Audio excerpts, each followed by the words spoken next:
everybody, and welcome to the Great Big Gladiator Games. That intro was awesome. We've got more than 200 players registered, ready to play some 100-card arena singleton.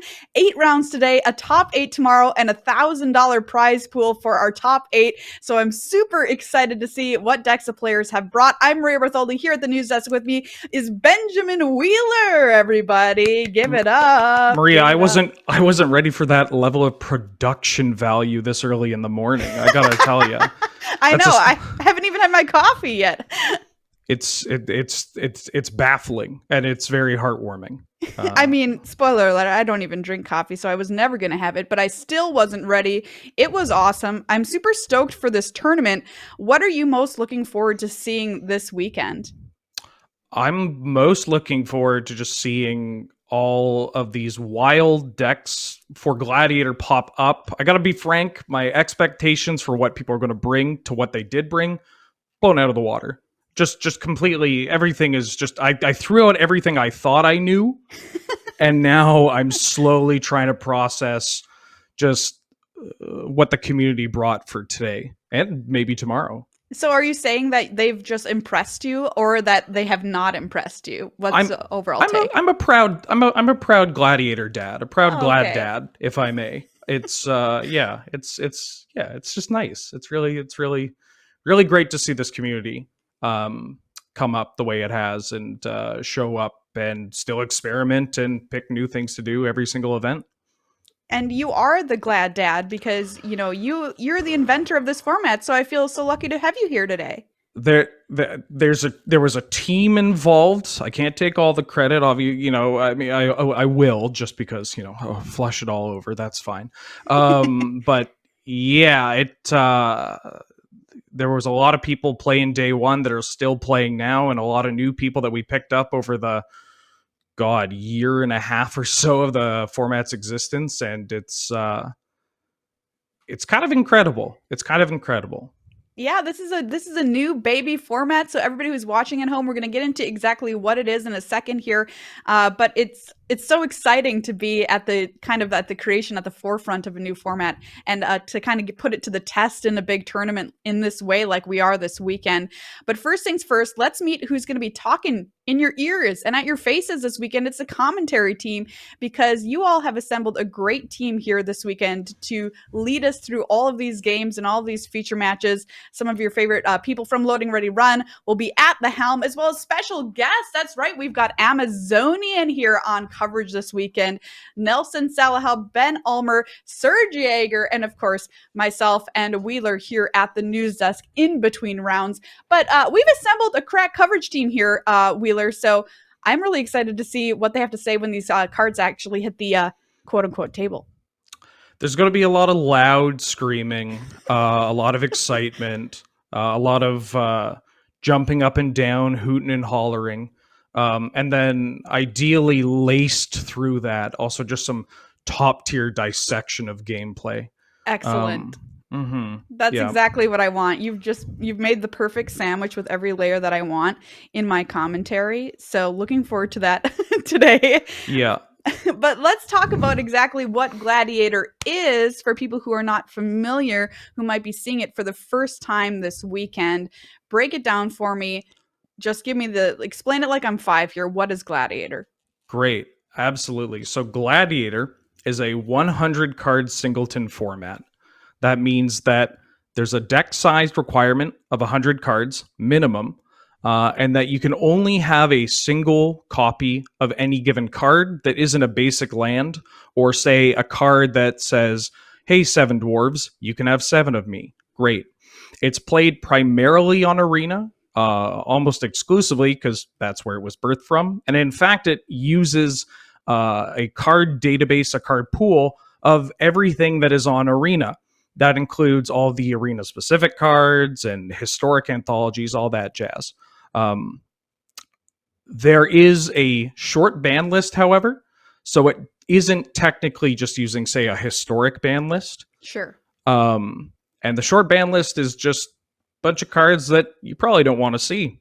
You feel bad playing with them, you feel bad playing against them, and they tend to make Magic less magical at I times. mean, yeah, you basically got the greatest hits here of the big bads of Magic. Yep.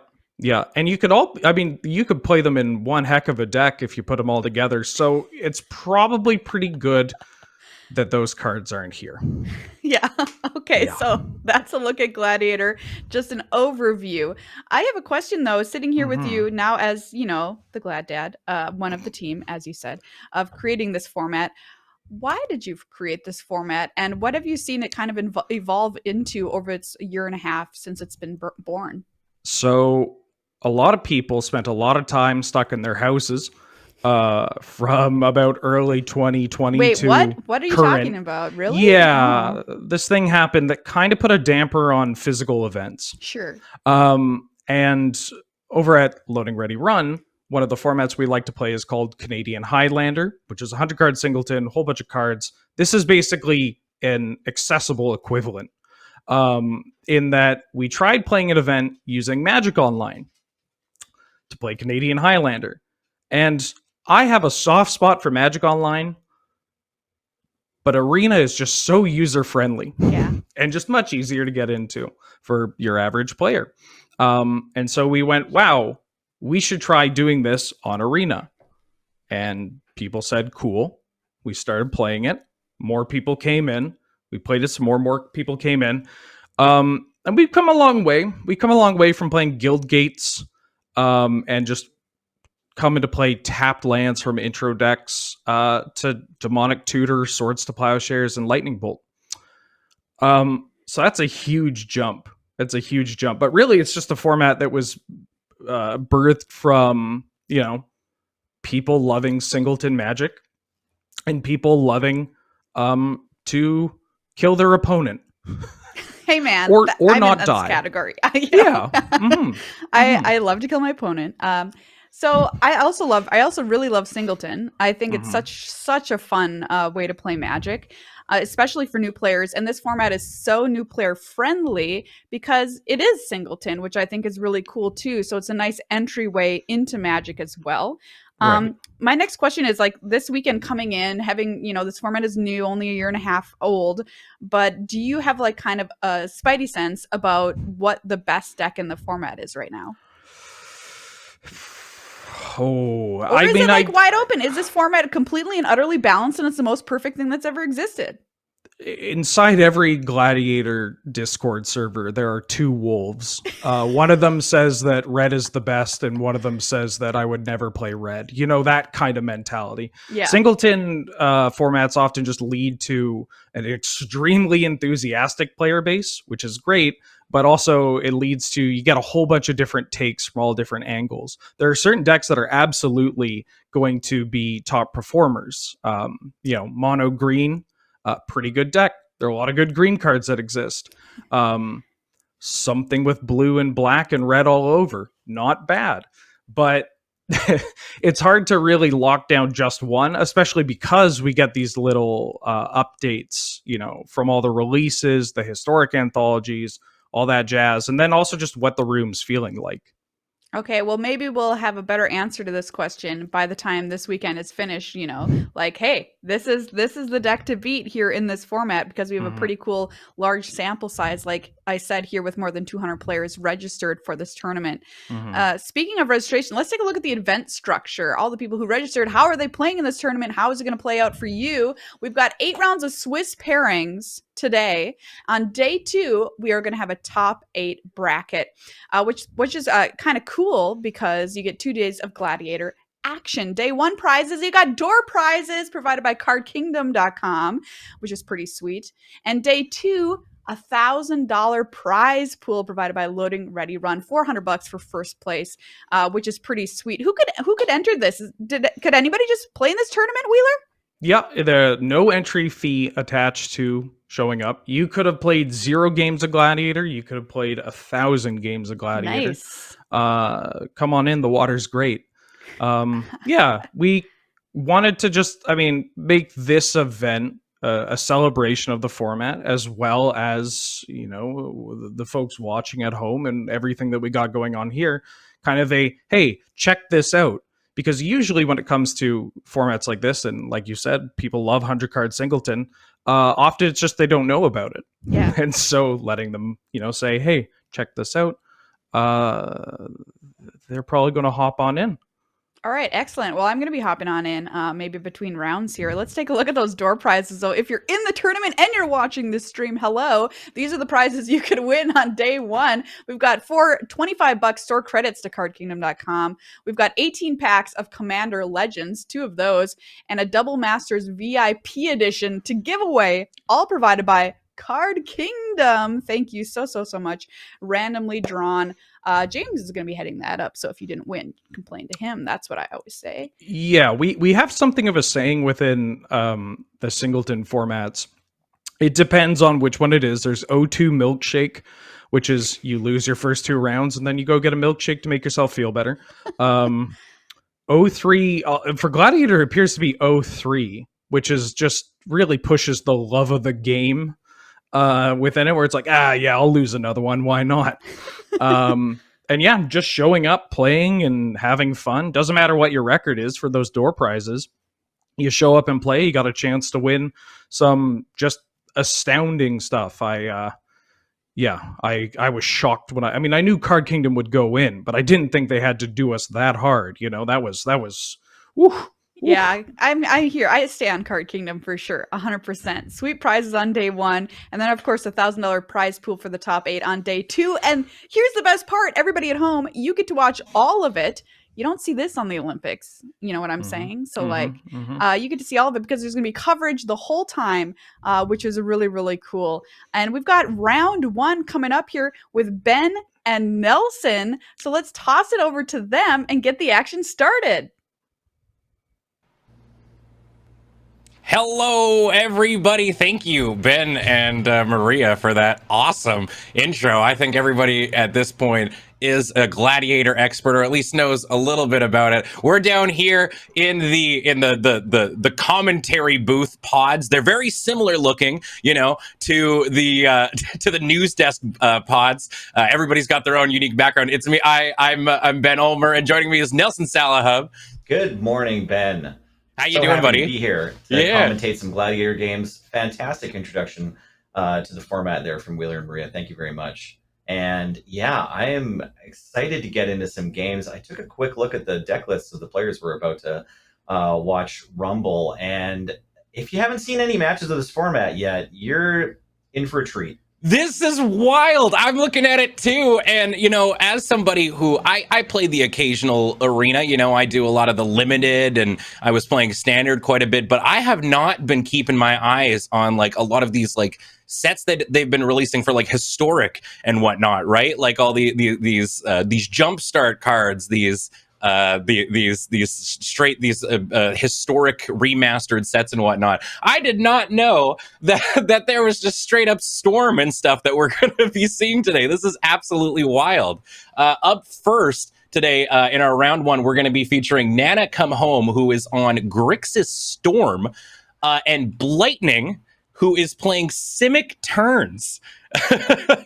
Which is it is absolutely so cool to see two kind of similar combo-y decks. I'm interested to see kind of how they interact with each other, or if it's going to be maybe more of a who gets to pop off first scenario. What do you think we're going to see coming into this? I think both players have a big greedy potential end game, a big potential late game set of synergies or paths that their decks can go down.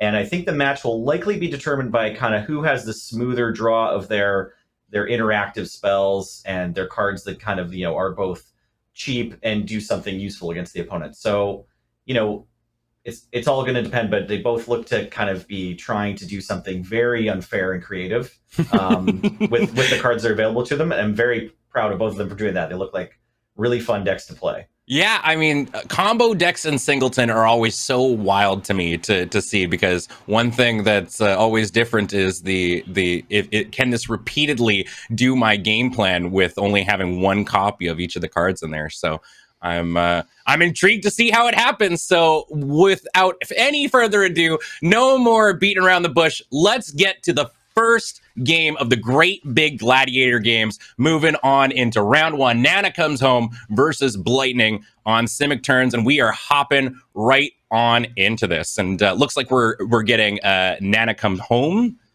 view up here. Yes, yeah, nice. And we've got both. Look at the technology that we've got going on here. What do you think about these hands, Nelly? I'm a little concerned for Nana. It does look like they're going to keep on 5 lands with nothing until 3. But against their opponent, Blightning, that's probably going to be all right. They know that the Simic Turns deck doesn't come out of the gate swinging really quickly.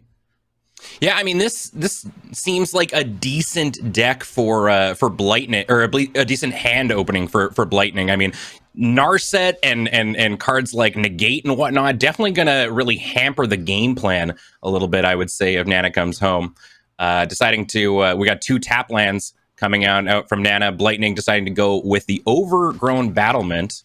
Definitely not really afraid or feeling like they need to use that Negate right away. Yeah, I like that plan. I think it's a good idea to get your mana as large as possible, as quick as possible. Yeah, I mean, they're already sitting very, very pretty.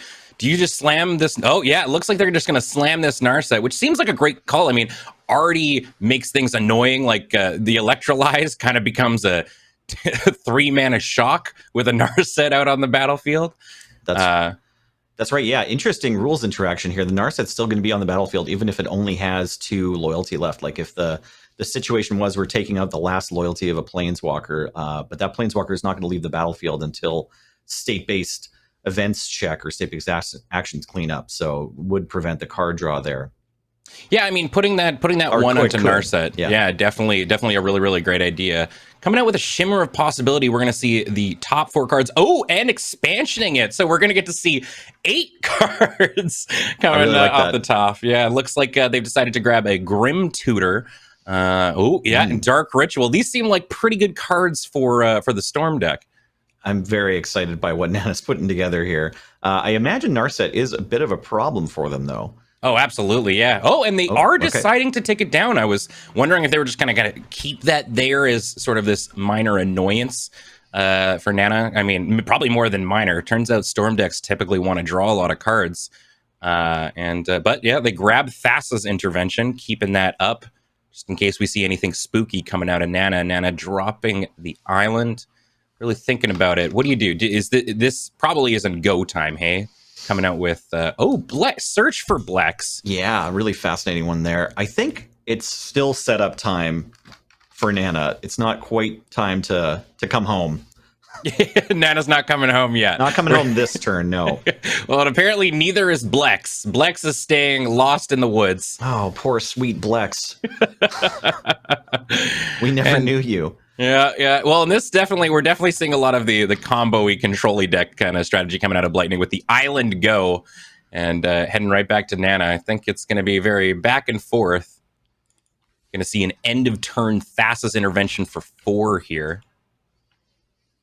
And we're going to take a look and see what we got here with Selendis Vision, probably the only real big one there, and grabbing Castle Vantress, helping out with those scries in case nothing ends up happening. I really enjoy Castle Vantress.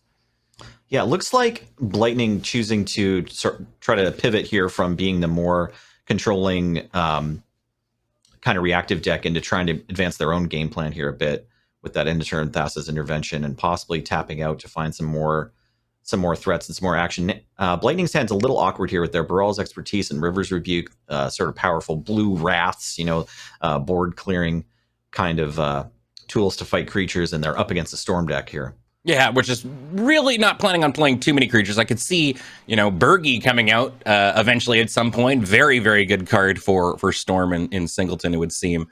I haven't taken a look. I'm curious if they're just doing if they've got like a Bergie Gringus combo somewhere hidden within the deck. I've managed to do that once or twice on Historic, but yeah, I mean, realistically, in terms of game plans, it does seem like Nana's kind of got the way to go. They are playing Bergie now because they did see that they took out the Negate. They threw away. They used the Thassa's Intervention already. So looks like we're going to pop off the Selendis. Maybe see if we can get an Essence Scatter or something, and it doesn't look like it. Instead, we're grabbing the solve the equation so that they can tutor for maybe a nice piece later.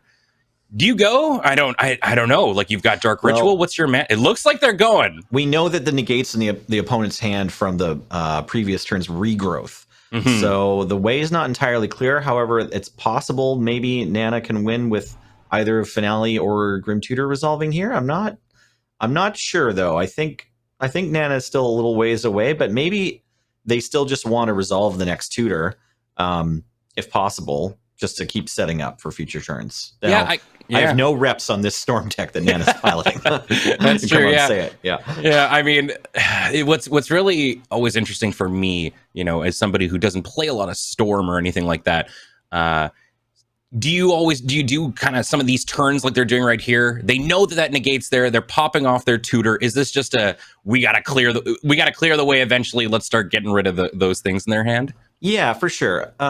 It's got some similarities to Canadian Highlander Storm decks that I have piloted a lot, I guess. And when you know your opponent has counter magic, you can't necessarily just wait until you hit your critical mass of silences and thought seizes and make sure that you can then cast spells unhindered in a given turn. Sometimes you just have to say, okay, I'm going to cast this spell, and if they counter it, I'll deal with it from there. Sometimes they are going to stymie your Storm, but you just have to let them do it, and you have to do it soon enough that you can still rebuild and storm off again later after you've made those trades. Well, this is really interesting because we let the Grim Tutor come off, and they ended up going and looking for a Thought Seize, firing that Thought Seize off at Blightning saying, no, this is my hand. And Nana just saying, well, that's all right. I'm going to pop off this Finale of Promise, grab Grim Tutor and Thoughtseize again, and we're just going to keep on going here. And Bergie is generating all the mana they need. We've got 6 mana over on Nana's side now. We're seeing the Underworld Breach pop off so that once again, we can use some of these cards that we've already used. Here they all come back into the hand. We've got just a whole bunch of fun. Yeah, the action's going really quick here, but I just want to come back to the question of whether or not it was time to pop off earlier when we had the choice between the Grim Tutor and the Finale of Progress. And I said, sometimes you have to go for it and maybe it'll work out. And yes, Nana managed to sequence their plays in such a way that they can come home this turn, right? Like they were allowed to go find the Thoughtseize, which then unlocked the whole rest of this turn, which includes, as we're seeing now, Underworld Breach. Okay, right. and then a bunch of value basically, but not a win. Okay, so we just got to cast a bunch of spells and then turn had to sacrifice Underworld Breach. And then Nana had a land in her hand. Wow, I really thought that turn was going somewhere else, and it just sort of flew by me there. Ben, did you catch what happened? Yeah, well, it seems like they were going for a little bit of a card draw and whatnot on there, and it was the old standard, the downside sometimes of Storm, right, where you pop off and then you go, nope, don't quite have it here. Right. So we're gonna see now, because all that Nana's got in hand right now is that land. So now it's Blightning's turn to tutor. They're casting Solve the Equation, looking for an instant or sorcery. Now Blightning is on their game plan, very kind of similar in terms of combo in a way. Instead of over one turn, they're going to try and do this over multiple turns. And cast any manner of take an extra turn card. So we do see the Time Warp. I do see that there's an Alrund's Epiphany in their deck. Yeah, there it is right there in the middle. And then there's also the Karn's Temporal Summoning. What do you think is kind of their big one here when it comes to doing multiple turns? I think Time Warp is probably still sort of like at the core of getting this deck to be allowed to go off and work, just because you can loop it with your regrowths and your wildest dreams and then recast it for the minimum amount of mana available in the format. So like the same deck in Canadian Highlander, you're kind of thinking about your mana in terms of what Time Walk can do for you. It's only 2. But with this deck, I think you're going to be trying to set up for a turn where you have the mana to cast Time Warp and then some other setup spells, untap, make another land drop, and then cast Time Warp after getting it back. So it's going to be kind of built around Time Warp, I imagine. Yeah, it's really interesting in this matchup. It does seem as though between the two kind of combo decks, Storm has the potential of popping off potentially earlier I guess. And Simic seems like it kind of wants to really, we're seeing all these control spells and whatnot over on Blightning's side and really kind of elongate the game. So we see them, we had a couple of things. They grabbed Wildest Dreams, re-grabbing back the Negate and Solve the Equation, casting Solve the Equation, and grabbing a Commence the Endgame. So I'm curious to see if we'll see some endgame commencing in the near future. Nana Come Home, top decking a Masterminds acquisition, hoping to do a little bit of tutoring. And Blightning saying, nope, turns over. Back to me with that discontinuity. The other time walk, sort of. Yeah, a little bit. Yeah, that's actually really, really interesting. I never thought of it as a take an extra turn card, but it definitely is. And speaking of time, there it is. It's time. It's time for the scoop from Nana Comes Home. That Teferi coming down kind of spells the end game. And as you can see, one thing we did note: there is no sideboarding in this format. It is just running it right back. What do you think is going to change maybe in this one? Because I know it's maybe a mentality shift.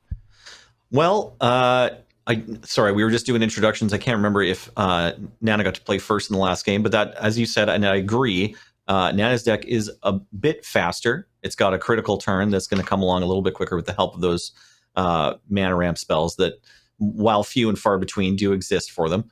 And then being able to be on the play and starting off here with a hand attack spell, I think that's good news for Nana. Yeah, overall kind of clearing the way for themselves a little bit. Check for traps, kind of becoming a little bit of a fan favorite. I've run into this card quite a bit during AFR drafts and seems to be doing work. Looks like Nana's kind of keeping the handful of draw spells.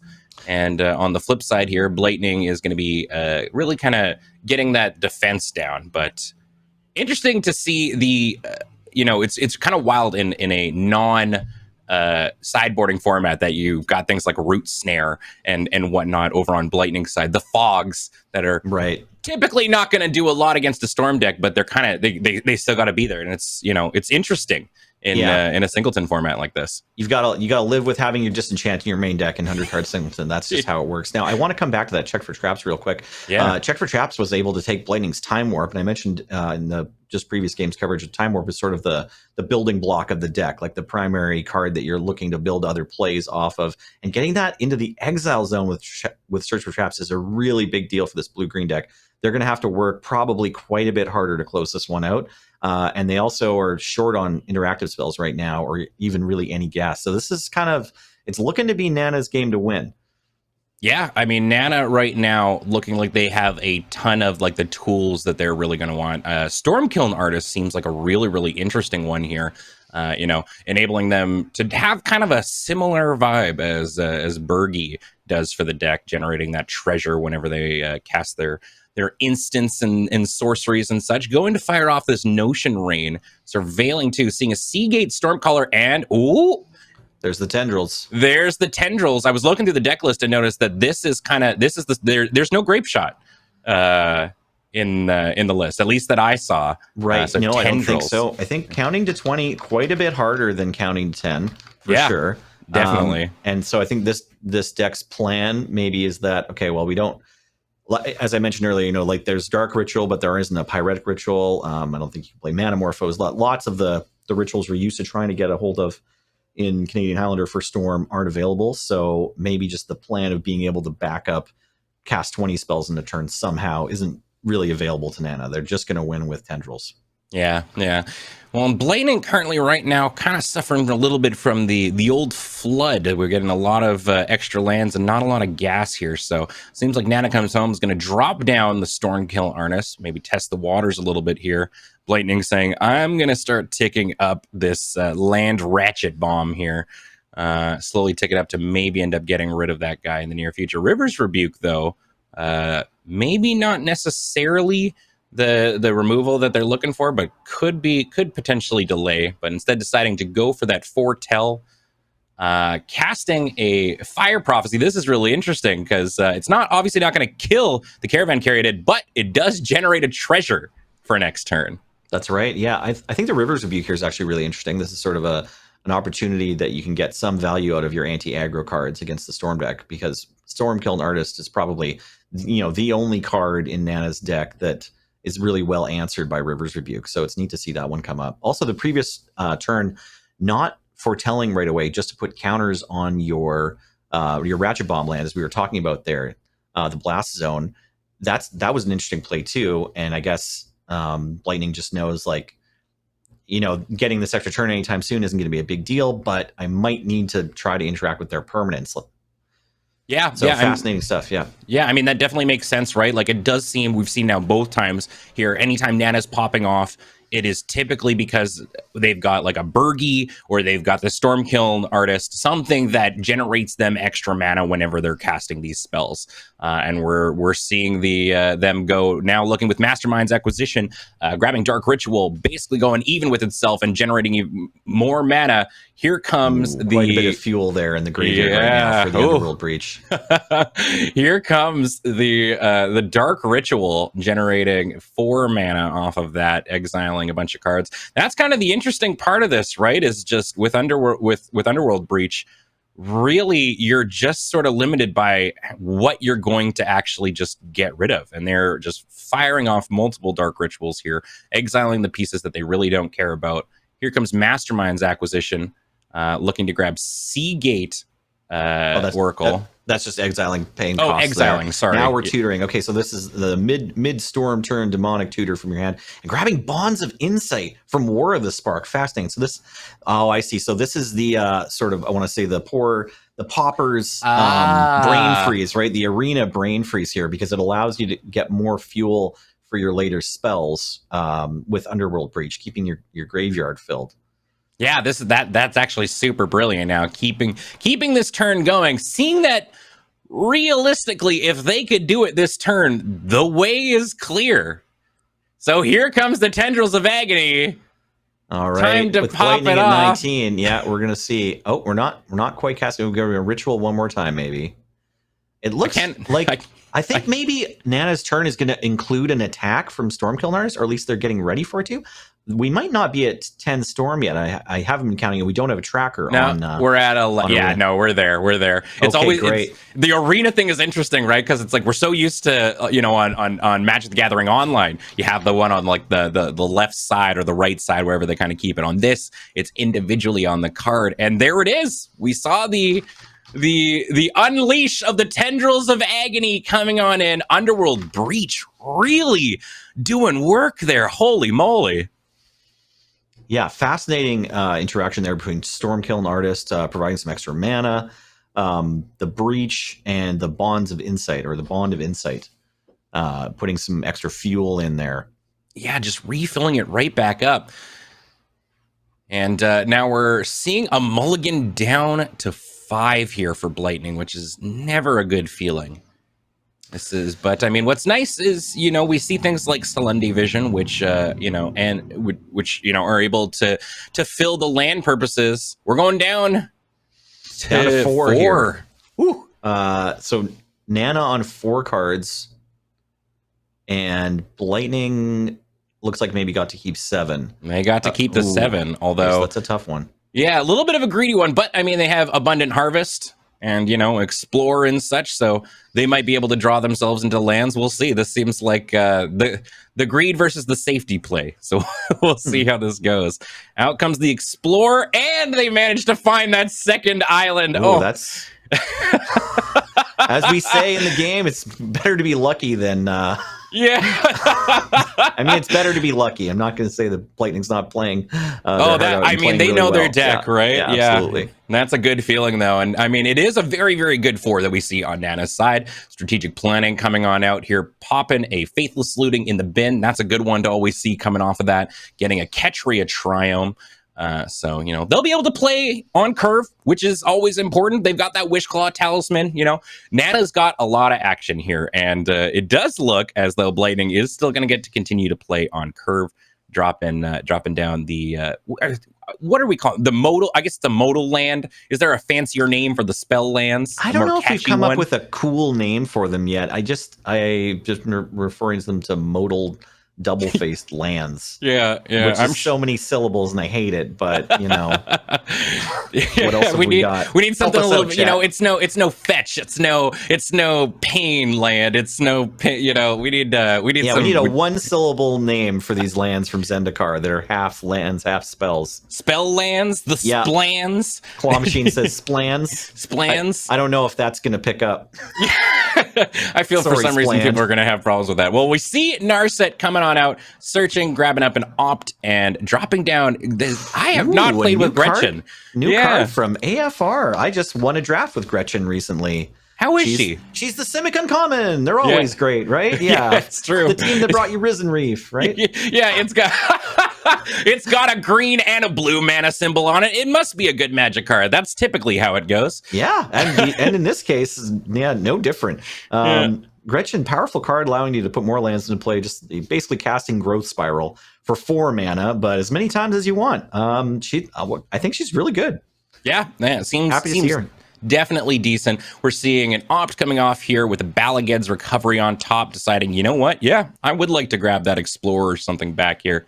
And continuing, I think it's been a land every single turn for them. Go ahead. Let's talk about another AFR card we see in Nana's hand over there, as the players are still sort of juking it out in the early mid game to try to establish some mana advantages and be able to cast their stuff. We see Sorcerer class, which is pretty cool. You know, an extra Faithless Looting for 1 more mana, and then if you put the level into it, your creatures turn into mana dorks for your spells. Now, that probably comes up pretty rarely, I'm going to guess, for Nana.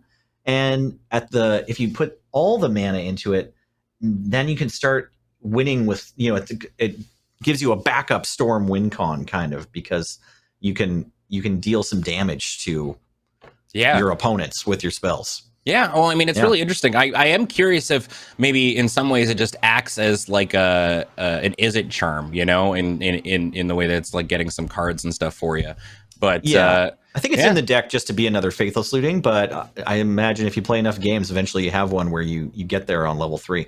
Yeah, well, we're seeing Teferi, Master of Time, coming out. This was the one that we scooped it up to last time, but Nana's got plenty of action, so we are going to still see this game going. And what's very nice with this draw discard, looks like Blightning's just got a handful of fogs that they really just do not mind discarding into the bin and getting rid of for something else. So this is working out nicely. Narset's reversal too. So if we can find a Time Walk effect, Narset's reversal means that we're going to take several turns in a row. And we do have 2 Planeswalkers on the board, although one of them is all out of counters. So it's going to be whether Teferi can kind of take this game home for us pretty soon. I imagine that Narset just being there is a pretty big problem for Nana as well. Absolutely, yeah, and no out currently to deal with that. And Lightning is slowly taking more and more advantage here with this Teferi. Now we also see the God Eternal Kefnet. Have you seen one of these hit the battlefield for a little while? Oh man, yeah. You know, it's honestly been a little while since I've been able to comment on really any cards that involved Amonkhet in some way. Right. But it's cool to see Kefnet, and I can definitely see why it's part of this deck. I mean, that the effect on its own, very, very solid, but also just I can imagine this is their time warp beater to really finish out the game, right? So we're passing it back over to Nana, and Nana's in definitely a really, really tough spot here. It seems like, you know, the Narset is really, really hampering them from being able to kind of get out of this situation. They aren't able to draw any extra cards to kind of see what they can do. So instead, you know, but nothing says we can't tutor unless we see a Narset's reversal coming on out, and Blightning says, "You want a tutor? No, I want a tutor." Yeah, that's not a good feeling for Nana, unfortunately, here. Getting your Solve the Equation reversaled when they already have a Planeswalker and a 4/5 flying on the table. It might be more than they can come back from. Certainly, I would put the advantage muffin strongly on Blightning's side at this point in the match. Yeah, definitely. Well, I mean, and this is a heck of a matchup, though. You know, where we've got 1 win aside right now, and really it feels like the world is Blightning's oyster at this point, and deciding to go with Discontinuity, which, you know, as you said, is kind of also just it's just another time warp in a way. Oh yeah, I wanted to talk about this more. But last time I was playing this deck in Canadian Highlander years ago, the same kind of blue-green turns deck. Time stop is always kind of like, well, if you want to play the most time walks possible, but then I think I had cut it by the time I was allowed to find a Nexus of Fate, buy a box of M18 or whatever to get a Nexus of Fate, and then it's because it's an interesting one, right? It doesn't draw you extra cards, but if you play it on your opponent's upkeep, you can stop them from drawing card, but they do get to untap. And so if you're in a blue versus blue game, like it's not really as good as a regular time warp effect, but it gets in there sometimes. And so seeing it in this deck is really neat. Ending the turn also counters spells. So it's got a lot of flexibility. Yes, definitely seems good against a storm deck, you know, at the end of their huge storm off going, no, just we're done here. Coming on back to my turn. Right. Yeah. Can we put all those Chandler's triggers on the stack? Okay, they're all on the stack. Cool. Okay. Yeah, and you're passing with the first one, ready to resolve. Yeah. I'm gonna cast this discontinuity. Is that okay? I'm gonna be out of mana. My best impression of a cat and a glass of water. Knock everything off of the table here. So passing it back, not using the discontinuity yet. It looks like Blightning's kind of feeling out what they've got on their turn. They know that they wanted to do some tutoring, so Nana casting that solve the equation, going, okay, this time it's my turn to do it. Teferi doing oops just Teferi things and activating Planeswalker effects on their opponent's turn, doing a little bit of draw discard. Now, what do you think Nana could grab to kind of get them out of this? Well, it's all about just clearing the path, right? Oh no! Yeah. But it doesn't matter. It doesn't matter. Blightning is saying no. Yeah, thinking about using Wish Claw, but the thing is, there's no fancy like timing thing. If you have the discontinuity above the stack or on the stack, and then you put the Wish Claw on top of it, your opponent's still going to get the Wish Claw to use on their turn. And I don't think with an instant speed end the turn effect, the Nana can kind of get out of this one. It's possible that they're just looking through their library for, okay, all right, finding the negate to deal with the. So this is really interesting. I think Nana realizes at this point in the game, although their opponent's going to get to have the Wishclaw Talisman, we're starting to run out of time in terms, and just stuffing through one of these tutor effects maybe gives them the best chance of winning this game. It is always a feel bad if your opponent has the opportunity to actually use the Wishclaw Talisman. Yeah, I imagine typically what you want to do is like either sacrifice it or like bounce it or something at that just point. Win that turn. That's great. Sure. Bouncing it and sacrificing it's good too. Yeah, oh my gosh, this is just the worst feeling in the game. Well, use your tutor to go get a time walk and attack you for 4 here. Oh dear. I'm gonna cast a couple more time walks and you're not gonna get another turn, I'm afraid. Oh, that's too bad. Yeah, I mean that's it definitely looks like Nana played out to the best of their ability. And frankly, looking at that really could have went either way. Nana was down to 4. Blightning kept that 7. With only 1.5 lands in hand, and managed both played super well. The Narset really showing up. Honestly, if you had looked to those 2 deck lists and then hoped for a great match between the 2, I think that's exactly what we got. Didn't get to see every single card of their decks come out or anything, but we saw tons of them, lots of tutor effects, lots of interesting interactions in that first match, and just a great way to start the games. Congratulations to both players, and especially Blightning there for taking that win. Yeah, I mean, we really got to see the diversity that comes with a singleton format, seeing all these different sort of decks doing all kinds of different, I guess, paths to get to their win con. And I definitely didn't have using someone else's Wishclaw Talisman to grab my infinite combo on my checklist today, but here we are. Yeah. Good. Gladiator Bingo is it's a big sheet with a lot of different weird options on them, but it really is. Well, use your Wishclaw to grab my time walk is definitely, that's not the free space. The free space is like someone casts Questing Beast.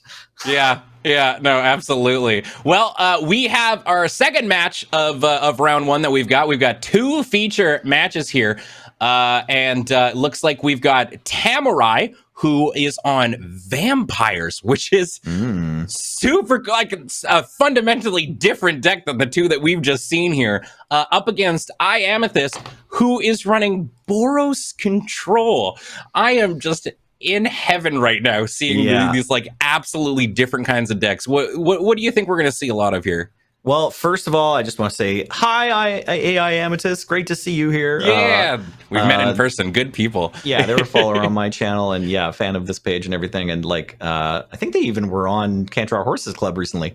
Anyway, so great to see you here at the Gladiator games. And yeah, I thought I saw just Boros versus Orzhov vampires, and I was thinking, okay, great, we're going to get into the kind of the more common, like, the gladiatorial arena stuff that I'm used to seeing in this forum, which creatures hitting each other. There is a lot of aggro in Gladiator, and a lot of mid-range, but it's Boros Control. I just didn't notice that there was a control after the Boros, because I'm not usually expecting that. So I'm, again, fascinated and really excited to see what's going to happen, and I have no idea how these two decks are going to match up. Well, we are going to see right now. We're getting right on into the game. We've got both views here. Very, very excited to see how this is going to go. Interesting to see over on Gold's side, in the vampires list, that they are running what appears to be snowlands and 0 vampires in the.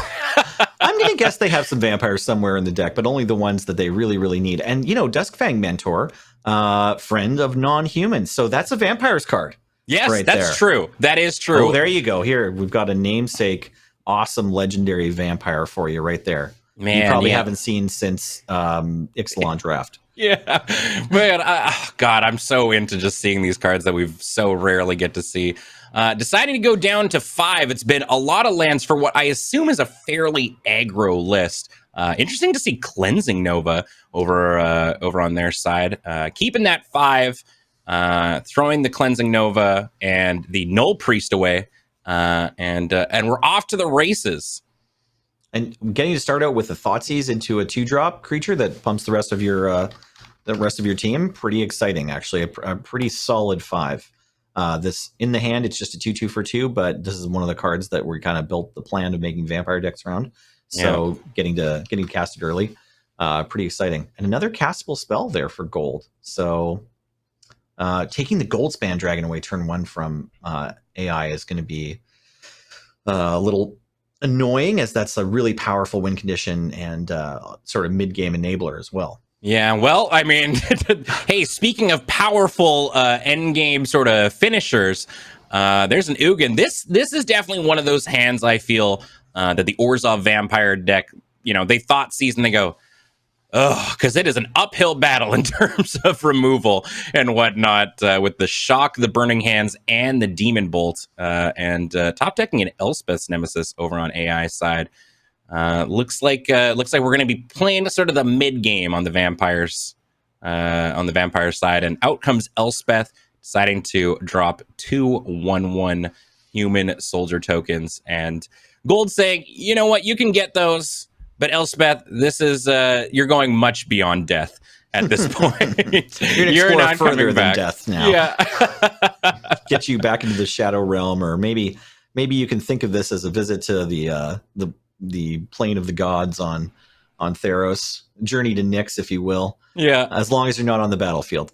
I think that last turn really kind of shows off the power of getting to keep a 7 hand versus the mulligan that Gold had to take, because they had a pretty strong opening with that Thoughtseize and a bear to trade with the removal spell, but then AI finding a planeswalker and burn spells for other creatures.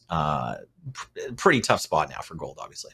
Yeah, this definitely feels like a little bit of an uphill battle. Now, I mean, Gold does still have some, powerful cards. Cleansing Nova and Baleful Mastery in their hands, definitely decent. Might end up, we'll see, having to maybe cast Cleansing Nova, or maybe actually it seems like Baleful Mastery might be coming onto that Phoenix that's coming down to prevent it from coming on back. Does seem like that's what they're going to do, deciding not to pay the student cost. That's either. Twice now that the exiles have really mattered. Like a really powerful bonus on having the exile clause for their removal there. Yeah, I mean, I think that really shows the already the power of Boros Control. 2 very, very strong recurring threats that you need to really sink some mana into.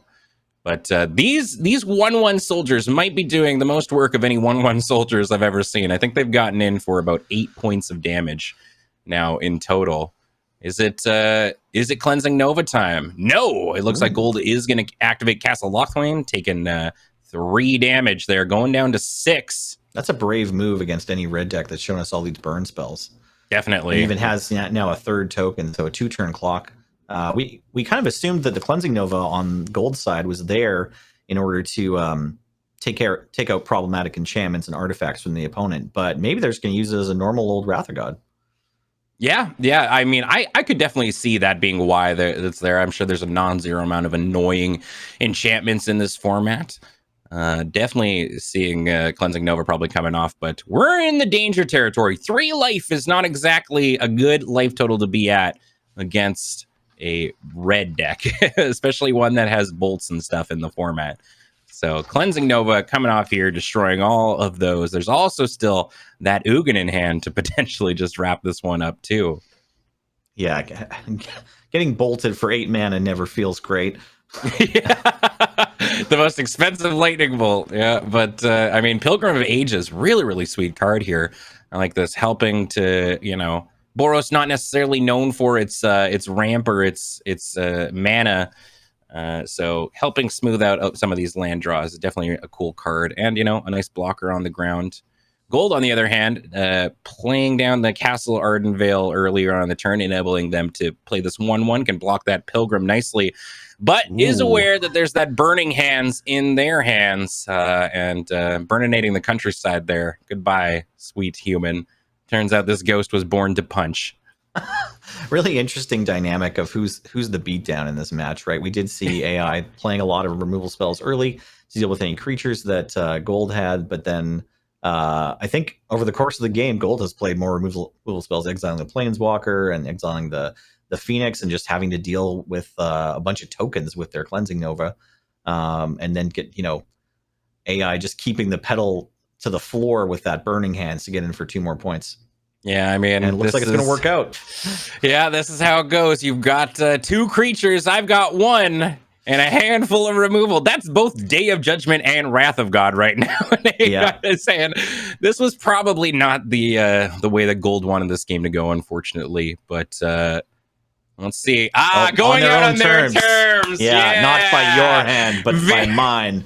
Very good. Oh, you love to see it. Well done. Love it.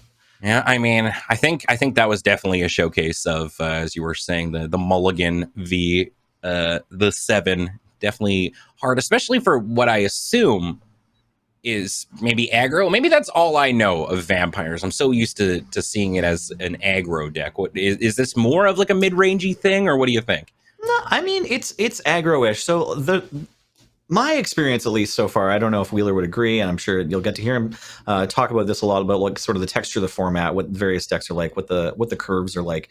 But you kind of you can play lots of cheap cards, but there isn't really, I don't think, yet a critical mass of like 1 and 2 drops. So the aggro decks feel like really consistent, sort of modern mono red or anything like that. So every deck generally has cards that go up to 5. And lots of lands, because you want to be able to, cast your spells, play lots of lands, and you're going to make your land drops. And if you can double spell, great, but you might want to include some 4 or 5 drops, even in the most aggressive decks. So you have kind of like aggro mid-range, and I think that's where this vampire deck is kind of sitting. They have plenty of 1s and 2s, but also some more powerful 4s, 5s, some synergies. They're not playing. The vampire deck doesn't include an Ugin, so they can miss some land drops. Although in that first match, it was kind of funny. We saw them making more land drops than AI. Yeah, definitely was a combo of oops, I'm down to only a couple of cards, and oops, I'm only drawing lands, which is really not what they want to see. But I mean, still having to mulligan on this one, but a decent hand. Rotting Regisaur getting to come down on turn 3 always feels pretty good for the beatdown. We're seeing another 7 for AI, bringing down Gideon and going, nope, this is not attacking. All this is a permanent that makes you discard a card. That is such such a bad beat there. The Gideon versus the Rotting Regisaur. I don't know if I've ever had my Rotting Regisaur Gideon like that. You know, it's like the pacifism effect or whatever. Just like, yeah, this can stick around. I don't mind if this is on the battlefield, but it probably shouldn't attack. Feels bad. it's a harsh one. Gold Both deciding these decks almost the same land count. I just want to sneak that in. One land off, but then there's some double faced, and the red white deck is doing a bit more to ensure they get mana with some artifacts and some cards to find land. Yeah, deciding to discard the land there on Gold's side was a little bit of a gamble with the two 4-drops in their hand. Unfortunately, not getting that one and playing the Sky March instead. Kumnos, the doggo, definitely an interesting one because of the amount of like exile and return from the graveyard cards that we saw out of AI. Could be a real deal here. Gideon really feels like it's locking down the ground right now, though. Yeah, it's all about Gideon on this board right now. Getting the trials, keeping that Regisaur from getting to smack in, and everything else kind of having parity. But Gideon's turned himself into a 3-for-1 here with that Regisaur continually making Gold discard every turn. Yeah, it's certainly a tough feel, especially after you've mulled down to 6 on this one. I see. I think that was a Godless Shrine that just came down for Gold, but they're choosing to activate the Shadow Spear instead of casting their Silver Quill command. Now, I guess there's not a lot that Silver Quill command does, but doesn't it? That's not the one that lets you sacrifice a permanent, is it? I guess that's the Lorehold one. Yeah. Okay, so pretty, and the Glorybringer joining the team here. So I think a little bit of a tough situation where they're saying, "Oof, I've kind of lost a lot of the value and whatnot," and looking a little bit now at AI's hand, it is a little bit spooky. Glorybringer coming down, Bone Crusher Giant coming down. There's another. It's just been a lot of removal. There's another Bolt in AI's hand able to deal with Drana, but Gideon's saying, nope, still this dinosaur. No, you are not going anywhere. And really, really smooth draw here for AI, I would say, taking care of Drana with the Exert trigger on Glorybringer instead of using that Lightning Bolt, and that might end up being, kind of inconsequential here if the math checks out that we can just still attack next turn and Lightning Bolt the face. Yeah, I mean, we were talking about Amonkhet cards that you don't hear about from a lot. Glorybringer, I would still say, is one of those ones that I think about on a daily basis with a fondness in my heart. Aw, yeah. I mean, Glorybringer is an important piece of this format. Yeah, it's in a lot of decks. Yeah, definitely see a lot of Goldspan Dragon, a lot of Glorybringer today. Yeah, it keeps people honest for sure. Fascinating Planeswalker that I don't know if I've read yet. Coming down last turn, Chandra Heart of Fire. This game's just wrapping up, but AI choosing to include, was this from a core set, or is this one of the ones that's like from a dual decks or something? +1 to deal 2 damage to any target, a 5 mana, 5 loyalty Planeswalker, +1 to discard your hand and then exile the top 3, and you can play those cards, or -9 to search your graveyard or library for any number of red instant or sorcery and exile them, shuffle, and then cast them this turn and get 6 red. Now, it looks like a core set. Yeah, they put out a lot. Yeah, it does look like a core set one. Maybe I just never drafted that one, but just a really wide range of cards in both those decks. I'm a little sad we didn't kind of get to see what the Orzhov Vampire deck was going to do. Like we didn't get to see Gold's deck really do its thing, but still a lot of cool plays in that game. Yeah, I mean that's Magic being Magic, baby. Where sometimes the openers just really don't work out in that kind of side. And I mean, Gideon after a Rotting Regisaur is always kind of a bad beat in that sort of scenario. But I think overall both players played to the absolute best of their ability. We really got to see the power, honestly, of Boros control. It felt very, very equipped to deal, I think, with a lot of the threats that were coming this way. And that's the meanest I've ever seen a Gideon of the Trials bully someone. I'm used to getting the Trials standing behind a wall of moments like, okay, I made the emblem. Now I'm going to counter your spells and just sit here and do nothing. Yeah. And then instead, there's Gideon of the Trials came down, just like, ha, ha, ha. You can't attack, Reggie. Yeah, and Regisaur is definitely one of those cards that you want to check, right? If the Gideon wasn't there, that's a really harsh one, I think, for Burrow's Control to have to remove, unless they got like some sort of enchantment removal in that sort of way, like a a pacifism or an O-ring style kind of a thing. But there we go. That was round 1 in terms of our feature matches, and boy, both of them really, really cool, showing the diversity of this format. We're going to throw it now back to the news desk, where in case you hadn't really gotten a complete vibe of what Gladiator is, we're going to do a little bit of Gladiator 101. So back to the cool cats in the news desk. Thank you so much, Ben and Nelson. Yes, welcome back to the news desk. Marie Bartholdi hanging out with Ben Wheeler here, the creator of this format. And there we got to see it on full display in round number 1. I got to say, I feel like the Vampires player got done dirty there. I love vampires. It's my favorite tribe in Magic. But man, getting your Regisaur locked down by Gideon, that's just dirty. You hate to see it. You hate to see it. But you love to see it. I mean, it's one of those things where I'm on both sides. I love all of my children, you know? And so, like, the appeal of a rotting Regisaur with a Shadow Spear, pretty good. Yeah. But I've also died to that a lot of times. So, hey, thanks, Gideon. You're doing a great job. What did you think of the decks that we got to see on display for round 1? I am so glad, not to toot my own horn this early in the morning, but I think we got some good set of decks for the feature match there. Wanted to show a little of the spice of what you can do in the format. You know, it's not it's not just the same old same that you're used to.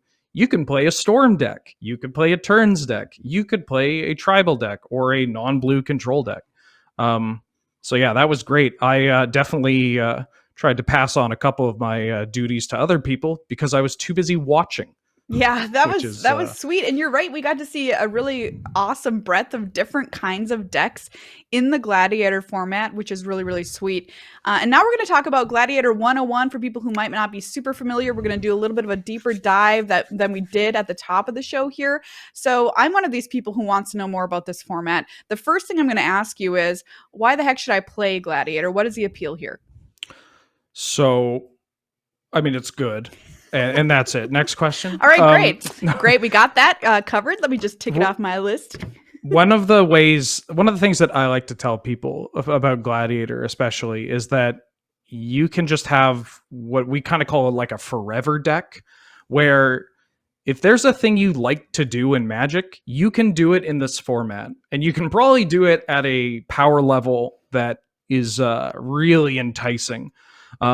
And you can also just, let's say you're playing a bunch of Gladiator and you're like, ooh, I really like this draft format.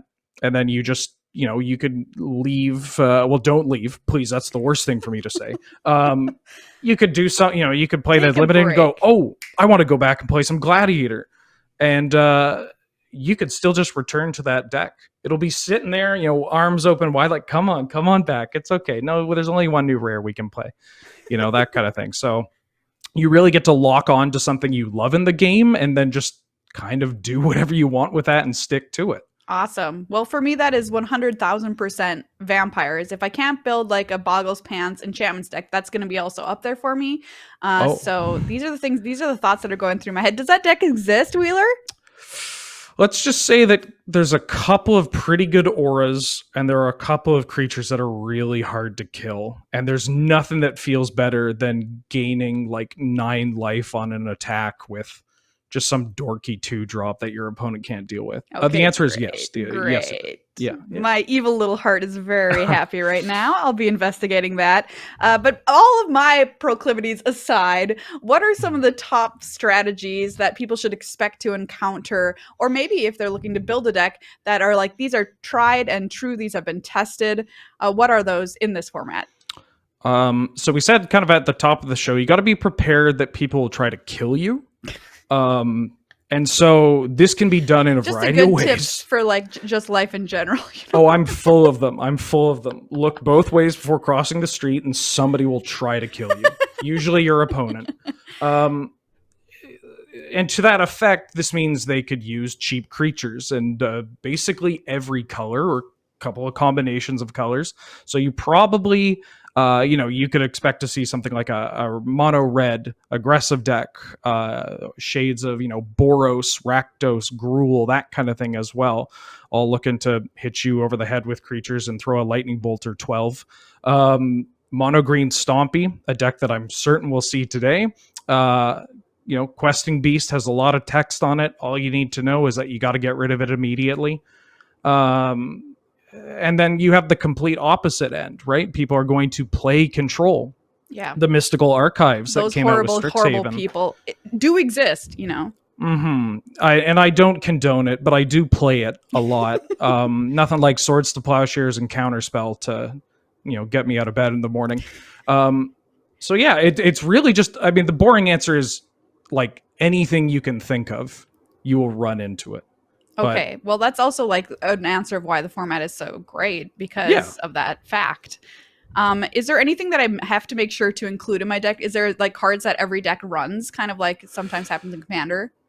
Sometimes, yeah, there's certainly color staples. Like if you are playing a white deck, like a primarily white deck, just not something that's 5 color or whatever, and you don't have Swords to Plowshares in your deck, we need to fix that. If you are playing a deck with black in it, you don't have a Demonic Tutor, I think we can make some room. There are some certain standout cards that you should mostly always be playing, absolutely. But even then, it's not as big of a list as you'd think. Well, we're going to be able to get into some of these too later in the show because we're going to break down the color pairs and the strongest cards and those colors and that kind of thing. So if you do have a favorite color pair or whatever, we'll get into some of the strongest cards that you don't want to leave out of your deck. Maria, I have too much data. I gave Graham all my data. He's like, Ben, this is too much. And I said, okay, well, what do you want to know? Because I could figure out what these decks had for breakfast the past week. Like, let me do that deep dive, but we'll get into that later. Yeah, that's great. I love too much data. Better than the opposite. Yep. One of the things that makes this format unique is the fact that you're not running a commander.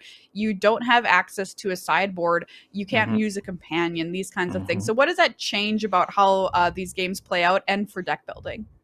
So, not to go back to somebody who's going to try and kill you, or you might have to stop somebody from killing you. Gladiator is a format where you can kind of just play whatever you want, right? You get to pick your poison, but at the same time, your objective will be to try and win this match of Magic that you're playing in. Whereas something like Commander or even Brawl, there's a bit more of a social aspect to the choices that come in building the deck, as well as the card selection. There's no color identity because we have no commanders, which means I'm sure we'll see people play like off-color triomes just because they fit the requirement of 2 of the colors, hybrid cards, that kind of thing. And because there's no sideboard, you are likely to see people play cards that really emphasize flexibility. So you kind of want to have answers for everything, right? Yeah. But some stuff, it's like, you know what? You're probably going to fight creatures. You're okay to play creature removal. If that creature removal also blows up an artifact, hey, that's great. That's even better. So yeah, you kind of get to really take advantage of a lot of the cards that they had pushed out with best of one in mind that have a bunch of flexibility to them. And you get to really see them shine. Another cool thing about this format is, of course, the fact that it is singleton. And for people who at home might be used to just playing standard or something like that, or another constructed format like modern, etc., what are the cool for you features of the fact that this is a singleton format? So Magic cards are pretty cool. I tend to like all of them or most of them. However, if you're playing like a constructed format, like a 4-of format, standard, historic, some stuff doesn't always, see play. But that doesn't make them less cool. They just don't accomplish something as good as another piece, or you don't have room. Gladiator, you get to you get to pull them off the bench. You get to pull them off the bench. Tweety Bird's off the bench in Space Jam, basically. You get to say, hey, I like you. I never got to play you. Come on in, the water's great. And that's probably my favorite part of Singleton. Just every card will have some kind of worth or some kind of value. You kind of have to have some reason to play a card, but that bar is very low. Like, I will still accept I like the card as a reason for it's like, why? Hey, Ben, I'm playing this. Why are you playing it? I like it. Okay, good, cool. Sounds great. I love it. I love a low bar. Like, let's go. Get all those people. I mean, whenever I see draft chaff in a standard deck, that to me is like, yes, we have arrived. This is what I want out of a constructed format. So to know that that is just always the case in Gladiator. Right. You'll see cards that are just that. They're limited filler. They're cards that are there to reinforce archetypes. From Adventures in the Forgotten Realm, you'll see cheap cards that sacrifice other creatures. And you're just like, well, I'll never play this in something. And heck, you probably won't even play it in Commander. But then you have the Gladiator players that are playing some kind of aristocrats, some kind of sacrifice deck, and they're just diving across their table for this draft chaff. And they're like, oh, this is perfect. This is all I've ever wanted. And even cards that are just absolute dreck, just not play. Like, why would you, please do not put this in your draft deck, but put that bartered cow in your combo deck, and we got a stew going here. That's awesome. Yeah. The other thing that makes this format stand out versus other singleton formats is the ban list, of course, is unique, and it's different than the historic ban list. So talk to me about the decisions there. Right. So the historic ban list, there's a lot of similarities between the two, and I guess we'll throw in the suspended cards as well. That's probably a little important. But like the historic ban list covers a bunch of cards before the Mystical Archives were released, such as like Agent of Treachery or Fires of Invention, cards that in a 100 card singleton format where you might have a Bomat courier knocking on your door, early in the morning, they're not as deadly. They're not as oppressive. As well as, because we are a higher power level format, when the Mystical Archive came out, you would see, there was a bunch of cards that were banned preemptively. Cards like Swords to Plowshares, Dark Ritual, that kind of thing. But again, because you only get a single copy, some of these cards that might make you shake your head and go, what is happening here? They're fine. Some aren't. Natural Order is a bit of a... I mean, I like my games. I typically like my Gladiator games going a bit longer than turn 3 or 4. Yeah, I guess it depends on my deck, but yeah. That's understandable. So for me, who's kind of a new player to this format, where can I find some sweet lists? Because I'm a filthy net decker. Oh, well, we open filthy net. The filthy net decking is all we want. That's all we want. All right, let's go. The Gladiator, the best place, hands down, is the Gladiator Discord. The format's been around for a year and a half now. And we have 8,000 folks over on the Gladiator Discord right now. Ooh, I'm writing it down. Yep, I've been told that's a lot of people. And there's absolutely nothing wrong with net decking, because that means we're sharing. And the Discord is all about communication and sharing ideas and pitching in. And people just want to help. This is just a common trait within 100-card singleton formats, especially ones that are community-driven, is that the number one thing a Gladiator player wants is an opponent.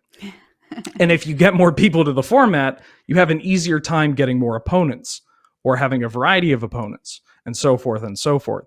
So that Discord, I mean, it's truly the hive of the community. It's awesome. where, you get events, you get deck lists, and you could hop in and go, hey, I'm a filthy net decker. And it's like, oh, cool. What do you want? We got whatever you need. My people. Yeah.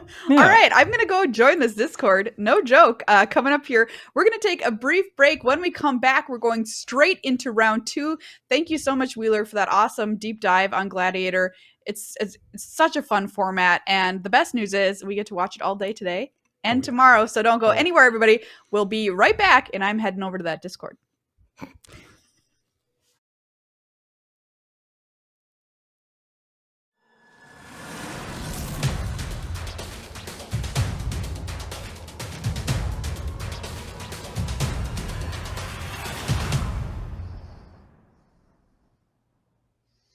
Hello, everybody, and welcome back to the great big Gladiator games here on the Loading Ready Run Entertainment Network, brought to you by those amazing folks over at Card Kingdom. Thank you very, very much for tuning on in. We've got plenty more Magic the Gathering here to showcase.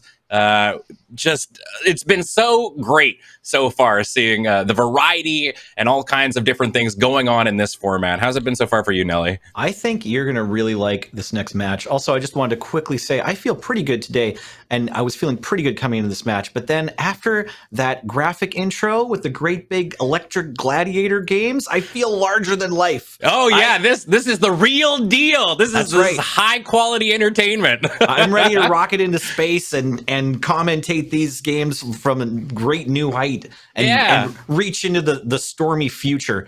But let's actually leave those storm decks in the past. We're gonna watch some Magic that is a little closer to your heart here, Ben Ulmer. A little bit more of the Bengineering base. We've got red deck wins versus Gruul aggro. Be still! I just spilled coffee. I'm so excited. Forget what I said earlier. We may or may not need fourth lands. I know, one of these decks is playing just barely 30, and the other one coming in at 32. So there's gonna be some low drops in this match for sure. There's gonna be some potentially quick finishes, and hopefully, I don't know, some really cool creatures smashing into each other. Yeah, I'm very excited to see how these two kind of rumble up. Obviously, mono red aggro notorious for being very low to the ground, completely kind of going under everything. And then like the Gruul aggro, I always find to be more of like the stompiness aspect to it. So kind of seeing what two different aggro decks bring to the format. So without further ado, we've been talking a lot. Let's play some Magic, everybody. Let's get into the mountains here. Yeah. Oh, it's nice. It's so nice here. Why would anybody want to spend more time in the summer when you could just be around mountains all the time? Just hang out on a snow-covered mountain. A keep decided there for Catpoozy, Mow Down Joe, also both players keeping 7. Yeah, well, I mean, both of these seem to have a very, very decent curve. We're going to be seeing this turn 2 Dire Fleet Daredevil coming on out. Not really getting that first initial value when it comes out, but I mean, a 2/1 first striker on turn 2, perfectly reasonable. Still on the a other 2/1 side, first strike, absolutely. Yeah, and on the other side, we're seeing the Voltaic Brawler come slamming down, and again, showcasing what we talked about, right? Like the lower to the ground with the Dire Fleet Daredevil, but the Gruul deck having the punchier friend. And Legion Warboss now slamming down on turn 3. Both of them going on in. Goblin must attack. And the first blood has been struck by Catpoozy. Interesting choice there. We're opening ourselves up to a bit of damage from the Voltaic Brawler from Catpoozy's side here. But looks like they're hoping to play a game where that shot goes to the face or allows a bigger attack. Yeah, it does seem as though they're willing to race on this one, in all honesty, which definitely makes sense here. And Mow Down Joe keeping up that one forest after using the Perforos Intervention to play the Pelt Collector. So if that Voltaic Brawler goes away, Pelt Collector is going to get even larger. Yeah, interesting choice here of where to put the shock or whether to save it. That's Shatterskull Charger looks attractive, but it might not be time for them yet. Yeah, it is kind of interesting, right? I mean, I liked Shatterskull Charger a lot when I first saw it. Like, it just seems like a fun card, and it's curious to see if maybe, Catpoozy wants to race. It does look as though Shock is going to be on the menu today. And what is nice, is the Dire Fleet Daredevil does have the ability to stop a Pelt Collector if they go the Shock route. Kind of interesting to see what they might be going with here. Deciding to go with the Resilient Kenra. Oh, man, we are just seeing all manner of Amonkhet cards today that I have to reacquaint myself with. So when this comes down, first off, we've got the Pelt Collector activation here, to which Catpoozy is going to say, no, you do not get a larger elf friend. All right, so instead of the Charger and trying to get more damage last turn, Catpoozy says, actually, I'm gonna stop racing and just try to establish some decent trades here with this Goblin Banneret and the Pump possibly trading for the Voltaic Brawler. Oh no, choosing not to block. Okay, we would have had to take some trample damage there, but at least then the 3/2 versus the 1/1, you get to sort of trade up there. But Perhaps Catpoozy is thinking the Goblin Banneret is going to be useful for more than just a potential block on the Brawler. Yeah, well, I mean, they definitely made Modown Joe here use that energy, which I don't know how much energy generation the deck is going to be running. That was probably like a one-time Big O punch there. Deciding to cycle that Forgotten Cave, though. Yeah, I don't think we've seen too many decks that get a lot of opportunities to use their energy for something else. I think the last time I played Gladiator, I also had exactly one card. It might have been Voltaic Brawler even, and then if I still had it around, it was just going to be a 3/2 for the rest of the game now. So I sympathize with that. Soul Spear, I think there, or Soul Seer? Soul Seer coming on in, destroying that Shatter Skull Charger. Unfortunately for Catpoozy. Very interesting play that we saw going on last turn too was cycling that the Forgotten Cave, but then deciding to play Kazul's Fury as a land, right, off of the draw, which, you know, very, very interesting. Maybe they're maybe 5 is kind of where the curve tops out, and I mean it does seem decent here. Shatter Skull smashing being absolutely there for Modown Joe, mowing him down, absolutely back-breaking. And taking out those 2 X1s, chumping in for 5 damage. A land off the top, probably not what Catpoozy wants to see in this. I think we're going to see a Questing Beast come in for lethal. Yeah, might be the end of this one. So a pretty quick game there. Some interesting sort of heel turns on whether or not Catpoozy felt like trying to shove in for extra damage or try to set up blocks. A couple of decision points. There was definitely a couple decision points that could have gone either way. Yeah. Sorry, there's something that makes my heart flutter when I see a curve that stops at 3, and with the 2 next ones being a Hell Rider and an Ember Cleave. Oh, yeah. Are you going to be okay? That's it. Woo! Someone get Ben Ulmer a glass of water. Oh, man, that's exciting. But it definitely looked like Catpoozy ran into, the bane of all beatdown decks, certainly, which is drawing way more lands than you ever want to see. Of course, there no faithless looting for Catpoozy that game to turn their lands into some more action, and not able to deal with that set of attackers coming in. Yeah. On the flip, this is always a really nice turn to play for the mono red deck. Liking to see that Steamkin coming early. Thinking about it. Robber the Rich time, Earthshaker Kenra time. What do you want to do? Do you want to get There's a lot of different cool 2-drops to play. I like the Earthshaker just because next turn you're going to get to cast 2 spells, and hopefully the Steamkin will be able to attack without any help. But it looks like just happy to trade with the Paragon here. On this draw, I guess I was imagining that I'd like to see trying to angle my Steamkin up into a 4/4. But just keeping the board clear looks like it's what's more important for Catpoozy here. Yeah, I mean, it definitely works out, I think, a little bit better for Catpoozy, considering it does look like Modown Joe is going to actually miss their 3rd land drop, which is kind of awkward there. But, not the end of the world. But it does give Catpoozy the opportunity here. The gates are open, as it were. That Kenra cannot block, and here comes 6 damage coming on back, Getting which that activates Battle Cry Goblin trigger here. Yeah. That's powerful. Having that Robber of the Rich extra exciting too when Modown Joe can't play a lot of the spells in their hands. So helping out quite a bit, getting a ton of value there. Once Upon a Time now, looking for a land. Yeah, there we go. All right, we might be back. We might be back in order. Yeah, we might be back into the beginning of the game again pretty soon here. This is a lot of damage coming down for Catpoozy really quickly with that, as you said, with that missed land drop and then spending a turn to try to find the 3rd land.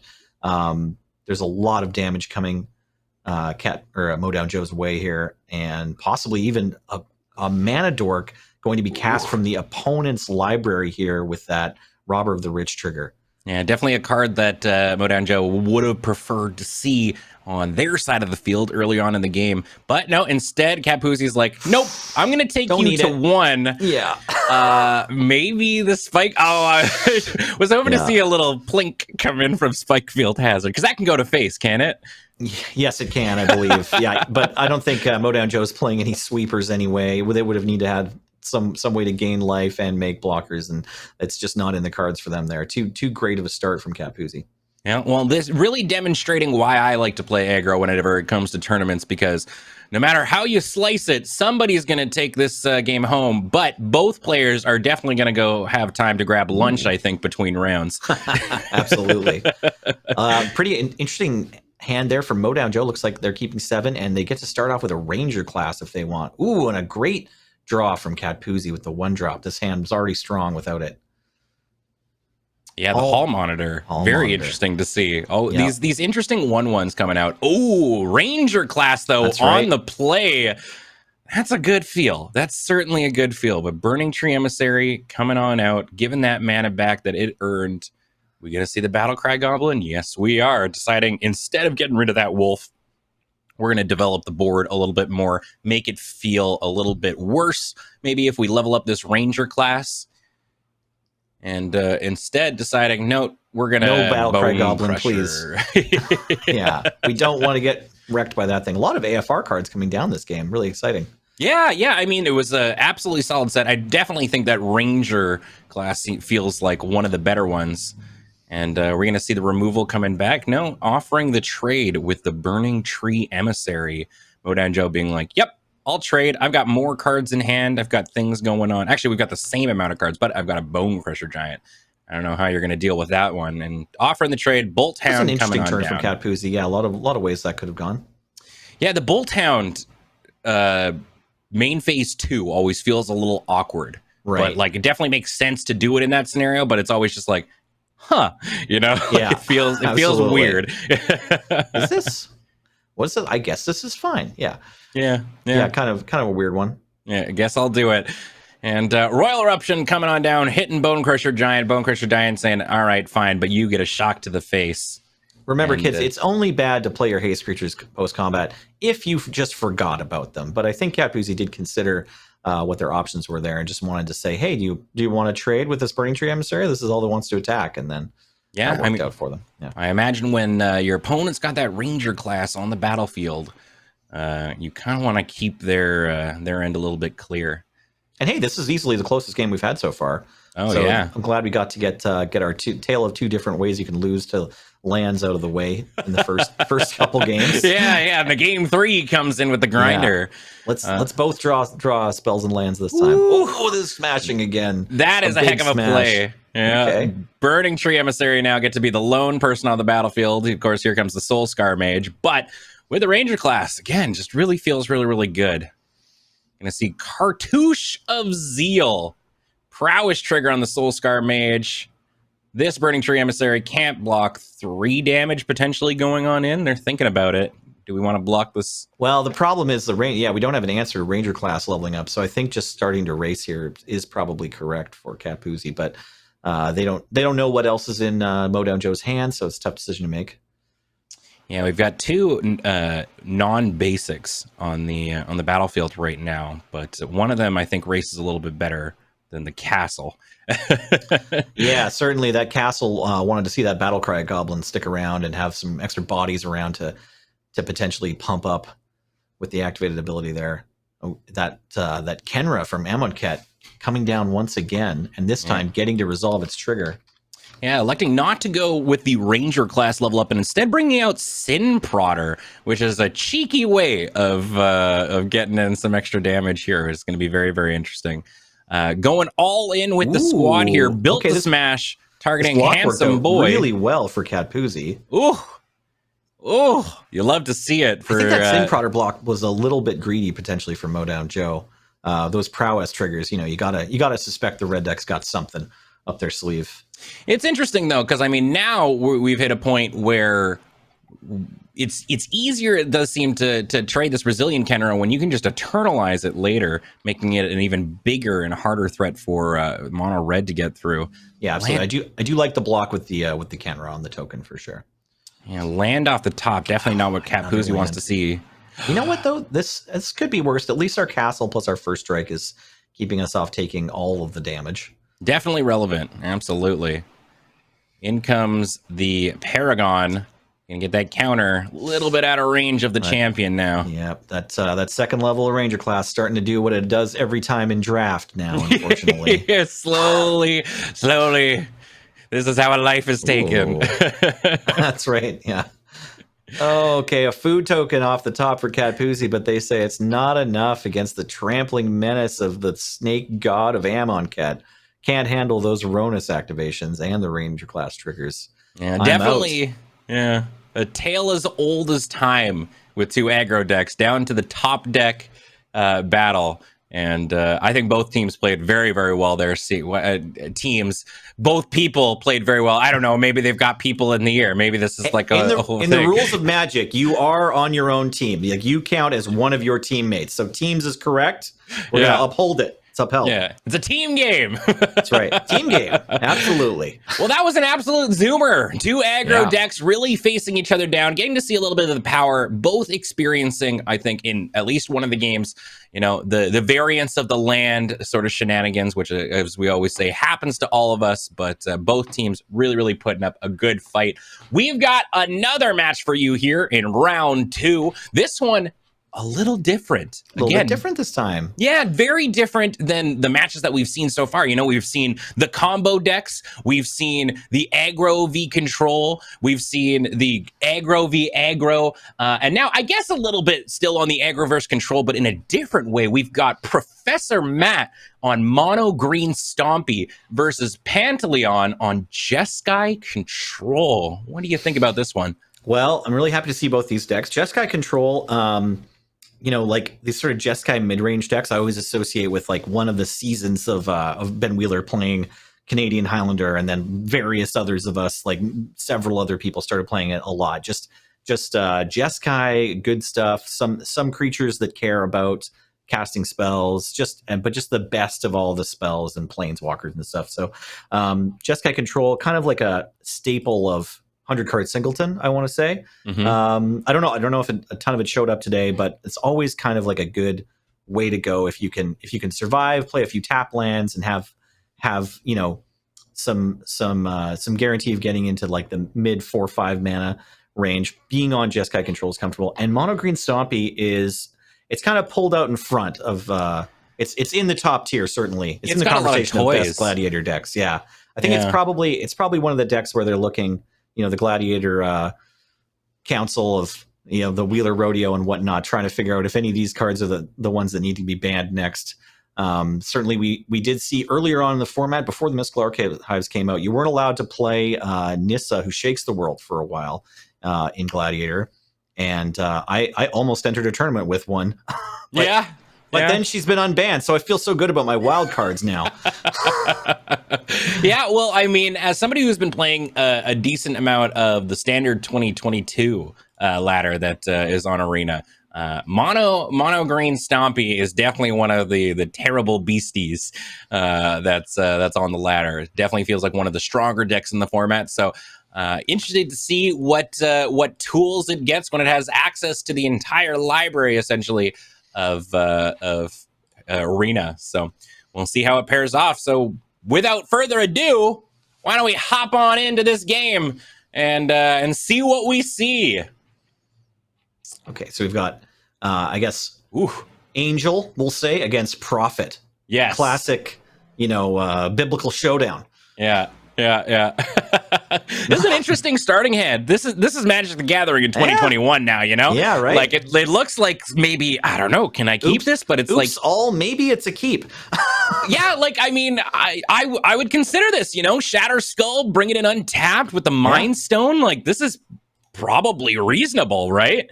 Yeah, you can definitely and they are good. Angel is going to keep. You can cast that Behold the Multiverse eventually. You're kind of, I don't know if it's the most respectful keep, as you're saying, like, hey, opponent, just don't kill me until like at least turn 6. Yeah, and the opponent is Mono Green Stompy. Now at this point in the game, actually, sorry, the way the tournament works, Angel does know the opponent's deck list. So they know that first turn Allosaurus Shepherd or even first turn Pelt Collector could be coming down. As terrifying as that is with all of these tap lands. And look, we drew another half land, half spell, land. Another Spland, if you will. Yeah, we're coining it. Oh, but we've got the rare ones that come in untapped at least. That's great. So I think that was the big thing. The Shatter Skull. If we rip a land instead of playing onto Aversion, we could even slam the Behold immediately, or we could just keep up I guess Disdainful Stroke's not going to be the needed thing on the opponent's turn 3. I guess on the play, this hand does look okay.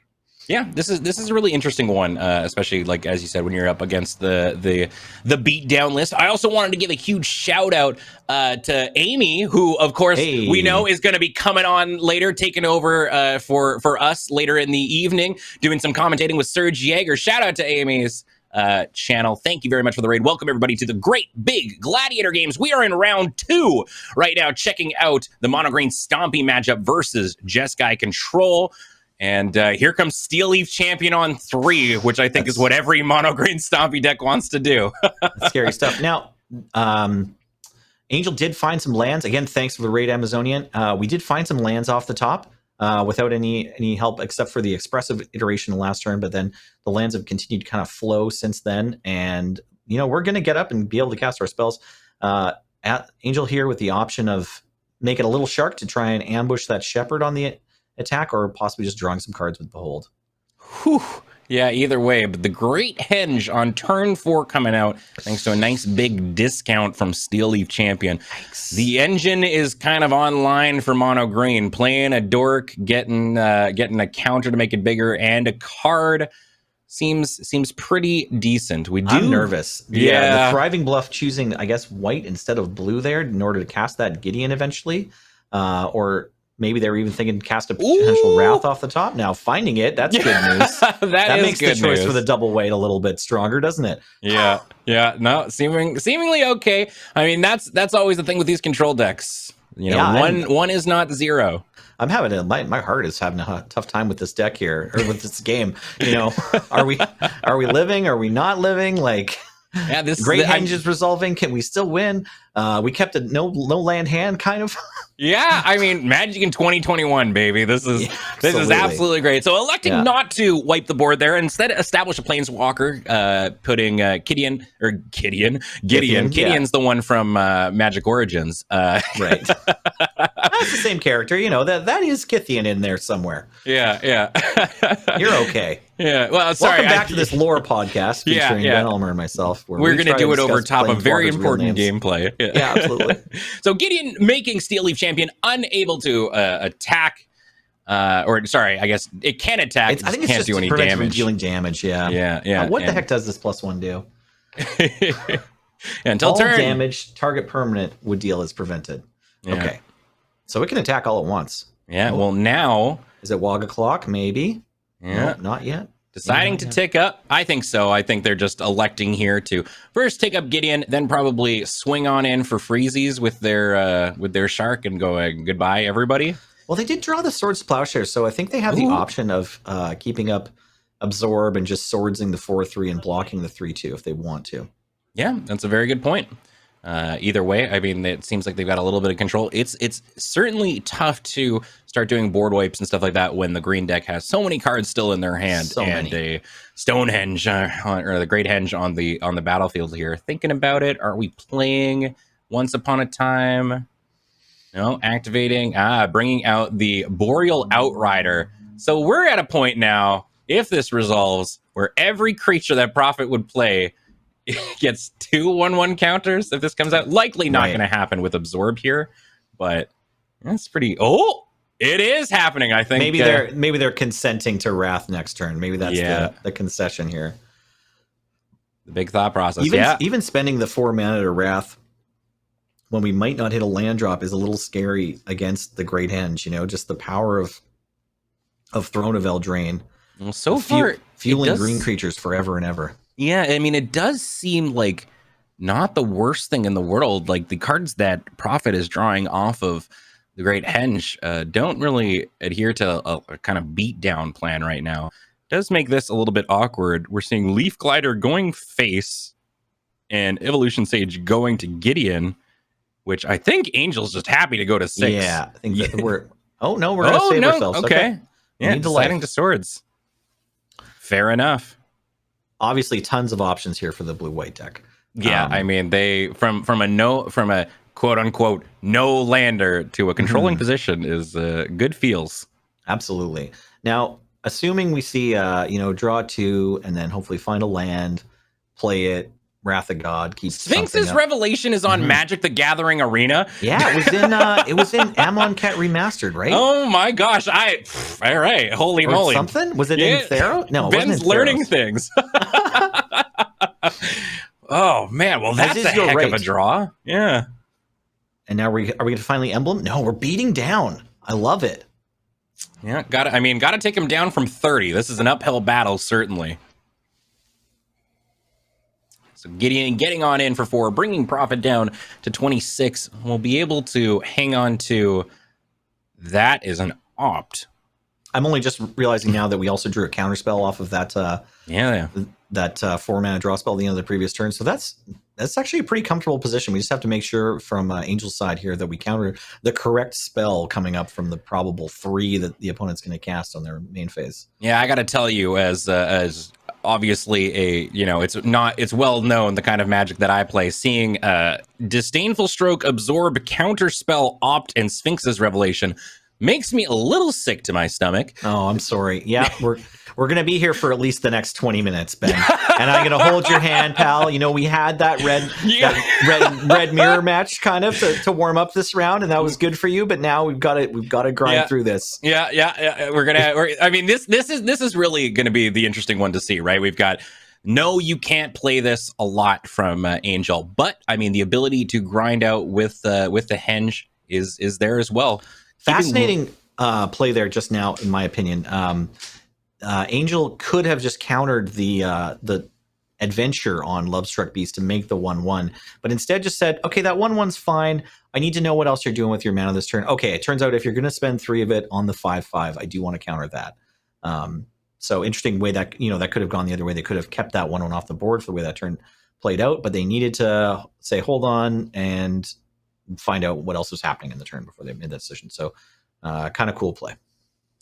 Now, this is really interesting. So Gideon kind of trying to +1 and say, no, you can't do anything with that Hydra next turn, and electing to spend that energy on the Hydra, make it larger, and get hexproof. So it is able to take out the Gideon this turn if they so choose. But I'm curious to see, honestly, if the Bristling Hydra is going on into Gideon, I imagine they probably let it happen, hey? I'm not sure they have a whole lot of other choice. That I guess we can opt during combat or when next there's a spell on the stack from Prophet and see what we'll see. The fact that we kind of need almost all of our mana this turn is tough. It turns out post Wrath here, 2 turns later, Angel's still in a pretty tough spot.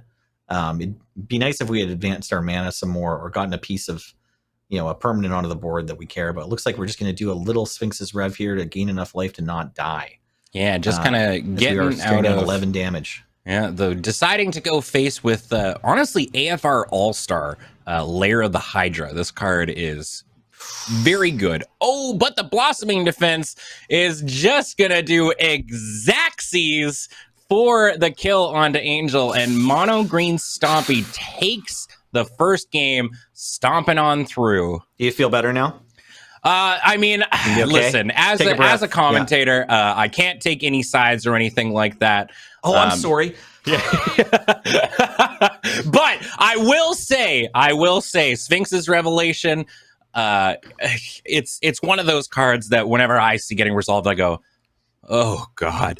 I mean, there it was just divination and gain 2 life, right? Yeah. Or 3 for 3 life. still, yeah. 6 mana for 3 life and 3 cards. Like, it doesn't feel too bad. That's really not the plan with Sphinx's Rev, right? When you put it in your deck, you're thinking 5, 7, 9 cards, right? That's why we play it, but the flexibility is obviously great.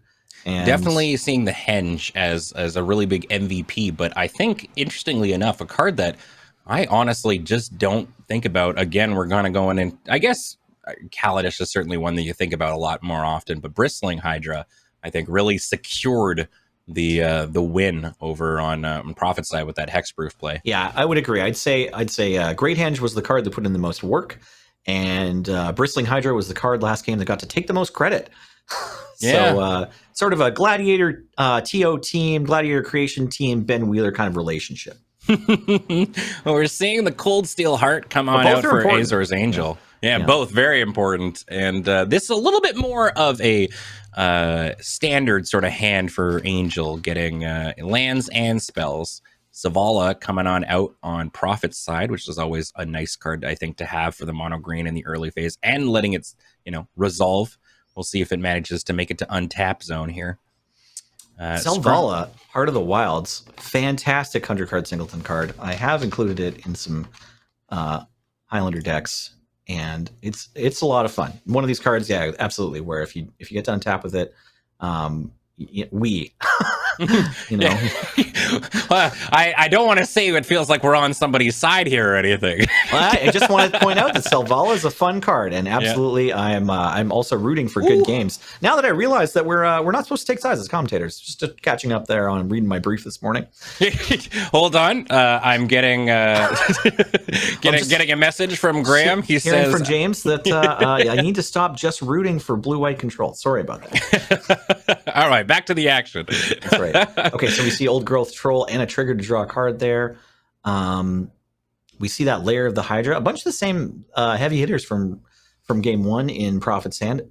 They're also, I see, joined by Yorvo. Have you had any reps, any games with Yorvo? I've definitely gone up against a Yorvo or two. It is a decent card, say, in this archetype. I mean, Mono Green Stompy, even before Standard 2022, I think was certainly doing things. Our Angel opting to use that Swords to Plowshares, getting rid of the troll so that it can't come back as a other troll or give them the ramp that they might want. I see what you did there. Let me ask you this, Ben. How many cards from Throne of Eldraine would we need to cut until Yorvo was the best one?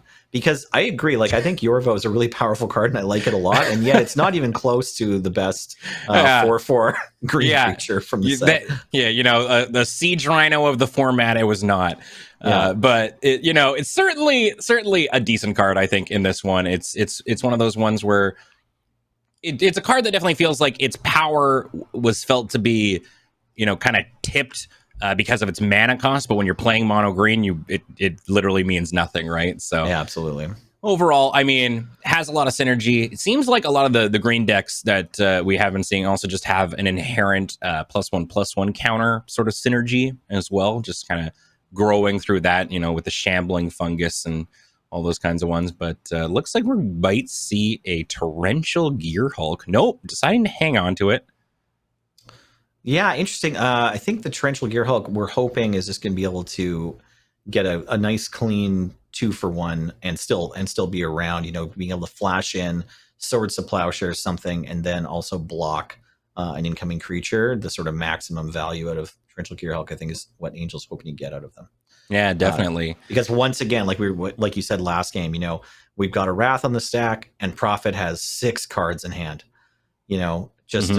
Just a pile of value, and I don't know. It's tough to argue whether that Wrath was early or not, because Angel's pretty worried about Selvala continuing to draw cards. That we need to deal with that Selvala. Yeah, I mean, this kind of seems like one of the main things of the aggro sort of stompy matchup is you need to deal with their value engines, the ones that let you go. All one of your cards is worth 2 cards, and the controls deck, cards are worth 1 card.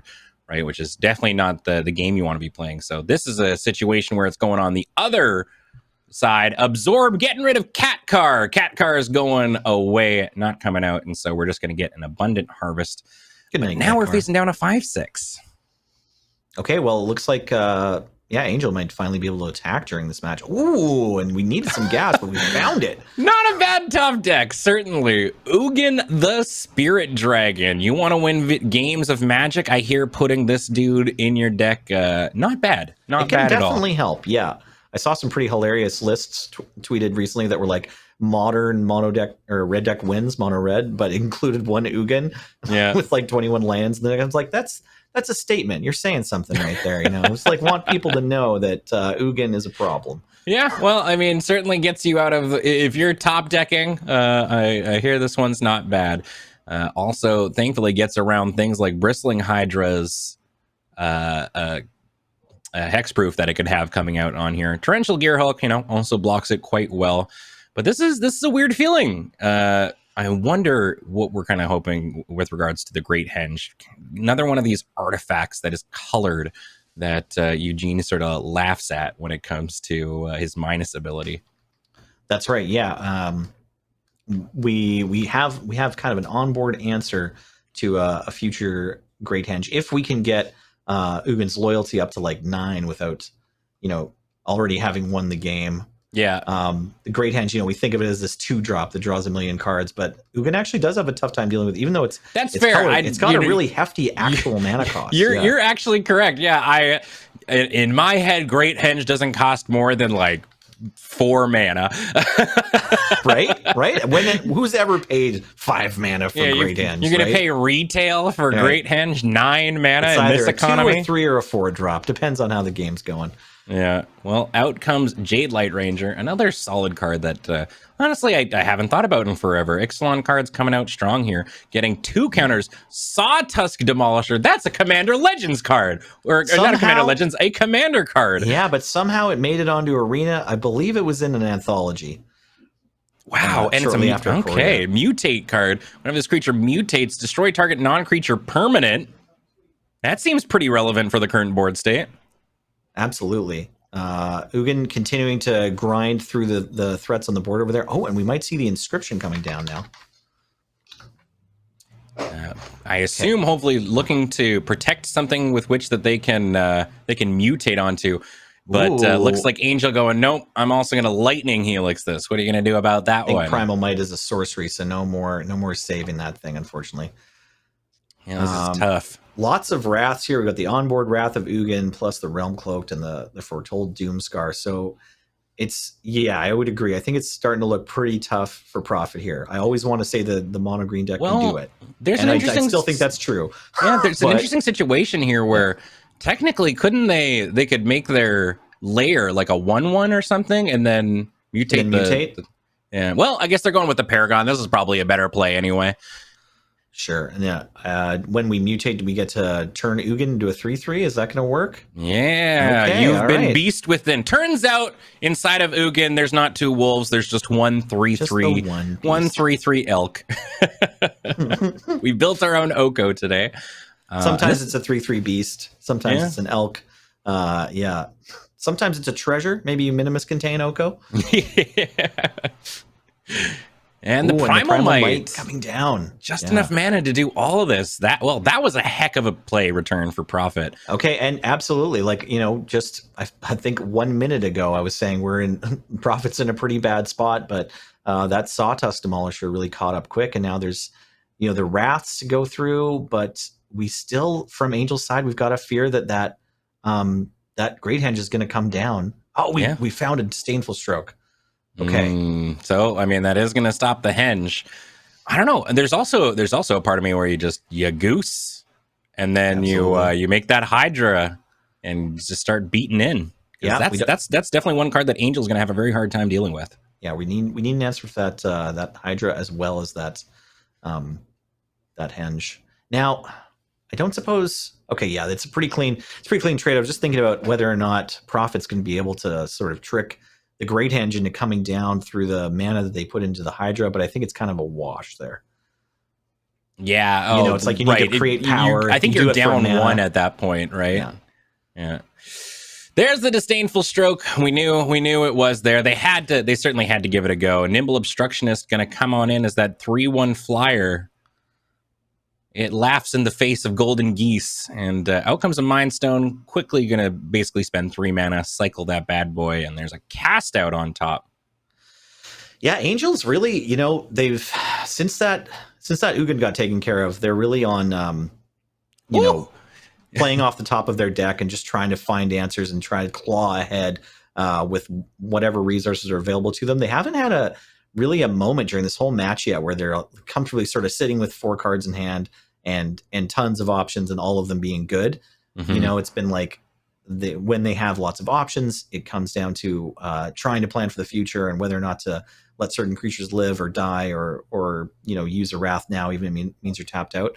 And, we're going to see a Cast Out for this Vivian Reed, but they've got the Wildborn Preserve. That's another big threat on top of the problem of layer. So it's like for profit here, if they can wiggle Wildborn Preserver into being too big for Nimble to attack through, then Angel might have to Wrath, and that'll mean that after the Wrath, the layer's a big problem.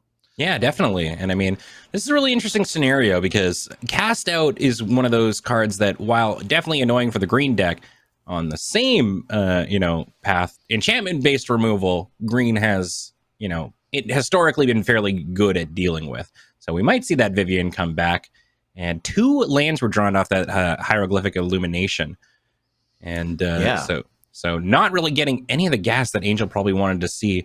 Electing to go for the Wrath with that cast off. Turns out these Birds and Fox Rider people are not going to be giants. Ugh! That animation every has time not gone any worse in the past 2 years.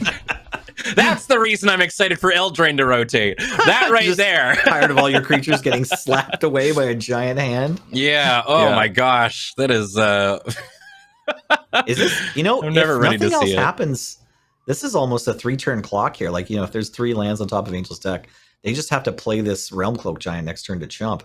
Yeah. Well, there's a memory lapse. Out comes the Giant. We're going to trade lands. I assume at this point, Angel's probably pretty happy to do so, unless you grab the big, hateful lizard. This is actually interesting. I might have sandbagged that and gone and very clearly gone with I'm going to send in this Hydra. Do you want to trade it with your Giant? Because if they did, I don't know how Angel deals with a Carnage Tyrant. But they decide to run it right on out. Well, that's probably how they would deal with it. A top deck Day of Judgment. Oh, they're just going to block here, so the top deck's not going to need to happen because Profit is down to 5. That Nimble Obstructionist put in some work. There's maybe an Ugin Bolt. It's been sort of an interesting texture of the match, like a feeling that we got to deal with everything Profit's doing. But we've also chipped Profit down to one attack from this Realm Code Giant, and it's just going to be a straight trade with Carnage Tyrant there. Yeah, definitely a good play, I think, on that point. It looks like they were hovering over layer of the Hydra. Did we want to do something, with chumping with that and getting in? But, the Giant having Vigilance definitely makes that a little bit more difficult. Top decking a Ram through here, which doesn't really do a lot on the board. But layer the Hydra, getting around realistically everything that Angel has. This is a tough one. I got to say, the two turns previous, I like casting the Carnage Tyrant because I'm hoping that I can keep I'm going to draw a land sometime soon because I'm on no gas right now. I'd like to make the top of my deck, a happy moment for me, whether it's a land or a spell. And if it's a land, then my Hydra becomes an 8/8. Yeah, I think we might be seeing the end, the very end of this game, because out comes Lair of the Hydra, turning itself into a 6/6. Always now probably going to keep up 1 mana for the Snakeskin Veil that they just drew. So even if Angel does manage to top deck a piece of removal, Prophet's got an answer to stop it. I was going to say, maybe we'll be able to find a creature that can block. So Flash is excellent here because it deals with that ram through. It only needs to be a 3/3 Hydra, so the extra mana floating around on Prophet's side can work. But we don't currently have a way to stop Aven Mind Sensor from chumping. Yeah, so that's a tough interesting turn for Profit here when deciding how to deploy their threats. Electing to go with it as a 3/3. Going for I'm displaying lethal. This is what's coming on in. First, we've got the Abrade. Now, there is a memory lapse in Angel's hand here, so we can memory lapse the Snakeskin Veil. It's not an uncounterable protection spell. Ooh, magic. Yeah. Being magical yet again. And now with that land out of the way, Day of Judgment starts to get a lot better. And Angel might just say, I won't cast the bird here. I'll wait a turn and then wrath away your elf. This is such a heck of a turnaround. That's a brainstorm. Oh, we're seeing just a massive turnaround and a Myria's Call coming off the brainstorm. Any number of swings wildly back and forth in terms of where the advantage muffin goes. Yeah, this match. Is wild. There's no number that's too high for who it seems like is about to take the game.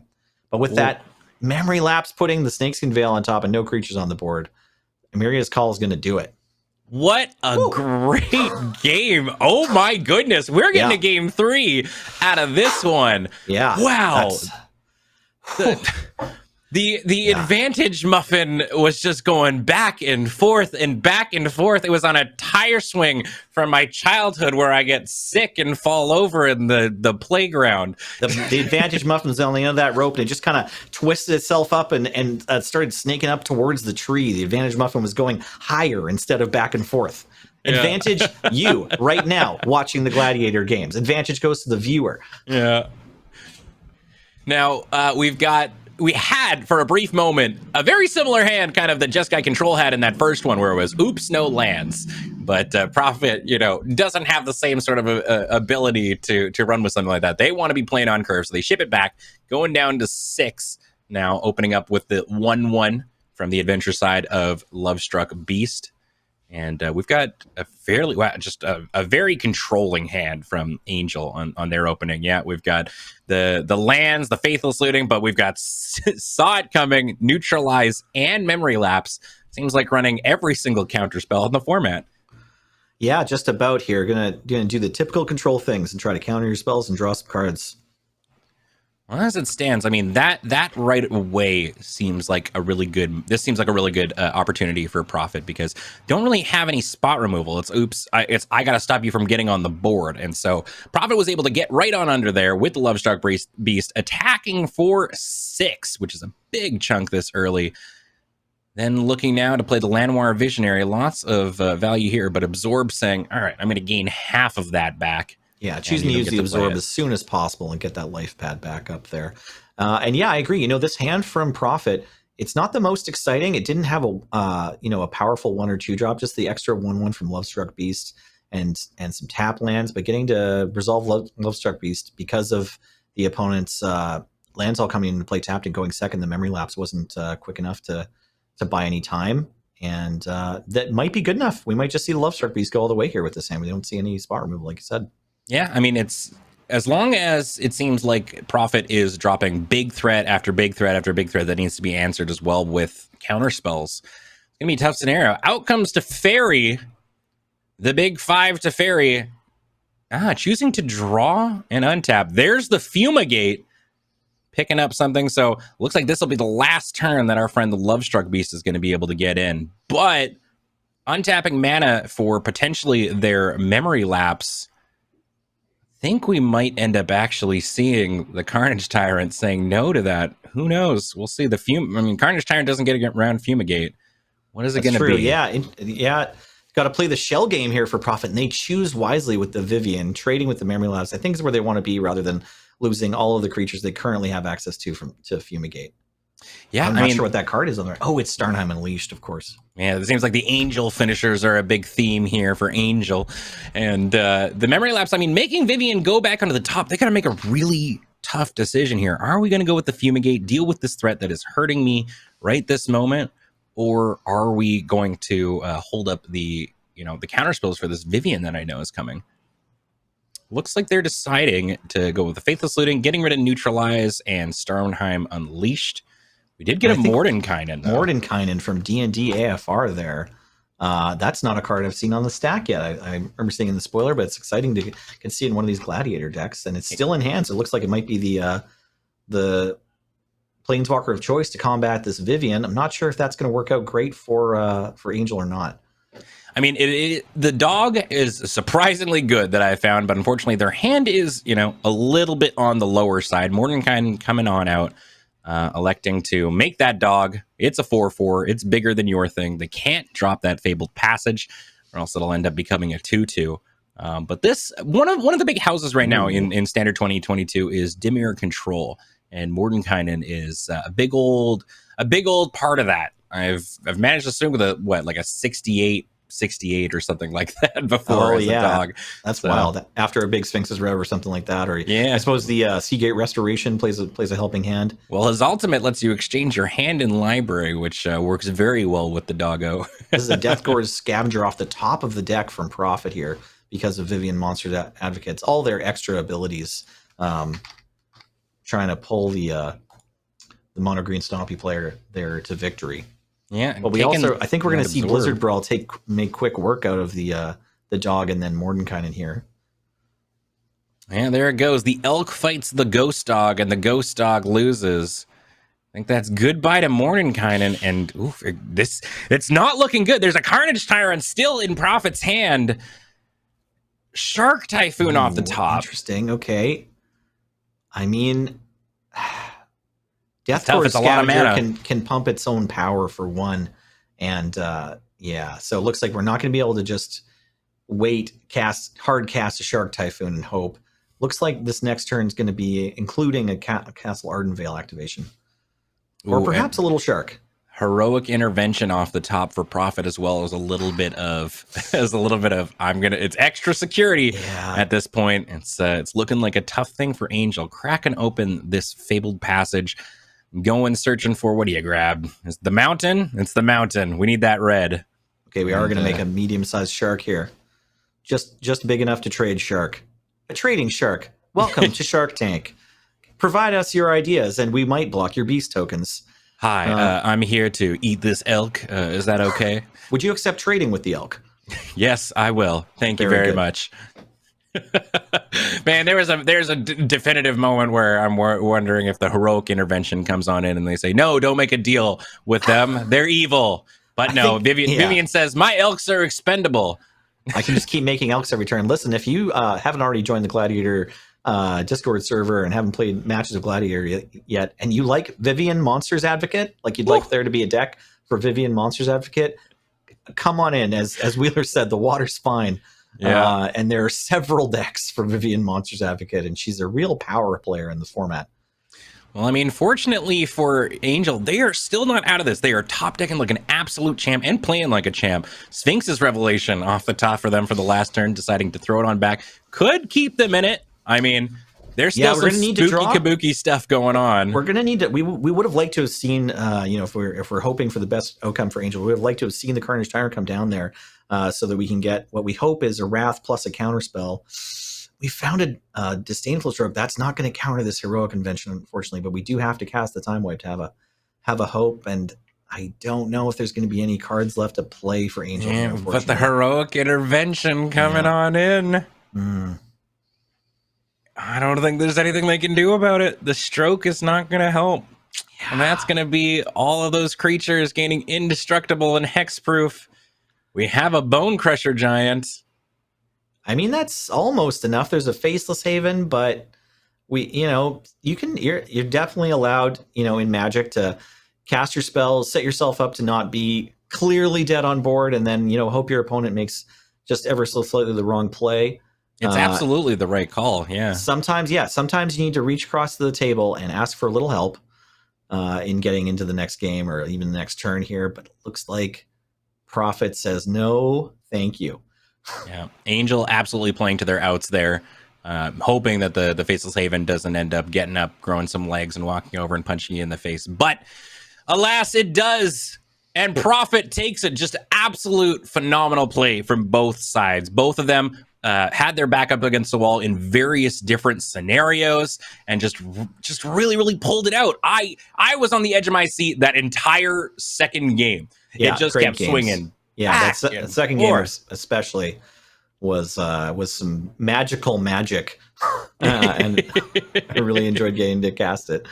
I guess what do we got next? That's going to wrap up round 2 for us, I believe. It is going to wrap up round 2, and what a round 2 it was. And we're going to throw it now back to the news desk. We're going to go back to Maria and Benjamin Wheeler, as not only do they do a little bit of a breakdown of all the different things that you might be seeing over the course of this tournament, but also maybe giving away some fancy prizes, perhaps. Let's pay attention. Let's pay attention. All right, like winning. I hope the fancy prizes we're giving away are Ben suspenders, because I am here for those. Hey, everybody, welcome back to the news desk. Maria and Wheeler here at the news desk with you, watching all these awesome games. Your reaction to that past round, Wheeler, great to see Mono Green stomping one of the decks you identified as kind of a big powerhouse player in this format do its thing. Yeah, it's I'm not here to pick favorites, although Azor's Angels is a day one Gladiator player, a mod of my own stream, and Jeskai Control feels like a child for me. But you know what? Sometimes you get the Sphinx's Rev and it's not enough.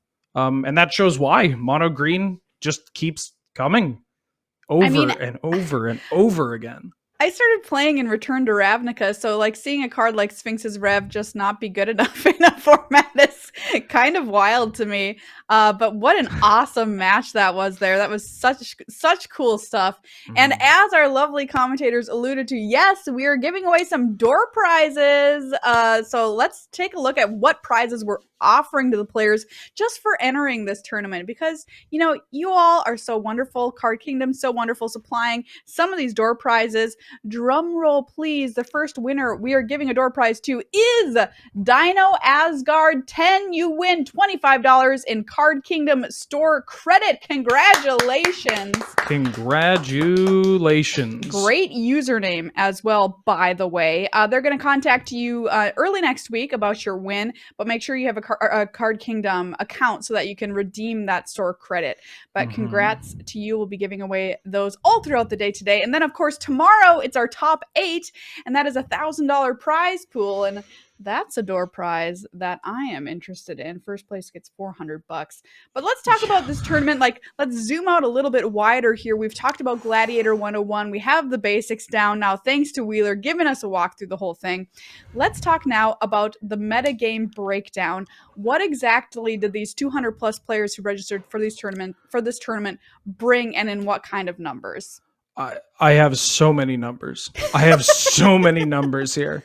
The Gladiator players brought a lot of different decks. Great. A massive diversity. And this is even including certain decks, you know, being lumped together at times for the sake of, you know, relaying to people that might not be familiar with the format.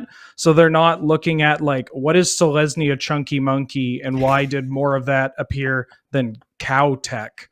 You know, although if there was Cow Tech, we'd say there's Cow Tech.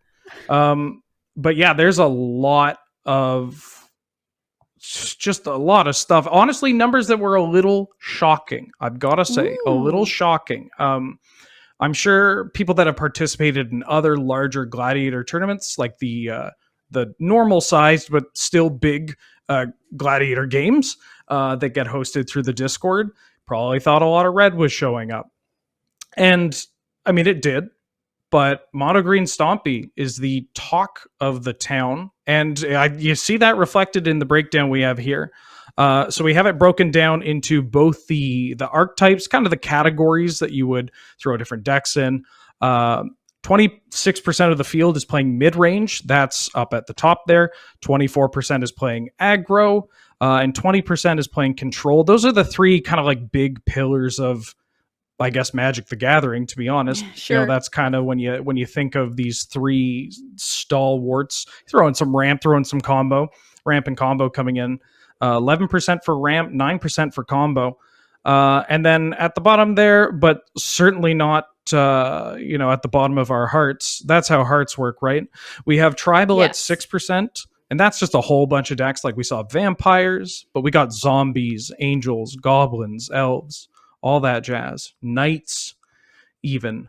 Night tribal. I love tribal decks so much. This makes me so happy. I don't care what the tribe is. It's one of my favorite things to do in Magic. So big thumbs up to the 6% of the players who brought tribal decks. You are really cool. That's official. Yeah, and Tempa players, I see you. Look, our Quirion Dryads will get really good eventually. Just promise me. Believe me. But then the color breakdown. This one's actually the most shocking to me, but for the way that this event is being held, it kind of makes sense. You have green and black at the top. 54% of decks are playing green. 53% of decks are playing black. Blue's just sticking in the middle, you know, kind of dividing people. It's a bit of a divisive color, I'd say. And then white and red at the bottom, both at 40% of decks playing them. This is a little shocking to me because, again, I expected a bit more red, but because, well, you know, people might not have played that much Gladiator, or they might be worried about red. You kind of see this reaction of slaving up a bunch of Sultai or Golgari, or let's just call it mono green, because it's really hard to lightning bolt a 5/5. You're not going to get... I mean, we saw it honestly in that last I mean, like you round can too. do it. It's not you can do it, but it'll Yeah. live. You can, and sometimes you can even throw 2 at it, and that feels bad, but it feels even worse when they respond with like a snakeskin veil or a heroic intervention. Yeah, we just And then saw that. everything you work towards is washed away, just completely washed away. So yeah, it's a little surprising to see red appear, not as much as I thought, and especially just at the bottom there. White's a slow burn, so that kind of makes sense. White's an acquired taste, even more so than blue. I mean, you said that blue was like a divisive color. I mean, it's right there, and of course, the numbers of the decks people are playing. But why is that? Is that just because there's a constant battle that's started with the beginning of the universe of players that hate control and players that love control? I think when people start playing a format, especially one, I mean, heck, when people start playing Magic, but for a format that is as powerful as Gladiator, the first time they face actual factual counterspell, there's a crossroads. They either go, why would I do this to another human being? Yeah. Or, oh, this is all I want to do. I might be on that side of the road personally, but I also just understand I get it. Love Struck Beast is large. It's big. It's appealing. It has keyword big, of course. Yeah. So blue can be a little tricky for people just getting into it. Also, blue decks in formats like this aren't that, like, it's not easy to play. Not to say blue's an easy color to play. But you can't reliably just sit on like, oh, counter to fairy. Because there are so many cards that have, say, can't be countered, or they're a bit too quick, or you fight a black deck with 18 pieces of hand attack and you're just sitting there wondering what you're going to do. Yeah, and we saw that happen in the last match. Yep. So them's the breaks, but it's okay. When you get to kill them with a Torrential Gear Hulk flashing back, like a Sublime Epiphany or they get like 18 mana worth of cards and a 5/6. I think they're okay. I think blue players will be all right. You know, I was around for Torrential Gear Hulk Standard, which is what I'm going to call it. And anytime I just even have a whiff of that card, I get my blood runs cold. But I think we have more data here from the metagame breakdown as well, because as you said, you had, and I quote, too much data. And so we've got even further breakdowns here, color combos and deck archetypes. Yeah. So we also kind of looked at the different splits of not just how many decks were playing a specific color, right? Just also what's going on here. And Sultai up at the top there, 21 decks out of the 209 that were registered were playing Sultai. And that's not that surprising because you get to play a Thoughtseize, a Counterspell, and an Elder Gargaroth. So I understand. Sultai is one of those weird decks where we'll actually see it when we cover individual decks, that it's very flexible. And so, you could be a Sultai ramp deck and all of a sudden your opponent's just dead to a Questing Beast on turn 5 or whatever.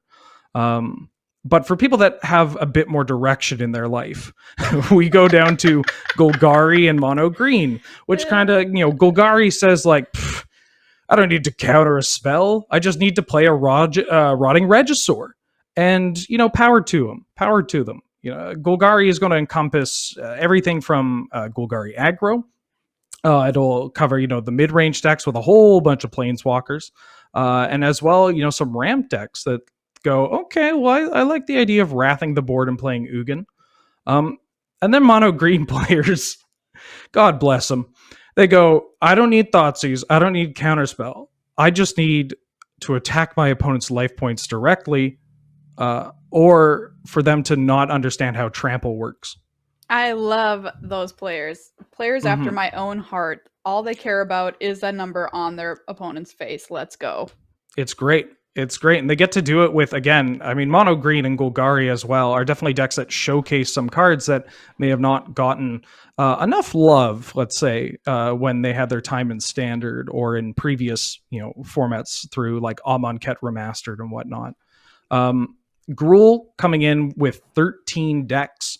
13 decks playing Gruul. Gruul, again, kind of has a similar spread to something like Golgari, where they can be, beep aggro, or they can get just a little bit bigger and maybe have a couple of dragons in there.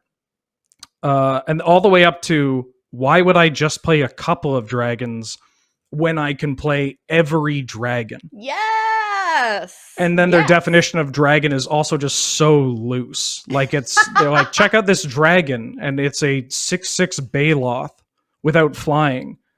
And it's just like, come what? on, it's got to have flying. Oh, well, I mean, if it's got haste and some way of pushing damage, I'll call it a dragon. And some of them, their way of pushing damage is tilt, but that's okay. It gets the job done for Gruul.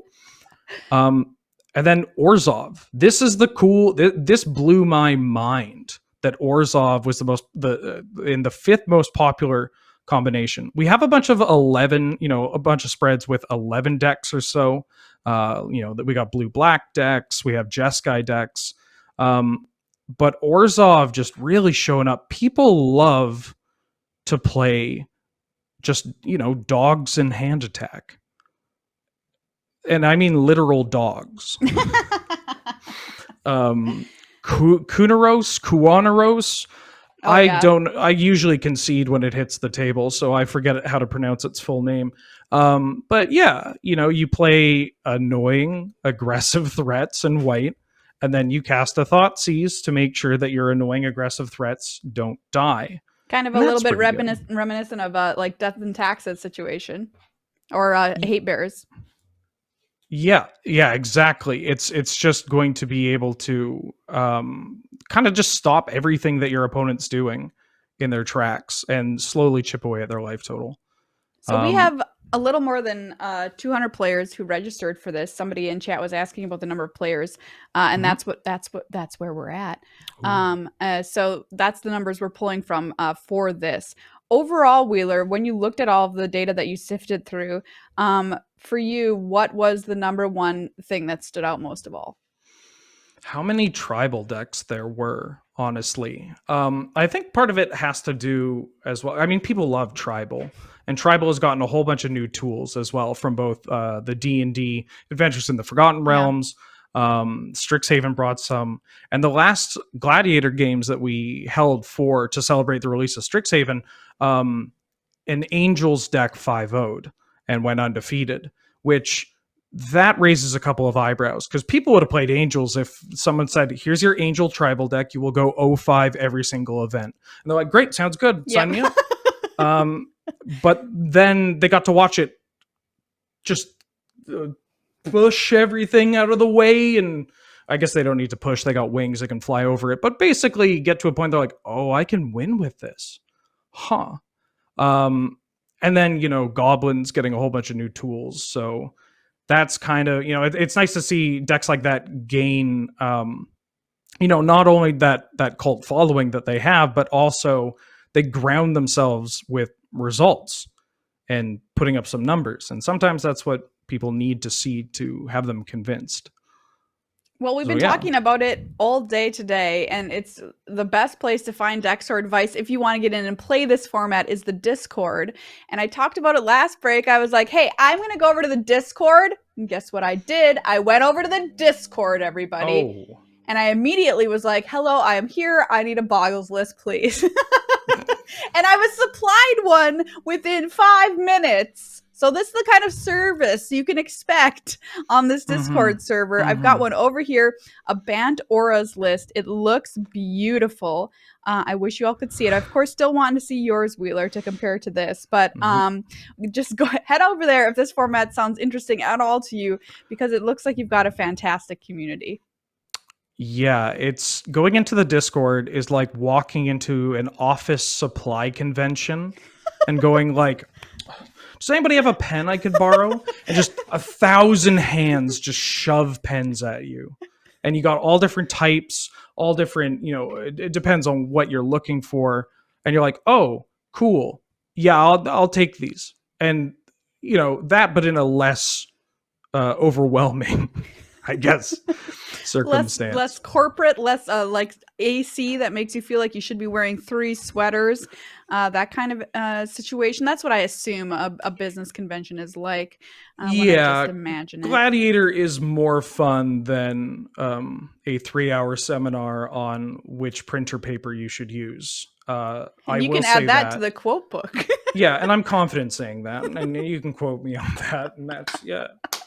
Excellent. Well, that is going to do it here for round number 2. Starting after next round, we're going to take a look at our leaderboard as well, by the way, to find out who is rising to the top of this 200 player plus tournament. So I'm excited for that, but we're going to take a brief little break now. Don't go anywhere. We'll be right back and straight into the action with round 3 coming up in just a couple minutes.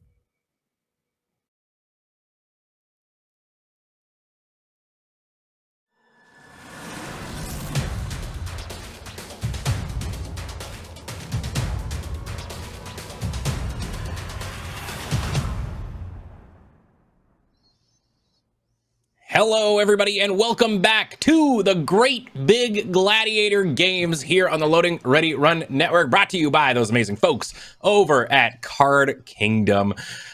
We have had just so much good magic going on today, and we are not even close to the end of it. We've got so many more rounds and so many great decks to show off for you. Oh, man, how are you feeling, buddy? Yeah, I enjoyed that segment about the metagame. I also would have guessed early on in the format. Like, this is, I think, the largest tournament we've had so far in Gladiator. There's been some big ones seasonally over the past year, but yeah, I kind of also suspected there'd be a lot of red and not as much red as Ben was expecting as he was talking about that. And I wonder if Mono Green Stompy is going to end up being the boogeyman instead. That could very well be the case, but I think it already is kind of a boon to the format. I think it's kind of cool that it's like, well, the best thing to do if you're not sure, and sort of the starting point isn't the same as the other Magic formats for the most part. Often if you don't know what you're doing, you've never played Modern before, or maybe never played Historic, I would usually tell my friend going to a tournament on a random weekend when they just want to play some Magic, yeah, probably play Red, right? Yeah. If you're not sure. And maybe it turns out, at least this weekend, if you want to play some Gladiator and you don't know the format super well, or even if you do, like, yeah, play Green. Yeah, I mean, it definitely seems as though, like, in at least even just like the past couple of years too of Magic being released, which is, where a lot of the nucleus of Arena is, that Green's been getting some powerful tools. Absolutely. Yeah. And we don't want to ban them all, just like the Gladiator team wouldn't want to ban, Lightning Bolt. It's like, well, you don't want to ban Llanowar Elf, I mean, maybe you'll ban one spot at a time, but there's a lot of tools there that you'd have to eventually unpack to kind of level the playing field from the plan of Mono Green Stompy. Yeah, I mean, what's definitely interesting about this, though, is just having such a wide variety and such a huge access to a card pool in terms of, it's not all about playing this isn't a format that has like prime time, or like some of the big boogeymen that you would see in a lot of these other larger formats and whatnot. It's all in the Arena, and obviously there still are these boogeymen, but it's really, really cool seeing the utter variety of the decks, and they showcase too. Like, I mean, we've got 200 and some players, in this, and the highest deck archetype was 23, right? Yeah. So there's really so much. Wide. Yeah, and honestly, from various other formats, 100 card singleton is usually a deck brewer's paradise, right? It's like, we talked earlier about how you can net deck, and absolutely, the Gladiator community wants you to net deck, get in, help everyone find more opponents. That's what we want first, and the Discord's a great resource for that. But people definitely brew, and the format's great for it. So in this next match, I think we're going to see the Mono Green Stompy Menace come back. We are going to see a returning deck piloted by Rec Deck, as well as some Golgari aggro. Oh, so a little bit of the sludgy punch. Yeah, a little bit of the crawling out of the graveyard to grab your ankle. The grave crawlers. I'm a huge fan of cheap black creatures. I love to see some 2/1s for 1 in black that sometimes come back from the graveyard. and I hope we get to see some of that today. Yeah, okay. I see Diregraph Ghoul in the list. I'm stoked already. Dread Wanderer. The black mold, as it's called in Highlander, I believe, is what you call it, right? Mold, absolutely. Ooh. Well, let's waste no more time. Let's move on to round number 3 here in the Great Big Gladiator Games and get on in. We've got I Am Morthos on that Golgari aggro, as we said, and Rec Deck playing the mono green. And I mean, this seems totally fine to me. There's a lot of double costed, but I don't know. I'd turn imagine Wildwood Tracker into a non-human on turn 2. How can you say no? Both of them with the first turn Wildwood Tracker. Okay, so maybe the idea for this Golgari aggro deck is to be a mono green stompy deck plus. Let's keep all the best cards from the mono green aggro and then see what else we can do with it. Yeah, this is an interesting one. They decide to go with the mulligan. They did technically have 2 untapped lands that they could play there, but opting to go and bring it down to the 6. It's a little bit more lower to the ground. Deathless Knight, kind of a really that really fulfills the niche, as you were saying, of like the black mold of the you got to answer this, but it's going to keep coming back kind of card. Possibly the most expensive one of those kinds of effects, but we've got a Scrap Heap Scrounger. That's one of the black keep relentless creatures, right? So we'll see if that can put in the necessary work here. So we've got turn 1 plays from both sides. The Wireworld Tracker and the Shambling Ghast both kind of, block each other fairly well if they do decide to go that route. And blocking, choosing to chump, and then putting the -1/-1 counter on the tracker. Down you go. They've got a wild oh god, we can say it. We can do it.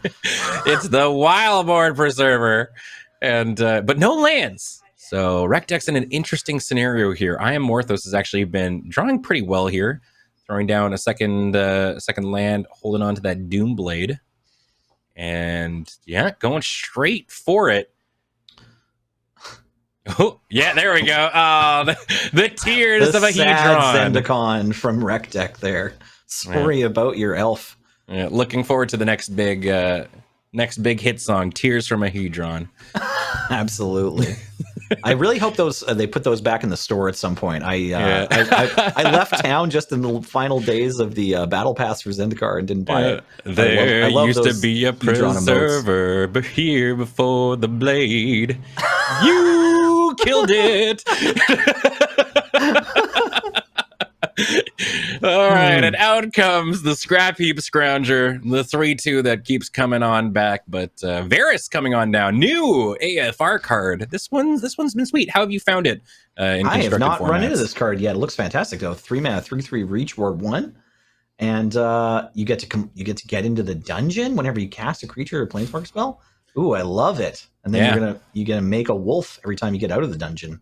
It's another one of these green cards that you read it, and then you keep reading it, and then you keep reading it, and you keep reading it, and then you sign the clause at the bottom of it because it's basically a contract worth of text. Varys, Silvery Moon real estate agent.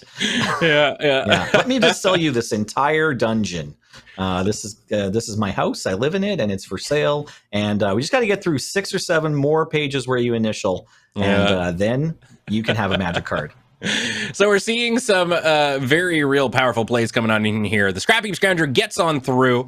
Rec Deck saying, I'm okay with taking 3. Varys now on the battlefield, still getting a trigger off this incoming questing beast, decides to head on into those Mines of Phandelver and go, I'm swinging back here for 7.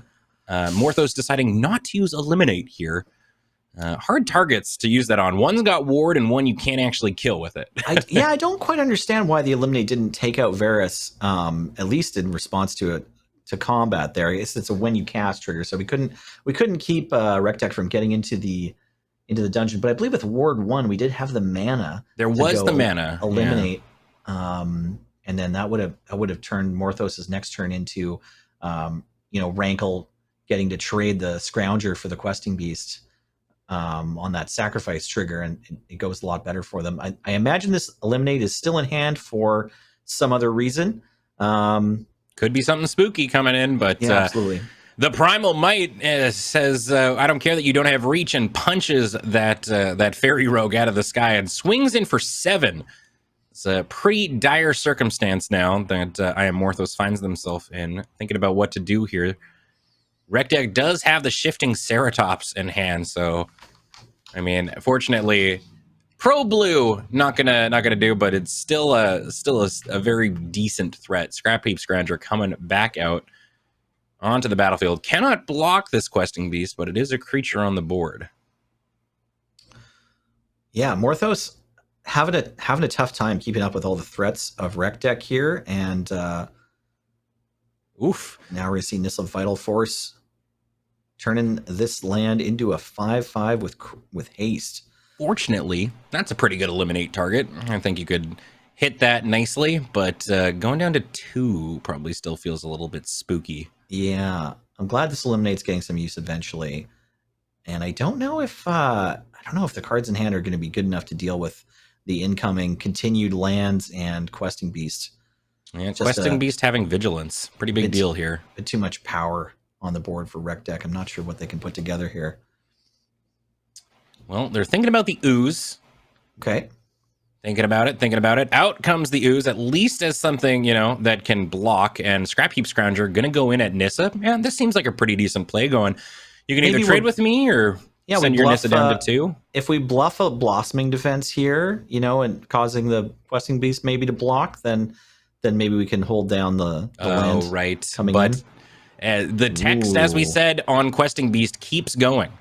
Because that's right. Because can't even block the questing beast. Yeah, can't even block. It can't even do it. Reminder: whenever you're reading the green card, keep reading and then keep reading and then keep reading. Although from the good game that we saw out of Morthos, they definitely knew right away that that was the good game on it. Hoping that maybe they would block with the questing beast. Yeah, pretty kind of grasping at straws there, unfortunately, for Morthos in those final turns. I'm curious, again, that just the one turn that I felt like I didn't entirely understand what Morthos was up to, the eliminate on the Silvery Moon Ranger, I would have liked to have seen. I think it said Ward 1, and I think they had 3 mana, but maybe there was something we missed there. No, anyways, it did look as though, by the way that they played it and how quickly they chose the effect from Rankle, that they were just like, you know what? I don't need to eliminate this. They're probably just gonna sacrifice it to this Rankle effect. Or if I make them, that's the creature that's gonna die. It is interesting though, because had they done the eliminate, then that obviously it would have gotten rid of the questing beast. So always a tough kind of thing. There's always also just that time, where I've more than once gone, okay, yeah, pass it back to me, and then go, right, I was going to cast a spell on the end of turn. Yeah, absolutely. Morthos with a pretty unfortunate mulligan here, but no 1-drops from Rec Deck at least. And I suppose if they chain a couple of forests off the top, they could be in a decent position. I am once again nervous for our poor Golgari aggro friend. Yeah, outcoming the Merfolk Branchwalker, certainly a decent thing to get in front. And this is not the first time we've seen this today. A little bit of the old land screw, and that's when the heart sinks a little bit. Yeah, it was a tricky keep at 6 with only the 1 castable spell. Although it's with 1 forest, lots more options pick up. Oof. But here we see the champion and another non-land off the top. Yeah, this might be running away. It looks like, unfortunately, we might be seeing another non-game coming out here. A lot more decisions being made in game 1 than in game 2, it looks like, unfortunately, for I Am Morthos. Yeah, jumping the Branchwalker, out comes the Nullhide Ferox. Ooh. Boy, this is a curve, Nelson. This is, if you were wondering which decks to play in the Great Big Gladiator games and you're not sure, maybe go with Mono Green Stompy. Oh my goodness. Got some good options. Yeah. I don't know if I've ever seen someone punished so hard for missing land drops. This is, whew. Yeah, it's a lot of hefty monsters on the other side of the table.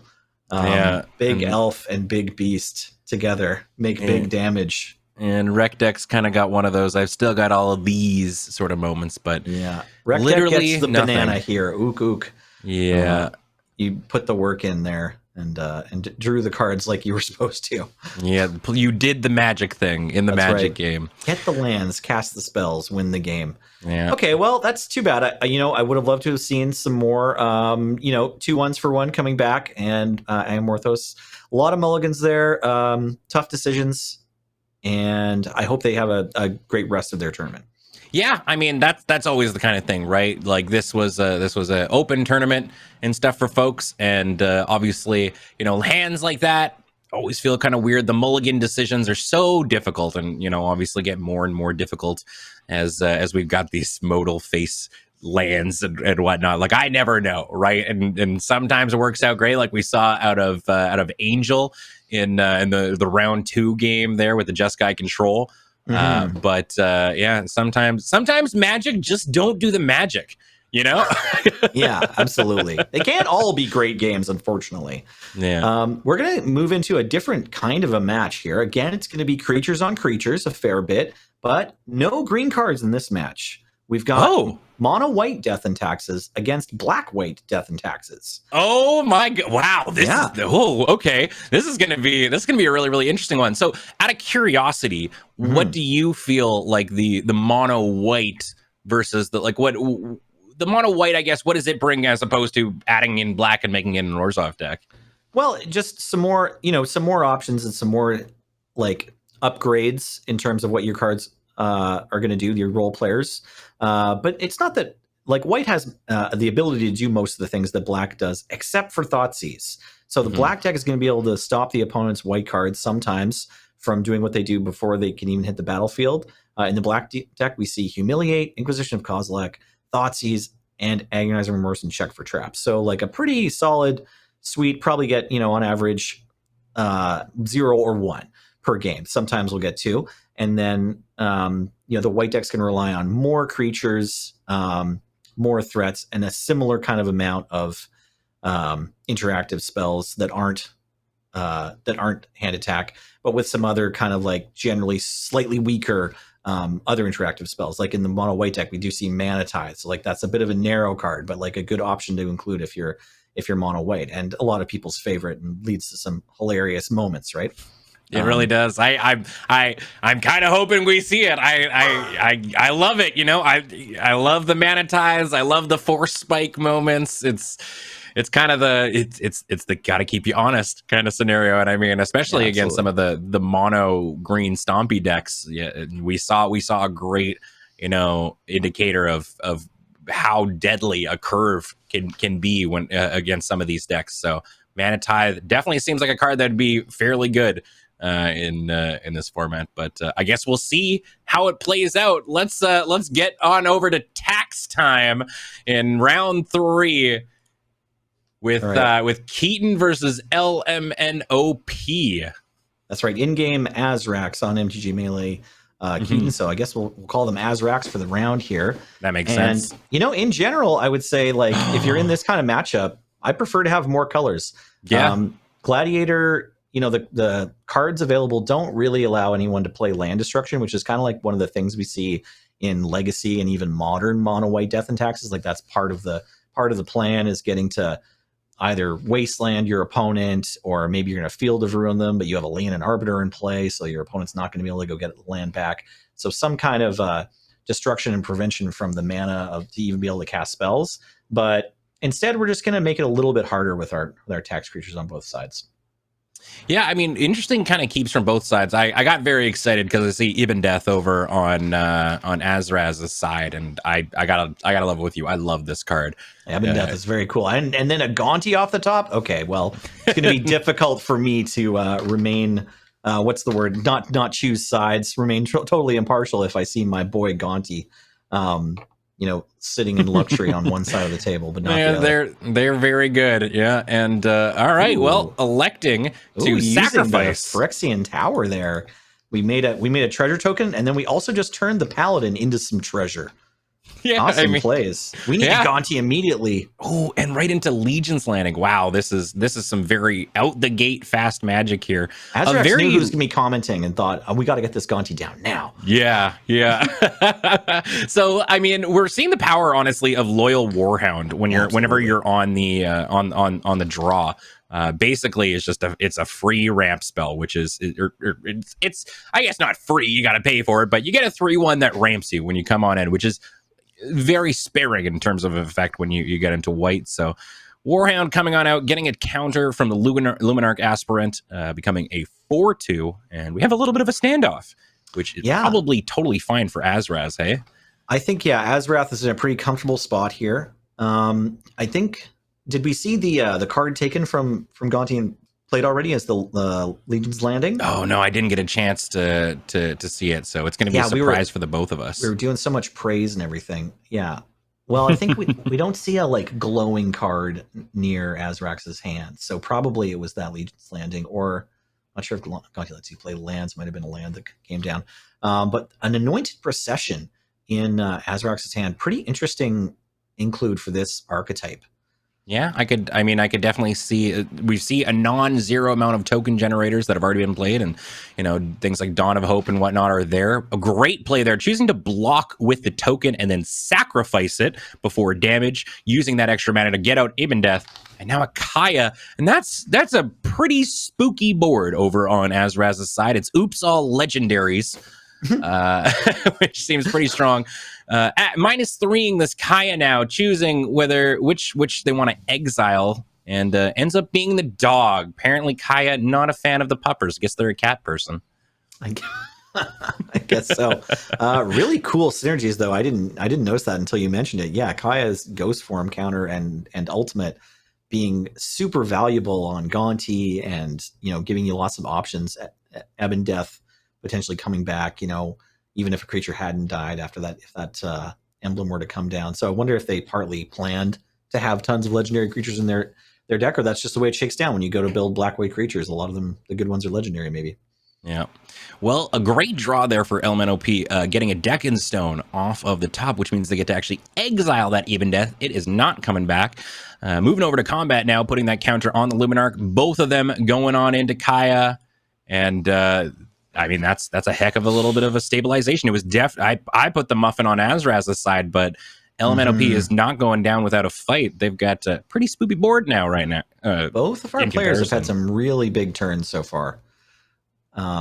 If Azrax can hit some lands and maybe a cheap removal spell in the next few turns, they could have some really good things going on. If we see Anointed Procession plus the mana to activate Dawn of Hope, and then maybe in future the Legion's Landing, if they can survive the next few turns of LMNOP's beatdown here, they're looking good. But very large swings coming in, 10 damage there just now. Yeah, it's pretty spooky. So we see a Shadraz that they drew last turn, and Azraz is thinking about it. Opts to go instead for the egg. I'm sure Mr. Wheeler is very happy. Why play Big Dragon when you can play Large Egg? And hey, look who's off the top. Ooh. It's Nadar. What a great top deck there for Azraz, getting to hop on into the dungeon. I'm feeling like we're going into the mine. Yeah, that seems to be the usual suspect. Got scrying some lands here on the Azrax side of the board. Yeah, thinking about it, what are they thinking? They've got what is that? Is that Demonic Tutor on the top of their deck. Thinking about it. It's weird if all you're doing is digging for land. Do you want to draw the Demonic Tutor to go find a land, or just hope if you bottom it that there's a land underneath it? It's possible Azrax has some better options than just a land from the Demonic Tutor. I don't know if their deck, Bontu's Reckoning could be good, but I'm not sure if that's one they're playing. Well, a Unbreakable Formation off the top is definitely going to take it there. Many +1/+1 counters. Yeah, the Luminarch Aspirant might have been the target, I think, on that earlier exile. The Doggo, while big, it was the biggest thing at the time. Yeah, but the Aspirant is definitely the long-term problem. And that was a heck of a game. That was a real good turnaround by LMNOP. I definitely had Azrax pinned as having the upper hand there. The turn they cast the Kaya, it seemed like they were holding most of the cards. But yeah, powerful reversing of serve there from LMNOP, and a really cool, pretty quick but decision filled game there. Yeah, definitely. I mean, that not seeing like a ton of necessarily the taxation effects, although fan favorite Thalia is here to hang out. So there's that taxation that you definitely associate with this sort of deck. Both players ready to go. Azrax decides to go down to 6, whereas LMNOP keeps the 7. Ooh, a Luris. I mean, Yeah, I guess that is a mono white card, isn't it? And lots of options for 2 drops here from Elemental P. And lots of options for 2 drops here from Elemental P. Deciding to go with Shayla or Shyle. I don't know how you say that bird's name, but playing the one that's going to pump the future 2 drops and maybe make a 4/3 Lurus. Classic demonic tutor for a basic land here, maybe. Thinking about it. Oh, they're looking to. I would almost consider taking like. Yeah. I would take like maybe one of the untapped like spell lands. You know, I feel like that would almost be like maybe the call, because then if you top deck a land, right, then you just don't need to use it at that point. But if you don't, then I guess you could always do it. I don't know. Maybe a tough scenario for them. Now Azrax thought about firing off that Swords immediately. I think I like that, because if you do it on their turn, you know, they can definitely activate the bird, but I guess this way you get some options. Yeah. So I'm sorry. It's you have to play the creature first, and then you get the counters. I thought you tap it and then your future creatures enter with plus. No, I think that was absolutely like great play by Azraz there. Basically, you know, taking up a whole turn there. Then Lurus is doing nothing, and then firing back with a agonizing remorse, getting to get rid of another thing. And Elemental P running out of creatures, running out of spells. They both games now have just sort of had a little bit of an early game flood. Yeah, the Castle Ardenvale looks to still be a potential useful player in this team, especially if there's no removal coming up for Shayla. You know, if you can pump out 2/2s every turn, that's fine. Mm-hmm. Well, there's some gas off the top, though. Yeah, Linvala, Keeper of Silence, certainly a decent creature to see coming your way. Also, we've been seeing the classes a bunch today. Paladin class coming out, really interesting one in white. Does all manner of things I think that you want to do. Looks like this turn we just have to chop down a Linvala and make sure that Angel doesn't reduce all of our life total. But another top deck of the century, Guardian of Faith. Well, this time we were supposed to use the removal on our own turn. Yeah, that's too bad. Yeah, so phasing it out, that spell's not going to make it. Then playing the Glorybound Initiate, then activating Shale. It's fascinating that like 2 of the last 5 sets or whatever just have 1 card in them with phasing. That's got to be someone at Wizards R&D who's just like, okay, hear me out. We're going to sneak phasing back in. We're going to phase phasing back in, but just a little. There's one thing that I know everybody who plays Magic is talking about, and that's when are they bringing phasing back? Yeah, why haven't we had any phasing lately? Yeah, someone's. I'm sure phasing is someone's project. Yeah. Man, and this is a very similar state to what we had in the last game. You know, it's a case of we've got a lot of these really powerful cards over in Azrax's hand. Just not the lands. Just not the land. Right? Yeah. The very rare circumstance of the flood beating the screw. Well, the trick is here. It's you gotta top deck well, you know. It's okay. It's okay. Like, you know, I think LSV and maybe Marshall made famous the saying, you know, keep loose, play tight. And similarly, you know, it's like keep your good cards on top. We sometimes say over at the Canadian Islanders. Merely have a deck that is all good cards, and then you can only draw good cards. That's how we like to do it. Okay, well, once again, our Black X decks, unfortunately, we didn't see as many cool things out of them as I was hoping. I was rooting to see some more interaction, but those were actually still some pretty good games. There was some spells on both sides, and in game 1, it looked like Azrax was in a commanding position before Elemental P really kind of swung back hard. But still a solid match.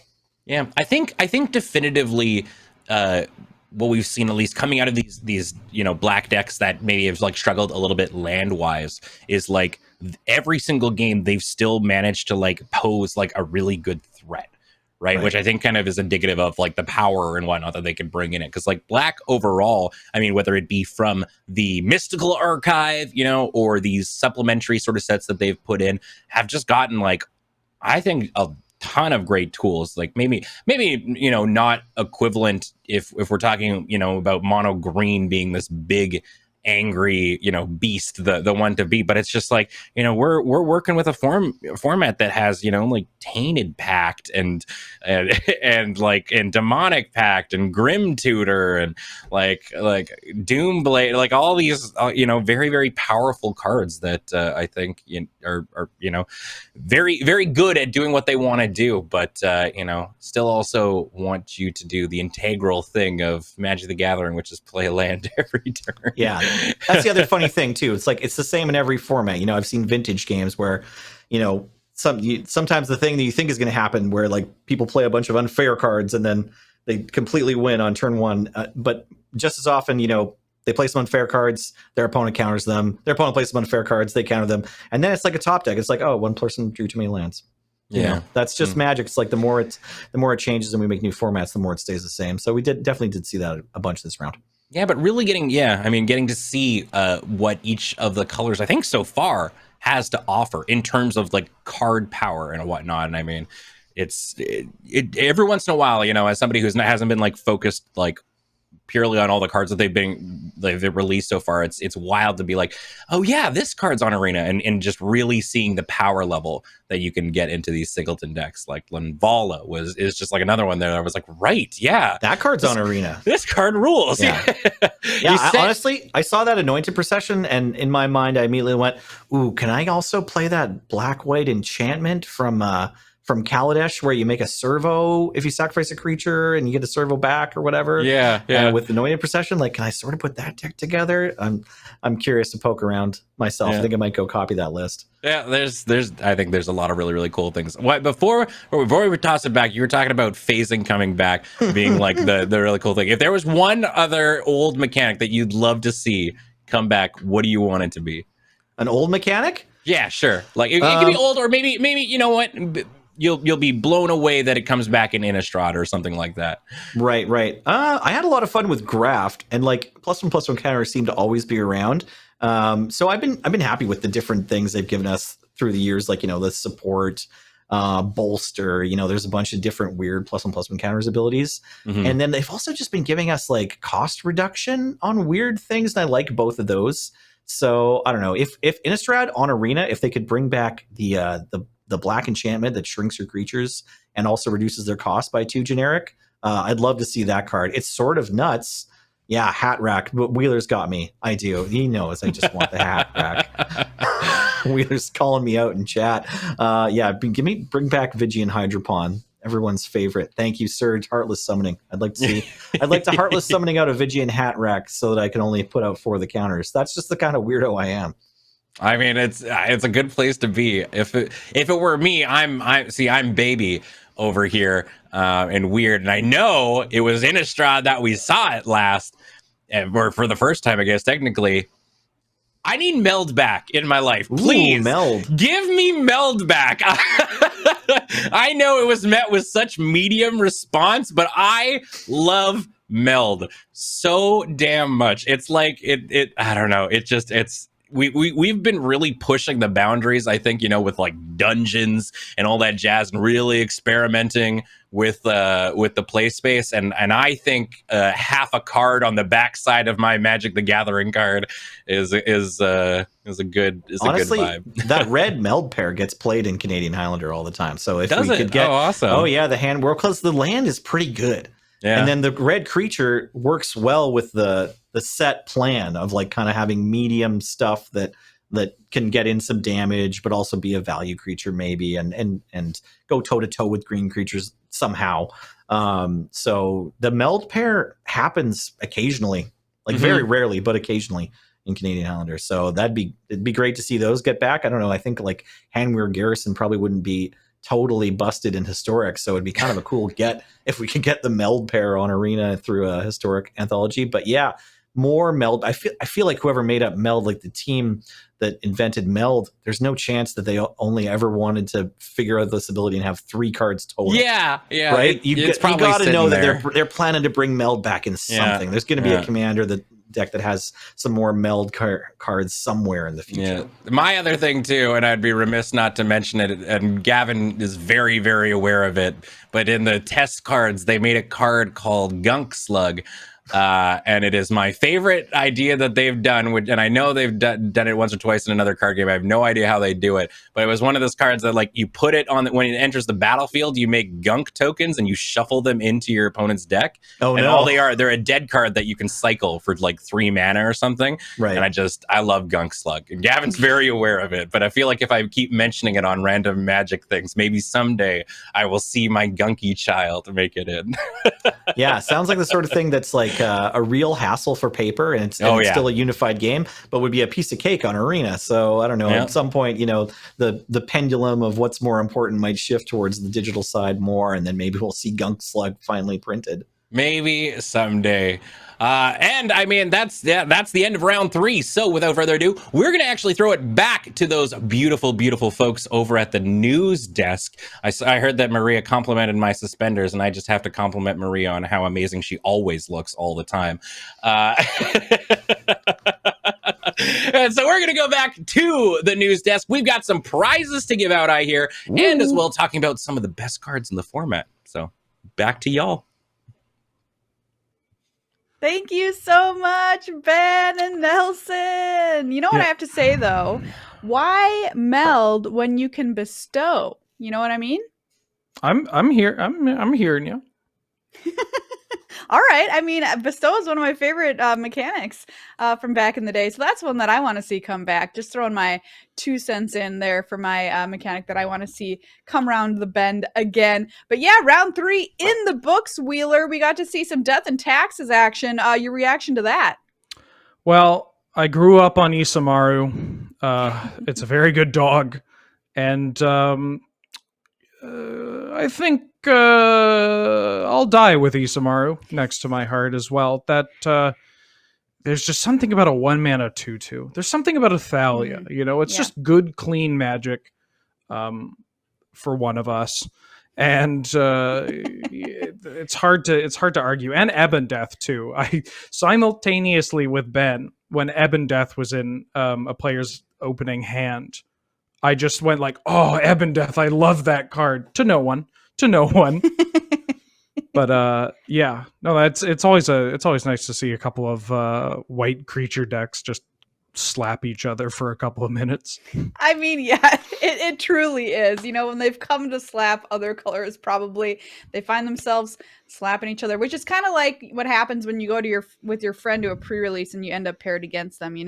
It always happens. It always happens. There's something so pure about decks like Death and Taxes that will play these hate bears, these creatures that are targeted for specific, archetypes or format staples.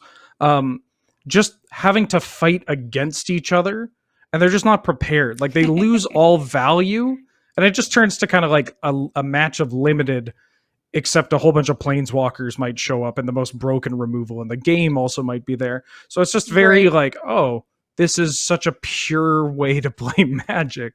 Hey man, anytime we can get games of Constructed closer to games of Limited, I am all for that. But we've got some more prizes to give away this round. We're giving away door prizes courtesy of Card Kingdom here in the tournament just for registering. And I'm going to give away another prize right now. 18 packs of Commander Legends. 18 packs. There's a lot you can do with 18 packs. You can crack them, of course, but you also could build a tiny little house that a bird could live in. Congratulations to Thage! You are the winner of the 18 packs of Commander Legends. LoadingReadyRun will contact you next week. Congratulations to you on winning the prize just for playing. But speaking of white cards, we're going to talk about some of the best white cards in the format, as well as some of the best blue cards in the format. Wheeler, talk to me. What's number 1 on your list here? Number 1, with a bullet for white. I forget which one I put in the slide. I believe it's Swords to Plowshares. It's usually Swords to Plowshares. If I had to pick a white card, knowing me, I would. Oh, and there we are. And there we have it. Yeah, this is a card where this will be a recurring feature for these best cards in the colors. Where at the beginning of Gladiator, at the inception of the format, and even in the first year, you could probably pick quotes for people saying like, and this card is so good because we don't have Swords to Plowshares, and we'll never have Swords to Plowshares. Because why would that happen? And here we are. Yeah, and I just mentioned to you, like, what cards do I need to think about, in colors that are staples, and you're like, swords. I think it was the first one you Swords. said.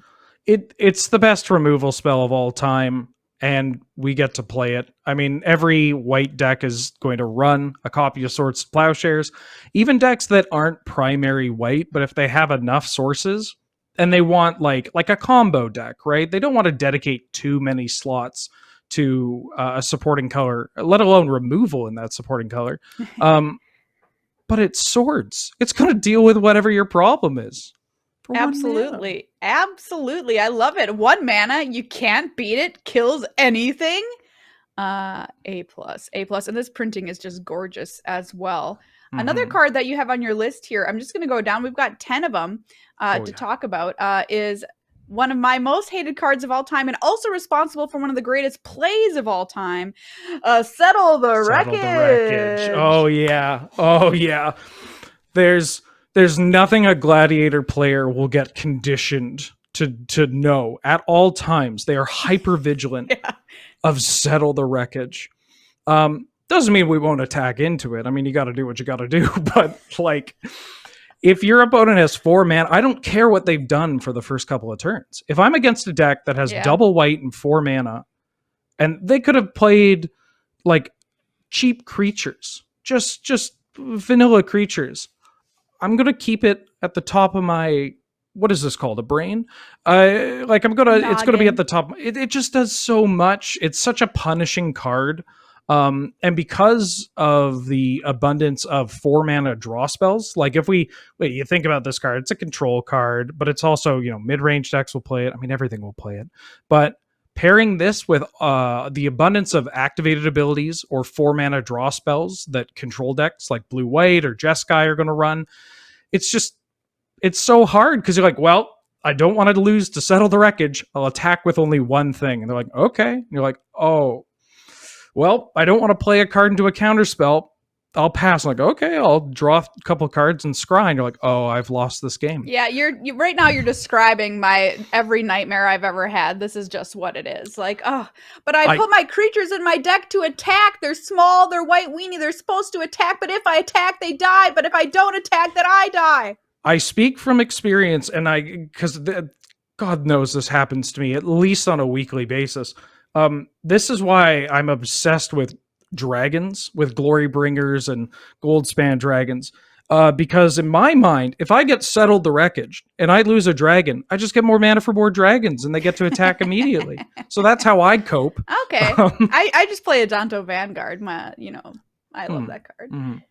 But speaking of getting or playing some big flying baddies, what about a Baneslayer Angel? This one has made the top 5. Oh my God. There's a common thing going, you'll see this going around where they talk about how Baneslayer Angel doesn't usually see much play in, say, Standard, which is baffling to anybody that played when M10 came out, because this card was surreal. And I understand I'm sounding like an old man. That was a long time ago. But it turns out that 5 mana, 5/5 first strike lifelink flying with, I might add, relevant protection. Like protection from demons, protection from dragons. Hey, I just talked about dragons. This card gets through them. It doesn't die to Glorybringer. Glorybringer has nothing to say on the topic of a Baneslayer Angel. And the best part is, you get 2, because you get to play Lyra Dawnbringer. Yeah. So even if you deal with one, you effectively get the other. And God forbid you have to deal with both at the same time. Yeah, both these ladies are just simply A+. Oh yeah. Oh, I rarely leave home without them. And good to know they're seeing play in this format, because sometimes you want to play your Lyra, but you just can't because of X, Y, and Z. Absolutely, yeah, and that's, I mean, this card is one of the best for explaining why you get to play these cards that don't have the respect that they used to. You get to pull them off the bench because they'll still do work. People will be terrified of Baneslayer Angel. Next up, we've got one of our favorite friends, R.I.P. Gideon of the Trials here coming on in. Gideon of the Trials, we saw him in action earlier today. Yeah, this card slices, it dices, it makes Rotting Regisaur really sad. That was brutal. The card is good. it's flexible, it's extremely annoying, but it also just happens to have all of these little scenarios that are mostly unique to Gladiator that really just push it that extra mile. It hits the board early, can kill your opponent. It's a way of killing your opponent in a control deck. It's a way of forcing your opponent to commit to the board more before you just kind of sweep it away with a wrath effect. But then also just putting that extra wrench versus the combo decks that might not have the time to deal with Gideon's Emblem, or sticking a Rotting Regisaur and being able to lock that up and say, all right, please discard 1 card per turn every turn if you don't mind. Yeah, gotta love Gideon. I mean, just a house, and we like you said, we saw it in action earlier today, which was it looked excellent in that matchup. Oh, yeah. And strong, flexible, extremely annoying, I think, are the adjectives you use, which is also what I have on my dating profile. Just kidding. Next up, we've got Thalia, Guardian of Thraben, to round out our top 5 white cards. Oh yeah, Thalia. I mean, I love a good Dark Ritual. I love a good Brainstorm. But I love Thalia even more. This was a hard one because I was going to put Isamaru, but I think Thalia is just a bit more applicable and will really draw people in. Because, I mean, we just saw effectively a Thalia mirror match, at least in what the decks are looking to do. She just makes all those, we talk about the hand attack and the cheap spells, the lightning bolts, the swords to plowshares. And Thalia is just like, a little bit more, please. A little bit more. Really annoying. just really annoying. Classic staple card that you never want to see across the table from yourself, digitally or IRL. Next up, we've got the top 5 blue cards from you in this segment too. And number 1 here is probably going to surprise nobody. It's Counterspell. Counterspell. So for people not familiar with this card, it's a 2-mana instant. It's called Counterspell. And it says counter target spell. They don't do that anymore. They don't. Not at 2. Not at 2. Like, think of, if you look through all the control deck lists and all the deck lists playing counter magic in this tournament and just Gladiator before we received the Mystical Archive, you will see counter target creature, counter target non-creature, counter a creature if you pay this. And this just does everything. This is like, no, it's okay. Don't worry about it. I got you.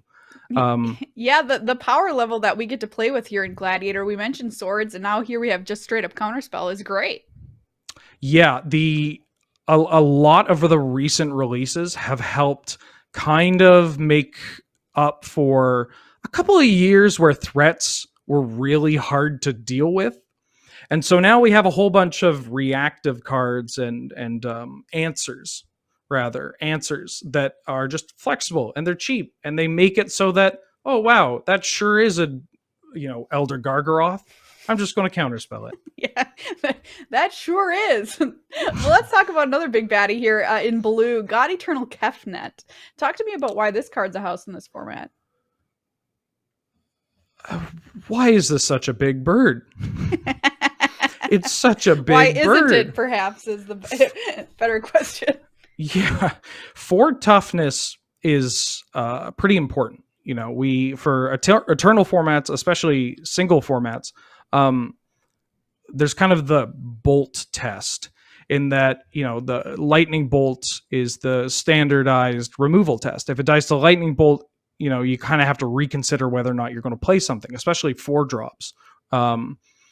And Gladiator pushes it just a little bit more as a reaction. So people are like, oh, I got to have creatures that are big enough so that they don't die to bolt. So I'll play 4 drops. But we have removal that deals with 4 toughness creatures. So Kefnet just decides to one-up everyone. Kefnet's truly the card that, will see that you've posted, oh, I just deadlift, I did a deadlift of this amount of weight. And Kefnet will post that weight plus 1. Like, it's just, it does just a little bit more than everything available. And that's just it as a creature. Yeah. Once it starts doing the copying of spells, I mean, it can be everything from spot removal to card draw to people putting time warps on top of their deck and trying to time warp, which is pretty bad because if you're taking 4 extra turns and you have a 4/5, you're probably winning the game pretty easily.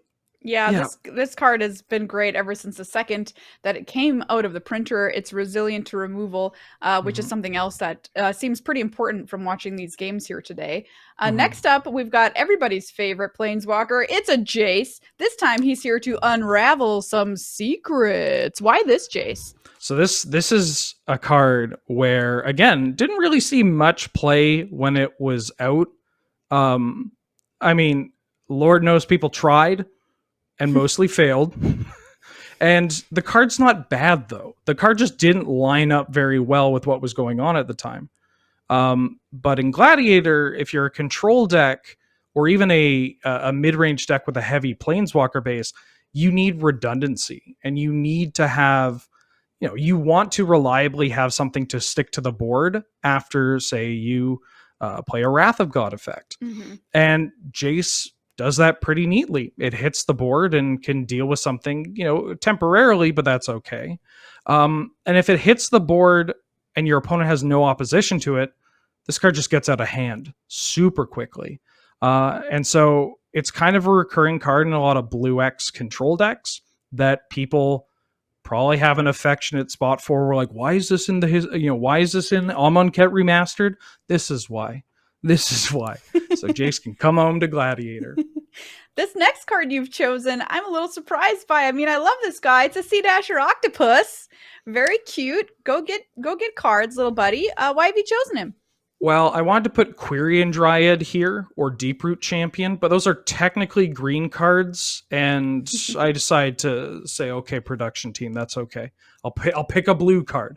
But I wanted to pick one that was representative for tempo decks and for mid-range decks as well.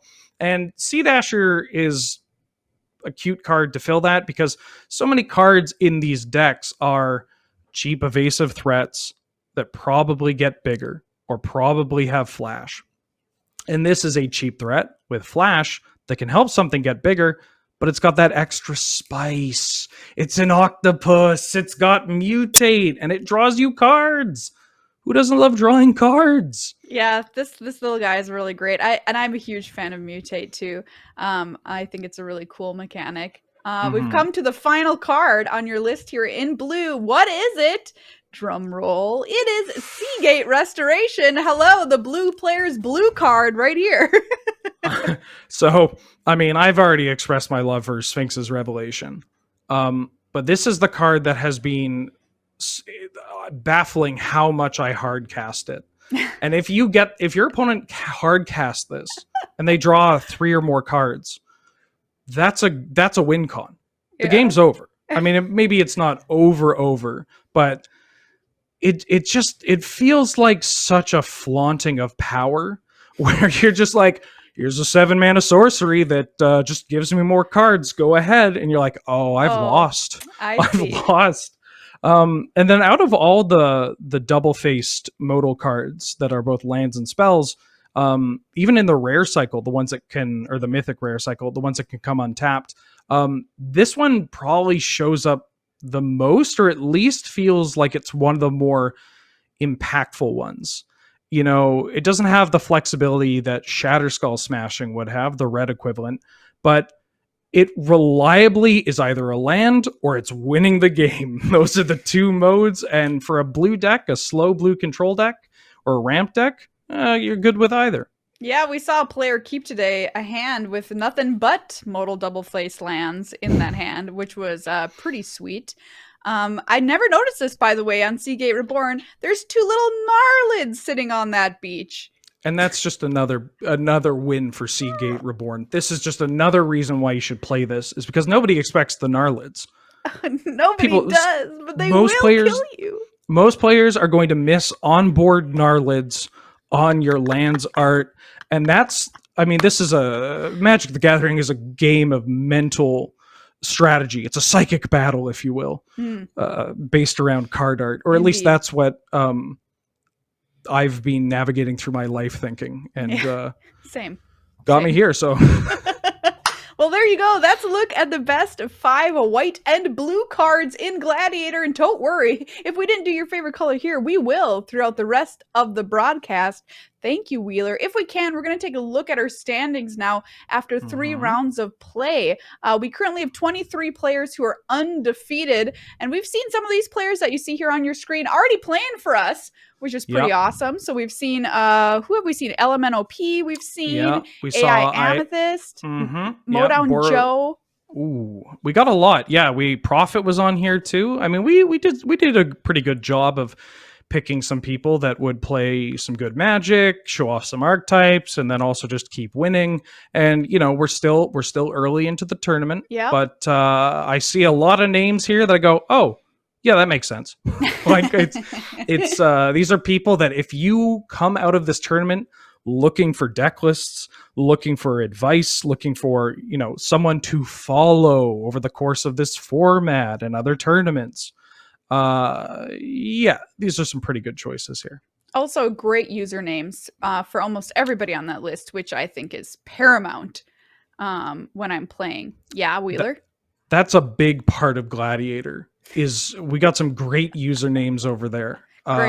Great deck names. It's just all around good folk. Just all around good folk. Excellent. That's number one for me. And it's been proven time and again here today. And we're only in round 3. Round 4 is coming up, though. Ben and Nelson are going to be back in the booth with you through that match. Don't go anywhere. We'll be back after the short commercial break.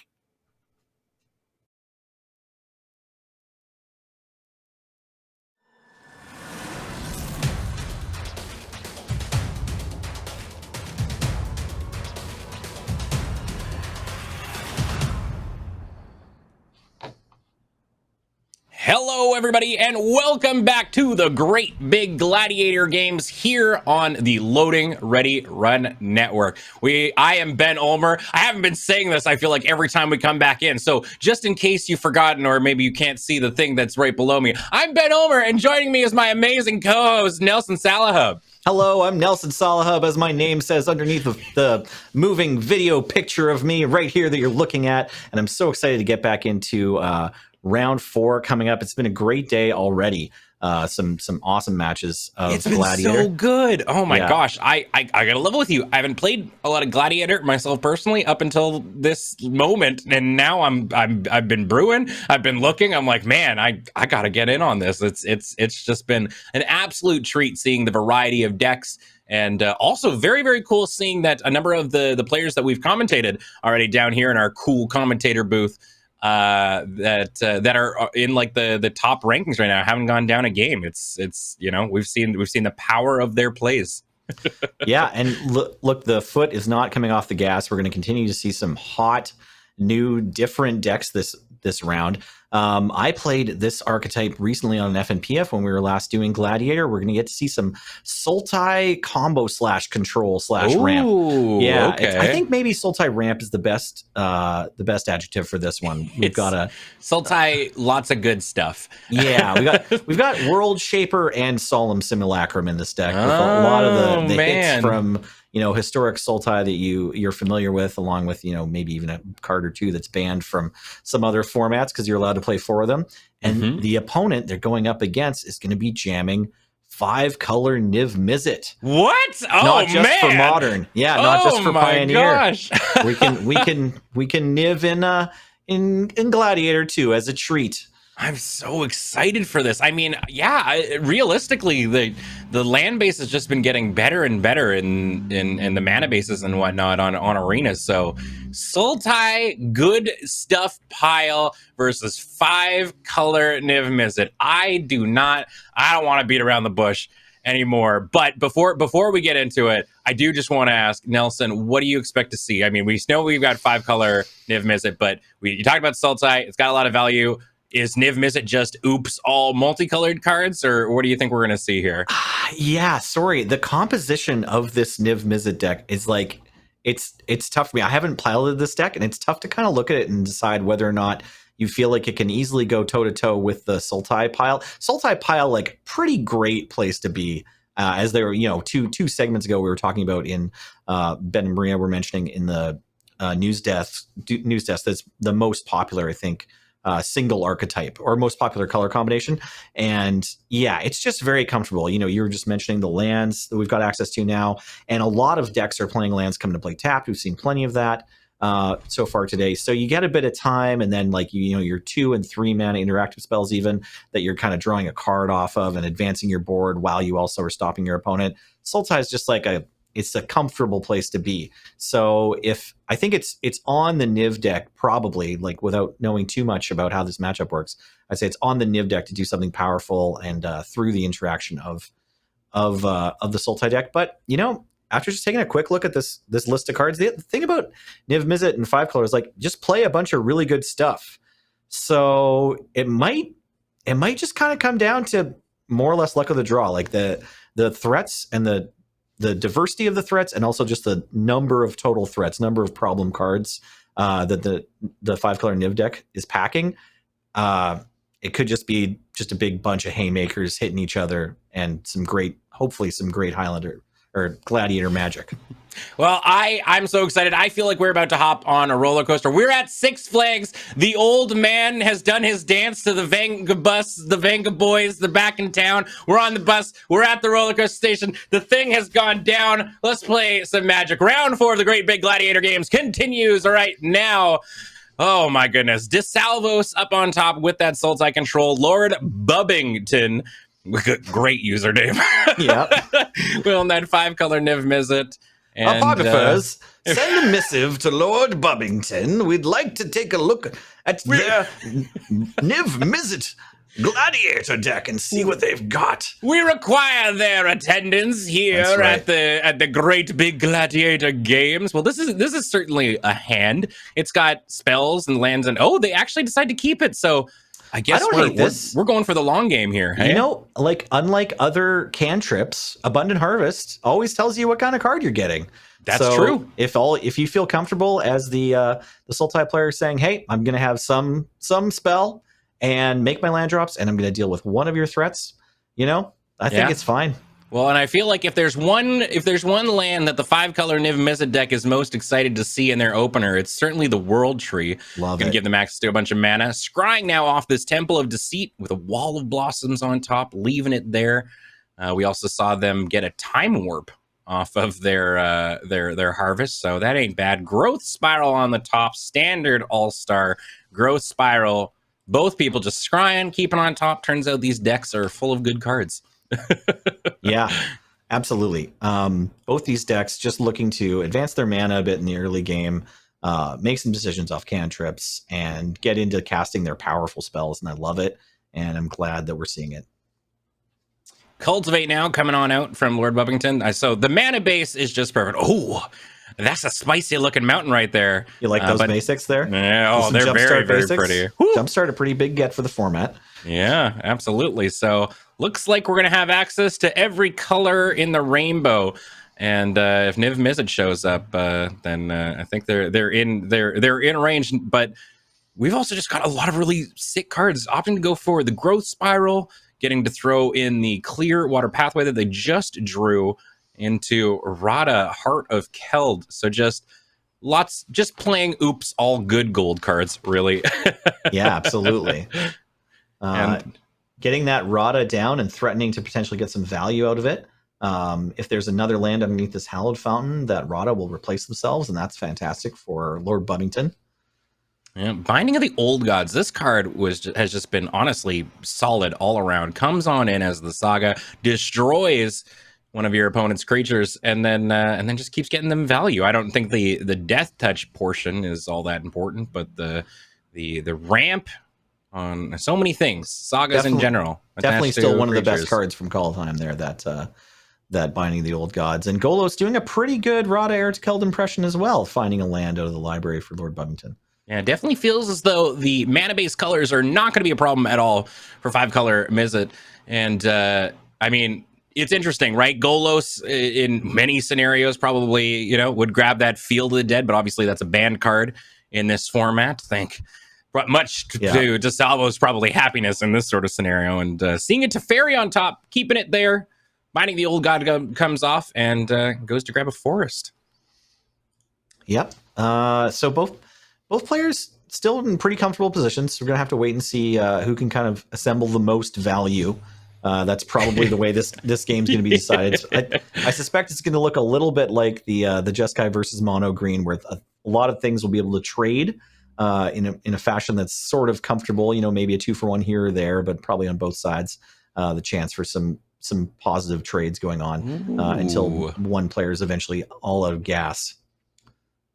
Neither of the decks looking to really combo as much as just get value all the time. Yeah, it definitely seems like both of these decks are going to be big old value engines, which is very, very cool. Uses Once Upon a Time, sees a bunch of really good stuff on there. I'm surprised. I definitely thought we were going to see that Fauna Shaman just getting ripped right out, but Skoos is the play. Skoos is here. And we do see a couple of really good things out in Lord Bubbington's graveyard for the Skoos to eat up. But thinking right now about that Assassin's Trophy on Golos, do you let Golos get a bunch of free stuff next turn? No, I don't really like Golos activating. If I'm DeSavlos here, I think I'm okay tapping out or almost for an immediate Assassin's Trophy. I don't dislike playing the trophy and the Skoos this turn. That could be okay if we have the colored pips for it. I'm not sure we do though. No, just one green. So that's the question. Yeah. I mean, it's certainly a tough one right now. I don't think any of the decks are showing any big threats. Although, I mean, we've seen nonstop scries to the top. So maybe that's an indicator of what's going on. Does seem though as DeSalvos is kind of on the fence. Like they've got this Lolth, I guess, that they're looking at Time Warp, but no like huge I'm gonna get you threats, right? But we've got both a Kroxa and a Vraska. A lot of spooky things there. And actually a really good play there too. They did go for the Assassin's Trophy, and Lord Bubbington did decide to search. So they actually lost that scry that they put to the top. So they don't have that Teferi. They don't have a Teferi in hand, but they are one closer to activating their world tree, which is something that looked like DeSavlos was trying to decide whether that was a priority or a reason to fear casting their own Assassin's Trophy. I like the line they eventually chose with destroying Golos. Sort of the bird in hand that you want to deal with. Oh, absolutely. I mean, there's a lot of value to be had there, and I mean, it's a tough decision, right? Like Kroxa instead of a Teferi, they're both very good cards. But I mean, it's interesting, right? Like Skoos feels infinitely better now too in this scenario that they decided to go with it, knowing that Kroxa's in the graveyard. Looks like they're looking right now to see, is this something that I want to consume? If I do that, though, I'm not going to have enough mana to drop my Planeswalker. Yeah, I think I kind of I'd like to see a Scavenging Ooze plus Time Warp here. I think that's a perfectly fine turn. And then you can untap and Lolth. So now you have a Planeswalker as well. You can attack into the Vraska, and hopefully you're pretty happy with how this turn shakes down. You get to take out the Kroxa. So pretty comfortable, hopefully, for DeSavlos. I don't know if we can get that enemy Planeswalker off the board this turn, but possibly making two 2/1s is good enough. Yeah, overall, probably decent. Eating that Kroxa, delicious Elder Titan for breakfast. Doesn't actually attack. Not to see an attack. Yeah, I guess they're thinking that the Lolth is more important, and we have to fear the removal spells from the enemy. And unfortunately, Cow Dad is very angry, and Lolth did not eat their Wheaties or finish their homework, so off to graveyard jail she goes. And after setting up such a powerful turn there, DeSavlos has to eat this unfortunate Time Wipe plus Angrath's Rage. Yeah, this is certainly a tough one. So at least getting some last minute extra value off of Skoos there. Everything's going away, and Vraska ticks up into ultimate range. Yeah, like we said earlier, and the way this game kind of played out, it's like both players searching for lots of value, trying to one up the opponent's plays as long as they could, and then eventually one player left with kind of nothing, and the opponent left with one thing. In this case, it's the Vraska. Kazandu Behemoth here, not super terrifying, I think. Now, I'm not sure if we have enough loyalty to go, your life total is 1 yet.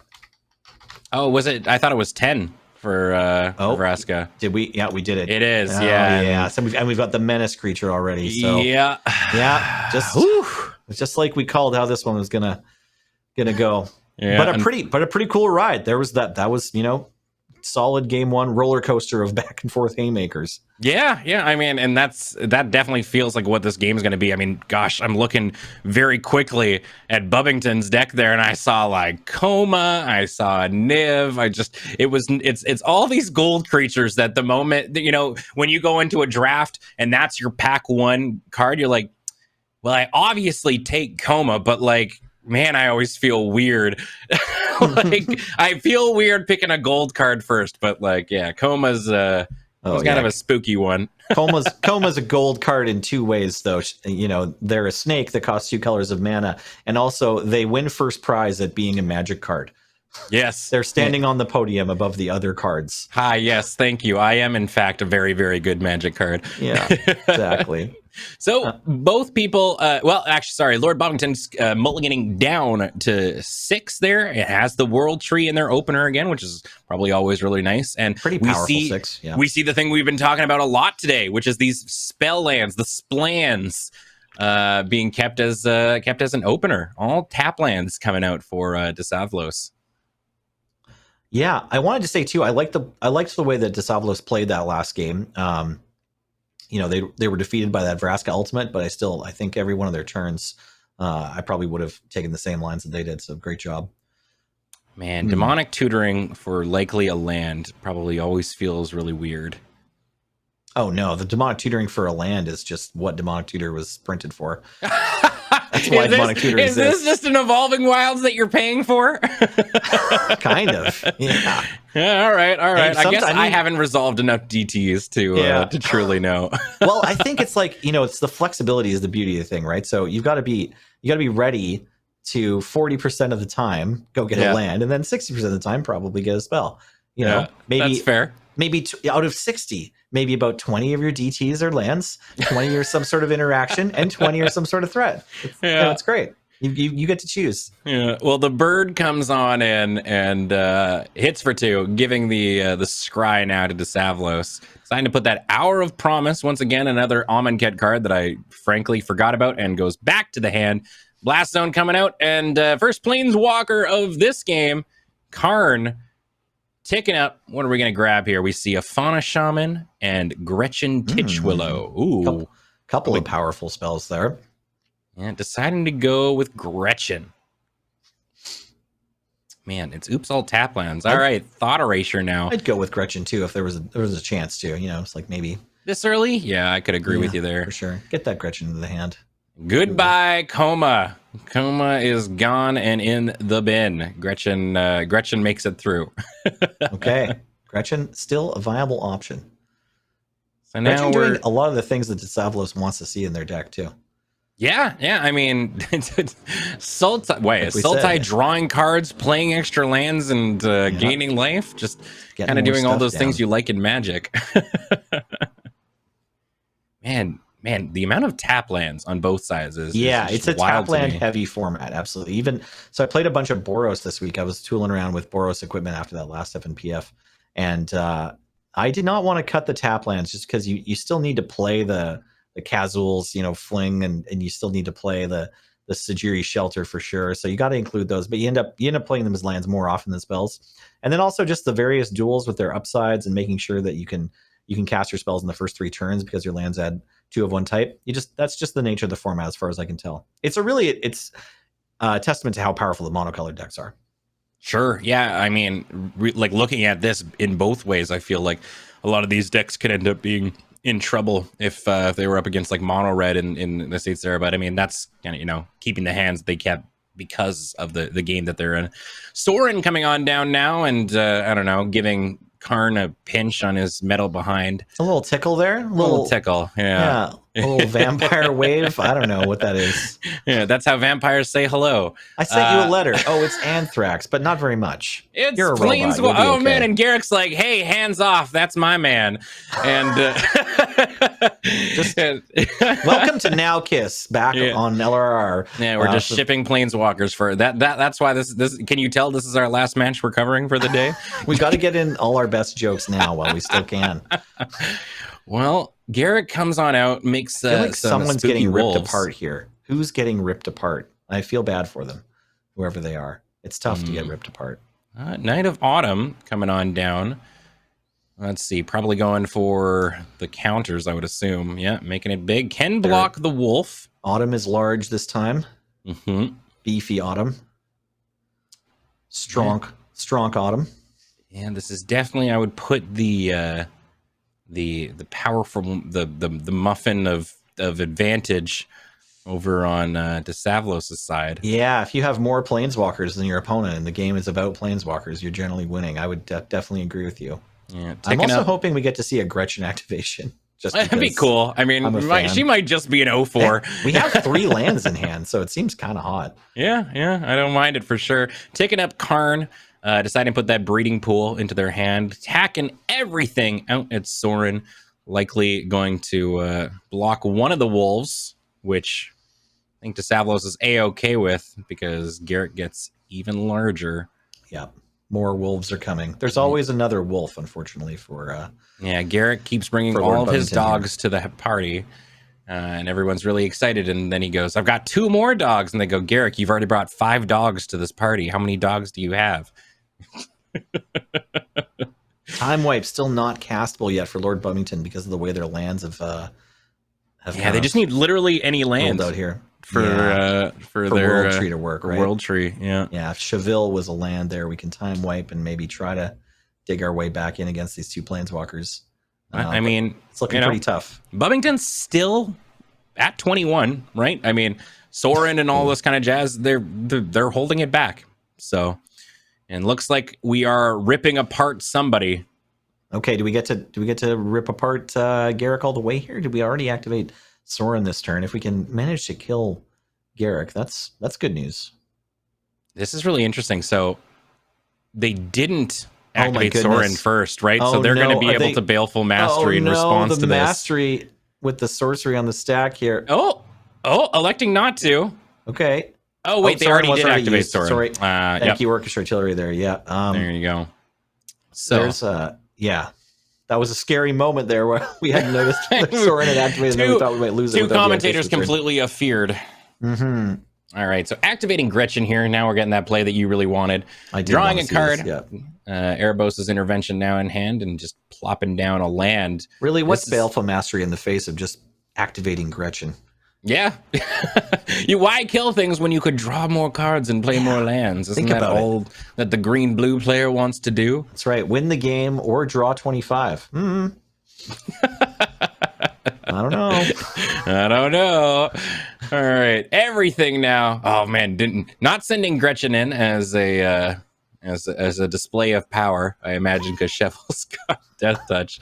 Everything. Sorin finally is taken down. I'm loving that they're running the Flavor Land basics, by the way. Oh, yeah, those new AFR. basics from AFR. That's a fantastic choice. Yeah, very, very good. And thinking about this Karn, deciding to grab one of these cards. Hey, look, it's Assassin's Trophy. This is so I think we're seeing DeSavlos kind of get themselves into the end game here. They have a bunch of wolves they can win with on attacks to the face and following turns. And now we're trying to set up answers to future problems that aren't even here yet. Well, naming non-land off of Abundant Harvest there. Off of Abundant Harvest. And hey, look, it's Uro, everybody's favorite Elder Titan. We saw Croxa later, and I mean, you didn't think that we were going to see Uro in the Sultai matchup? Yeah. Do you love Uro? You can play Uro in Gladiator. Yeah, did you miss him? He's still here. Yeah, we're back. Yeah, well, I mean, it's so interesting, right? Because, I mean, now Uro's in a format with so many exile effects and whatnot. So while very powerful, obviously maybe not as backbreaking as it was in the standard environment, we're seeing Rada come down now over for Lord Bubbington. Ooh, that's a K command on top. Another card that I didn't realize was on Magic the Gathering Arena. Oh, They snuck that one in one of those anthologies. You can play Kolaghan's command now. oh man. And I think Such Ojutai spice. command as well. Well, Skoos is ticking up slowly. We've got all these like EOT activated abilities and cards and whatnot that Desavlos can play right now. Deciding to eat to extinction Cheval. He was delicious. By the way, it wasn't until recently, maybe not recently, but a while ago, that I discovered that Crux is just all mouths, man. It's so many rows of teeth. He's got so many teeth. Yeah. Yeah. I watched a TikTok by MTG Girl the other day. Crocs wouldn't be able to afford their dental bill. Oh my gosh, yeah, man. I decided just to not get my wisdom teeth removed like a couple of weeks ago. Yeah. Just let them fly. Let them hang. Yeah, and I got a tooth that's like it's totally fine now. Hey, anyways, I'll talk about my teeth later. Hey, look at all this. Oh boy. That's a lot of wolves. Skoos hanging back with Gretchen. Nope, just kidding. Skoos is on his way out. Changed their mind. Everybody's going in, and man, these wolves just feel awful to block. Deciding not to block more than one. Just about double the number of lands, unfortunately, on Lord Bubbington's sides. I'm not sure how much longer this game can elapse. Although I guess we have a clean way to buy a turn if we rip a land next turn. We can still time wipe. Yeah. They've been hanging on to that time wipe for a while, just really hoping to rip that land, and it just. Desavlos doesn't have a counter. They just have a bunch of answer, removal spells. So. Yeah, I mean they certainly have a way to sort of build back up, I guess, but. Looks like they're going to choose to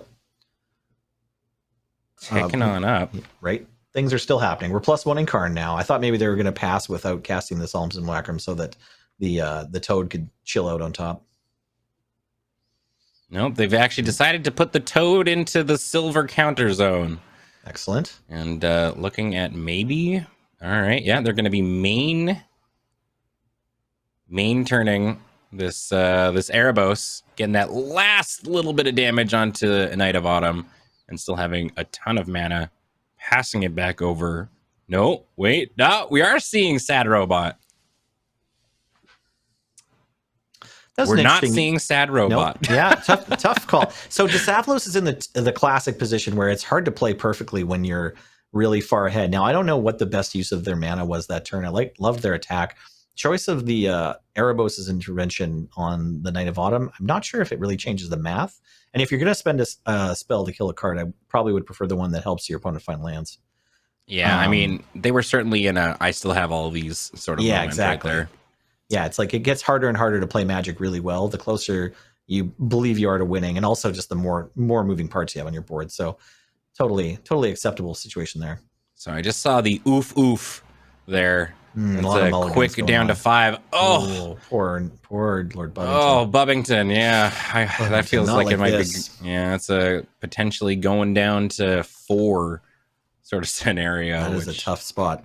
Hopefully they'll get their Niv Mizzet. And this is a perfectly reasonable hand here, deciding to put the Hall of Oracles on the bottom. We're down to 4 here. Gotta keep it. Finale, Kumaro. See, of course, now it's like all these. But hey, I mean, Tainted Pact. Yeah, we're not dead. Tainted Pact ain't bad. That's for sure. The opponent's got the turn 1 Thoughtseize, I think. Yeah. Desavlos saying, me too. I also have Thoughtseize. What do you take here, Ben? Would you rather they Thoughtseize you back and you take their pact, which is kind of their gas, or we're on game 3, so I get their decision to take the Tainted Pact. There's the part of me that would have went, you know what? No, I'm gonna take this Thoughtseize. Let's see what you do. Right. Yeah. Yeah, I can see that too. All right, Path of the World Tree off the top, not the worst. You help develop the mana a bit. Yeah. Seeing we've been running into a non-zero amount of these, just the kind of sad beans out of the openers. But I mean, it's interesting, right? Like I haven't taken a look specifically like at their list or anything like that, but you know, one of the main things I've heard in terms of like conversations regarding like Commander and this format too, I think is one thing that Wheeler has mentioned a number of times is, you know, you think you've got enough lands. I don't know if you've got enough lands. And I know even Wheeler is notorious for running like less lands than the recommended dose. Well, yeah, Wheeler is still notorious for running less lands than Wheeler recommends playing sometimes. Yeah. I've been there too. You want to know how many lands are in Lord Bubbington's deck? How many? 41. Wow, and it was still just like a 1 or 2 in those openings. Yeah, 41, Ugh. and we had to deal with those mulligans down to 4. That's Magic the Gathering, right baby. there. Yeah, that's magic for you. So out comes Uro, does his Uro thing. Bubbington or Savos now up to 4 lands. Still has Lulth and a Time Warp. Yeah, I'm not sure if Lulth is castable. Can you tell what's the second land? There's definitely a black source on the left hand side there. They do have 2 black. Do they? Right? Okay, I'm sorry. Yeah. Is it? Yeah, that's a black on the. Okay, they have a temple. Oh no, they've got 1. Now. Sorry, and then they only had 1, but they just drew their second. So now, next turn they can play Lulth, and then the following turn Time Warp, and then by then if Lord Bubbington hasn't come up with something, it might be Curtains. It's a pretty spooky one. I mean, we've got Amy in the chat saying out here with 50 lands in one of the commander decks. I get that. I'm definitely a greedy boy. I run like max 35 to 37, and that's it. That's the most that I've been running in my commander decks. And then whenever it happens, when we get the scenario where I just don't draw my lands, I'm like, there's literally nothing I could have done in this scenario. Yeah, it's not my fault. It. Yeah. There's no chance. It wasn't my fault. Nothing I could have done. The shuffling gods cursed me yet again.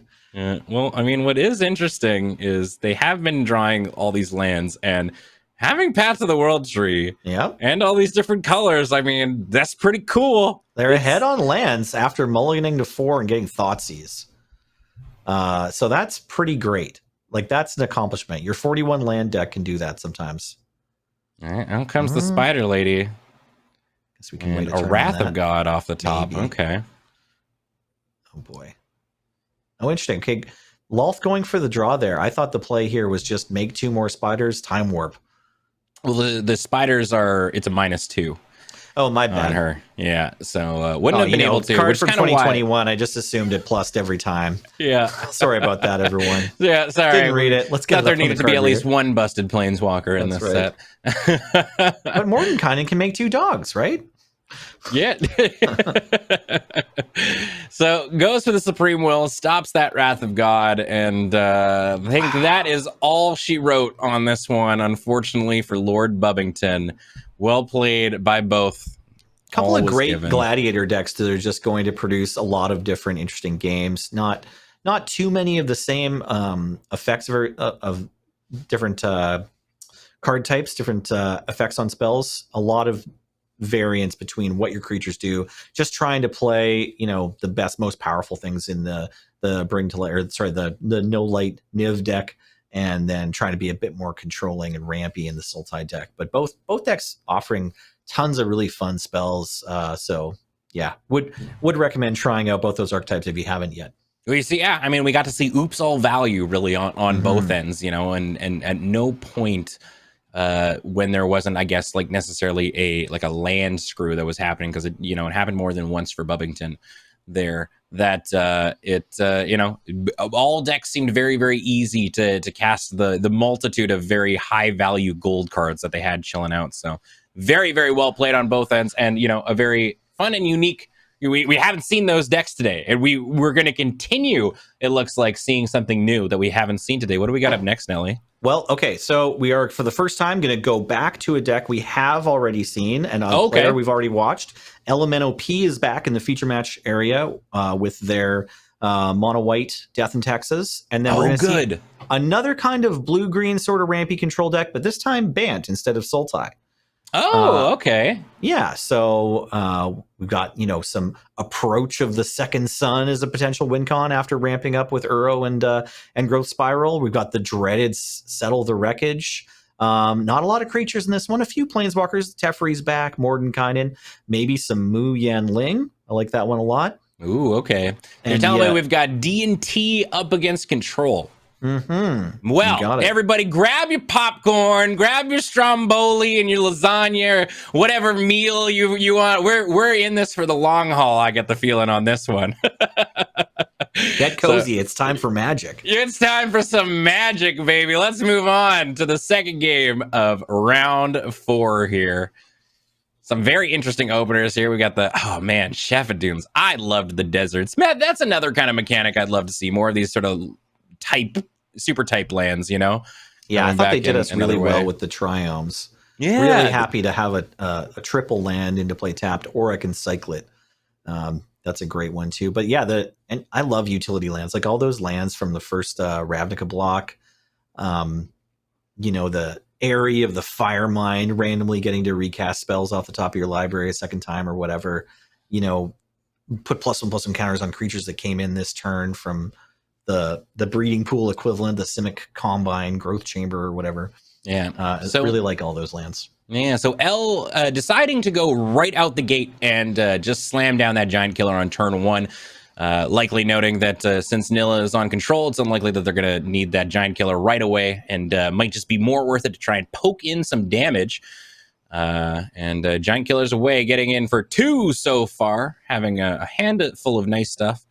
Thinking about playing this Lurrus here. Yes, Lurrus is coming on out, and Nilla responding into the Royal. Go right back into the hand, kitty cat. Got to save some life and maybe counter that Lurrus on the next turn there. I like that.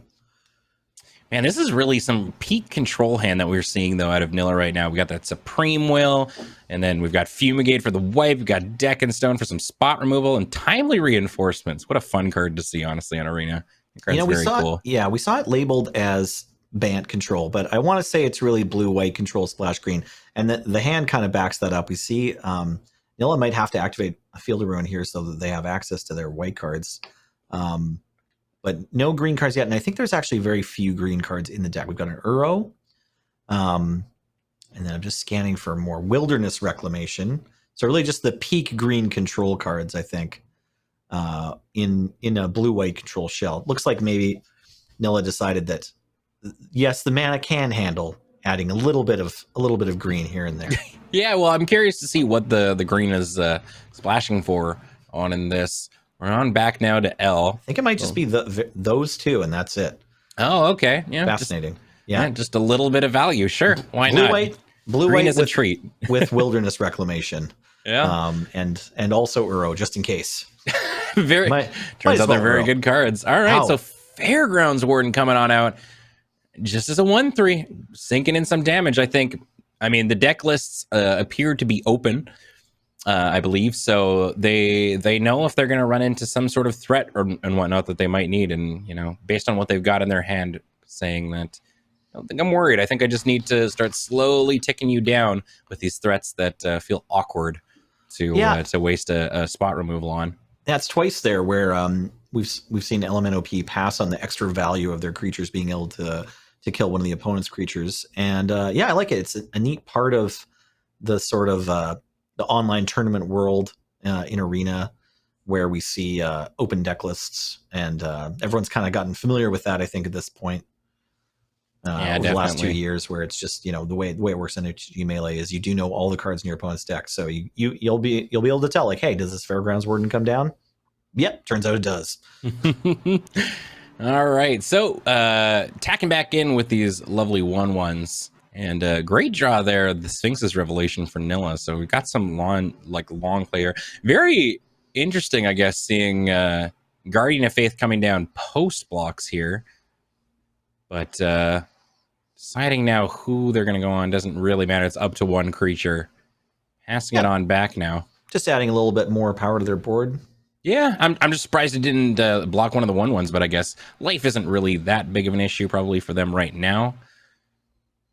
But here comes the cast out now from Nilla. Going to be putting that friendo underneath. I mean, fortunately for L, pretty well known for dealing with enchantments and stuff, so that might not be the last time that we see that friendo, but things are working out pretty well for Nilla. They're able to drop a land every turn. They're not really under a lot of threat. That cast out was also their 10th permanent for the Arch of Orazca being able to activate in the future here. Oh, wow. Yeah, so things are going very well for Nilla. Yeah. The Sphinx's Rev for 4 is available here, so that might be the play. Yeah, I mean, I'm curious if it's just... Oh, right. I guess there is this Faceless Haven, which is really, I think, in a standard environment and whatnot, full of these manlands that come to life. It's It's certainly been a good one, I think. But Sphinx is now for 4, basically negates that. So only 2 damage really coming through. And 4 more cards. And, oh, that's a commence the end game. I imagine that's a pretty big get for Nilla, hey? Absolutely, yeah. Wanting to see more and more cards that draw cards here is great. L kind of running out of pressure here. Didn't get any of their high power creatures, and then just didn't draw any more creatures except for Faceless Haven. So it's just allowed Nilla a bit too much time, I think, to get into kind of the dominating big mana plays that we've seen just now. Yeah, definitely just a case of flooding, which we have seen happening to L today, but they have come back from these sort of scenarios where they've drawn very, very, very well. So yeah, it does seem like their deck has just enough utility lands that when you have too many of them, it's like, well, we can just put the mana into Faceless Haven, or we can put the mana into Castle Ardenvale, and it's okay. All right. And here we go. We've got 2 Angels coming on in, and Nilla has no way to stop it despite the amount of counter spells in hand. It's Dwari Disruption, Essence Scatter, Quench, and Disdainful Stroke. But fortunately, I mean, they still have that Fumigate. Now, do they have to wait one more turn? The Angels off of, let's read. Oh, it is until end. It's until the end of their next turn, yeah, so smartly done. I would have definitely been one of those players that's like, haha, no, I'm a genius. I have a Wrath of God. No, wait.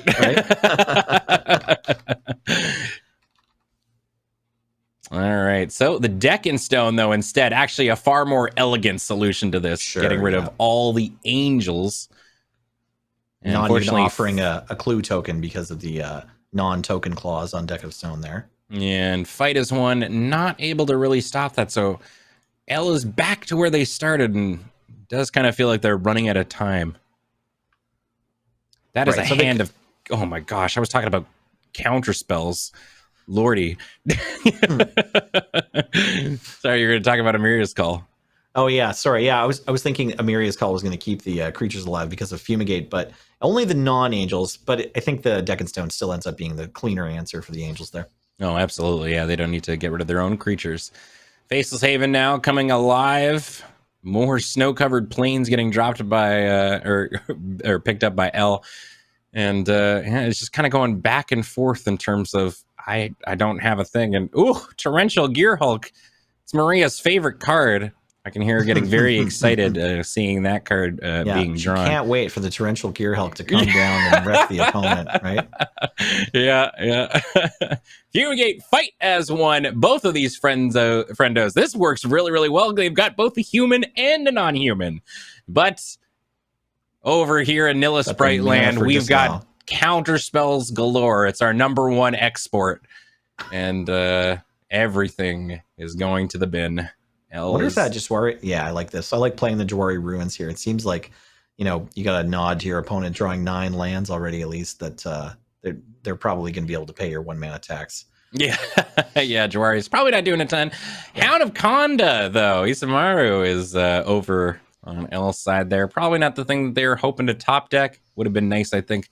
Earlier on in the game is definitely when they wanted to see it. And now we're just in the part where we're foretelling Doomscar, holding on to that for later, and holding up the Torrential Gearhulk. I mean, the good news here is, like, if L draws up Swords to Plowshares, they're going to be able to deal with this Torrential Gearhulk.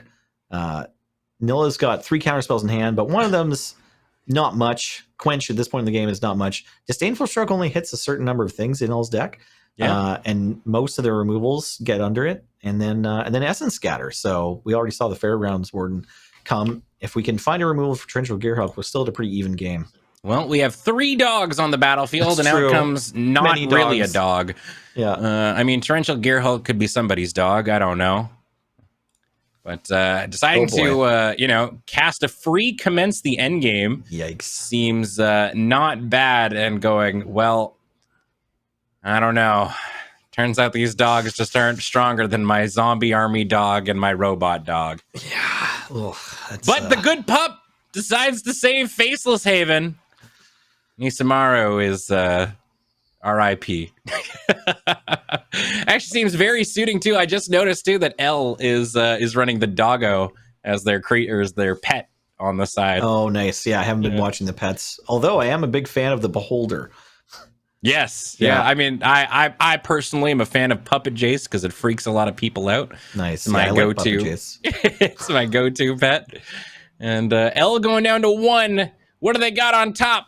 Is it the saving grace? Let's find out. I'm not quite sure what could be in L's deck that gets them out of this position, but it's not Maul of the Skyclaves, unfortunately. Probably not Maul of the Skyclaves. Yeah. Good card.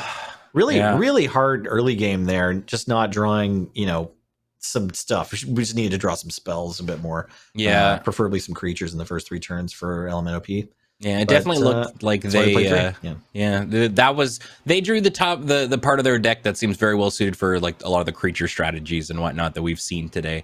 I think if they were against something that was more on the beatdown, that would have worked well for them. But this one looks a little bit more promising for them. The Venerable Knight, the Seasoned Hallowblade is pretty hard to get rid of, I would imagine, and the Sunwing making their lands come in tapped. This looks a lot cleaner, a lot more of how we drew it up opening from Al, and it's nice to see, fewer cards that destroy the opponent's creatures. We do play a lot of those in the deck, but we just don't want to see them in the opening hand in this matchup. This is a little bit more of a beatdown for them now. We've got the turn 1 Knight into the turn 2 Seasoned Hallowblade. Now the pressure is on. Now this is kind of, I imagine, what they want to see in terms of like, well, both of these are kind of, oofy creatures that typically you wouldn't feel great putting some removal on. But if you don't deal with them now, they're going to become a real problem. I really like this choice to attack first before casting the spell.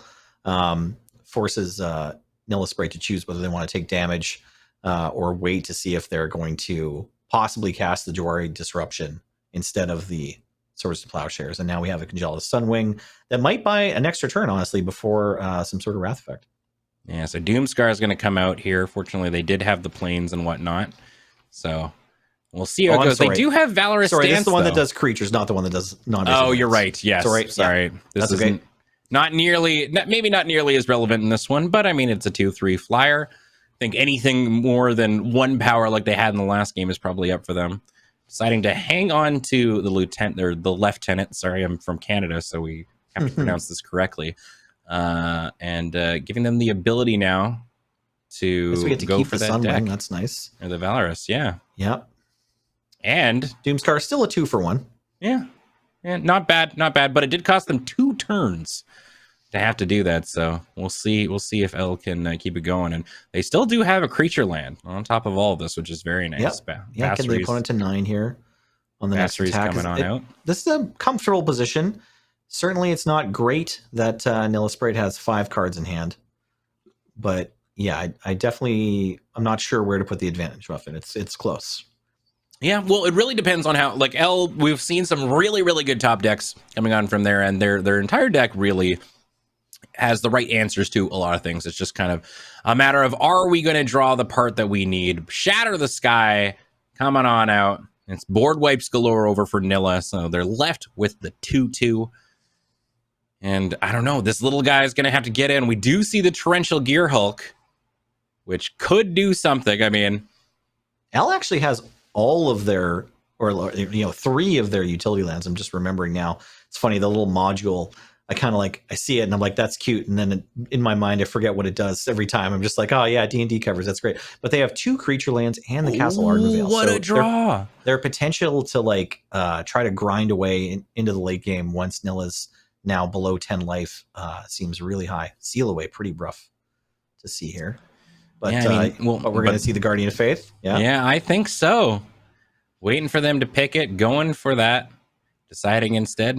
Now, phasing, this is really interesting, everyone at home. Phasing works, with +1/+1 counters on a creature. The creature's not actually leaving the battlefield. It's just a status change.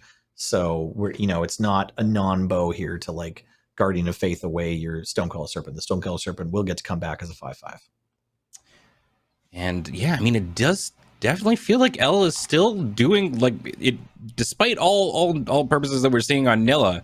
It does really feel as though L's got the beat down here. We do have Torrential Gear Hulk able to come in, but they're at 5, right? So yeah, now that we've gotten through the Doomscar, we've gotten through the Shadow of the Sky, and I don't know if Nilla's going to be able to find another land. They've got the Torrential Gear Hulk to block, but They have a swords. They have a in their sword. Okay, band, so but right? if we activate a creature land before combat, okay, They're playing right. the safe play. This is still, a little awkward, but Torrential Gearhulk coming on in. Actually, still need to find a way to deal with that cave of the frost dragon. Right, Yeah. the flying. Don't currently have an answer for flying on Nilla's side here, so it's looking still pretty good. Yeah, I mean, we've got the deck in stone, and I guess they have Thassa's Intervention to kind of stop that if they want, but... Yeah, deck and stone, interesting call here. We could deck and stone, or we could just make a 1/1 creature. And they've elected to go with the deck on the robot. Hey, get a clue. And passing it back. It always feels weird, I imagine, giving the clue over to the control deck. There seems like they'd be okay going 1-for-1 in that scenario, but more dogs. This deck is so full of dogs. I don't think an answer to Cave of the Frost Dragon. I believe it says non-land permanent. Let's just check there. Yeah, it is not. So, return target non-land. It can kill the knight, but it can't kill the lethal flyer. They're Gotta digging dig for using an this answer clue. here. And another counter spell is not gonna be it. Yeah, I think we get to see a game 3 here. Nilla, just double check and just reading all their cards one more time. Yeah, and, always worth it. That's always a good idea. There's a lot of cards on a lot of words on match cards these days. Man, we're getting maybe there's game a third 3. mode on Thassa's Intervention that gains you life that we've all forgotten about. It wouldn't surprise me at this point. So we're moving on to game 3. The Death and Taxes and the Band Control both slugging it out, going back and forth. Let's take a look at these openers. We got what? Two counter spells, one piece of removals, kind of in both ways, and 2 board wipes. Yep, that's good magic, right? And then doesn't get better than that. Two board wipes. Yeah, two soft counter spells and a commit memory. Wow, overall, this also seems like want? a great hand for L Paladin class. Oh, Paladin class with the Adorned Pouncer. I love it. Yeah, very, very good. Going to be doing some taxation effects over on Nilla's side. Really powerful opening Paladin class in this matchup specifically. Yeah, it's going to really force Nilla to be casting the spells on their turn, which... It might Prison Realm the Paladin class. I could be able to cast these counter spells. Well, it's not actually... it's just a creature planeswalker. Sorry, that one only does creature planeswalker. Oh, but we it don't have one, full O-rings. Right. Thinking about the Brainstorm... But Brainstorm gets you deeper than 1 card. Well, we don't have a shuffle effect, though, so it could also ruin us. It could. But, I feel like if you Brainstorm and it's just 3 on top, you're kind of... if there's no lands, I think the game was in a rough spot to begin with. Yeah, absolutely. No, you're right, yeah. You're 1 further away than you would have been if you subscribed to the bottom. So it is. I think it's definitely a consideration. Yeah, absolutely. Okay, we gotta find a land. Here we go. Come on, Nilla. Okay, we found a land, kind of. I guess, No, we did it. Jory's there. We're in, interesting, yeah. So deciding you're right. We were in a tough spot, no matter what here. Yeah, it was rough, but we'll see how it goes. We're getting this is the powerhouse hand, I think, for L. This is really what they wanted to see. So Basri coming on out now, making the Stone Coil Serpent bigger and indestructible. Boops for 4. This is a tough one. Yeah, this game just really showing off the power of Paladin class. Yeah, and with Stone Coil going up to 4 oh my gosh, now. Are we going to see a Shepherd of the Flock save here? Maybe not. No, okay, that's fair. Just being like, I'm okay drawing a card, honestly. We're just going to replay Shalai instead, maybe. Yeah. Yeah, that'll be fine. Oh, with the backup bodyguard? Oh, no. Yeah, these are certainly the pieces that they wanted to draw in that first game, right? Like, this is their control package here against That's them. right. Yeah, absolutely. Drawing the opposite side of the deck from game 1. Instead of the lands all over the place, we go grab the Paladin class turn 1. All right. Let's make our opponents play their counter spells on their own turn. Oh my gosh, yeah. Paladin class on turn 1 is just such a beating for a deck like this, especially considering that they're really stumbling on their lands. So deciding to bounce Shalai Time Ebbing Shalai, I should say. And 3 damage coming on in from the Dauntless Bodyguard off of the plus from Basri now. Shale coming on down. Definitely one of my favorite songs from the late 2010s. Shale? Shale. Nice. And it's always here to make things have a good time. Search for a Scanta now. Coming on. Hopefully they can dig. I mean, it's kind of like a land. Probably not what they were hoping to see. We missed 1 point last turn with L's activation of Paladin class to pump the team after combat. Looks like maybe they were just taking their turn to decide whether or not to deploy more creatures for potential Bosri -2 coming up, and then eventually settled on the Paladin class there. Yeah, from the looks of it, though. Not sure if it's going to matter in terms of turns. Yeah, they're looking a little dead on board here. Yeah, it's a pretty tough spot there for Nilla Spray. Not finding a land last turn after cycling Censor, and now Paladin class on level 3. Oof, and the -6 from Bosri. Bonk. Yeah. Going down Is that to a double striking. Yeah, double striking Shalef. Yet, well done, LMNOP. That was definitely what they wanted their deck to be doing against this control matchup. And I mean, yeah, Paladin class, really one of those cards that is just going to absolutely be backbreaking against the control matchup, especially if they stumble on lands even once. That is, that's It's rough funny. one.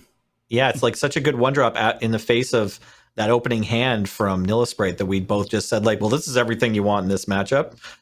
Yeah. I mean, and I think on the flip side too, it's just like looking at the way that L's hand shaped out too, right? The curving out and all that jazz. Like it was an interesting one, right? Because it's like maybe Nilla's keep there was like a little bit on the greedier side. We've kind of been seeing that a lot today, right? With all the modal face lands and whatnot, we've seen people keeping the 2-landers, the 1-landers and stuff, and still making it all the way through, and it's worked out for them, you know. I don't know. Overall, it was a perfectly reasonable keep, I think, in that scenario. Yeah, definitely close for sure. If possibly a mulligan because it didn't have a lot of lands, but you know, still had great stuff in it. So, and wasn't asking the deck for too much. So I think it was a fine keep personally. Yeah, absolutely. And a great match. Yeah, it was so great. And all of the matches today have been absolutely fun. But you know what? That's it for me and Nelson. That's it. That's it for us in commentary. Thank you very, very much, everybody, for tuning on in this morning and this afternoon for the Great Big Gladiator games. But do not go anywhere. We still have tons of magic. We are merely at the halfway point. Whoa, we're halfway there.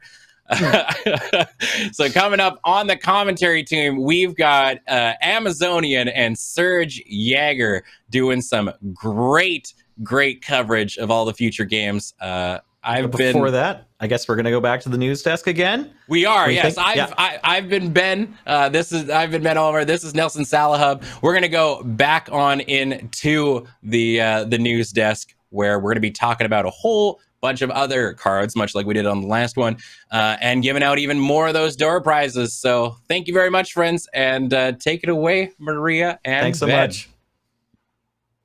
Ben and Nelson, what a fantastic job they did on commentary. Claps in the chat for those two.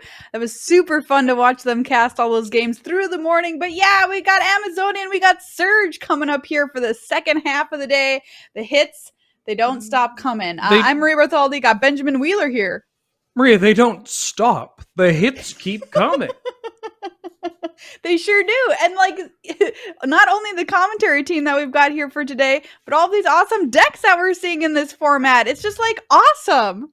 Oh, absolutely. I saw 3 dogs and they didn't win. And I left. I collected myself. Yeah.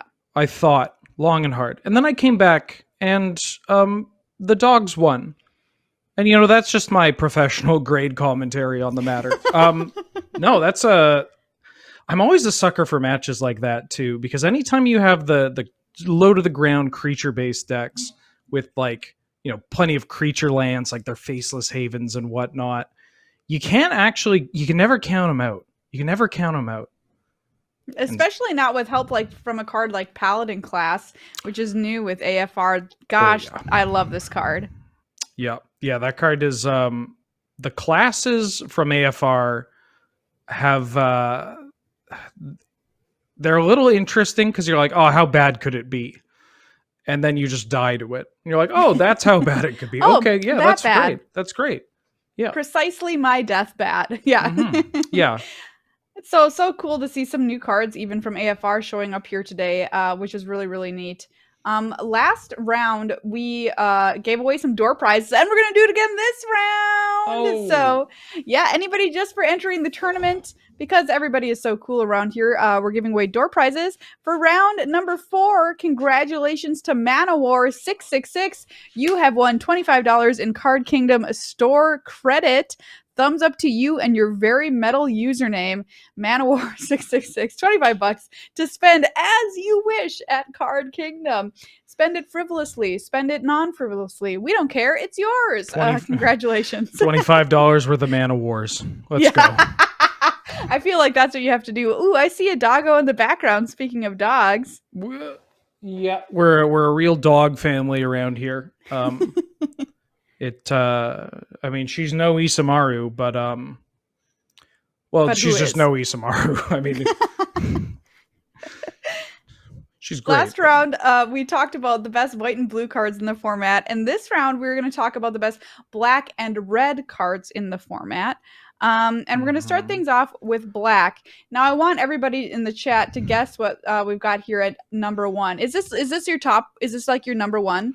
Like This best one? Yeah. Okay. Yeah. All right. Yeah. We've got a great list here, and I mean, maybe if you're fighting for that top spot, but let's see if anybody can get it right. What you've chosen is kind of like the number 1. Oh, people All are right, they're going to yeah, think I'm sabotaging them, actually. people are getting it right. People are getting it right. Number 1. Okay. Thoughtseize. Okay. Thoughtseize. It's Thoughtseize. Oh, you thought, chat? You thought it was Demonic Tutor, but actually I Thoughtseized your Demonic Tutor out of your hand. Oh, that's why. And it all comes around. It all comes full circle. Demonic Tutor is a pretty good magic card. We might get to it later. But Thoughtseize is just, it's backbreaking. And when it's not backbreaking, it's also just very skill testing, interesting in particular with what you use it for. And Thoughtseize, especially in a format like this, where we have Duress, we have Inquisition of Kozilek, it's the holy trinity of one mana hand attack. It's just a Thoughtseize into another one of those pieces, and it is Misery Town, and you're on the express train. And then even then, like just making sure you could push through your combo piece, your Planeswalker, your anything really. It's just so good. It's so good. And you could target yourself. Yeah, I mean, if you just want to go out on your own terms or something like that, Thoughtseize. Yeah. This card, of course, an all-star across many formats. No surprise to see it here at the top of your list in Gladiator. But guess what, chat? You might have been on to something because number 2 is Demonic Tutor. Oh, chat, we're all winners today. We're all winners today. That's the thing. Demonic Tutor gets you whatever you want, which could be the validation that you got it right, or a land, or the best card in your deck. Yeah, this card is, you know, it's been 25 plus years. Truly a mistake. It is so good. Too soon. Too soon. I'm going to get a call from Richard Garfield. Rick, I call him. Don't record this, but it's he's going to be like, Ben, why you got to do me dirty like that? And I said, because I can find whatever I want. And that could be a Thoughtseize, a land, a Duress after you've Thoughtseized them, or a Planeswalker, or your combo piece. It's just very good. Very good, especially in Singleton. Potentially 2 get at times, but it's done a relatively nice job of letting a lot of archetypes just get, you know, that extra love if you get into a top deck war or find that one sideboard card that you're playing in your deck to address something that otherwise would feel pretty miserable playing against. Yeah, and I mean, this is a Singleton format, right? And Demonic Tutor is like, well, maybe not quite Singleton. That's a way to get around it a little bit in a cheeky way. Just a little bit. Number 3, we've got everybody's favorite person who's in jail for life. It's Murderous Rider from Throne of Eldraine. Why'd you pick Murderous Rider here? Because it's the adventure creature that you're not sick and tired of. Although it also showcases where certain cards that may have fallen out of favor in, say, constructed formats, 60-card constructed formats, where just the little extra pepper on top really shines. Because being able to kill any creature or planeswalker, that's great. That's what you're looking for. But also just a life-linking creature for a control deck, like a black-blue control deck or a Grixis control. Just having something that can be a roadblock against the aggressive decks is such a welcome treat. Playing double duty too, being able to buff your life total and get rid of something has got to be huge in a format like this, where you don't necessarily, you flat out don't have access to your sideboard, and you just don't know what you're going to face. Yeah, you don't have access to like my red matchup game 1 is awful, but I can bring in 15 pieces of hate. You don't have that opportunity. So you will have to play these cards that are a little bit more flexible, or, these cards that the part that is like, oh, cool, and I guess I get this life linker. They'll really shine. Like in the right situation, you are so happy to have this 3-mana 2/3 with lifelink. I gotta say, of all the Throne of Eldraine cards, I think you're right. Like, I don't hate Murderous Rider. I know. Don't. I'm it's like, great. You're fine. Yeah. You're fine, buddy. All right, coming in at number 4, we've got Spawn of Mayhem. Oh, yeah. My favorite son here. This is my very large son. Thank you for indulging. Actually, in hindsight, I put all of my very large sons in this category. You did. But Spawn is the one where you will really die. Where you look at it, you're not thinking about it, and then it hits the table and you've lost the game. Or you it does hit the table and you're like, oh well, I guess I can maybe deal with it, but then it's a 4 toughness flyer with trample, meaning that your Brazen Borrowers, that 3 power is not killing it, and that 1 toughness, that's not saving you much life. Same with Nimble Obstructionist, even Mind Sensor. It just matches up super well with the format, and also provides, flying to typically color combinations that don't get access to that.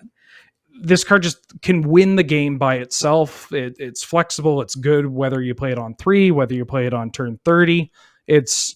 It's my big idiot demon son, and I love him to bits.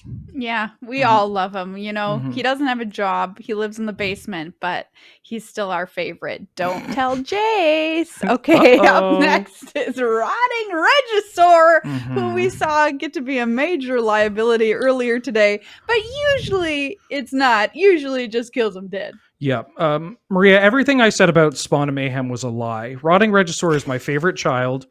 Don't tell Spawn I said this. I mean, I do love Spawn. I think it's an important one to highlight, but it's Reggie.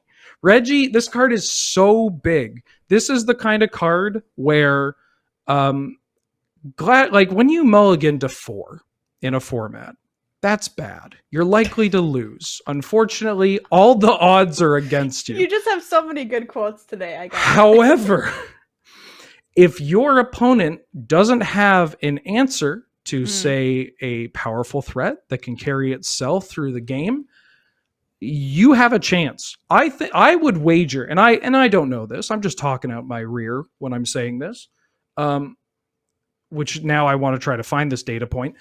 I bet this card is responsible for more mulligan to 3 wins than any other card. And the best part is, you could also just have this in your opening 7 and you will still get to kill people. Yeah. It's just so big. Why is it so big? Because he's what is he, a T-Rex, but he's got a strange weird horn on his head? Yeah, he's it's like a Carnage Tyrant, except half the mana, and sure, you can counter it, but I thought seized your counter spell. Oh my gosh, I never realized he kind of does look like Carney T. Yeah, this is my 28-year-old son that is still going through a growing phase. And he just keeps getting bigger, and he just keeps killing more people. All of these sons, man, you just have the biggest basement. I have a very large basement. It's a menagerie to a lot of oversized lads. I don't know where I'm going with this, but you're a good dad. You're a good dad. Oh, thank you. That means a lot to hear. All right, that's black. Let's get over to red here. And like our black counterpart here, the number 1 card you have chosen is a pretty famous one. Can Yeah. you guess what it is, chat? 3, 2, 1. Lightning bolt. And if you got that wrong, we need to talk. Because sometimes best dad needs to be bolt dad.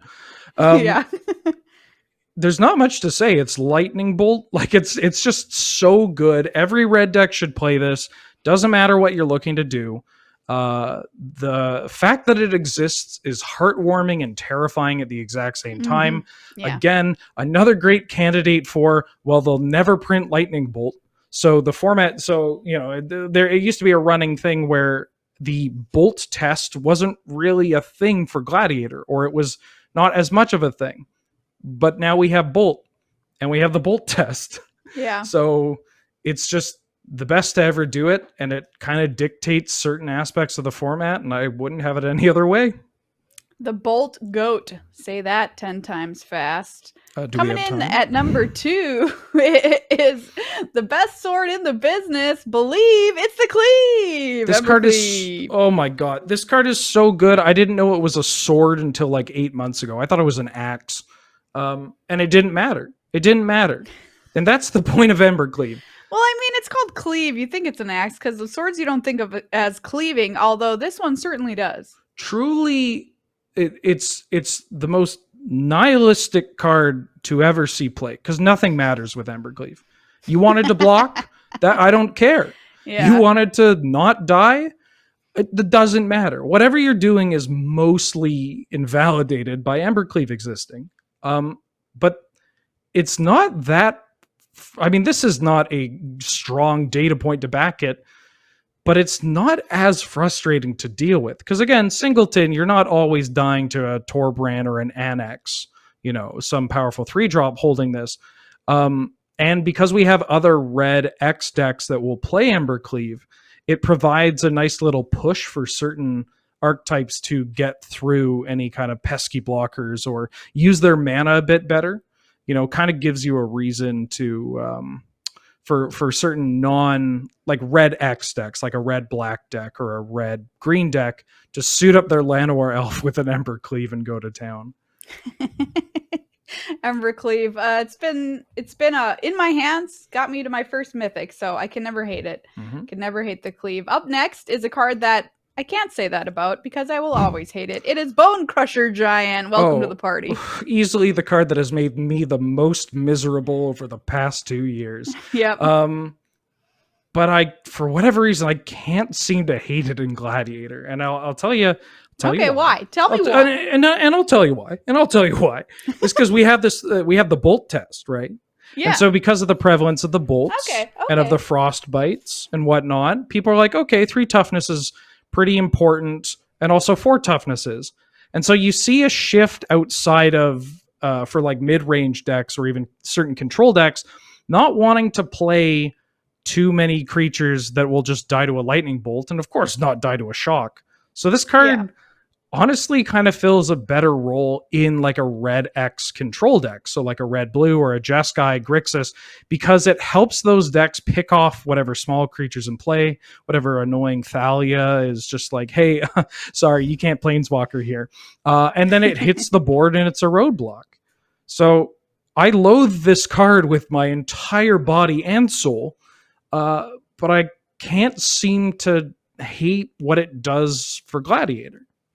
Hey, well, that's a great sign to me that you've created a very healthy format, if you can say those words, because as someone in chat said, why does Eldraine? Yeah. Why does Eldraine? Yeah. Fingers crossed. Up next, we've got another one of what I can only imagine is your favorite sons here, Hellrider. Let's go. Ooh. So Hellrider was added to Arena and therefore Gladiator through Jumpstart. And I have died to this card more than most other cards on this platform. And not even just from Gladiator. This card has been chasing me ever since its printing, looking to just slaughter me in any hope I have of day 2ing. And it is such a good top end for the red decks or the red, black, red, green, whatever it may be, aggressive decks, without feeling too miserable. When you die, you really die. But at the same time, the other high-end 4 drops or 5 drops in mono red, like a Torbran, which has 4 toughness, or a Hazret, which is just, well, it's a god. It's an indestructible god. This one will get that W more often, but also you're like, well, I guess I could have played Bolt. Yeah. Guess I could have played something to kill it. But yeah, and this one more than others as well tends to flex into multicolored red decks really well, because it turns your dorky tokens or your mana dorks or cheap flyers or whatever into just so much more damage. Yeah, this card is sweet. I'm super happy that it exists in Gladiator. Very, very cool. Up next is the final card for red, and you've talked about this card already. You heard it. Glorybringer. I love this card. I love this card so much, which is, again, it's probably a healthy sign how much I love this card, while the number of PTQs that I had to play and RPTQs where it's like, okay, at this RPTQ, it's just Glorybringer mirrors all day, every day. Yeah. But I don't get tired of it. It kills people. It kills planeswalkers. It kills other creatures that aren't dragons. It just does everything. It's a recovery tool for certain control decks and mid-range decks. It's a good top-end card for aggressive decks. It helps bridge the gap for more, like, for aggressive decks that want to just go a little bit higher. Like, they're like, 4 is cool, but what if we played a 5-drop? Yeah. You got Glorybringer. And occasionally Glorybringer brings along Goldspan Dragon as its friend, but, you know, Goldspan Dragon's new. It's new on the block. You'll get some time in the sun eventually. Glorybringer's put in the time, and my God, is this card just a... I mean, I get excited. I'm worried that what I'm saying is going to deteriorate into it's fast, big, me dragon it fly, it go, and it kill opponent, and that's, and we don't want that. We don't want that. Certainly not. We would never say such things that we just said. Oh God, no! People don't want to hear me chimp out on camera. That couldn't dream of it. Well, there's a look at the best cards in black and red in Gladiator. Thank you for that, Wheeler. Let's take a look at our standings if we can after 4 rounds of play here at the Great Big Gladiator Games. We had more than 200 players register for the event. And look at this. We are starting to get out the sifter and sift the gold out of the river here. Take a look at the players on 12 points there. We have to 11th place. Last time we showed this, we only could see the 9-pointers because there were so many of them. There were 23 who were undefeated.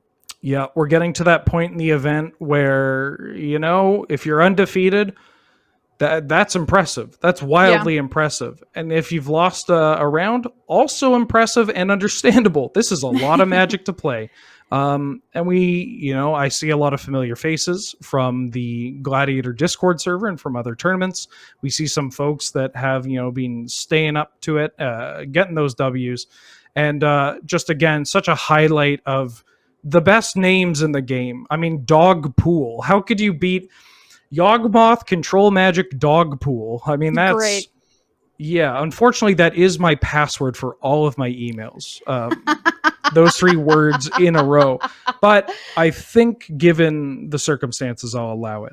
Well, Lord Bubbington is actually my official title, so it's kind of weird that someone has used it as I am so sorry. Oh, it's, God. It's fine. I'm a lord. Like, I can deal with it. I've got people.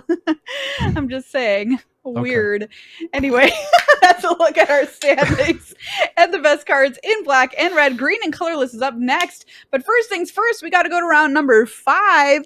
And Amazonian and Surge are going to be in the booth calling the matches for you. So don't go anywhere. We'll be right back here at the Great Big Gladiator Games.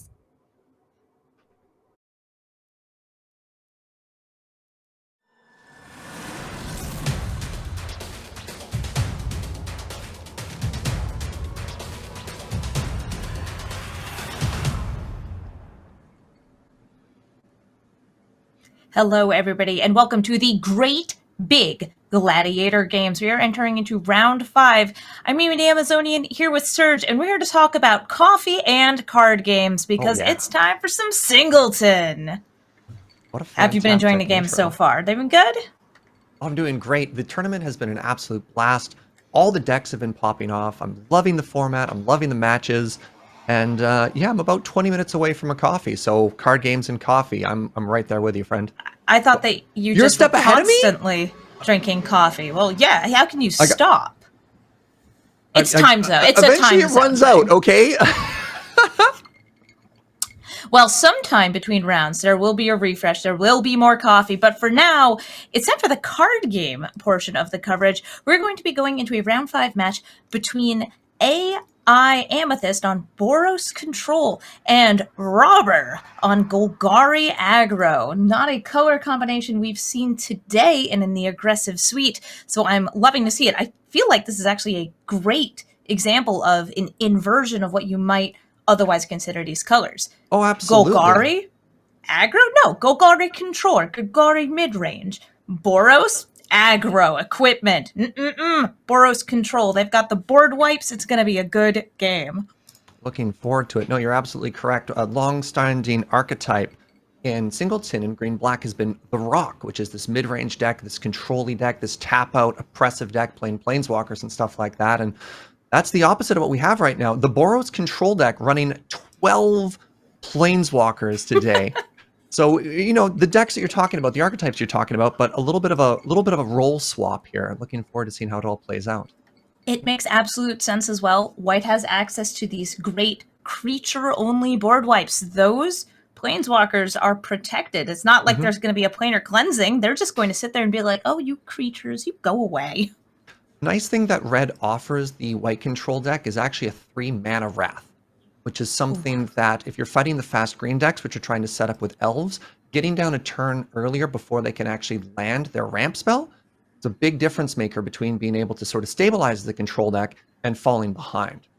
And not just one 3-mana board wipe, but actually 2 of them. Anger of the Gods and Sweltering Suns available both to Boros Control. Really able to just get ahead and stay ahead if you're able to obliterate the early game from an aggro deck.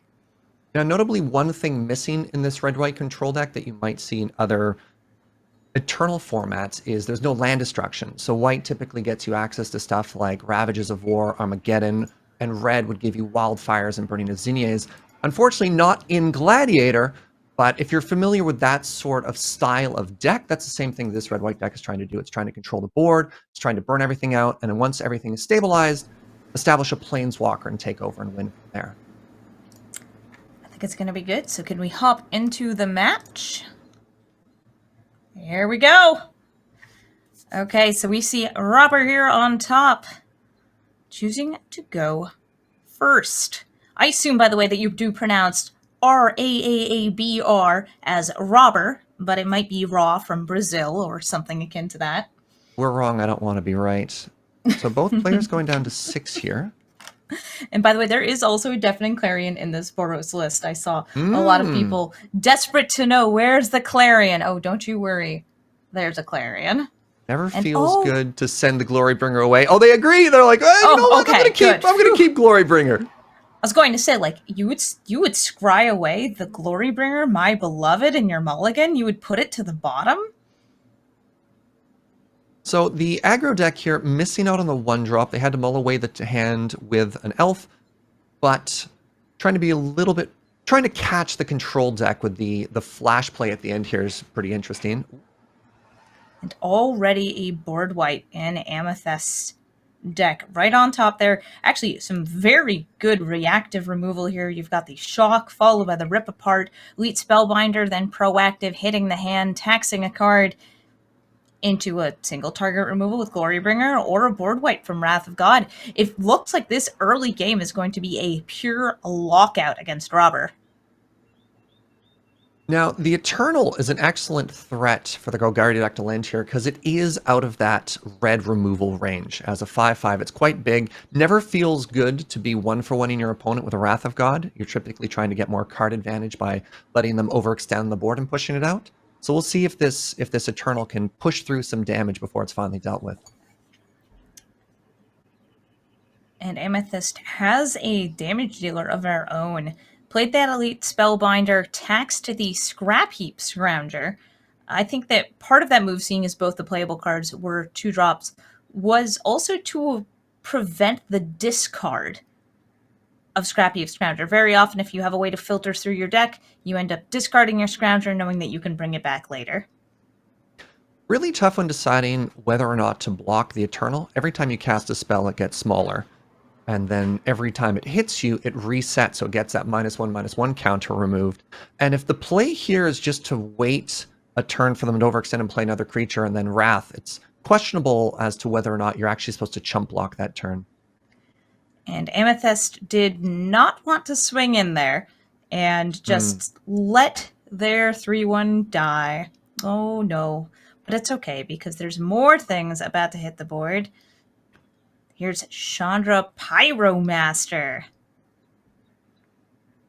So Chandra Pyromaster is the ping master. It's actually fantastic here because now the Lovestruck Beast can't attack.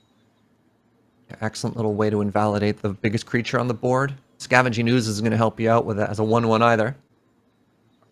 Lovestruck Beast is now brokenhearted. His heart's desire killed by Chandra. Chandra, why would you do this? Must too soon. So the Scavenging Ooze is a very tricky card to remove right now with double green up and several creatures in the bin. You have to be careful what removal spells you're using, but it looks like Glorybringer might be the answer to that Scooze here. Glorybringer, a great removal and a threat, but unfortunately the Chandra did exile Chandra Awakened Inferno. And it could only be played this turn, so now it is gone in exile.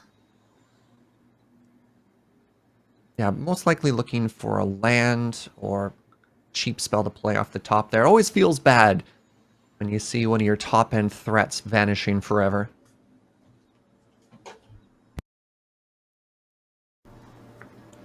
And Heart of the Cards has given lifelink.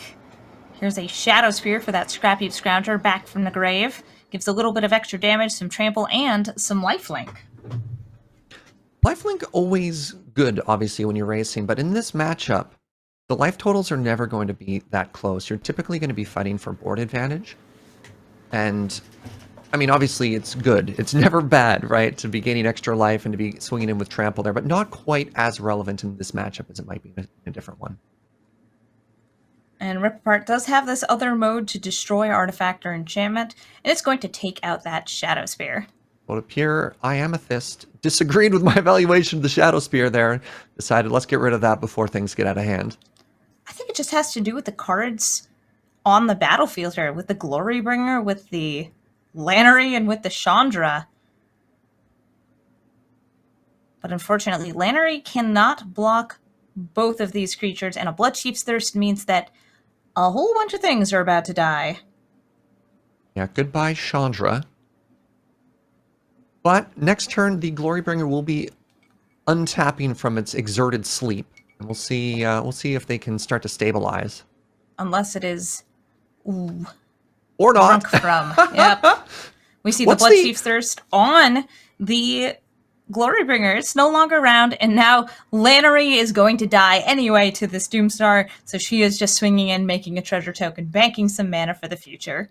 What's the opposite of the caster curse, where everything I say is disproven, as opposed to when I say something nice and then they get punished? The casting boon. Oh, okay. Now this feels good. I love being the player when you bluff the land, you don't play the land, and you're like, haha, I got you. I still have nothing, but I have the moral victory here. I made you pay 2 life and 1 mana to look at my mountain. You and like this mountain? You like this mountain? Yeah. You can't do anything about it. It's a mountain. It doesn't do anything for me either, but you paid the life for it. So this Scrappy Scrounger is putting in a lot of work, and this is what the Golgari aggro deck typically does, is these recursive threats that if you don't have a way to exile it, if you don't have a way to deal with the graveyard, they're just going to keep coming back again and again and again. And finally getting this Banishing Light, they have a way to put it away for good. But that's what this deck, that's what this archetype is trying to do, is it's not the fastest aggressive deck like a red-white or mono-red deck or something like that. But what it does have is this like lasting power, this ability to keep coming back over and over. It persists. And this questing beast needs to be gotten rid of because it's going to be dealing 4 damage a turn and preventing planeswalkers from sticking on the board. There we go. But now, Amethyst is at 9 life. Does have a scry engine. Can activate that twice before draws. Once now, once in upkeep. Sedgemoor Lightning Witch, a Bolt. pretty fantastic threat right here, especially if they can back it up with other stuff. But in the top deck war, the ability to scry, giving a lot of value here. They're able to, I mean, it was on the top anyways, but they were able to confirm that it was the answer they needed to the threat right here. So that feels good. And even though it pays, you have to pay 3 extra life to get through that ward, otherwise the bolt would be countered. It's absolutely worth it because as a menacing creature, there's no way to get rid of it unless you have 2 blockers or removal. And here comes the Regisaur. Now, this is where red removal is really going to hurt you. 6 toughness. That's a lot of bolts. That's especially when you're only drawing 1 card per turn. This is a pretty threatening position to be in. Also, 6 life. They untap. It's GG here. Yeah, nothing can be done against Run Regisaur. That Redan could have been a chump blocker for a single turn, but that is it. Chandra, Acolyte of Flame, only good at making creatures on your turn. I don't believe there are any spells in the graveyard that could be recurred here to kill a Regisaur. I might be missing one, but let's take a look here. Is there enough mana? Is there enough mana to kill that Regisaur? There's a lot of treasure tokens. Wait a minute. My goodness. There is 1 extra treasure remaining. I did not see that. I was thinking like, oh, maybe it's only X equals 5. No, there were 3 treasures made from the treasure map that turn, and that was exactly enough. Fantastic. Good for them finding the line there. Oh, no. Ooh, Oh, but no, planeswalkers the are null not priest. long for this world because the questing beast getting in 4 damage, killing Chandra. So it feels really bad when you're the aggro deck and you start to flood. But Null Priest of Oblivion bringing Questing Beast back feels pretty good. Having just enough mana to get that kicker. And now Inquisition of Kozilek. Just check, make sure. Guarantee you have that win. Swing in. No settle the wreckage. Not that you'd be able to discard it anyway, but you could just swing in with 1. Yeah. I feel they had the moral high ground of being able to get the hand attack out for free, but it feels pretty bad when you have nothing but lands in hand and you're facing down lethal.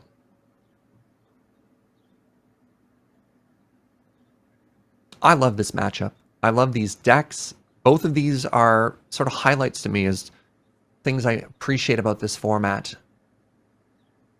I know what I appreciate about this format, the lands. You get to see a lot of the dual lands and, let's say, less common lands that you would otherwise not see in constructed formats.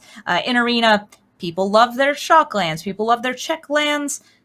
You're playing Snarls in this format, and is that the one lander, but with an Abundant Harvest and a Heart's Desire for Robert? Both players keeping very low mana hands here, which hopefully doesn't come back to punish anybody. So we got a cycle trying to find another land in the Boros deck. And then, yeah, hoping to get... Well, I guess you don't get lucky on the Abundant Harvest. You always hit, which is fine. Yeah, it guarantees you will hit a land if you choose land. So this format doesn't have access to as many duels as you'd see in other typical singleton formats. Commander is a great example from that. One of the other big things that's missing is a density of fetch lands.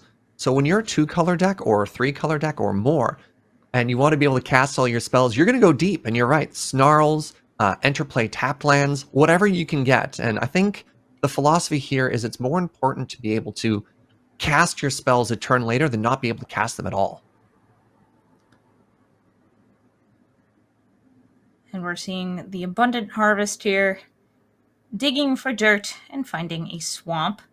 And now we see Robert, who kept a 1-lander at 3 lands against Amethyst, who had a 2-lander and has just not drawn a land since. Yeah, they cycled the cast down and missed, which has got to feel pretty bad as well. And that's 1 damage, which enables the Gutter Bones to be brought back to hand and approach That's not a land.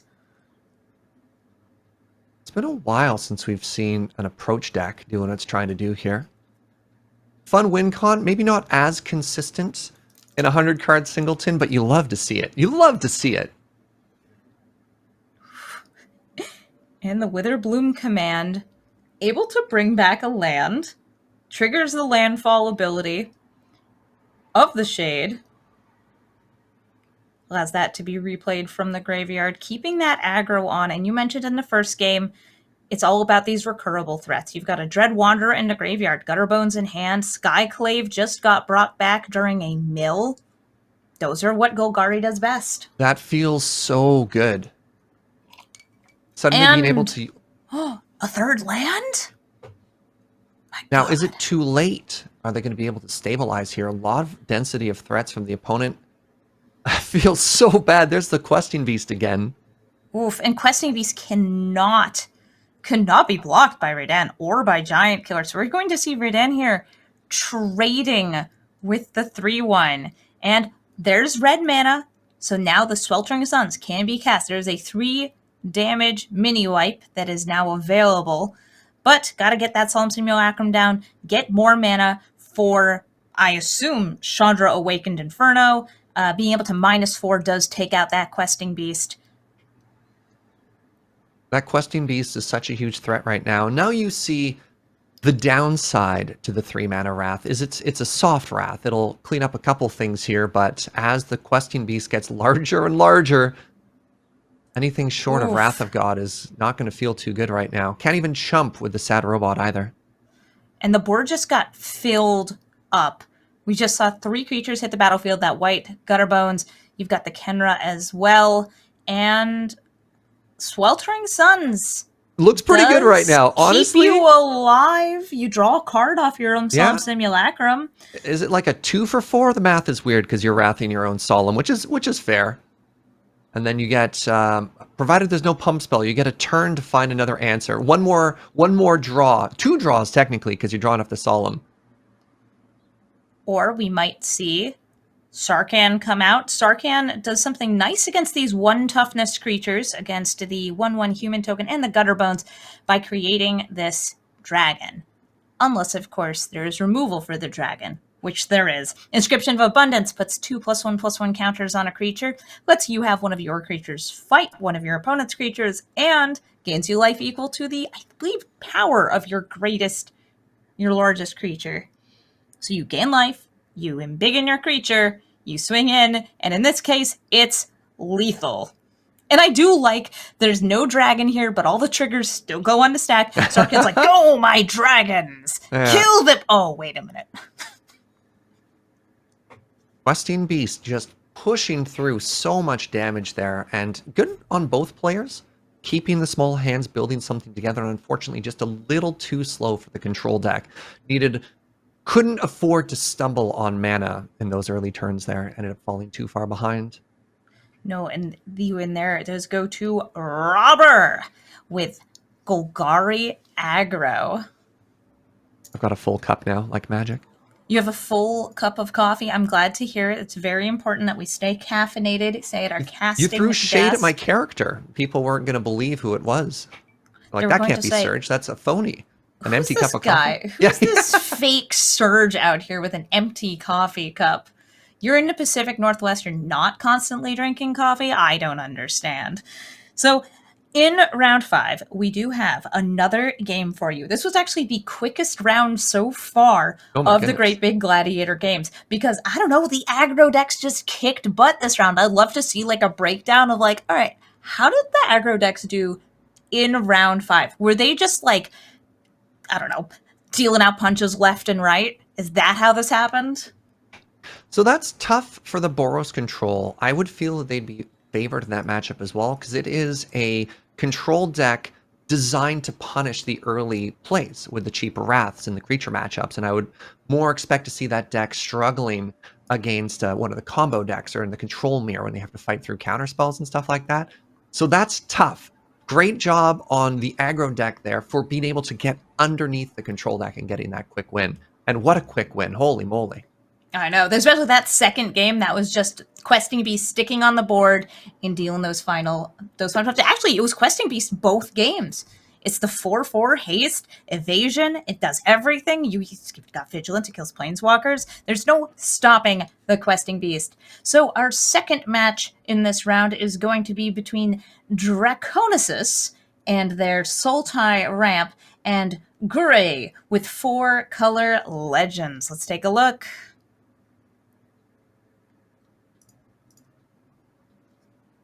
This is an interesting looking matchup, especially if you're just basing it off the names, but something that might help out people who don't know what Sultai, some brand of cereal is this is Sultai control, so it's going to be looking to rat the board, play counter spells, play a lot of removal, and finish it with either a Planeswalker, threat, or large creature, versus 4-color midrange.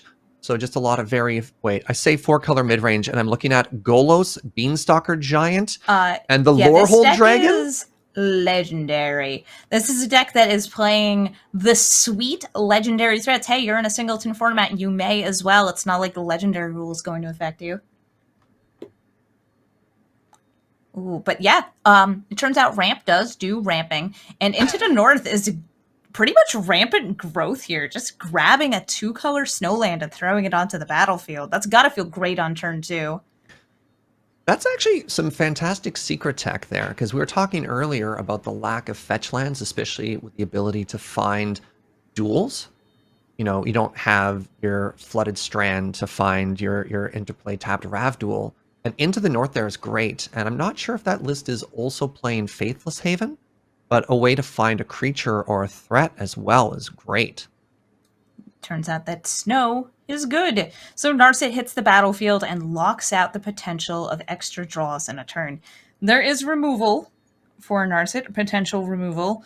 We see that there's a Vanishing Verse. She is a monocolored permanent. There's a Blood Chief's Thirst, but it would have to be kicked. And now Maze Montome is going to sit here and kind of just like, hang. You can scry. You get a scry. You don't have to pay mana for that. But you don't want to be drawing a second card on your turn while that Narset is out. That is dangerous.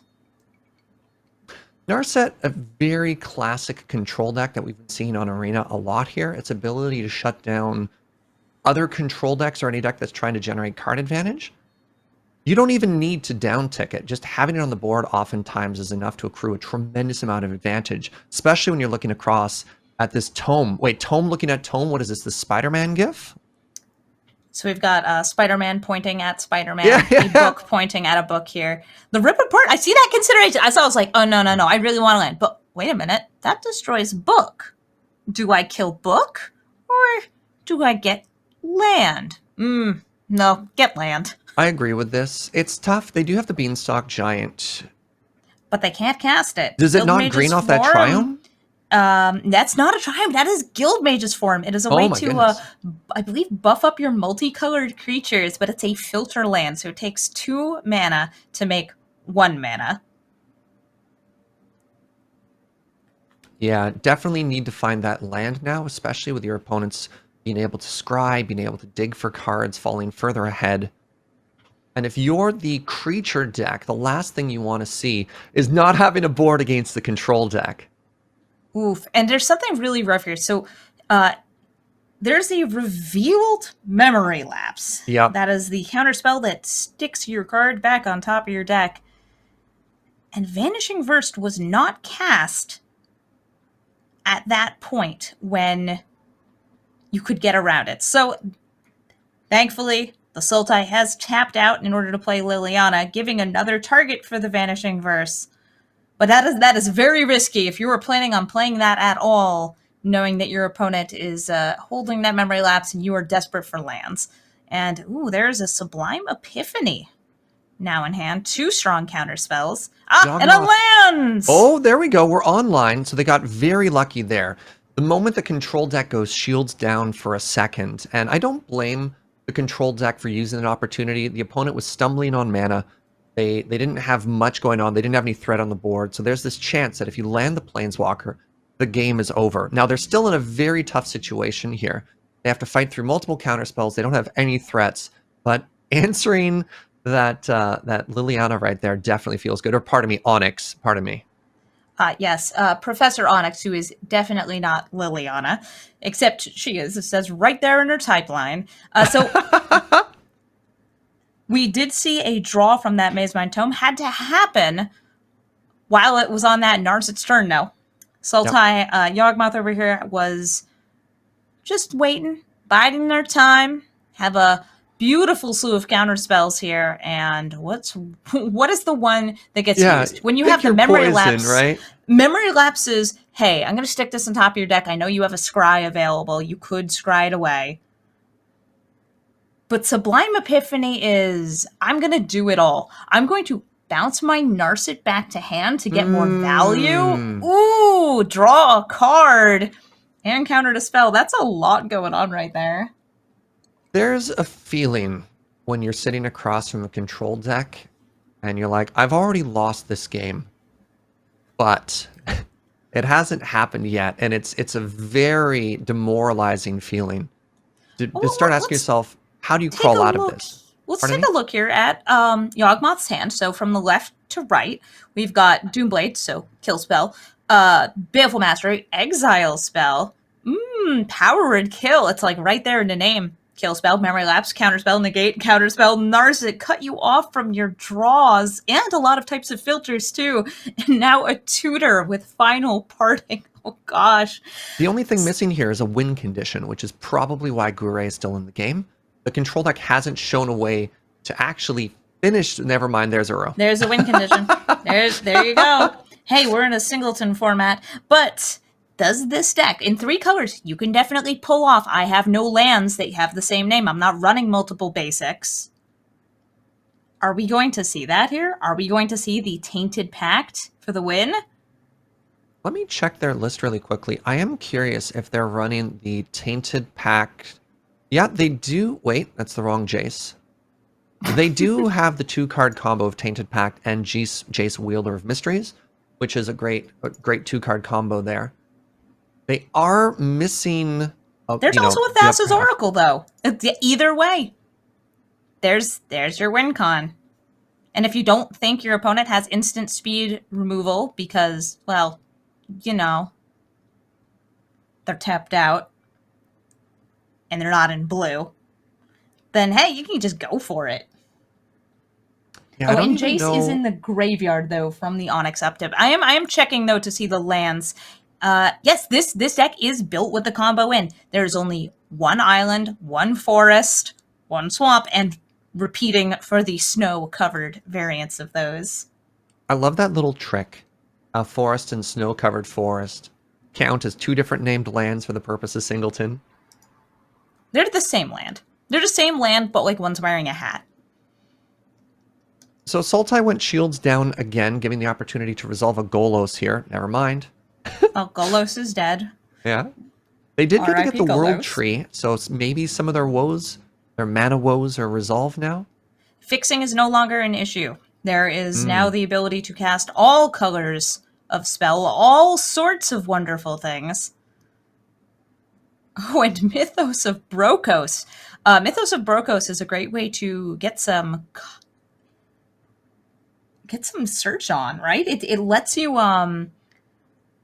grab a card, put it in your graveyard, and then return to. Yes, this is the one I almost never see cast. I'm like struggling to remember. It is a tutor. It's a kind of awkward tutor. But there we go. Right now the Thassa's Oracle is in hand, and they're actually going for the in response variant of this, because unless your APM is near infinite. We get the quick concession here. So for people who don't understand how this combo works, Thassa's Oracle. Oh, wait, did we get to see the card they named, which is kind of unfortunate? Or was it too fast? Regardless, the way the combo works is you play Thassa's Oracle into play. It's got a triggered ability on the stack, and it's looking to see if you have a certain number of cards in play.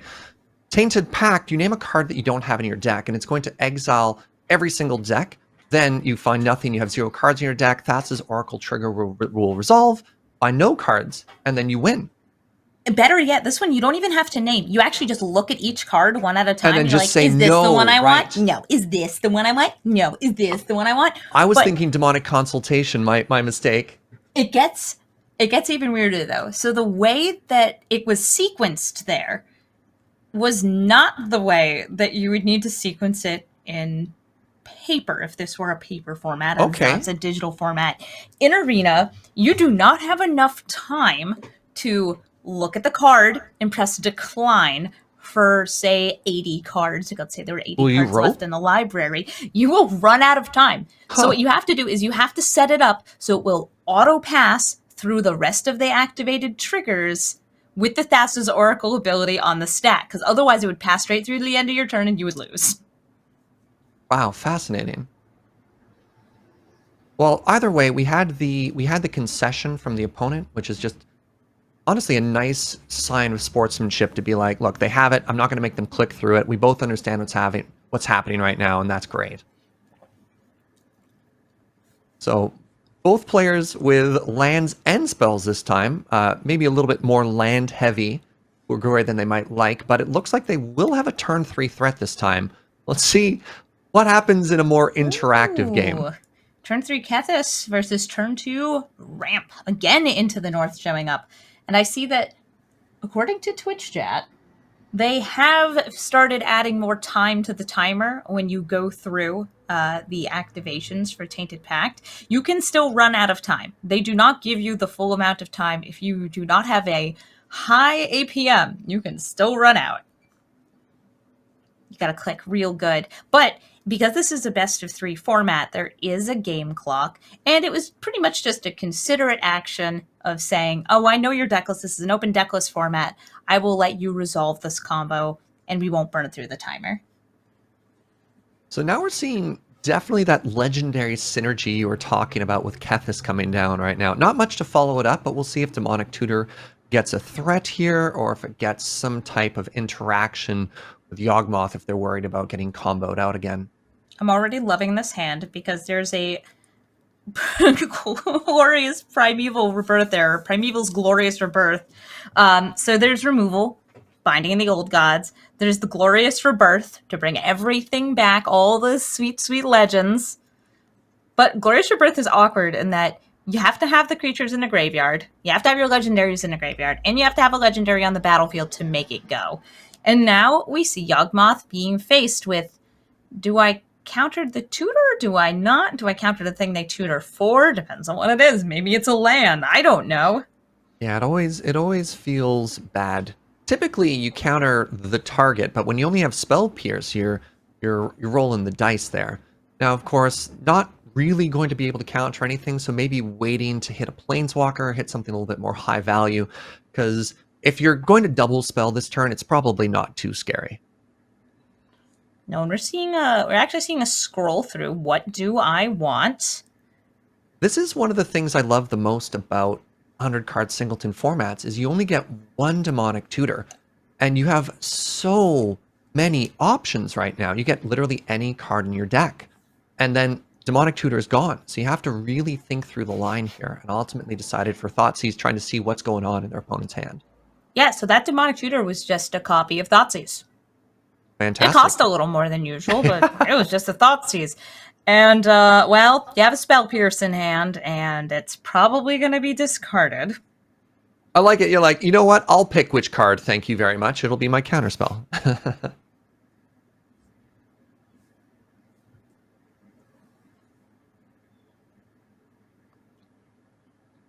Did mean the hand attack worked. You just don't have the info.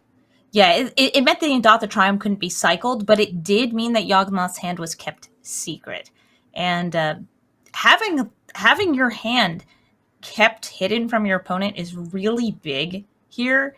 I feel like if they knew, oh, you have a kind of bad tutor early game, because Finale of Devastation, that's for the end game, and land, that's not going to do that much. There's this constant fear when you're playing against a control deck that they always have it. And the mind game of being able to control the flow of information to make sure that your opponent is constantly on their toes to make them play around a counterspell that might not even be in your hand. Fantastic. Oh, no. Ooh, nice. It wasn't a big hit, but it's still great to see your thoughts distorted. And I want to point out that the Binding of the Old Gods was played onto an empty battlefield. It didn't It did not function as removal. It was fixing. It was getting a red mana source for this adult gold dragon to just, get some swinging in. Now Kethis is the only card in the graveyard. All non-creatures have been exiled from hand and from grave. I mean, Thought Distortion is a 1-for-1's perhaps a little bit expensive, but when you're hitting a mass resurrection spell like that, still feels pretty good. Mm-hmm. There's the Balaged Recovery, which functions as a recovery from the graveyard or as a land in hand. But Adult Gold Dragon, I want to see it happen. Is it going to get to swing in? Maybe it will be the surprise threat that kills a not Professor Onyx, Liliana. I want to call her by her real name. In the story, by the way, she just like straight up revokes it. She's like, "No, I'm actually just Liliana. What's up, kids? I'm your teacher. I'm a jerk. I am horrible at being incognito." Well, class is in session. And starting with looking at 3 cards here. So once again, we've seen a similar play pattern. Tapping out to get the Liliana on play. Getting the land. But shields are down. Shields are down and dragons are swinging. The Adult Gold Dragon only does 4 damage, so it cannot kill Liliana, but it does stop her minus ability, which is an edict effect. No, it looks like instead we're going to see Kolaghan's Command. I like it. This is a tough choice. I don't necessarily, I think I agree with this line, because you don't want to play your dragon, have the whole turn not clear the planeswalker, and then have your threat taken out afterwards. And being able to cast the Kolaghan's Command and get that kill spell out suddenly feels like a bit of vindication, or validation rather, that you're like, right, my dragon was just going to be worth 4 loyalty and then die. So maybe next turn being able to follow up with an attack by both threats, clear the planeswalker, and have that board control could feel pretty good. Ooh, and we do see a lot of scary instant speed interaction with the Torrential Gearhulk there. And things do go in the graveyard, including a counter spell. So unless there's 3 extra mana up, there could be a counter. So they've got all the answers here. They've got a counter spell to a spell if they don't lead, or they can just flash in the Gearhulk, kill cantrip. So much flexibility at this stage in the game. What a great hit with that Gearhulk. Kethis is going to swing in, deal the damage. And Maelstrom Pulse is actually just cheap enough that it would survive Gearhulk recasting Supreme Will. Oh, but instead, looks like it's going to be Binding the Old Gods coming back from the graveyard. That's a nice piece of removal and ramp once again.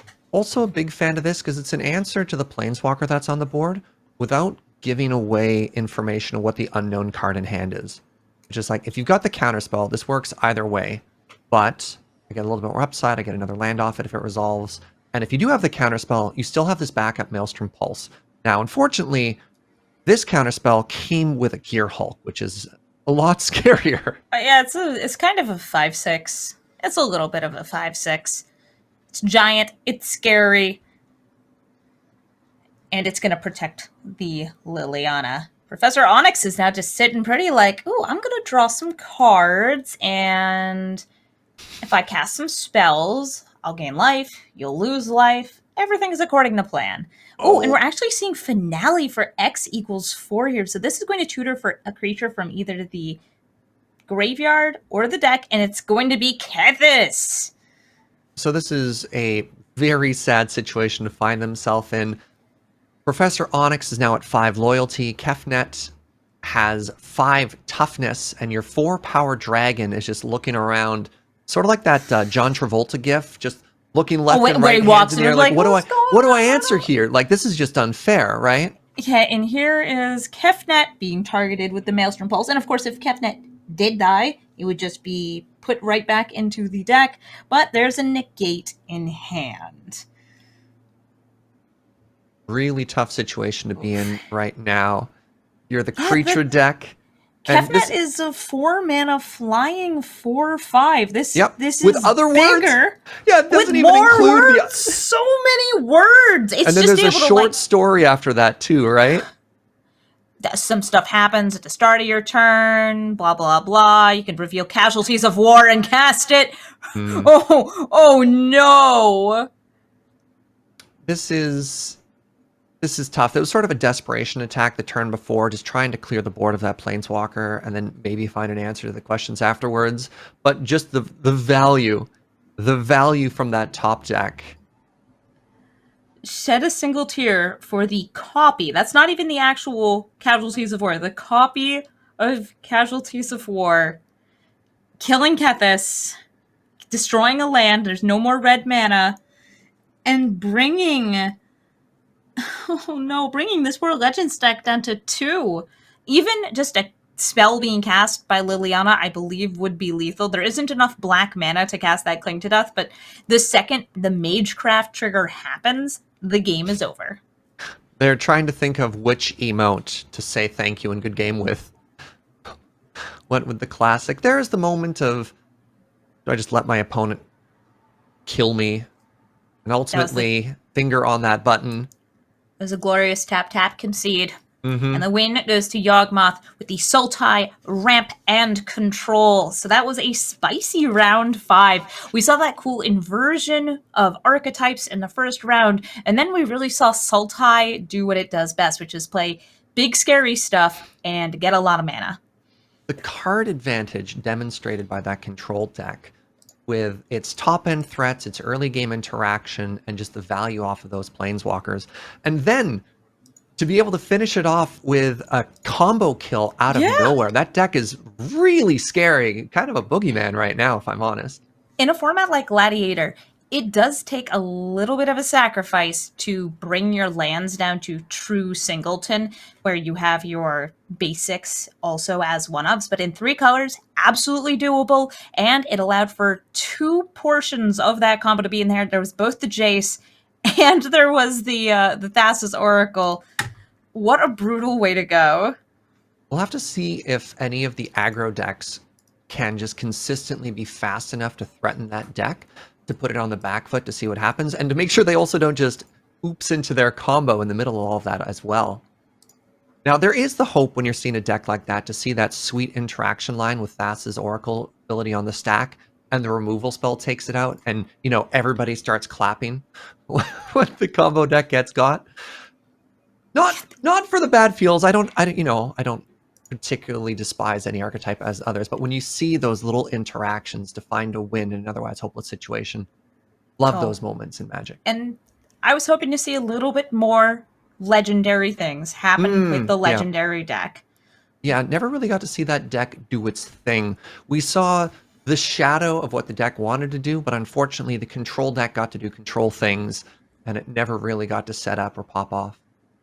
Yeah, I think Sultai is the most popular color combination because it's got the goods. It has everything you could ever need. It's got life gain, exile, kill, threats, tutors. It can do all of it. Turns out Magic since 2019 has been pretty kind to green and blue in particular, and then adding the disruptive elements that black has traditionally had in kill spells and hand attack, and also the proactive elements through tutors, makes that pretty spooky deck. You're like, what do I find? My counter spell, my hand attack spell, or Uro, right? Oh, it is a rough color combo to go up against for sure. So we're going to throw now to the desk to see what they thought about the match. Hey, thank you, Amazoni and Surge. Awesome round there. Wheeler, thoughts? I mean, I also wanted to see the Legend deck do a bunch of things. When I saw that deck among the many that we have here, I was like a Looney Tunes dog. Like I started drooling. I put on a bib. I took out a very large knife and fork. And then, well, Sultai happened. But yeah. That's fine. I actually enjoy watching the Sultai do Sultai things, and it's hard to argue with a good player playing a good deck. Good. Usually I say well instead of good. It sounds better, but yeah, hard to argue with watching some good Magic. Watching good players play good. I like it. We've been doing it all day today. Another door prize to give out here. Post round 5. Congratulations to Toasted Arts. $25 in Card Kingdom store credit. You are our door prize winner for this round. You'll be contacted early next week by Loading Ready Run. Please have a Card Kingdom account ready. But congratulations once again to Toasted Arts. Claps in the chat. Well, we've been talking about some of the best cards in Gladiator through today, and we've come to our final color and final not color here in our top 5 list. And this one we're going to be focusing on is, first of all, green. So card number 1 happens to be a card you've mentioned to me a couple of times on coverage already. It's the Beastie Boy himself, Questing Beast. Yeah, unfortunately, we haven't had time to cover the entirety of the Magic card. We only got through the first couple of paragraphs. But that's okay. Honestly, you can stop at like the first couple of lines. It's all you need. 2020 green cards. I don't even know if that's the year this was printed, but 2020 green cards. I mean, there's so many lines of text. It kills people. It kills planeswalkers. It stops you from dying. Just truly insufferable, and I wouldn't leave home without it in a green deck. Questing Beast, yeah, I love it. Truly insufferable could have been the text on it. That's if we just boiled down all those words of rules text on the card. You definitely want it in any deck playing green, I can only imagine, in this format. Coming in at number 2, it's the Scoos. Yeah, not to get on a train of these are actually my 5 most hated cards. Scoos is literally my most hated Magic card of all time. Oh, really? Yeah, but it's okay. I'm a filthy graveyard player. The thing about this card is that it has all the aspects of these cards where, you know, that are kind of sideboard cards, which we don't have a sideboard. So what are we doing with it? Well, we're still playing it because it's always good. Yeah, it's the graveyard, keeps you alive, gets gigantic. It's truly just miserable, and I can't believe we have it in our format. Do you think it's really is its exile ability really important in this format? Absolutely. There's less like Uros running around. I mean, maybe we'll talk about that guy later. But there are less, you know, things that hit the graveyard and come back and hit the graveyard and come back, and that are completely just this redundant value engine. But there's enough that it's when it's good, it's backbreaking. Sure. And that when it's okay, it's just a really above rate creature. Yeah, fine. I'll take it. Scavenging Ooze in at number 2. Coming in at number 3 for green. We know it. We love it. It's Llanowar Elves. Yeah, this is the 1 mana dork that doesn't really ask anything else from you. I mean, Gilded Goose needs some food. It's a really selfish goose. Definitely has some other aspects to it that make it, you know, a little bit better depending on the matchup and situation, but it's just hard to beat consistency. Llanowar Elf draws just can change the context of your hand, of your keep, of how you play a game so much, be it, you know, the person with the elf and the person playing against the elf. Most of the time that's pretty interesting. Sometimes you're like, oh, that's a planeswalker on turn 2. But yeah, this card is wow. It's just as long as we just keep it at Llanowar Elves, I think we'll be okay. All right. Well, we'll be okay. We've got 2 more here in green. Great Henge is coming up next, and it's just a card that is we saw come out on turn 4 earlier today, and then of course is so very excellent at doing all the things that green needs to do that it can't do most of the time. Maria, they don't call it a good henge. No. It's a great henge. And the fact that you have plenty of decks that either like that can take advantage of every aspect of this card and can play it for, you know, reasonable. I say reasonable, but I have in my mind I'm paying 7 for this, but that's reasonable considering what this can do. This card can come down in basically any kind of deck that has your Steel Leaf Champions, your Lovestruck Beasts, the big large suns that just make this card 2 mana and allows them to stay in the game against Wrath of Gods galore. Or if you're playing a deck with a bunch of mana dorks and small accelerants that aren't that big themselves, well, you probably have a high density of those cards, so you're just going to draw more cards, and it doesn't matter if you're paying 7, you're going to get it back later.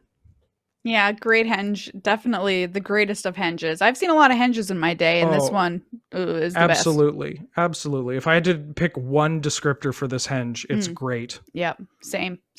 And up next here we have, coming in at number 5, Nissa, who shakes the world. Just a house. What an all-star this card is. Yeah, this is actually a card that was on the Gladiator banned list for some time as a way to mitigate green decks being able to do, well, literally anything. It slices, it dices, it thrices.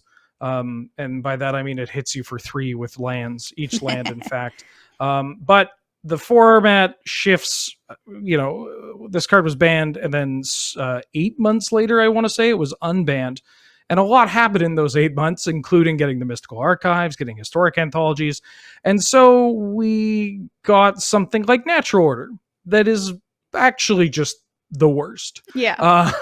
So Nissa, still very good, still, does it all, but a little less dominating when you have more cheap interaction and answers.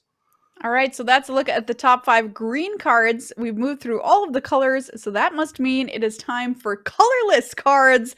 Top 5 here. Let's kick it off with something that pirates love. It's a treasure map. Mid-range players and non-blue control players, I hope every morning, or when you wake up and every evening before you go to bed, you thank Treasure Map for allowing you to stay in the game. This card is just, it's the glue for bad ideas, and giving those bad ideas the opportunity to be good ideas. And I say that coming from the kindest place in my heart. I'm like, it'd be funny. What if I built this as a control deck? Treasure Map will make the mana work. I'll draw extra cards. But then slowly, as those decks become more real, Treasure Map is still stuck around because it's just so good at smoothing out your draws and making sure that, you might not have Brainstorm and Counterspell, but you will at least have the right answers, the right mana, and you'll keep up in card draw and card resources. There's Treasure Map. Coming in next here for colorless cards. I love this dragon with all of my heart. It's Eugene. Eugene, come out here, you little spirit dragon. I love you, buddy. Little spirit dragon. The news is in. This card's too big. Look at it. Oh my god. I mean, it's just such an answer. I don't know, and a threat. It's really good. If you plan on hitting a high-ish amount of mana, play your Ugin. Yeah. I don't care. What if I don't think I'm getting to 8. Oh no. Play your Ugin. Trust me. You'll thank me later. Yeah, just an all-star. Put him at the top of the curve. Don't worry. Your day is made. But we're going to go to the other end of the curve here with this next colorless card that you have on the list of the top 5, which is Shadow Spear. Yeah, Shadow Spear is a card where I think it's important to give it a shout out because it's time and time again when we get new pieces of equipment in singleton formats, players go wild. They're like, I can't wait to add this. And then they realize their deck has 80 pieces of equipment and no creatures. Yeah. And they're not even an equipment deck. And they're like, what am I doing? And they're like, well, I'll make a sensible decision and trim some of these. But then they end up trimming all their equipment. And Shadow Spear's left over. Shadow Spear's the one that's like, actually, I'm a little too good. You should keep me. Yeah, it's great. It's the one kind of equipment that you will see across a variety of archetypes. Helps get big things through, helps race the red decks. Really good at dealing with annoying gods and whatnot.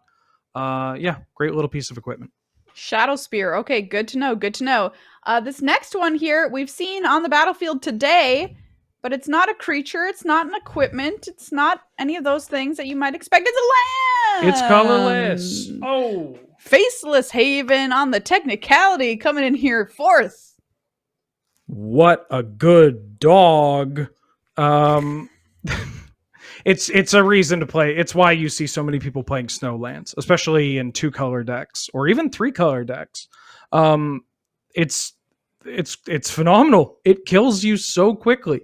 Out of all the creature lands that we have available in the format, which we don't have many, but they exist. But Faceless Haven it does so much. It does so much. It's such a nice card for the aggressive decks and the mid-range decks, and you will see it in 2-color control as well. Big fan of Faceless Haven. Yeah, this card's excellent. Ever since its printing, I gave it a big thumbs up. Faceless Haven, welcome to the world. Speaking of the world, here, number 1 coming in, or number 5. I don't know which way you slice it. We've got the World Tree here. This land.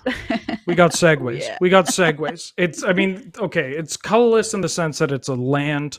However, usually this is being played in a 5-color deck or just a 4-color deck. And maybe even 3. Some people will just play this in a deck with Golos. It's a prime Golos target. Again, Field of the Dead banned in our format, and that's great. But World Tree allows you to have that kind of cheeky Golos target that makes that card always relevant, get the activation right away. Sometimes you'll see a bunch of gods pop out and you're like, oh, I didn't realize I was that dead. Great little fixing tool, great little find. Occasionally, I love Golos and World Tree. Yeah. Oh, it's beautiful. It's a beautiful combination. It's a beautiful thing. There you go. That's the top 5 cards that are colorless and green here. So congratulations to the cards that won. For the ones that didn't, try harder next year. Might be your year. Do better. Do better. Let's take a look at our leaderboard here before we head into the next round and find out how our players are doing. Take a look at this. 1, 2, 3, 4, 5 players remain undefeated in our 200-player plus tournament. Congrats to these players starting off the tournament so well, Wheeler. Yeah, some of these folks, this is actually, now that I'm saying it out loud, it sounds incredibly stupid, but I'm going to stay the course.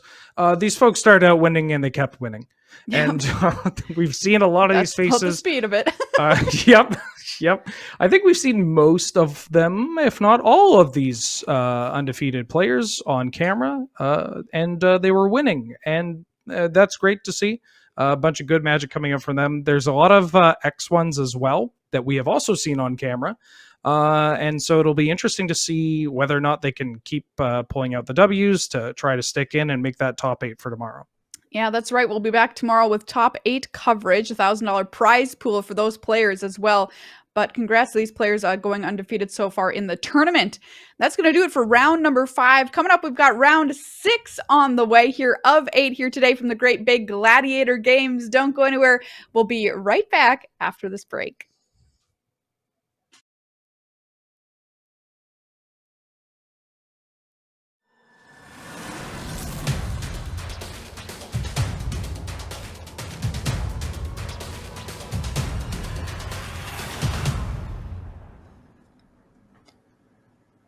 Welcome back to the Great Big Gladiator Games. I'm Amy the Amazonian here with Serge Jaeger going into round 6. So, hey, do you want to talk about these 2 decks that are facing off against each other? This is fantastic. So first time tonight, we're going to get to see Rakdos Sacrifice is back on the menu. A list that if you've been playing Historic for a while or Standard in the past 2 years, kind of a big, scary, classic archetype versus Sultai Control, which we've seen a couple times. We've actually seen this particular deck in round 4 of the coverage already. Different from the previous Sultai Control because it has no combo. This is more of a traditional grind and attrition you out. So fast sacrifice versus hard control. Amy! Yes! I love it. I love it. Oh, it's so interesting. You mentioned before that Rakdos Sacrifice was such a dominant archetype in Historic, and really up until the archives came out, it was the #1 deck. Like when we got Coco and it shifted from Rakdos into Jund, it was just still such a good deck. It was winning tournaments, and then it kind of fell off.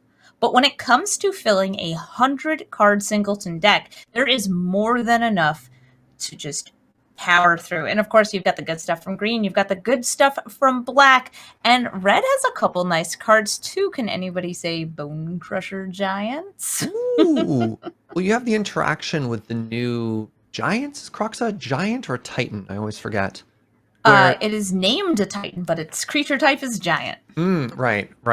Where you can cast it and then sacrifice it with that ability on the stack, getting even more value out of it. Now, what's going to be interesting in this matchup is what's stronger, synergy versus mid-range, right? Because you could say that the Rakdos deck is going to be more fragile individually, but all the pieces will add up to something greater than their individual parts.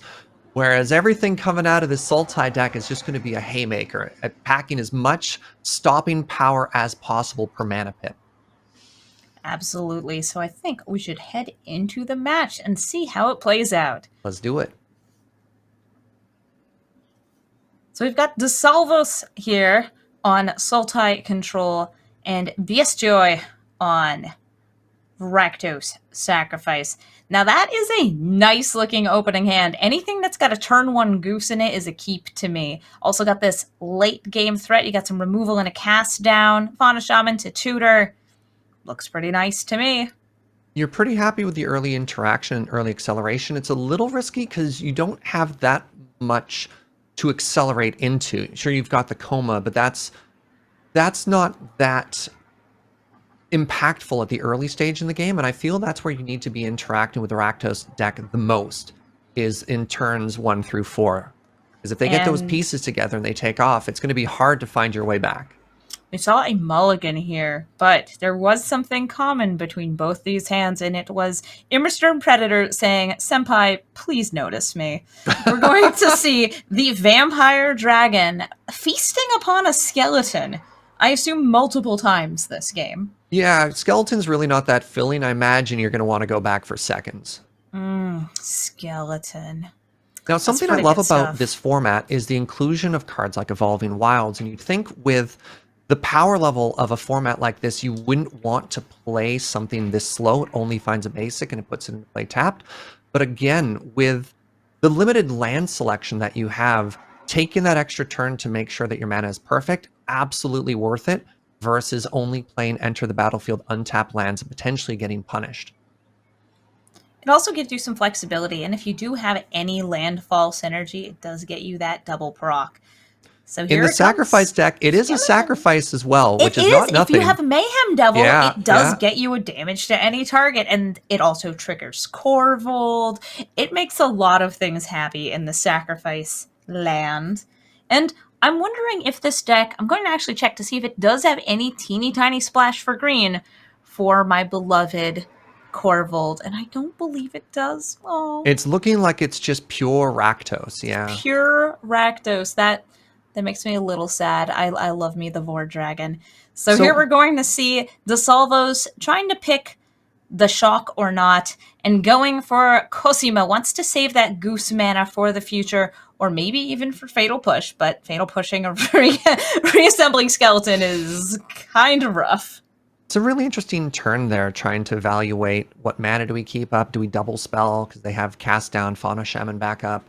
What do they sequence out? It's a lot of options, and against an aggressive deck like the Snacto Sacrifice here, your life is a very precious commodity, and you want to be very careful with how much damage you're inflicting on yourself, because they're already at 16, and the aggressive deck hasn't had to do anything yet.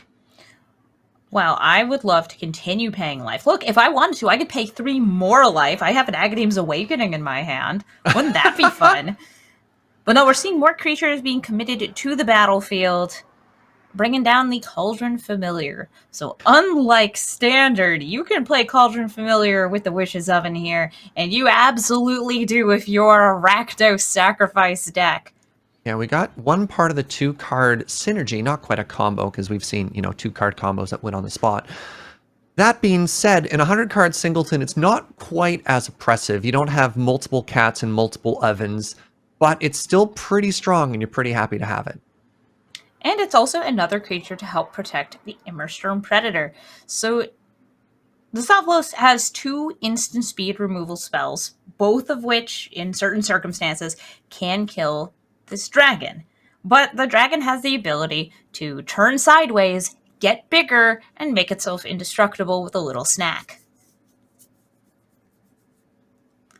So we're going to see, do you burn one of these removal spells, force the sacrifice, or do you just say, well, the reassembling skeleton is going to keep coming back. I need to have 3 pieces of removal in a row or an exiling spell. It's a really tough situation to be in, because you can't not answer this predator. It's going to close the game quite quickly, but also 2 or 3 for one in yourself without even guaranteeing that you're going to get there is tough. So how do you start to attrition down their board so you can take out the predator? Now, of course, this is the thing that I love about the Aristocrats' broader spectrum of deck, is it makes all of your decisions miserable. You are prepared as the Rakdos sacrifice player here for your creatures to die. In fact, you're often the cause of death for so many of them. So you're like, yeah, please kill my spells. I dare you. I was going to say, I thought that was a mark of joy. You're like sitting there with this skeleton and you're like about to rip its head off. Like, yeah, I want to. That sounds fun. When are we doing it? Yeah. And now we're going to see, by the way, oof, that discarded coma is now an exiled coma. The Immersturm Predator grows, and it will grow every time it taps, whether it's for that indestructible ability or just swinging in. And I'm looking at Best Joy's hand, and it's actually very scary. There is a new card in there that also is a almost guaranteed 2-for-1. I'm talking about the Westgate Regent. It is a vampire. It flies. It's a 5-mana 4/4 flyer. But when it hits you, it becomes an 8/8. And then it becomes a 16/16.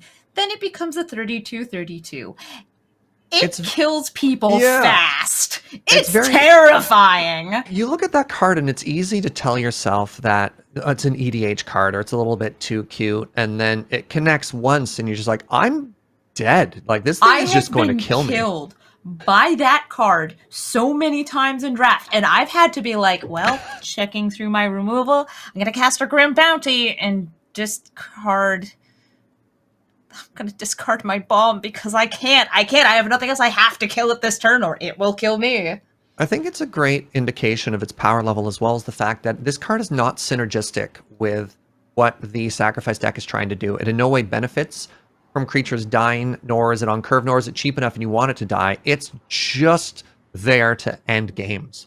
And there actually is one of the very few answers for it now in Diablos' hand. That Cavalier of Thorns is big enough and reachy enough to prevent that first hit that would be doubling those counters on the Regent. But it can't deal with the Predator if it gets any bigger. The Cavalier of Thorns is a 5/6 with reach.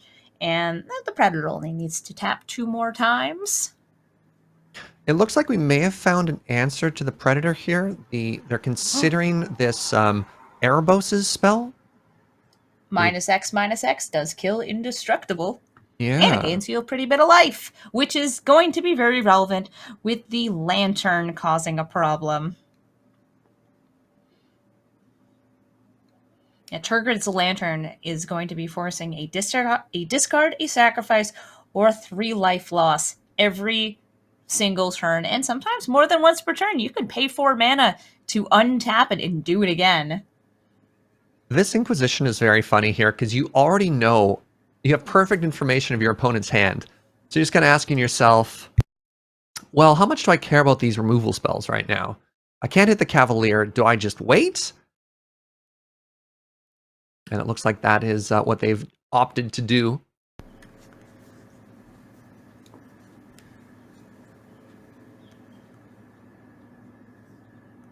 And Inquisition of Kozilek hitting the Cast Down.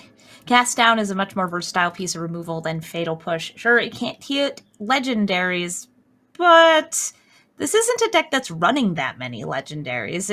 It's mostly got fodder and sacrifice outlets. Worth mentioning, it kills the Regent, whereas, of course, Fatal Push is...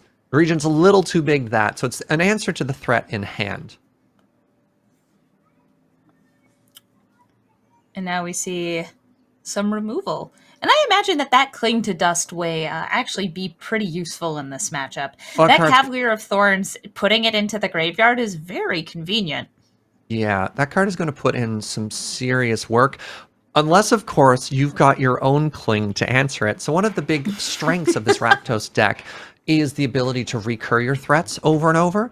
And letting your opponent disrupt that is a big no-no. So exchanging one Cling for Dust for another one, and drawing Ox of Agonis. I like Ox of Agonis here.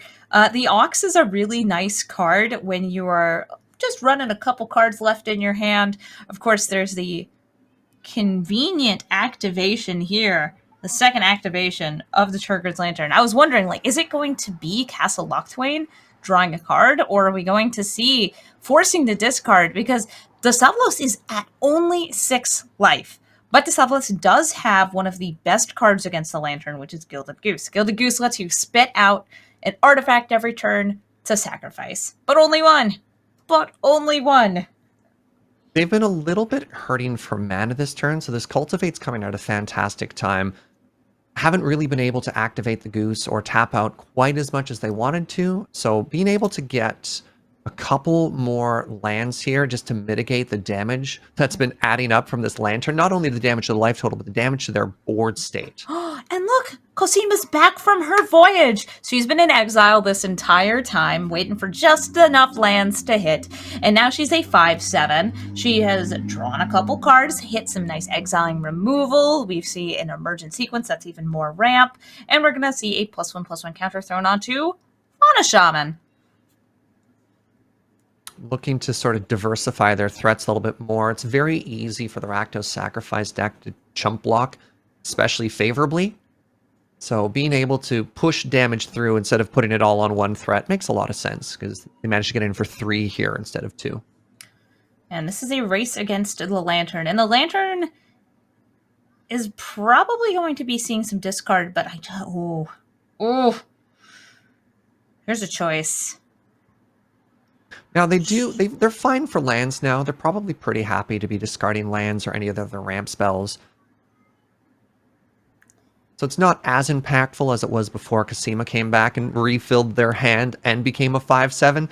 So this is the scary point if you're the Rakdos player, because all of your top decks are likely going to be a lot weaker than any of the Sultai control players' top decks, because again, you're playing these synergy pieces. You're playing these spells that are designed to work really well together, but on an empty board might not make as much of a difference. So now it's a matter of, can I hold on? Can I protect a win con? Can I find a win con? Or am I just going to die to this army of 5 power creatures that my opponent's assembled?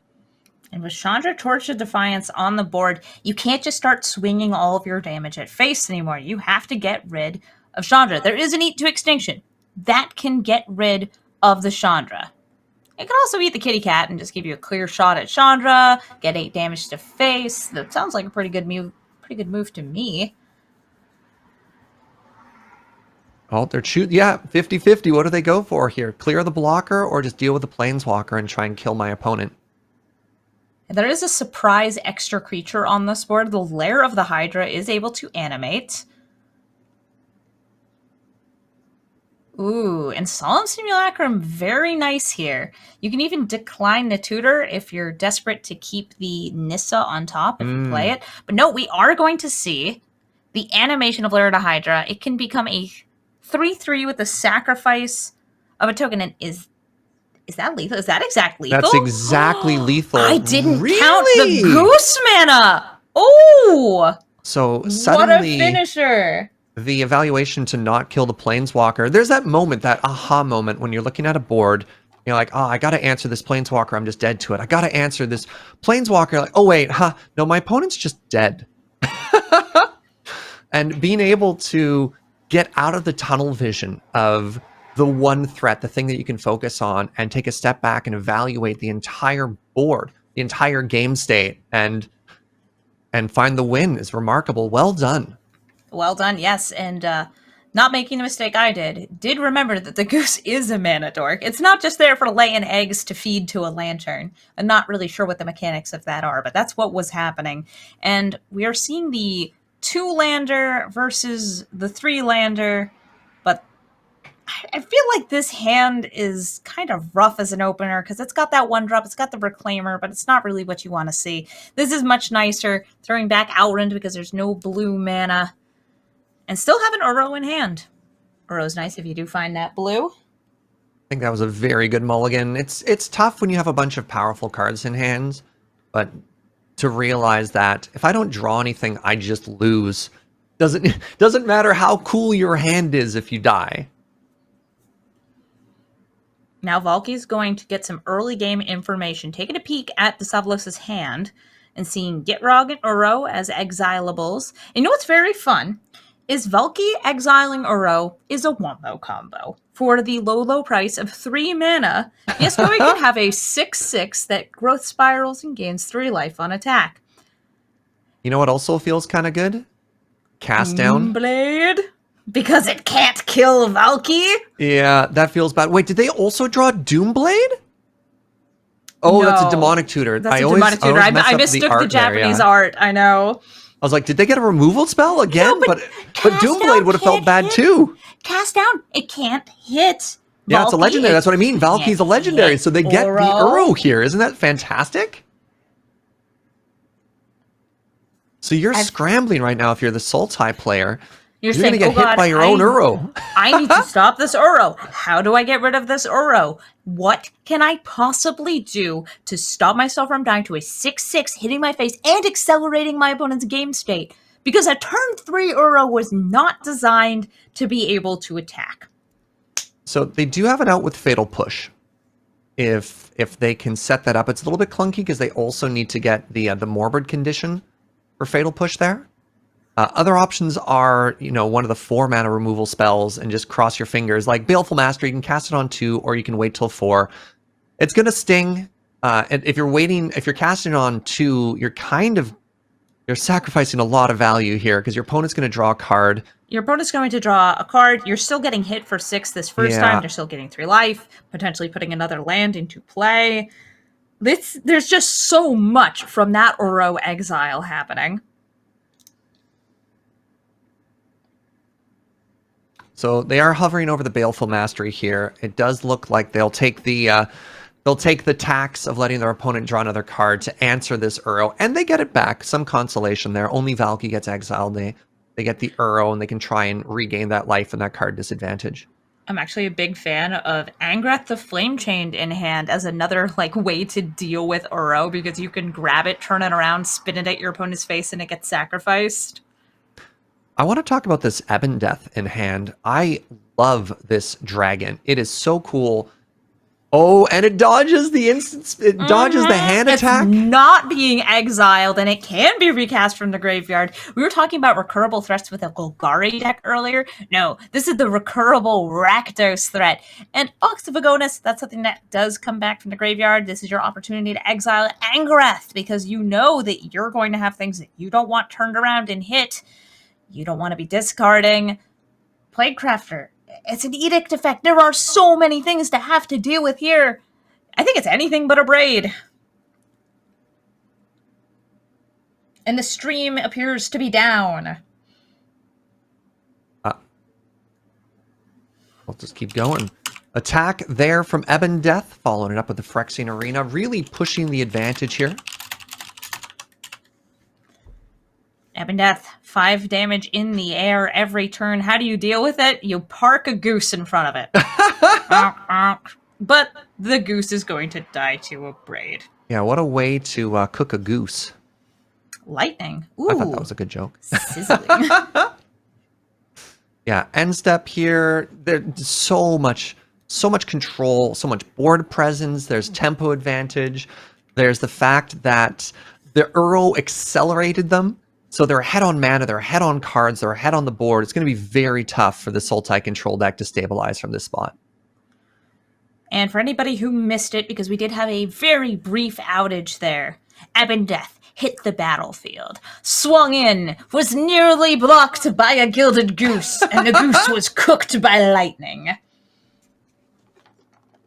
I love Sir Conrad in this deck. If you're just looking at more ways to generate value out of your creatures dying, you're like, please counter this. Also, legendary, this poor cast down is just sitting in the hand like an anchor weight. It's the downside of these singleton formats. You have an excuse to run a lot of these high power legendaries, so you might as well. You don't have to worry about the whole, 4 copies of a legendary. Ooh, well, that's kind of busy in my deck. Nope, you only got 1 copy in Gladiator, and you may as well run it. So cast down really goes down in value. In other Eternal formats, you do have to be aware of the presence of Caracas as just a very cheap, repeatable answer to any of your legendary creatures. And luckily, on this format, it's not there. So the downside of playing a legend that you might be familiar with just doesn't exist here. Making it pretty free. There's Tail's End for blue, and that's one of those very often played cards in Gladiator because it hits as a stifle, and it also hits most major threats because planeswalkers and creatures, that's where it goes. So we're seeing a turn 1 Fabled Passage because there's no black source of mana that comes in untapped. Going to crack that and go for double black mana on turn 2. That allows for both the Cauldron Familiar and the Eye Twitch to come out. Eye Twitch is going to put in so much work, particularly against these green instant decks. I mean, I'm looking at Brazen Borrow, a 3-1 just sees Eye Twitch, and well, I bet you their eye's twitching right about now. Feels bad to get chump blocked by that. But look, Cast Down, it finally has targets! Take your pick of these low-impact 1-1s. Your removal's either blanked or it's useless. It's kind of lose-lose here. But it looks like they might be thinking about clearing the way in the skies, getting rid of this Eye Twitch. Cast Down knows it has a limited batch of targets, but you don't want to be using it on a 1-1. It can do so much better. But no, you're not going to be able to defend against it. That Brazen Borrower you do not want to trade into an Eye Twitch, so you're going to let your opponent learn. And because there are no sideboards at all in Gladiator, that means it's rummaging time. You can decline the rummage, but you may as well, fill up your graveyard a little bit for a potential escape cruxes in the deck. And filter your hand. Get yourself a land gone and a land gotten. Judith's feels so good to have in play right now. And you can, immediate answer here. Get it out. The tempo play, returning it back to hand. Trying to turn off that sacrifice value engine as quickly as possible, because that gets real scary real fast. Now another Fabled Passage, grabbing a second blue source, setting up for the Brazen Borrower in the future. And we see Golos in hand, and we already know that this deck is secretly a 5-color deck. If you didn't see it in the earlier games, Savlos is running the World Tree. So with Golos, you can grab the World Tree, and then once you hit 6 total lands, you have access to all colors of mana. Ooh, and speaking of ramp, Oracle of Moldiah, able to play lands off the top of the deck. Yes, it does die very, very, very, very, very easily. Very. Very how easily. Fragile is this card? You, nudge Oracle of Moldiah while she's getting on a subway, and she somehow slips between the crack between the doors and the steps, and she's run over by a train. That's just the way she goes. Stiff breeze knocks her over. And there are 2 Edict effects in hand now, Eldest Reborn and Plague Crafter, neither of which can guarantee the kill on Golos. However, you can't stop the Golos activation. Yeah, taking out the land there feels pretty good. I want to talk about the World Tree really quickly on the Sultai control list, because they are playing a couple of gods here. So if they ever get to the point that they want to activate it, they got Scarab God, they got Alrand, and we've already seen it in the previous game. We also have a Cosmina. So that activation is live and something to go for, and something that adds a little bit of urgency if you're the Rakdos player, because you can't sit back too long. There are hits. Gosh, that just makes me so happy seeing the Oracle of Moldiah play the Kazando Mammoth as a land from the top of the deck. Oh, yeah. And now there's, once again, 7 mana. Ooh, you know who's ready to rumble? It's Golos. So here's the Stiff Breeze blowing over the Oracle of Moldiah. It was actually just a man kind of walking threateningly toward her, and she was just like, nope, I'm out. I'll see you guys later. I'm going in the trash. And Golos is like, girl, come on. I need you for lands. Fine, whatever. So we've got quite a bit of sacrifice stuff lined up now with Woe Strider. There's a free sack out on the board. Pardon me, a free sack outlet online on the board right now. This is a great time to be an Aristocrats player. because there's this moment where you can just sacrifice everything and just quickly burn down your opponent for some extra damage, which makes all of the math here really tricky. But a lot of that math is based on controlling this Judith or the Woe Strider. And this is the talking about the fragile synergy pieces here. You really need both of those to be able to do what you want to do, and goodbye to one of them. And here we're going to see Agent of Treachery cause some treachery. You can steal the Woe Strider. It's the only creature that the Woe Strider cannot sacrifice. And that was, by the way, a choice made at the start of the turn. So we did see a stop during upkeep. There was an Agonizing Remorse. Oh, wait a minute. We're seeing the Eldest Reborn stolen so it can bring back more stuff, like Oracle of Meldiah. She might come back. Or Agent of Treachery if it dies. It's a pretty cool line there, because as you mentioned, any creature that they try to take just gets fed to the Woe Strider. Like, well, fine, I'll just take your Saga. Yeah. You were going to reanimate it? No, you're not. Yeah, you were think going you're to steal so clever. My Oracle? No. And this Woe Strider is able to swing in, but I do not like this attack, because if Agent of Treachery dies, Agent of Treachery returns. Yeah, this is tough. This is maybe feeling a bit of a desperation play right now, wanting to try and trade with the Golos, but not seeing the interaction of Agent of Treachery coming back from the Saga. Agent of Treachery, even in a 100-card singleton format, is so annoying because you can just keep bringing it back, maybe do some reanimation. Oh, I don't know, maybe you got a Thassa, you want to do some Blinky Dinks. There are so many ways you can clone it. Agent of Treachery is a monster who is going to steal a now even bigger, better Woe Strider. Why would you steal it last turn? What was like a 4-2? It was going to be a 3-2 once it lost to Juice Bath. It's going to be a 5-4 now. It's so much better. I think at this point you might be going for Judith, because it's the only damage source now that your creatures are bigger. That's such a tough attack. You get to bring back the Woe Strider by escaping it from the graveyard, but at the same time, you lose it right away to the Agent of Treachery here. So it feels kind of lose-lose both ways. But, I mean, I guess they do have the interaction with the trigger on the stack. They can move stuff around. Whoa, pardon? Oh, is it other creature? Can Woe Strider not sack itself?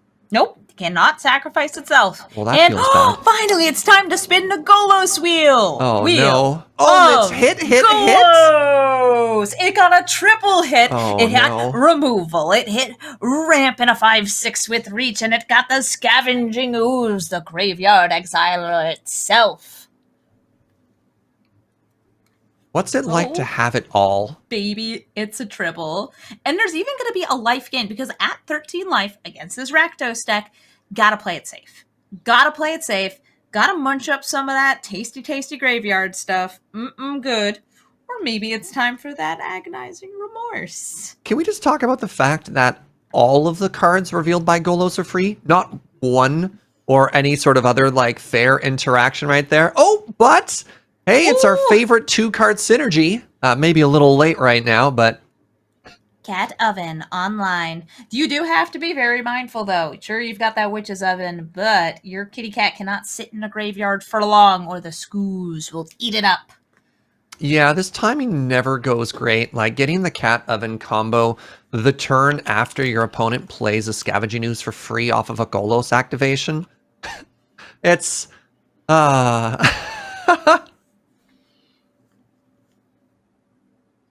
not looking great for our Saktos player right now. And there's only a few cards banned in Gladiator. If you're not familiar, it's Field of the Dead, Oko Thief of Grounds, Natural Order, Nexus of Fate, and Teferi. This is why Field of the Dead is banned. Because between Hour of Promise and Golos, they would be activated 100 times over by now. Okay, like 6 times over, but that still counts. Yeah, pretty dead. Yeah. Yeah, this game is looking pretty over. One downside to the Rakdos deck here is, unlike the control decks, not all that likely to be playing any board sweepers. to The cat really hits sort the of reset graveyard. things. The food is not. Oh, we're not seeing an exile in response to the food being made. Aw. I think, is the timing you're supposed to exile in response to the food being cracked? Because they only, how many green sources they have access to there? Or do they not even care at this point, unfortunately? Every source is a green source. There's a world tree. Right, with the world tree, of course. Everything is green mana. Yeah, this cat is just chilling. Oh, also, it was close, but now that all the creatures have Death Touch, I really think that's going to make a difference on this board state. Yeah, they're gonna kill that young pyromancer so much more. Alright, and now that the food has been sacrificed, the scavenging ooze says, "Oh, are you sure? Are you sure, little kitty cat, that you wanted to come back to the battlefield? No, you wanted to cease existing." Yeah, good waiting on the timing, good patience. There's an opportunity to kind of got there with the timing. I mean, that timing didn't make a huge impact to the, how this game was going to end, but well done understanding of how the triggered abilities work, how you have to layer them, and the proper use of priority in that situation. And the Sultai control takes the win there, which was secretly a 5-color deck all along. It's got World Tree, technically counts. That's my favorite. Taps for every color, right? If you look at the color identity of that board, it was 5 colors. You're That's not no wrong. Sultai. That's no Sultai. I do enjoy that in this 100-card singleton format, as opposed to something like Commander. There are no restrictions. If you want to splash for a hybrid card, if you want to play something like Golos, you're not stuck as a 5-color deck. And I guess technically you could make Golos your commander and it would work. But I digress. You've got a lot of freedom as a deck builder to really express yourself or think about splashing cards like that. And I think that that's very much a product of modern Magic card design, giving you more flexibility, giving you these very strong activated abilities. So I think we should step back into the past for this next matchup, because we're going to be watching Mono Red Goblins versus Azorius Control. It's Ooh, so classic. classic. Oh, it's love so it. classic. And So- one of the amazing things about goblins is, despite being this very old, powerful traditional archetype, it's just gotten so much cooler lately. Have you heard about Muxus, or however you pronounce that one? Some delectable 6-mana 4/4, looks at the top 6 cards of your deck, puts as many goblins as it wants into Right? play from those. Oh, yeah, I've heard of it. It's pretty cool. Once or twice. I love this. I'm excited to see the Azorius control deck as well. We've seen a lot of Sultai. We've seen a lot of these like creature-based things, but not as much of a traditional. And when I think traditional control, I'm thinking blue-white. I'm thinking maybe Esper. Of just like, I'm going to wrath the board. I'm going to draw a bunch of cards. I'm going to Sphinx's Revelation until I deck myself, and then maybe I'll win. So at least we don't have to worry about Teferi Time Raveler in this blue-white deck. But you still got to worry about Hero of Dominaria. It's in there, and it will win games. So let's head to the match.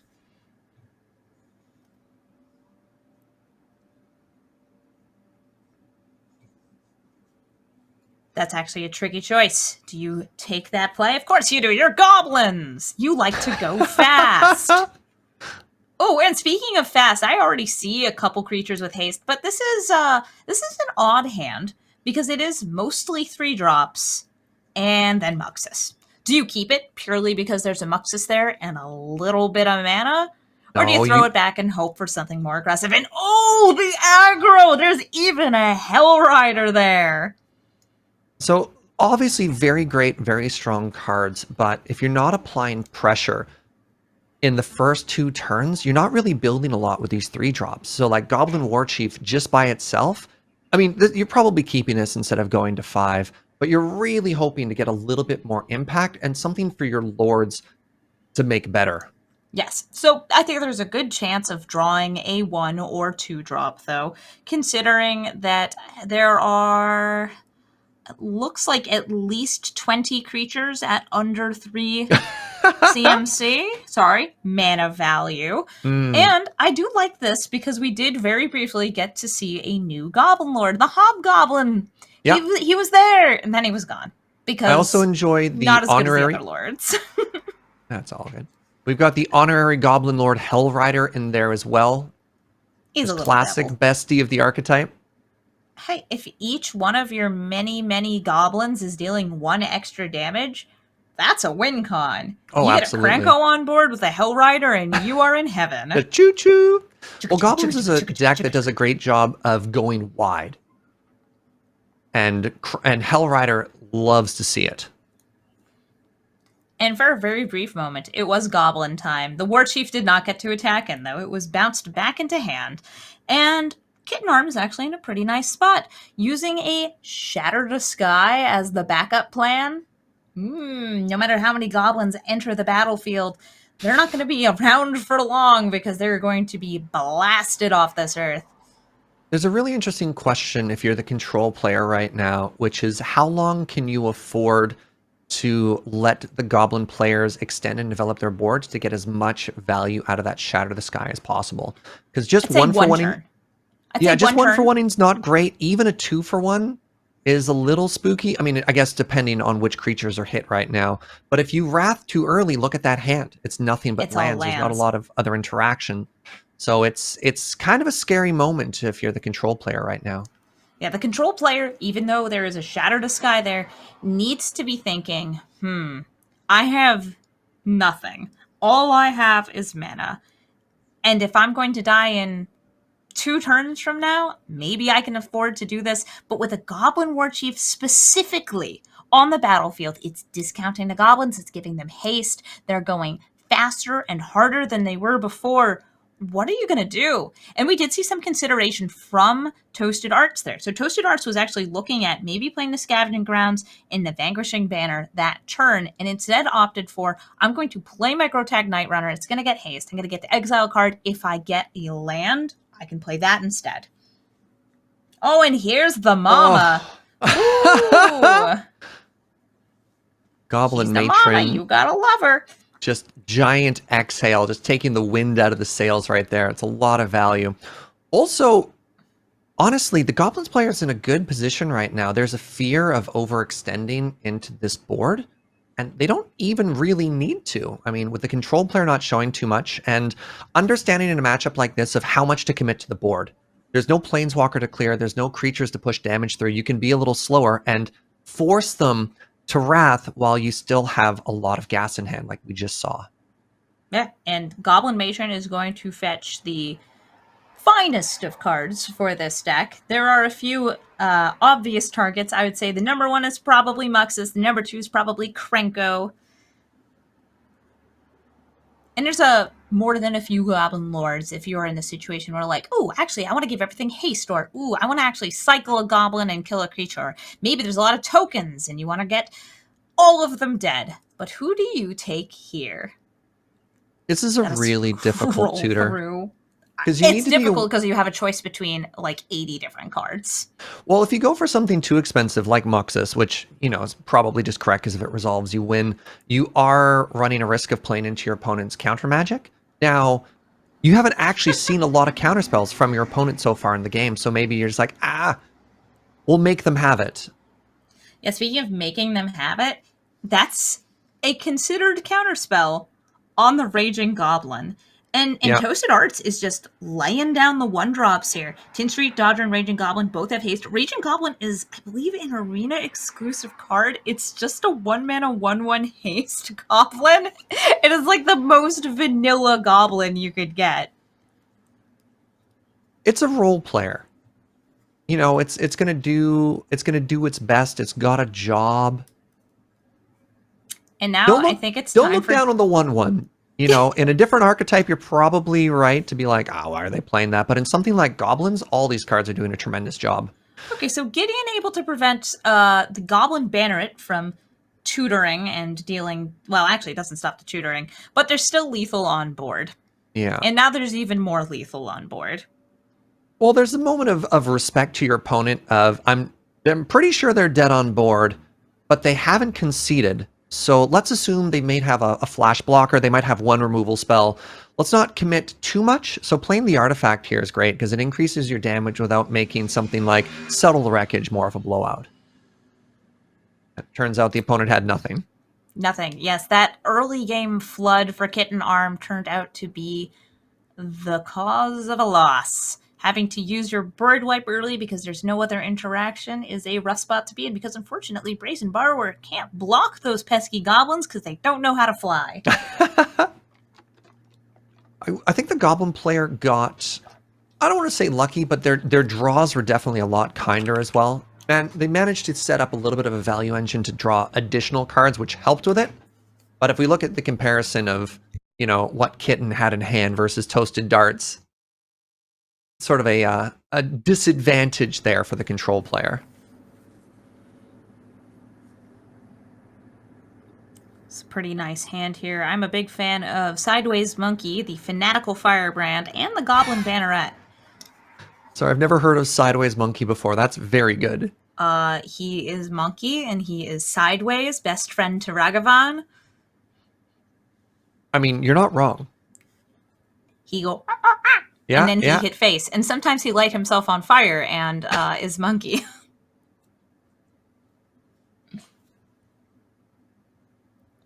Ooh, and we are seeing a nice setup there with the Brainstorm. That setup was designed to potentially be able to scry away something in the future.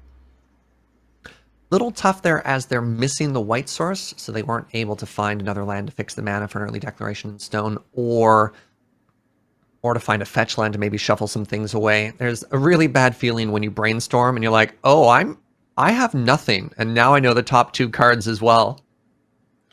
Yeah, and playing out this Jawar Disruption, it was being held as a potential counterspell there. It had the possibility of stopping that munitions, but stopping the munitions is not as important as getting a 4th land when you know you don't have anything. Yeah. So not as scary of an opening compared to the previous game. These are just value goblins as opposed to goblin lords or synergy things, but we're seeing a pretty big clock here. And this Clamor Shaman, despite being a gray ogre, you know, a 3-mana 2/2, its ability to get blockers out of the way should not be underestimated. Sometimes it's a 3-mana 1/1. Yeah. Here's another reason why I love the format. When's the last time you faced Mu Yunling? Other than the Avatar, you barely ever see her, which is a shame because she is awesome. She spits out elemental bird tokens. She makes one of the creatures a bit smaller. Also, she removes flying from flying threats. Not really relevant against goblins, but occasionally does come into play. So we've got this Ooh. white source, and they're a little bit more online now. So we've got Declaration in Stone if there's anything too scary, but mind you, it's goblins. Spending 2 mana on a removal spell for a lot of these threats never feels great, but there's Absorb Mana up, and another white source gets you access to that Lyra, who will change the flow of this game considerably.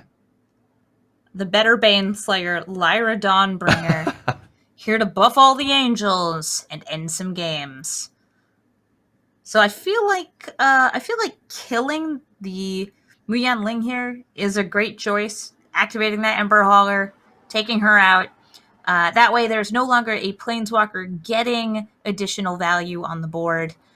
And Kitten Arm, not needing to use that Absorb, no spells were cast, gets a nice scry and a draw. And there's a second white source. It is a weird white source. It's a MDFC, so it would come in tapped.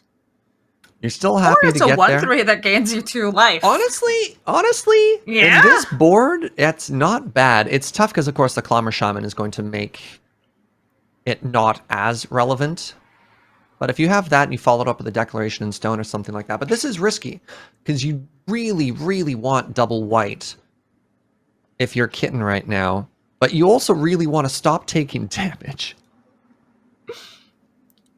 Goblins are very good at overwhelming boards. And so now Kitten Arm only really has one potential play, which is Chemister's Insight. But there's at least a blocker on the board. Well, Faithless sort of. Haven, also a goblin. I'm a little actually sad to not see this Banneret buffing pre-combat because I live for the buffs.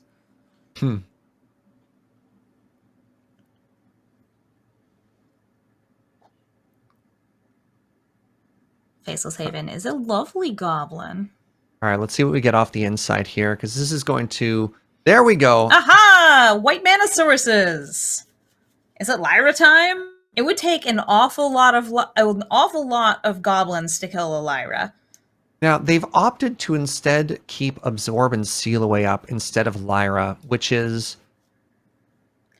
I like it because it's setting up. I'll take out the Climber Shaman, and then I don't have to think about it. I don't have to deal with it. And wait, I'm not going to use... Did they just pass through their turn? I'm not sure if that was accidental or not, but it must have been. Yeah, they missed the end step there. A lot of things they probably wanted to do. They had all their mana up as well. Yeah, there could have been a Seal Away. There could have been a Thassa's Intervention to dig for things, and there just wasn't. That is potentially backbreaking here, as they're going to be a lot lower on mana. They can still put out the Lyra Dawnbringer. I think they're still holding on to this Absorb here, trying to get some value out of it.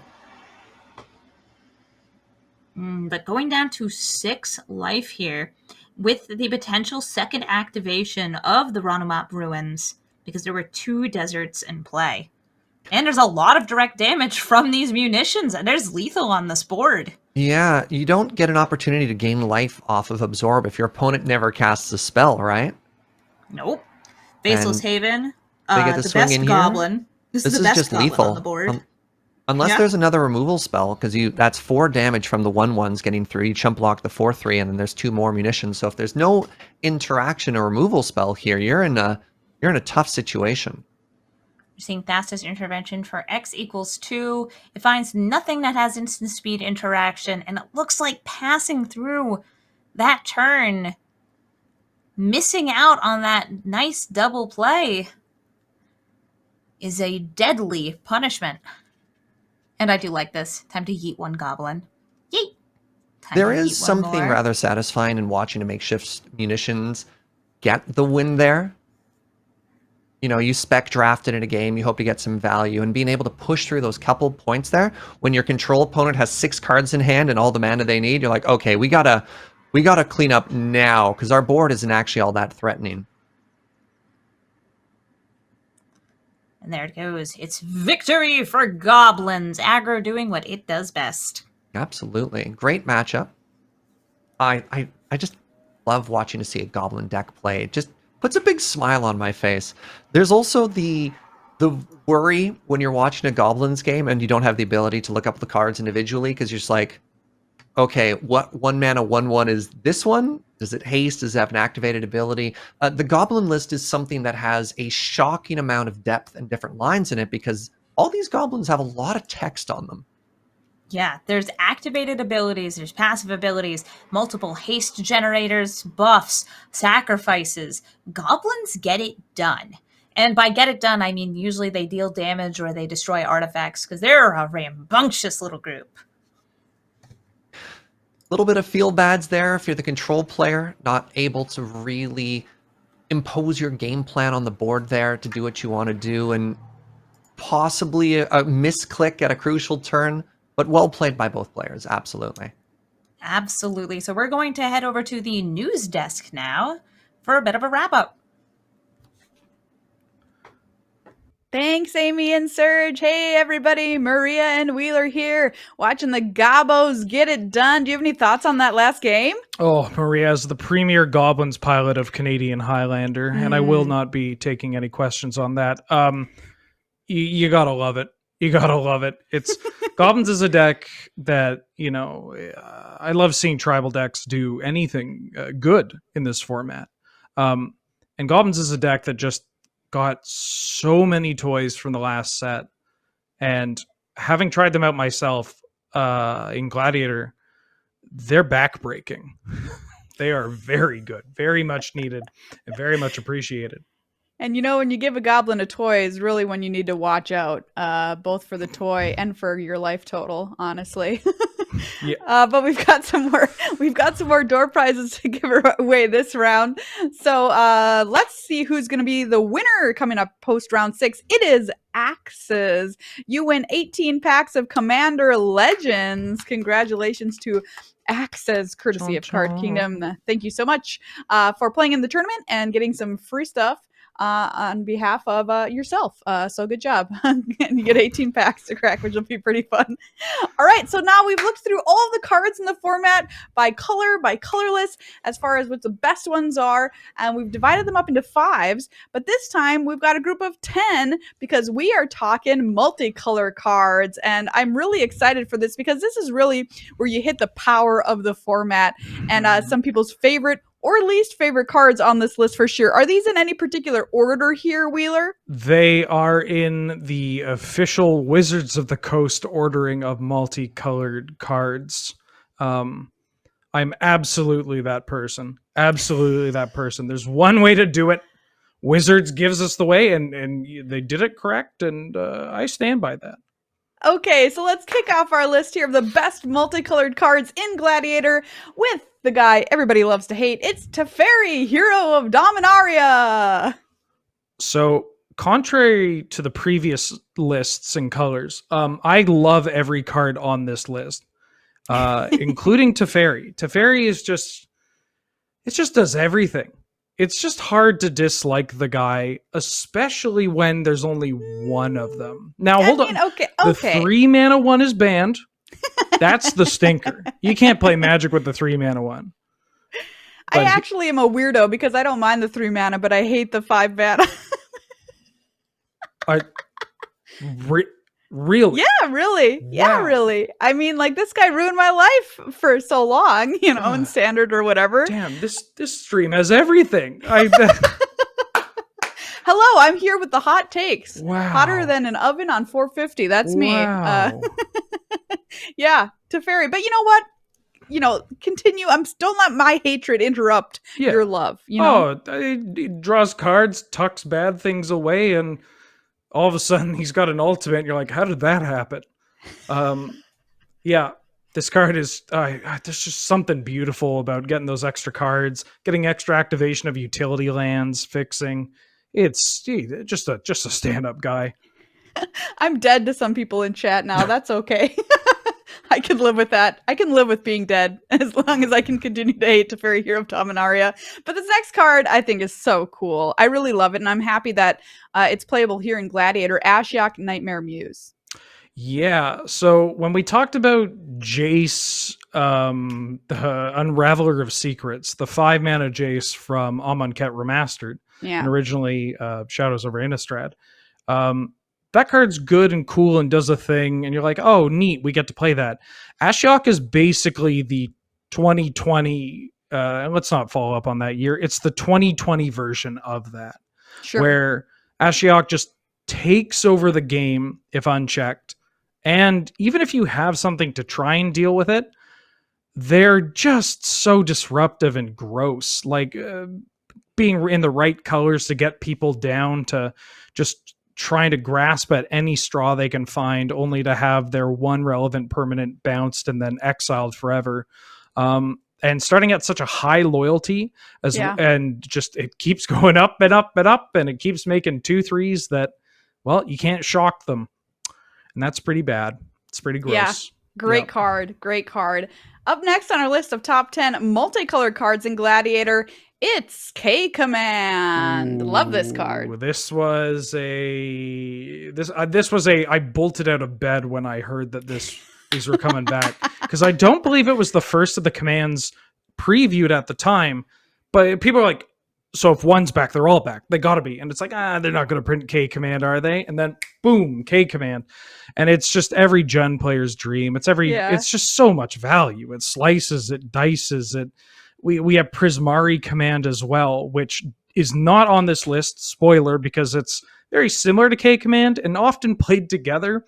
And that's just beautiful. Like, it's just beautiful. It's great. It does everything. Excellent card.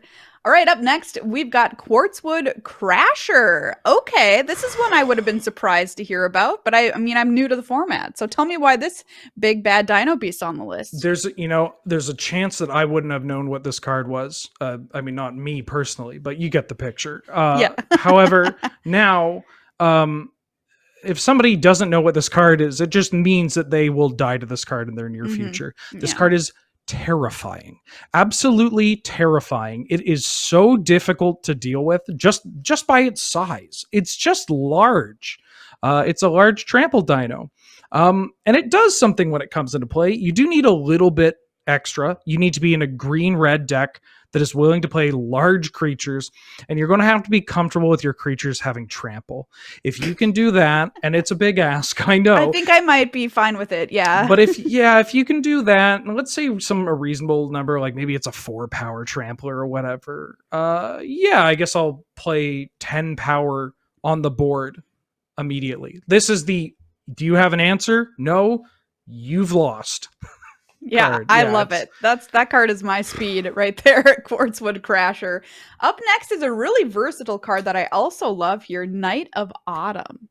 Yeah, Knight of Autumn is, again, one of those cards where it fills that sideboard role, and then it does a variety of things. All of those things are very good. I think every single ability on this card gets used. It gets used in a variety of decks, be it aggressive decks, mid-range, control, even certain combo decks will play it, and they're just so big. They're just it just gets so big as a 4/3, and it's just always relevant. Knight of Autumn. All right, well, the next spot on our list has been allocated for Kambal Console of Allocation. Okay, talk to me about this card and what it's doing on this list here. Captain Soup over here is Wait, why is he Captain Soup? because Campbell's soup. Oh, Yeah. I get it. Also, when he attacks you so hard, all you're gonna have for dinner for the next 2 weeks Yeah. are just chunky mushroom and tomato. That's it, just tomato. Not even cream of tomato. No, he took the cream. He took the cream. He took the cream, and he's gonna live the dream. Combo's a card that is just annoying and taxing. That's really it. It's such a good embodiment of Orzhov in this format and what it can do. Being able to tax the combo decks, the control decks, even the cheap burn decks. Like, it's a body that is going to get some amount of life off of a burn spell or whatever it may be. So combo just ends up doing a lot, and it's always painful. All right, the next card here is going to have me pull up my Billy Boyd impression. It's a Royal Scions. Oh, we can't do that. We can't do Will Kenrith impressions. You've unleashed a Pandora's box. I don't want Billy Boyd to block me on Cameo again. I prefer the proper application of knowledge. This is the Planeswalker that I always boost my arena sounds up to max volume. Absolutely. Just the voices. And there's a good reason. And, well, the good reason it's Billy Boyd, and I can't stop with this card. The bad reason, or the downside, I guess, for the people listening, is that this card is cheap, so it hits it early, so Billy Boyd's on the table immediately. Yeah. And it has such high loyalty, only +1s, so it sticks around. And it does so in such a way that you're like, yeah, you know what? I'll get up to 9 loyalty, then use the ultimate and still have it around. And that just means you get more Billy Boyd, more Will Kenrith, and it's a lot. This card slices, it dices, it soaks up mana, filters your card, or soaks up damage rather, filters your cards, and pushes through a whole bunch of damage with evasive threats. And it ults very quickly. What's that +1 if not a second breakfast? Do you know what I mean? Draw another card. Anyway. Oh, I love knowledge. Up next is Vraska, Relic Seeker. I love this card too. Gosh, I like so many on this list. Yeah, Vraska's really rad. Talk to me about her place in Gladiator. Yeah, Vraska is one of those cards that on first glance you feel like its appearances in the format. She's there because people like her, right? Because people played her, and they're like, "Oh, cool, a top end card." But again, she just takes over the game. She's absurd with multiple Planeswalkers, and she usually pops up in a deck with multiple Planeswalkers. And so there she's damn near unbeatable. And if you just have her, that's okay. You're just going to pick off something, get a treasure, maybe use that for more removal to protect her, or, make pirates. Menace is a heck of an ability. Heck of an Menace. ability to have in a deck with black and green. Yeah. Like, blocking is horrible. And we saw it, Vraska ultimated and killed somebody earlier today. So there you go. All right, good enough for me. There's Vraska. Up next on the list, we don't have a Planeswalker here. We've got a Lightning Helix. We don't really need to say much about this, but come on. I mean, is there a more I may have cried when this card got like Brainstorm. Yeah, I got Brainstorm tattooed on my body. That's fine though. I could deal with that. Swords to Plowshares, sure. Bolt, sure. Whatever. Lightning Helix. Oh my god, I wept. This is just, if your format has Lightning Helix, you're in good hands. Like it saves you. It kills other things. It saves you and kills other things. And it's cheap. It's cheap. Yeah, it's and you great. talked about that 3, the bolt number as well. So Lightning Helix is going to keep you safe there too. Mm-hmm. Oh yeah, love a good Lightning Helix, and I love a bad Lightning Helix too. But we get the good one. All right, up next we've got Uro, Titan of Nature's Wrath. Okay. If you're not sick of this card, I guess play him in Gladiator. Yeah, as somebody that plays almost exclusively singleton formats, I mostly got to dodge Uro's existence in Wrath, multiples. if you will. Yeah, his wrath of the nature's variety. Mm-hmm. This one's for all the folks that are like, I don't know about this one, Ben. It's not as bad as you'd think. It's just we don't have as many Uros. That's a good starting point. Yep. We don't have decks aren't always necessarily going to have a lot of tools to be able to repeatedly get Uro back. Because of the nature of the format and needing to have as flexible an answer as possible, you'll see a lot of exile effects. Not just Swords to Plowshares, even cards like Baleful Mastery from Strixhaven, and our fetch lands are Fabled Passage, and then you hit Evolving Wilds and Terramorphic Expanse. So it's not always go to Turbo Uro, and if Uro immediately dies, he's probably not coming back right away. Plus, you got Scavenging Ooze and Cling to Dust and whatnot. So he's genuinely manageable, and that sounds like a bold-faced lie, but it's the I'll truth. trust you. I'll trust you on this. You only invented the format. All right. Coming in, number 10, we've got the big boy himself, Niv Mizzet Reborn. I mean, we've got to have him on a multicolored list, right? It could have been Golos, but nobody calls their deck 5-color Golos. I mean, as much as I would like it to be called that sometimes, it's Niv Mizzet. It's Niv Mizzet. It's always just playing 5-color Niv Mizzet. We see it in this event. We have a whole bunch of 5-color Niv Mizzet for what the deck's looking to do. That is, compared to other lists, it's pretty popular. And for good reason. It's a big dragon. It's a fun build around. It's not that hard to get it on the table. You don't have to make too many massive sacrifices. There are certain, consequences of playing a 5-color deck, having a bit of a slower mana base. But also, the hits keep coming. Like the Mystical Archives gave us a series of multicolored cards and 2-color pairs.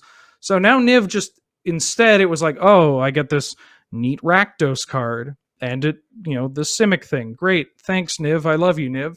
Now Niv Mizzet just gets to pick some of the best cards of all time off the top of your deck.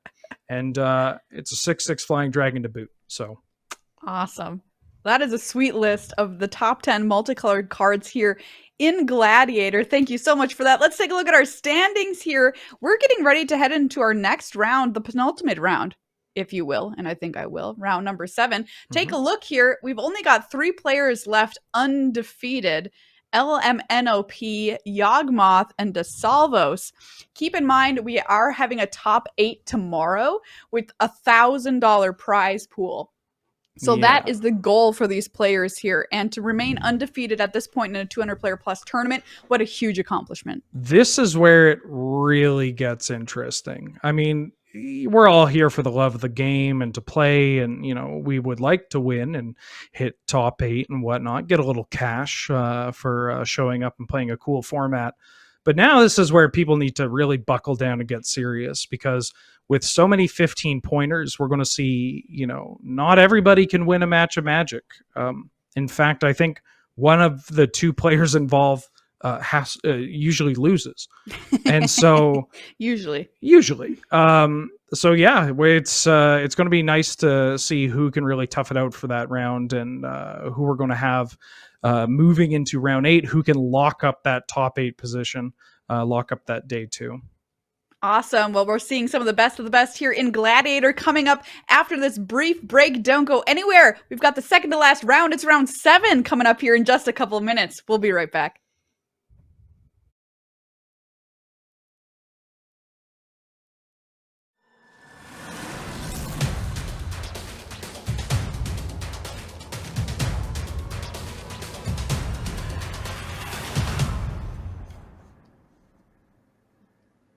Welcome back to the Great Big Gladiator Games. We're going into round 7. I'm Amy the Amazonian, here with Serge Yeager in the commentary booth, and we are ready for some action.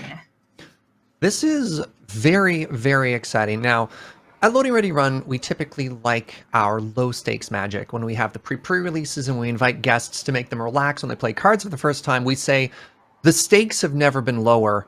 And that's not true anymore, especially for the match we're about to watch here. Both these players have a lot on the line. They're both 5-1, which means that they cannot afford to lose this if they want to make it to day 2. So this first match we're going to be watching is between Mono Green Stompy and Dimir Control. So we've taken a look at these lists, and I gotta say, I love this Stompy list. It has a lot of my favorite cards. It turns out I like green. Who'd have thunk it? It's got creatures. Well, you're in there with the majority of Gladiator players. Green is probably the most represented color, and probably a great introductory way to the format as well.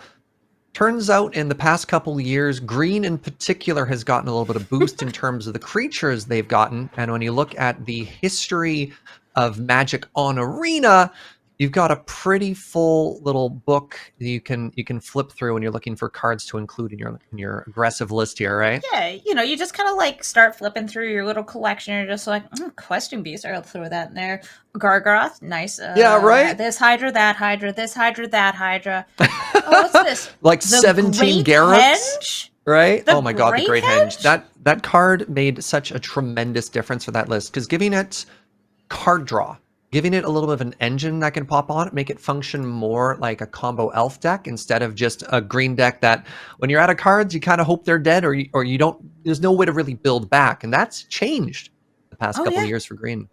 It turns out that green gets some decent card draw, and some of it's very much in the flavor of green. It's either casting creatures, having creatures enter the battlefield, and then you've also got attacking. You get some card draw with things like Tusky. Yep. But I am ready to watch this matchup because Dimir Control, to me, is the villain, and I want to see green reign supreme. Stating your bias already, my goodness. I know what I like and how I like it. And what I like is not Ashiok's terrifying, scratchy voice telling me that I need to exile a card.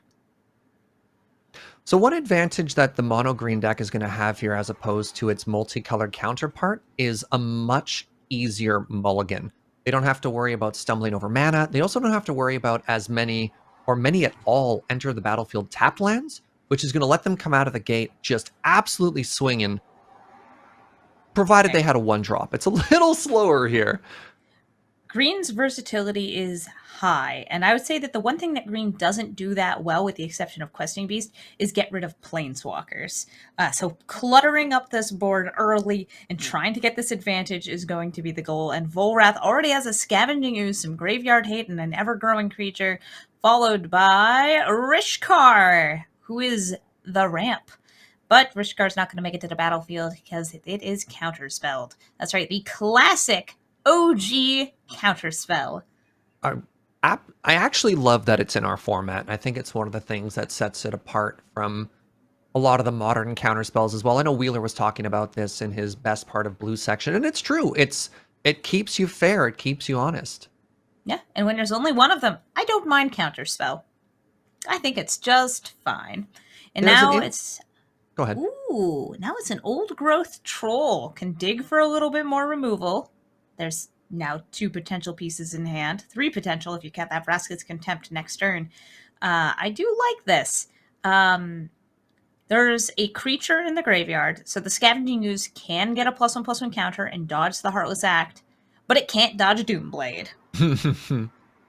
Once again, we find that really interesting timing of when do you want to use it, or you can just Doomblade it and don't worry about getting got, because there's a line where your opponent goes to activate at end of turn, and then you can Heartless Act in response, but that can get a little clunky, and just going for the confirmed kill is probably for the best.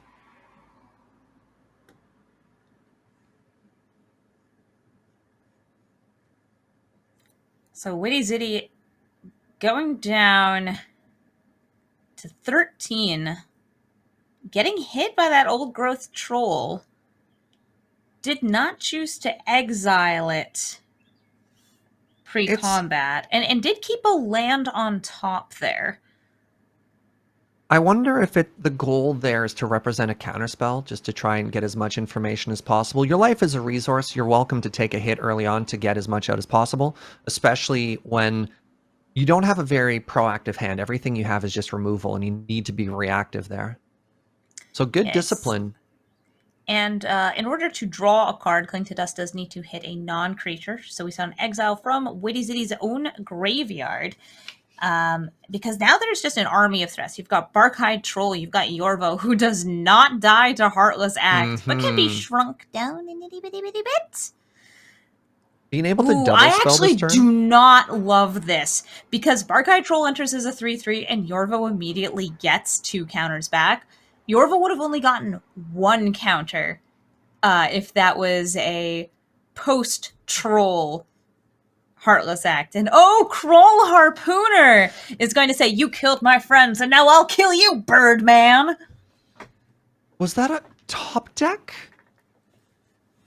I believe it was. I don't remember seeing that Kroll Harpooner in hand before. And there's even mana left over for either a 3-mana 5/4, thanks green, or Tusky. You like and they card still draw have all in this. green? Yes, and Witty Zitty not making it through this first game. Really, the onslaught of green there is pretty rough. The just absolute aggression on display from Volrath there, though. It's kind of hard to... What do you do different, right?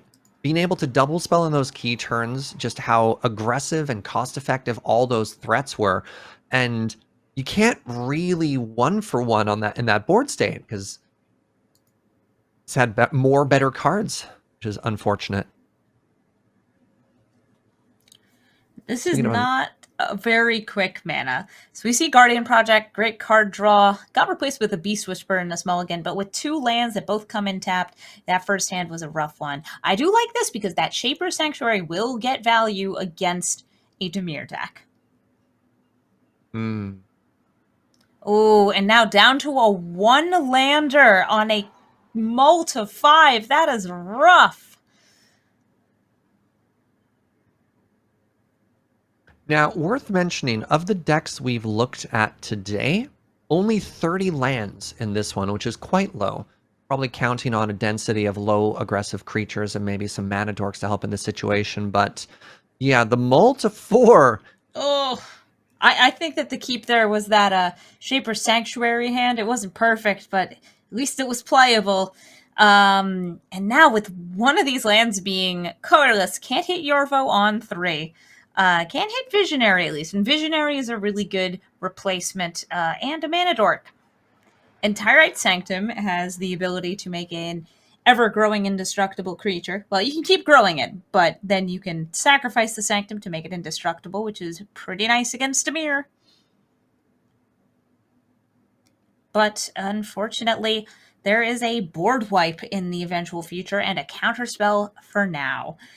So we did see Witty Zitty holding that counterspell. Volrath not playing into counterspell because they knew I have to be very careful with my resources, and I have this Veil of Summer, so I'm going to get as much value out of it as I can. I need to protect my creature maybe get a card draw, prevent a counter. I have a lot that I need to do, and I'm going to do my best to protect what I do have. And, Shifting Ceratops, it protects itself. Can be countered. Protection from blue. Yeah, this is getting tough Crux here. of Fate. Mm-hmm.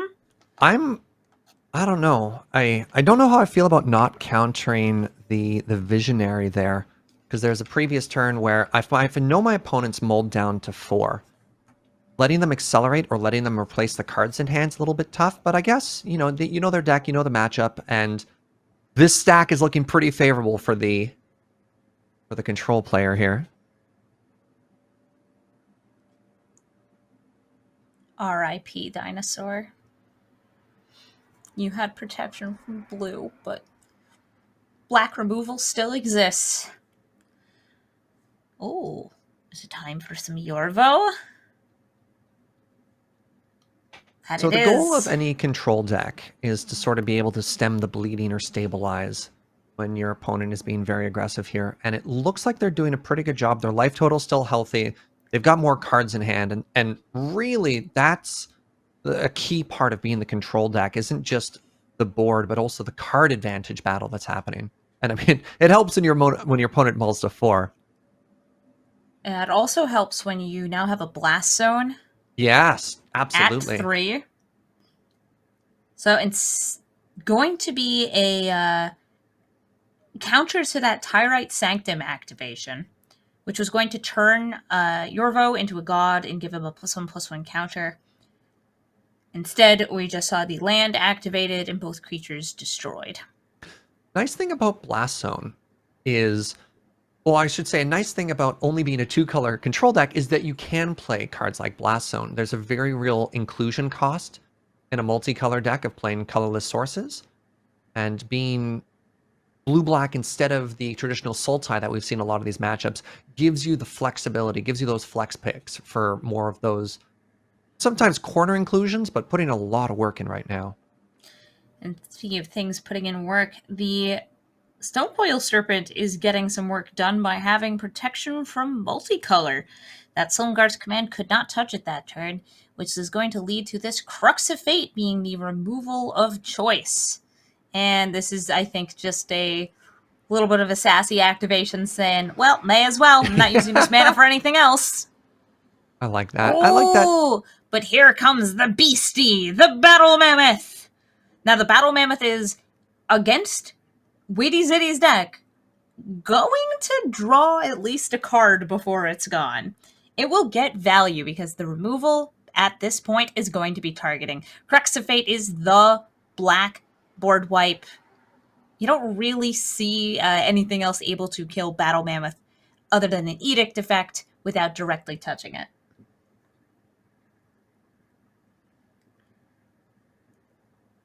I do like the counterspell here.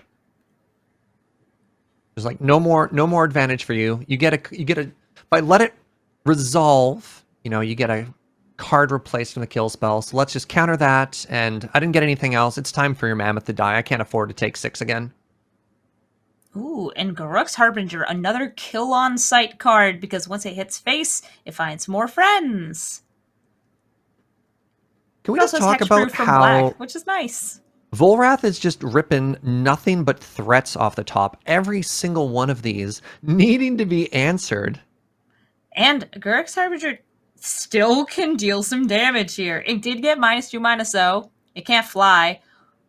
Ooh, and it's swinging for Moo. And this ability is one of the ones that does trigger on Planeswalkers. You'll notice that post War of the Spark, there were a lot more creatures whose abilities triggered on Planeswalkers. Just the line or Planeswalker. Damage. Yeah. It makes such a difference. You should never have to choose between hitting face and hitting Planeswalker. Well, there's before anybody brings up the old board, right? Damage redirect. Get out of here. That is so. What was that? 2018. That's ages ago. So once again, you can see Witty Zitty being very conservative with their cards. Never mind. I was going to say trying to conserve them and maintain this card advantage, that engine that they've been working towards, and then they use the language just to kind of clear the board and have the advantage here. But I'd say it's worth it when you've got a Silumgar's command and you know, that can give some nice 2-for-1. And before that mammoth grows, it must be -3, -3. And I guess you can, yeah, Vasta Caryatid. I'm actually kind of sad to not see a land bounce there, because it's one of my favorite rude dude moves. Your opponent's already played a land for the turn. Let me just go ahead and toss that back in your hand. You don't need that. Just a little pseudo time walk there. Fantastic. So this is something I love to see, is the introduction of the City's Blessing right now. Just the weird sort of fringe mechanics that you might remember fondly from a standard set of the past that you get to see in constructed again. You're like, oh, right. I forgot how cool Ooh. that was. Welcome back, old friend. Speaking of cool things, this Muyanling is not pumping out any blockers and going straight for the ultimate ability. With just this 1/1 on the battlefield, the Caryatid, you don't have to worry all that much about damage being dealt to Muyanling, and you may as well get that long-lasting card draw. And wow, that is a big harpooner. If only it had haste. And that was the smack with the Caryatid saying, I will deal no damage to you, but you will know that you were attacked. It's about sending a message, and I do once again appreciate the patience from Witty City here. We've seen a lot of their decisions, really having an understanding of the flow of the game, what cards to use for which situation, because there's a question when you're playing Control of what can I allow to resolve, and what do I have to kill, or what has to be countered, and what, like, the distribution of resources you have, of counter spells, of creature spells, of kill spells, of threats. And it's very easy to quickly snap off your resources to get immediate value out of it, and it can be very scary to be this patient. But the patience here for the Muyanling, no 4/4s, ulting specifically when it had enough loyalty to stay on the board afterwards, is fantastic. Also, Auto Tapper starts getting very confused when you ult Muyanling. Oh, Unlike any other circumstance, it left the islands up and did not hold any black mana. And also, they didn't tap at end step just to get those cards drawn. It's one of those strange things where it's saying, hey, I have a new ability, and my new ability is so much stronger, it's more stronger than 2 colors of mana. So I love it when you see a Control player take the time to look through their deck when they're tutoring, especially in a format like this. It's very easy to be hyper-focused on a particular line and then not be able to look back for a quick second of like, oh, wait, hold on, I had a win there, or I had something else going. Oh, And yeah. These are singleton not format. things that are impossible to recur. Like, everybody will miss things on their board, or they'll pass through priority because they're trying to play in the way that is most convenient to them. Yep. And here we're going to see a Great Henge, full cost, cast, hits the battlefield, and then gets bounced back into hand before it can generate any value. And now with a disallow, it's going to get countered on its second come down. The Control deck is in just an absolutely fantastic position right now. They've got the counterspell for the 1 threat, and they've got this great draw engine now at end step to start putting a bunch of cards in. And I think it's worth mentioning at this point how long the players have been involved in this tournament for. Just the absolute endurance of being able to... I just want to say, I love that Witty City is going like, I could tap my islands for a card, but I want to use the card I have in my graveyard. That's cooler. Kefnet's in the play, the 4/5 bird. Why does it have that extra point of toughness? It just doesn't make sense. I don't know. It's too big already. It's a flyer. Let it be little and weak. Let it have bird bones. But no, now Muyanling is just like, I can start pumping out elemental birds. I've already ulted. I have no creatures to nerf. Let's get some work done. Time for the Scarab God. Hey, remember those creatures you played before? By the way, here is Auto Tapper again, just causing such shame. Being like, yes, what's black mana? You didn't need that. Because there could have been so many beautiful zombies this turn. Many zombies! I think at this point, having a Scarab God activation might not change the outcome of the game. But no, fair enough. I think Wheeler Was it Wheeler or was it Ben and Nelson who were talking about this earlier in the day, that there's a certain point when you're so far ahead in the game, it becomes more difficult to play optimally? You just have too many options, too many things available to you? You want to also play in a way that's considerate to your opponent. Yeah, absolutely. So you want to move quickly. Especially in a tournament setting. Like, you've been going all day. Remember, this is round 7. These players have been going for hours.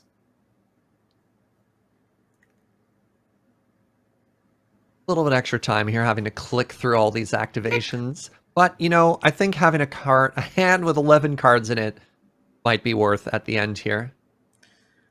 Yeah, and having exiling removal, I feel like this game is pretty over. So normally, Multani is pretty scary. Very, very hard to get rid of. Vraska's Contempt, a pretty good answer here. And is there enough mana? Yep, I was going to say enough mana to Torrential do it Deer Hulk twice. and bring it back again. And there's the GG. We're going to game 3. We're going to game 3 between Stompy and Dimir. It turns out when Dimir is able to stabilize, get ahead, and start countering and killing every single threat that lands, it does a pretty dang good job. But shout out as well to the green deck. That was on a mull to 4. Yes. Right? Like, that was a very competitive Very, very close game of considering Magic that there. that was the circumstance. They managed to rebuild well. Okay, looks like a keep of 7 on the green deck. 7s on both sides. Fantastic. It's time for some magic. Gotta get that Hive of the Eye Tyrant down, because otherwise it will be tapped. Get to hold up some bouncing or some removal here. Old Growth Troll, you don't love to just kill it, because it does make your lands tap for more mana. But it's better than taking 4 damage a turn.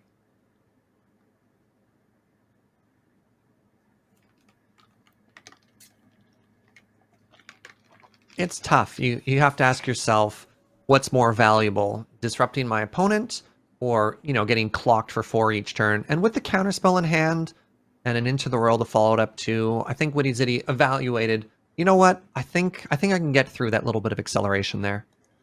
And my dear Bear Mama Goreclaw, she did not make it to the battlefield. She was countered there. She was neutralized. Cruelly.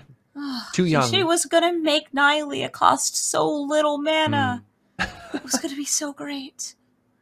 So now Witty Zitty's sitting on a bounce spell into the Royal and a draw spell, Behold the Multiverse. Well, they've got Castle as well right now. Yeah, mana definitely not the issue on the green side right now.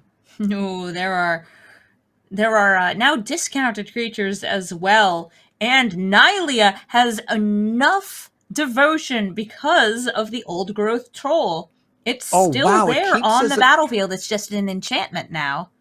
And it keeps the green, green, green pip. I didn't actually know about that interaction. Wow, that's kind of scary. Mm-hmm. It's actually probably safer against Dimir way back there on a land. And thinking, speaking about things that have 3 green pips, I see a Steel Leaf Champion. Yeah, some very large threats right now. And the depressing thing is, actually, I like this, not going for the kicked into the Royal, because if you do kick, although you get your card back, since they attacked pre-combat, it's very easy for them just to rebuild their board afterwards. So keeping the counter magic up here is going to hopefully allow them to deal with this. And Nylea is gone. I would have liked to see the Castle Garenbrig activated there for that backup Steel Leaf Champion to come down. But that would take a bit of knowledge. But I feel like if your opponent has the opportunity to kick into the Royal, they probably have a counter. They might be telegraphing something there. Is that the thought? Yeah. All right. So here we see a bit of a dig, looking deeper and deeper into the deck and finding Kefnet. Kefnet loves showing up in these games. How many times have we seen Kefnet today? Like 6 times? It's what amazing. Are you doing here? Even though it's a 100-card singleton, you can find at days and in tournaments certain cards outperforming, just naturally finding their way to the top of the deck, and you take those, provided it's the card you want to see.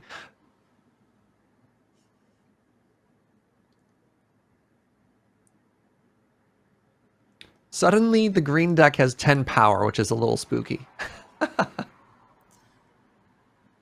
And not as much mana anymore, but this is a pretty big move. We are seeing the 4/4 token bounce to hand, and the Elysian Caryatid just killed, myrtleized. Followed up by an exile, paying the student cost for Baleful Mastery. So Volrath does get a card out of that, and it's a pretty good card. Vishkar does get a nice threat onto the battlefield. Ooh, but instead are we going to see a 4/5? The race is on! Deal with this creature. And unfortunately, Kefnet says, oh, yeah, 4/5, Yeah. I'm one of those too. Don't mind if I do, right? Well, have we seen a Kefnet cast trigger resolve today Yes. yet? Remember, Oh. there was a Casualties of War that got Oh copied. my goodness, right. Sorry, I guess I blocked that out of my mind due to just being too obscene. Great double spell here for the turn. It's a little spooky because, of course, we have access to the cards in hand. But being tapped out as the blue player, but maybe there's a chance to start generating some value with the Kefnet. Land is not it. Maybe there's a thought there to hold priority on upkeep, or pardon me, on upkeep and sack the enchantment to try and modify the draw step, but it's tough. And holding up mana for the Hive of the Eye Tyrant, too, when you're trying to protect both yourself and Muyan Ling. So I like that Voracious Hydra here is the one that keeps having to be hit. At least there's a lot of mana on the battlefield. But something kind of cool just happened. Garruk's Uprising. Not going to draw a card if it enters the battlefield because of the -2/-0 from Muyan Ling. And here's Reclamation Sage. Just get that value out. Keep building up the battlefield. It has a target, and they've been sitting out the whole game, not quite sure how many live hits there are, and you're like, whatever, you're going to sack it anyways. I'll make you sack it. Let's do this. And there's a Nature's Way in hand, but it needs a big enough creature to line up the bite. It is a sorcery speed bite ability, akin to Rabid Bite. And it has another upside. I'm trying to remember. It gives trample and something else, but... Is this the double Doomblade of Legend that we've heard prophesized? The double Doomblade, my god. Kefnet right. Seeing the Doomblade, revealing it, using it, killing it. And time for Vivian. I love Vivian. This is a great planeswalker. And has one downside here, and it's that her poor beastie can be killed. Poor beastie. You just get sad. You're like, oh, that value breaks my heart. Oh, poor little beastie. Well, it's more so about that beastie could be killed, and then Kefnet could swing in and kill Vivian, and it would make me very sad. I'm curious on the hesitation to fire off the Doomblade here. I guess there aren't game-ending threats right now. Things are kind of being held back by the Kefnet currently. Yeah, and you get a sick block between Kefnet and the Hive of the Eye Tyrant, a Beholder. Yeah. Behold! Well, the interesting part about slow holding it, or slow rolling it here rather, is it's a known piece of information, right? You're not really going to fool your opponent with an attack. Boop. I guess using it here so they can try and clear the way to get that Vivian off the board. Oh, what a top deck! Oof, Torrential Gearhulk can recur any of that removal. And Muyan Ling now in ulting range. Vivian gets taken out by Kefnet's swing, all according to Kaikaku. And Kefnet's now just hanging out. Yeah, translators don't. Keikaku means plan. Oh, of course, of course. You know. Are we going to see Doomblade number 3? Maybe a counterspell? Oof! We're going to see Silumgar's command come back. The nasty dragon commands that this creature die. Actually kind of surprised to see the Druid killed over Oracle of Moldiah.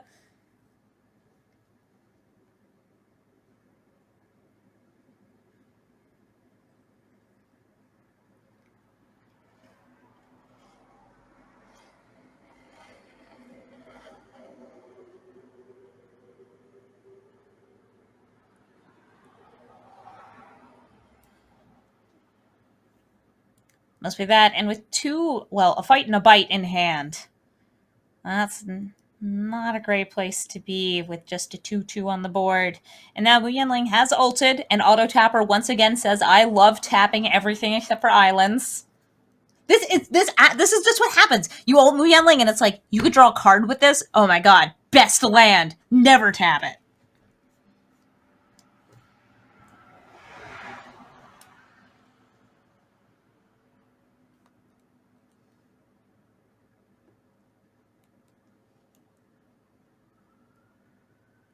There goes the Oracle, taking a bite out of crime.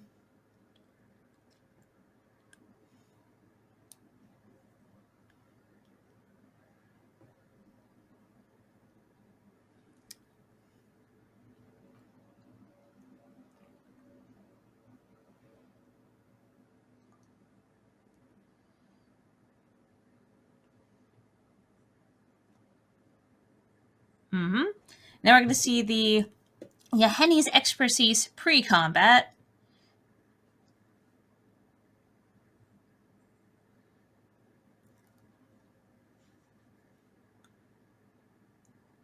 And, ooh, the Harpooner. It's going to move away the Crytocarnarium. That makes me a little sad. I would have loved to see a Crytocarnarium take out that Harpooner next turn. But that Blizzard Brawl is known, so there's going to be an indestructible fight if this Skrull Harpooner lands and lives.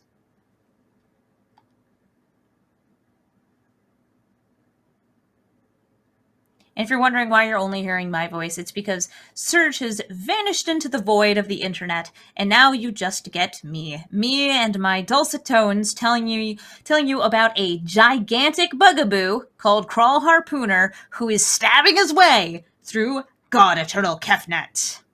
Are they going to win on the spot here? If there was haste? Yes. Just the turnaround, the fact that the Dimir control player was so far ahead, and just the two things that resolved here. This is... Oh, of course. I forgot that it's only the turn it enters play that it's that large. My goodness. Yep, it shrinks back down, and also Kefnet comes back. And the board is right back where it was before. That's demoralizing. Oh, Kefnet just shuffles itself back into the deck. A couple of islands tap, and then Kefnet shows up once again. Can we acknowledge, though, that they're up to 27? They were at death's door. And reminder, death at this point means not qualifying for day 2.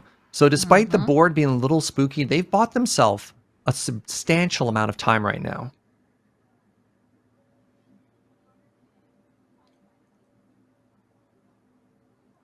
There's the Balaged Recovery.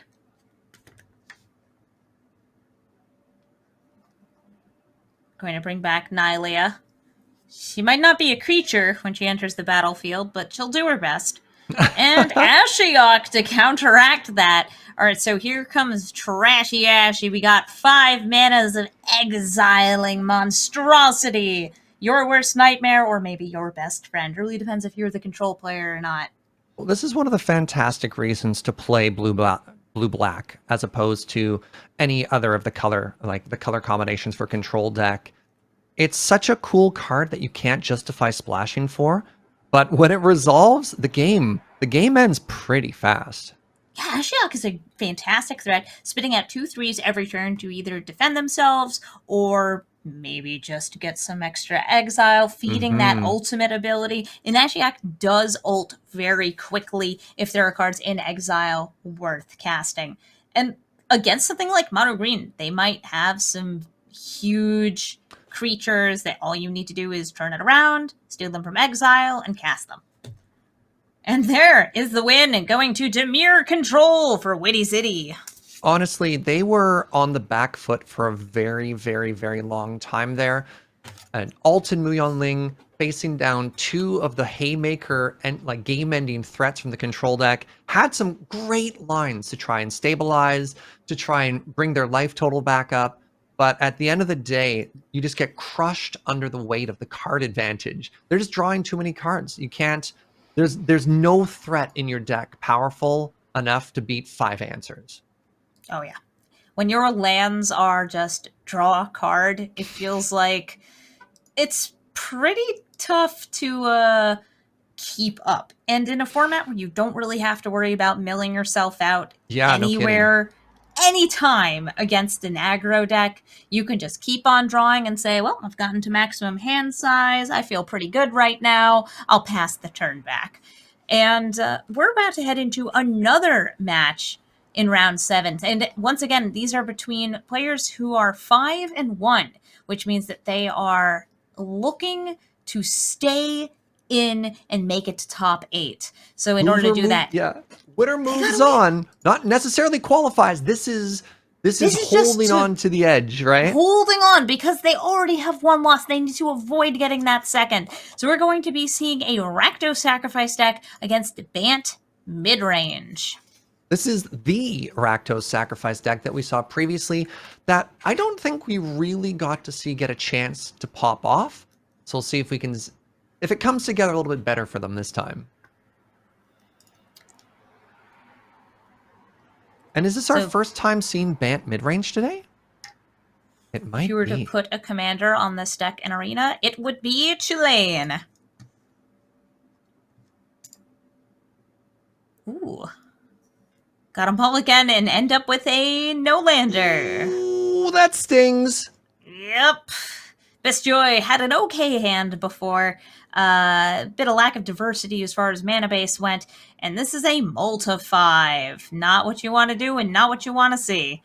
So let's hope that Jokerbony has a better opening hand. It looks like a keep 7, so already in a good spot. Dreadhorde Evasion is pretty good, though.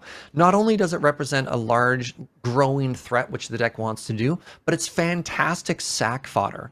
So if you get that value engine going later on, that card does double duty. So as far as a 5 goes, having a Dreadhorde Invasion makes up a little bit of the difference there.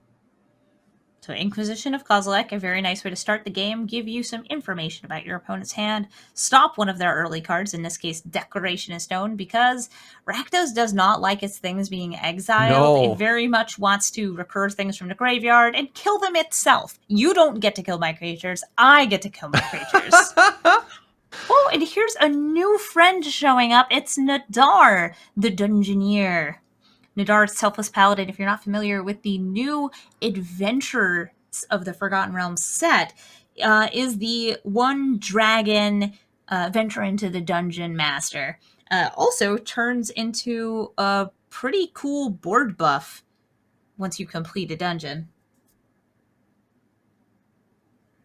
And of course, got to go into the Lost Mine of Phandelver. It is the middle of the road as far as dungeons go, and every time Nadar swings in, we're going to go deeper into that dungeon, assuming of course Nadar gets to live very long. Yeah, nothing feels worse in Arena than when you're like, I just need to untap with this threat, and then you see them hovering over your card. And something else that feels bad in Arena is when you play your Elite Spellbinder and your opponent only has a land in hand. The good news is, it means that Faceless Haven is the only threat on the board. The bad news is you did not get to tax anything. Ooh, and a board wipe coming up. Very nice. For the mid-range deck, the 7 that they kept is very threat loose. It was 5 lands and sort of 2 pieces of interaction.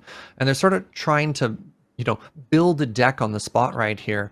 So as far as the Mold of 4 goes on the Rakdos side, it's a little bit closer than you'd otherwise expect. You'd have to be wary, though. That Dreadhorde Invasion could spell death and doom for you. That zombie token needs to get to 6 power in order to get lifelink, and every turn, Bestjoy is going to be losing 1 life. I also want to make a note of the Marleaf Pixie here. Marleaf Pixie is a card which was in the Oko the Trickster Precon deck, the Planeswalker deck. And I've actually seen quite a few games won by it. Oh, yeah. It's also so cute. It's so cute. A little blue-green like fairy. A 2/2 with flying ends games. So it plays this really cool flex role of being able to accelerate you early if you need it. And just being a pretty good threat outside of that. And if we look at the spells in hand, Blossoming Defense, Fight as One, it's obvious that this is a deck that also wants to invest resources in pumping up its threats. So a threat with Evasion is going to fit into this deck quite well.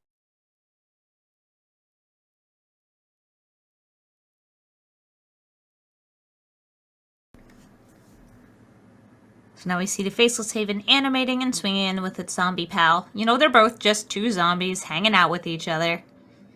Going to town, smacking some face.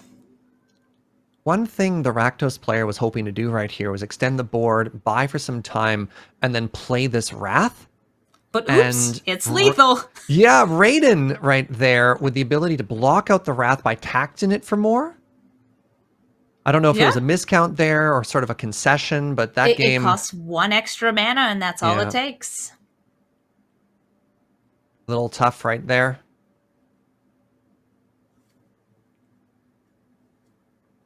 Once again, feeling like we're not really getting to see this Rakdos deck do what it wants to do its thing. Oh, and another mulligan, I was going to say, give him a keepable 7. Let's see what this deck can do. That is a no-lander. These lands are just not kind to Beastjoy. Beastjoy is sitting there like, well, I just need one blue. Sorry, I just need one black, and I need one red. And would you cut it out, deck? Please, a swamp. So this is a bit of a risky keep. It has interaction with the Abrade, and they're just, you're sitting there and you're crossing your fingers, and you're saying, okay, come on, deck, give me any black source. And with the Demonic Tutor, with the Solemn Samal, the Sad Robot, you know, they're ready to go. Ooh, but you're sitting there crossing your fingers, right? You're like, is it riskier keeping this or going to 5? I'm loving this pile of commands. So you got like Dramoka's command in case there's another scary enchantment that comes down or something needs fighting, or there's going to be some damage-based spells like an Abrade. And then you've got the other command. You've got Quandrix's command coming up too in case you want to bounce a creature. Your creature needs to be a little bit bigger. And there's just so many choices that can be made. Joker Boney here is just like sitting on a list of different abilities. Like, okay, what do I need to do and how can I do it? Like, I can't hold all of these answers. How do I hold all these limes? So a little awkward here. Without a creature, their Phyrexian Altar? Phyrexian Tower, rather, can't actually produce black, so they really need a red source or something. I know. 1 more mana does get the Solemn Simulacrum, which gets, well, it gets sacrificed, and that gets you also a black source on its enter the battlefield, but maybe then you can play Chandra. Not a good spot to be. And we're going to see a Brainstorm, throwing back 2 of those cards that are a little bit less relevant into the library, and then drawing 1. That's that Quandrix's command again. And playing the Goose. So right now, it's really only Brazen Borrower that's being held up. And I think that's a Defiant Strike as well. Oh, the heartache. The heartache when you finally rip the black source and it enters play tapped. Oof. Do not control a swamp. Do not pass go. And here's a 5th land. So that's not terrible, but you are facing off a bunch of creatures and more spells than you know what to deal with. So what do? Do you set up the Sacrifice Engine with the Priest of Forgotten Gods? Maybe you get out the Woe Strider and then you sacrifice its little goat buddy to make more black mana to then play the Priest. I like that line. Oh, no, that's a Swords to Plowshares. Whenever I see the cards in Japanese, I just wish that it would auto-translate for me. So definitely a difficult situation here. The Raiden also restricted a lot of the options. It was too expensive, the Demonic Tutor there. They couldn't cast the Chandra anymore. So get the Woe Strider out. Before the Goat comes into play, before they could sack the Goat for mana, they had to respond to the Swords and activate the Phyrexian Tower there. So they will be able to play something else. Turns out they can upgrade the Goat into a Plague Crafter, but it's still a really difficult situation to be in. You're not really happy to just get the Goose off the board right now. Nope. And you have an instant speed trick here. Actually, multiple. We're going to see Dramoka's command with a +1/+1 counter and a fight. Probably going to beef up Radan. We haven't seen a lot of Dramoka's command today, but this card is unbelievably powerful. It's so versatile. There we go. Take out the Plague Crafter. 5 damage on board. Bounce spell at the ready. Important thing to note in the format as well, it's a 100 card singleton. There's no sideboard, which means you do have to have your main board answers, any answers you want in your deck. The modal cards are extra powerful in this format for that reason. It gives you so much flexibility without locking you into one card. Exactly. Utility is such a perfect word there. And I think the commands are a great example of that, both the new ones from Strixhaven and the old ones from Tarkir, but also cards like Decisive Denial. It's a fight spell or a counter spell. Ooh, and this is great. So bouncing the Solemn Simulacrum, because that's going to be lethal damage. You put a pair of +1/+1 counters on a creature here. Just choose yourself. You don't even have to select any cards to shuffle, but you may as well choose 3 good ones. And then you're swinging in for 7. That's game. Exactsies. Whew. Way to go, Joker. Getting that win. And moving on to day... Well, not true. Not necessarily moving on to day 2. Staying alive in the tournament, which is tough. And making it into the final round. Oh, I'm looking forward to seeing who makes it into the top 8. Who's going to be the big boogeyman? Has anybody gone undefeated today? The news desk will be able to show us the standings. I think we had 3 remaining in the tournament before we went into this round. Fascinating to find out how many moved on. All right, so we're going to head over to the news desk, and they're going to tell you some sweet Gladiator facts. Hey, thanks so much, Amazonian and Surge. And yes, we are full of sweet Gladiator facts. And since you were asking for it, why don't we take a look at our standings here after round 7 going into round 8? Maria and Wheeler here on the news desk with you. And yeah, 1 player left undefeated. Congratulations to Yawgmoth here, sitting on 21 points as we work our way ever closer to our top 8 for tomorrow, Wheeler. You'll have to excuse me, Maria. I was overwhelmed by hearing Yawgmoth was in first place. I had to call. I had a very hard talk with Urza, and it did not go well. Yeah, that would be kind of rough, huh?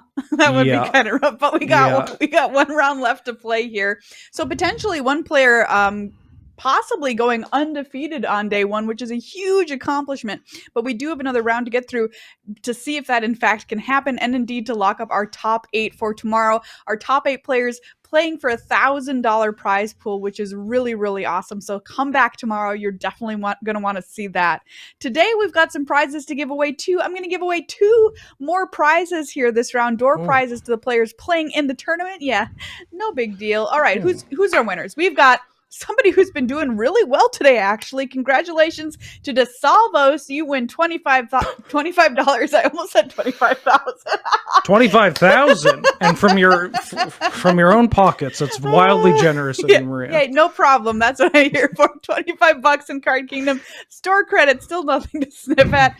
And Crocomus winning that Double Masters VIP box, which is pretty cool. So congratulations to those 2 players for winning our door prizes here in the final round of door prizes. All right, so we've seen the standings. We've given away our prizes. It's time now to play a really fun game before we end our day here with round number 8. We're going to play Stump a Wheeler. I'm regretting this already. I'm regretting this already. All right, so how this is going to work is I went on Scryfall and I hit the random button, and I've got 10 random cards here that I did not recognize. So we'll see if Wheeler can recognize them from name alone and tell us what these cards do. You can play along at home if you think you know these cards. Maybe you'll do better than him. Oh, we'll find out. I'm so excited to see you put to the test here because you said you were going to get all these right. So, I mean, we just have to see if you're a man of your word. Okay. Did I say I was going to get all of them? You absolutely did not. I mean, I thought it, but I didn't say it out loud. Ooh, okay. So this is extremely impressive to me. You showed off a little bit during rehearsal. Let's see what you can do here. Card number 1. What is crossbow infantry? That's 1 and a white for a 1/1. It's an archer. It taps to deal 1 damage to target attacking or blocking creature. Oh my god! God. Do you want the editions it was printed in? Because I know it was an 8th edition. Yeah, it was an 8th edition. Probably a 9th edition, Congratulations. too. There's a look at it on screen. Oh, yeah, that's the art I remember. How on earth? Unbelievable. Okay. Oh, yeah. All right, you're 1 for 1. You're 1 for 1. Okay. All right, up next. This one might be too easy for you now. Utvara Hellkite. Oh, well, this is a dragon. Yeah, okay. So you know all dragons. Is that it? Well, no, I feel like I keep typecasting myself as this dragon guy. It's not about the dragon. It's about the beep, beep, big creature. And I'm not stalling. It's a 6 red for a 6/6 flying dragon. And whenever dragon you control attacks, you make a 6/6 flying dragon token. Oh my god. Yep. And then it's from some Ravnica set. I think Return to Ravnica. Return to Ravnica. Yeah. Yep, that's my first set. There it is. Utvara Hellkite. Okay. Keeping track, you've gotten 2 correct out of 2. All right. Up next, Felwar Stone. Oh, well, this is a 2-mana artifact, originally from the Dark, I want to say, although it was an 8th edition. It taps to add a color of mana equal to, it taps out a color of mana of any color that an opponent's land can produce. Yes! Yeah. You got it. How the heck do you know that one? Wow. Before this became a commander standby, this was oh my god, it's a 2-mana rock. Oh, this is just, Canlander. I've been tainted by Singleton magic is what I'm trying to say. All right, 3 for 3. Up next, Alcor's Tomb. Alcor's Tomb. Alcor's Tomb? Alcor's Tomb? I don't know how to say this. Oh my god. Alcor's Tomb. It's an artifact. That is correct. I know the artwork. I mean, I think I know the artwork. It's a 4-mana artifact. Yep. And it's just like a rock. I mean, I guess it's a tomb. I'm describing a tomb. You tap it to change the color of a permanent you control. And I don't know how much it it's got to be 2. Yeah. It's not going to be 3. It's got to be 2. I don't know what sets it's from. I think it might be from the Dark. It's either from the Dark or Legends. I want to say. Legends. Yeah. Okay. Yeah, yes. Yeah. Congratulations, you're 100% correct. Was that the art you were imagining right there? Oh yeah, just a bunch of stupid rocks. Just and a tree there for yeah. Oh, okay. Wow. I'm extremely impressed. Let's go 5 for 5 here with Okina Nightwatch. Oh, Okina Nightwatch. You mean a bunch of shirtless men? That's right. That's just it's an old standby. It's from Saviors of Kamigawa. See, this is the classic blunder, is that it's a card from Kamigawa block, and of course I'll know a card from Kamigawa block. Oh, okay. It's a 4 and a green. It's a 4/3 human monk, and then if you have more cards in hand than your opponent, it gets +3/+3. What the heck? And it's 3 shirtless guys that are there they are. Yeah. Akina, of course, being the temple to the grandfathers. Oh, yeah. Not of the grandfathers. That's a classic blunder right there. I just want to know what other information you don't have in your brain, because this is taking up the room. Well, I can't remember the faces of my nieces and nephews. Okay, fair enough.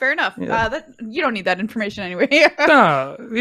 Oh, no. I chose another Kamigawa card, or rather, Scryfall did. Okay.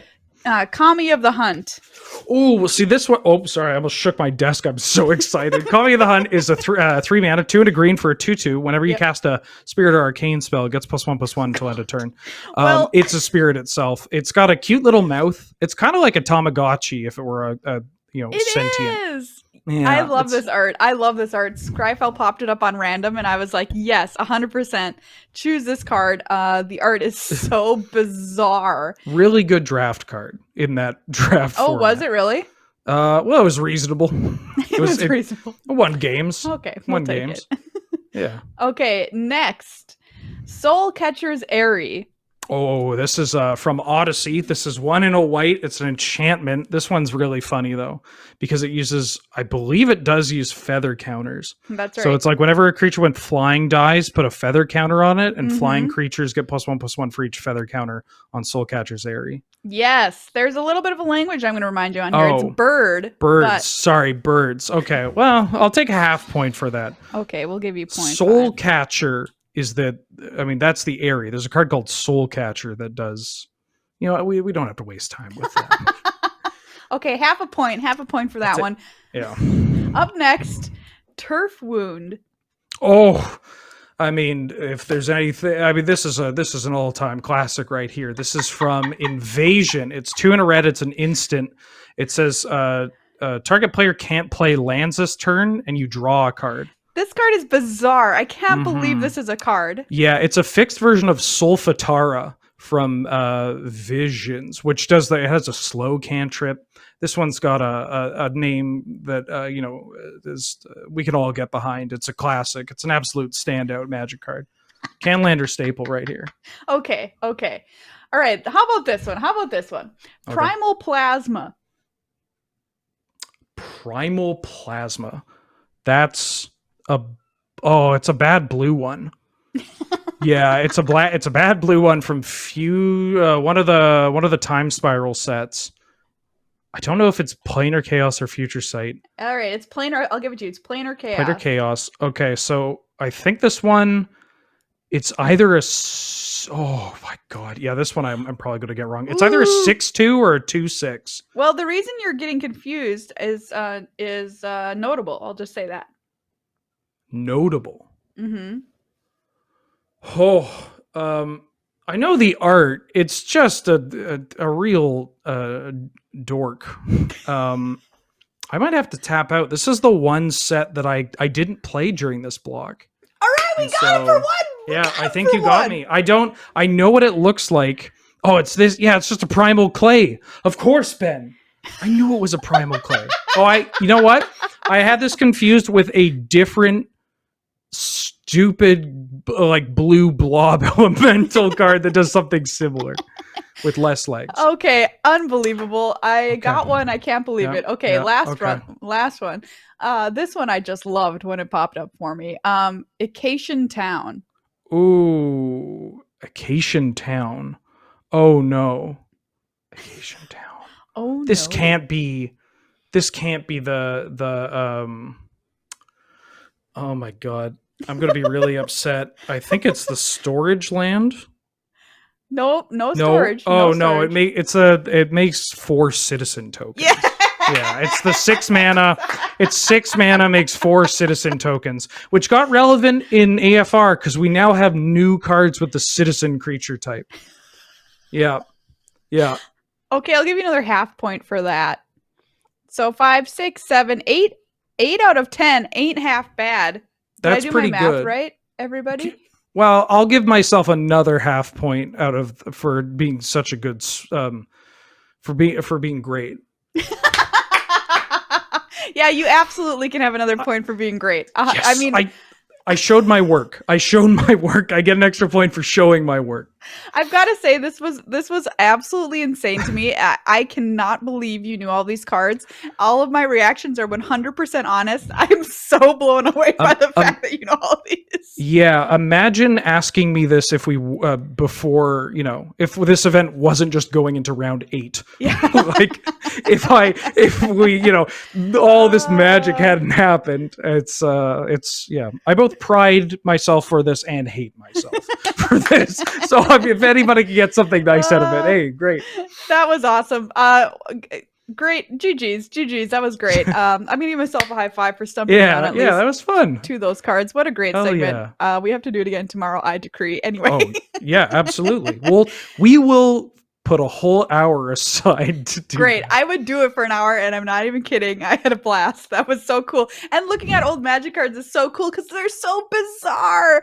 I just love it. Like saying make four like 1/1 4 citizens, treat them as 1/1s. Yeah, exactly. So like treat them as 1/1s. Treat them like that. So they're not like great. They're a 1/1. You know, I can't treat you better They're than technically 1/1. 2/2s, but treat them like they're 1/1s. You know, don't Yeah. give them an extra treat after dinner. They're just a Yeah, little one. yeah. I mean, they got to work for their occasion. Occasion treat. It's like Tahitian treat, except occasion. Delicious. Anyway, round 8's coming up. We're going to go to a break. When we come back, we're going to figure out who the top 8 is by watching some matches of Gladiator. Don't go anywhere, everybody. We'll be right back.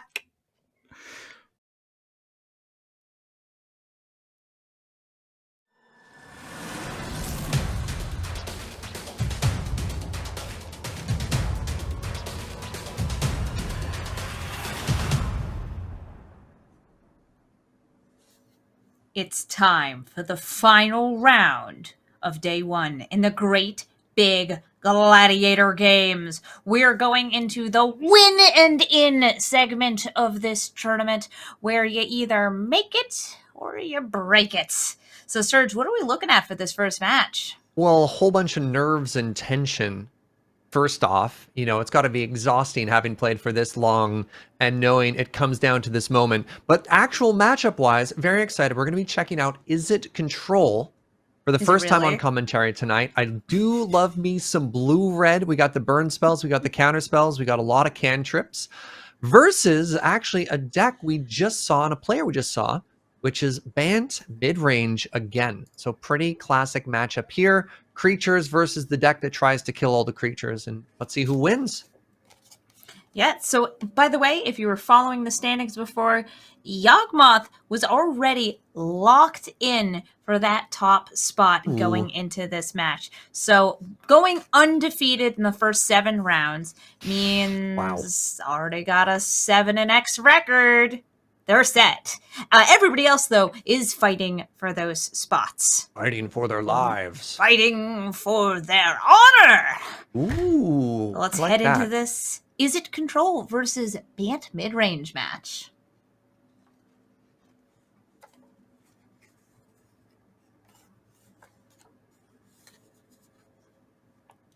Take a look at that. Nice opening hand. Removal. Also Rowan's there. I think you're also pretty happy for 4 lands. As we've seen time and time again in this format, people are getting pretty mana starved, or rather, the decks are rather mana hungry.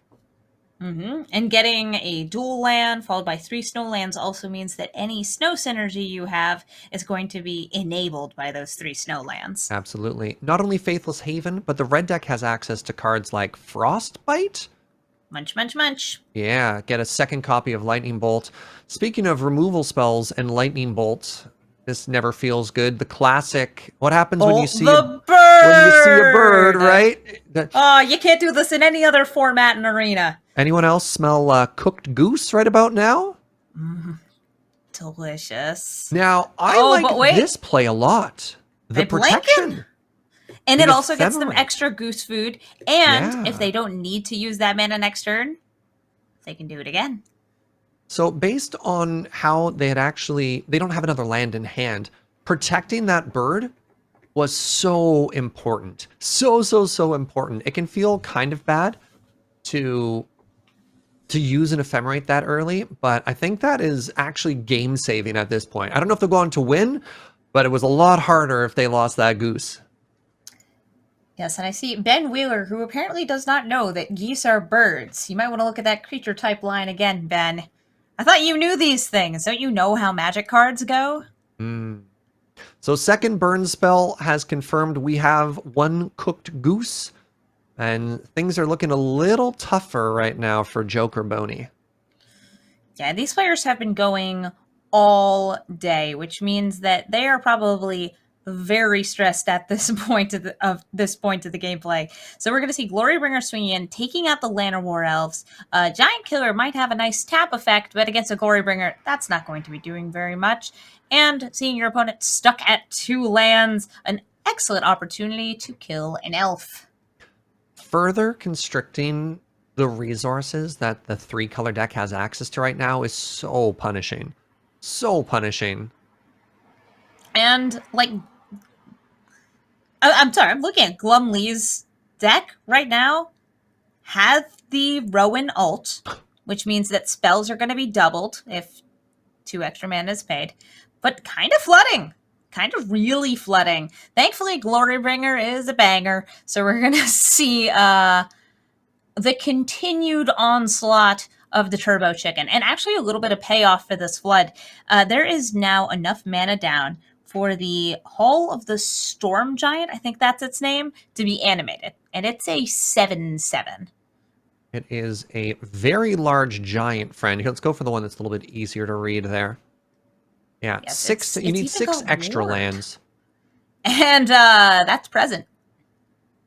It could have even swung in last turn, I think. It's a little Nice. tough. I think sometimes you want to keep your mana up when you Of course, like the control when deck. you are when you're doing this. Oh yeah, and here we go. Here's the Rowan ult. Rowan, very easy to ult, and has a very rewarding, though very reliant on your deck build ability here. So that emblem allows for instants and sorceries to be copied. It's pretty sweet.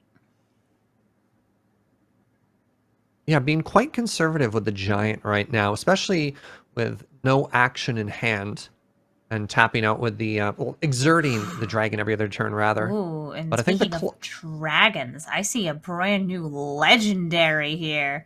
So we're gonna see the cast out, exiling Glorybringer. It does not get to attack. And here's Imrith. Imrith is a 5/5 flyer with Ward 4, but only when she's untapped. Once she swings in, she loses that ward, but if she hits face, she refills the hand. There is a very, very good counter here to it, though. Yeah, And it's the the Shifting Ceratops. Ceratops, which can be given reach. It has protection from blue. What the absolute perfect answer right there. And it's tough because a lot of the early resources were invested by Glumly to try and restrict the mana base, using the removal to burn out the elves, just trying to, like some type of constrictor, lock out the game at that point. And it's a little unfortunate that they've just been drawing nothing but lands since. But Hall of Storm Giants, not blue, was able to swing in there and take out the Elite Spellbinder. Does it not become a blue creature? It's a blue I guess giant. not. I thought it was blue, Yeah, but I didn't it becomes see a 7/7 there. blue giant creature token, so opting to not block with the Ceratops there. It is blue. Okay, I was wondering why the Ceratops wasn't blue. I was wondering if I was misremembering the card. No, looks like it was just a choice made. Oh, it's hexproof, not protection, which does make sense. So the Ceratops... No, Ceratops has protection from blue, right? It does have protection from blue. What is happening here? Yeah, we're just all crazy here. All right, so here comes another one of the brand new legendaries. The Inferno of the Star Mounts. And gotta be careful with your chapping here because you want to leave up as much red mana as possible because that's how you maximize your damage. I, for one, am a fan of Oops All Dragon. It's a pretty strong way to I'm end also a games pretty fan of quickly. This. You gotta swing in with both because the Inferno has exactly enough damage to deal lethal, which means 3 cards are going to get drawn. Yeah, this is a good attack here. You can sometimes be intimidated to not attack with the 5/5 because it might just trade. But seeing the lethal there and getting in and getting the Ancestral feels pretty good. Oof. That is so good. There's the concession. So that was a pretty competitive game. It started off looking fairly one-sided, especially with all the mana that was stumbling. Fought back to an excellent position, the Bant mid-range deck on that side. Helped in part by, is it control flooding. But ultimately, drawing your 2 Haymaker Dragon finishers, sort of, not necessarily exactly in back-to-back turns, but in that close proximity, makes it tough to hold on. Glumly pulling through a quick win through a flood there, up against the mana starvation that Joker Boney was facing during that game. And once again, the goose has landed, but there is not a bolt for this goose. Oh, nice! And here comes the Ranger class. Ranger class spits out a 2/2 doggy when it enters the battlefield. You level it up. It's going to buff your attackers. You level it up again, and you can start playing creatures off the top of your library. It is a really solid card.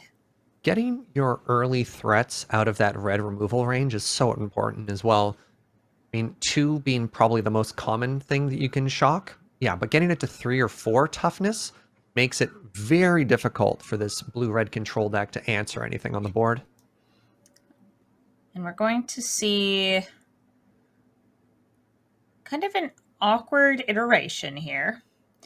You get to put 1 in hand, put 1 in exile, and put 1 in the deck.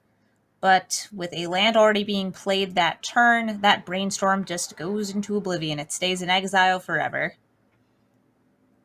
It's tough. You like desperately need the land, so you're doing it more for the card advantage than anything, but it does feel bad when you see one of your finishers getting sent into exile and there's not much you can do about it. So now there's Rowan, who would just die on the battlefield, unfortunately, and Supreme Will. So we actually have 2 wills in a hand, the Supreme Will and the regular will. It took you a second. You're like, it did. I was like, that's a good joke. About? Yeah, you got Scholar of Frost on the other side there.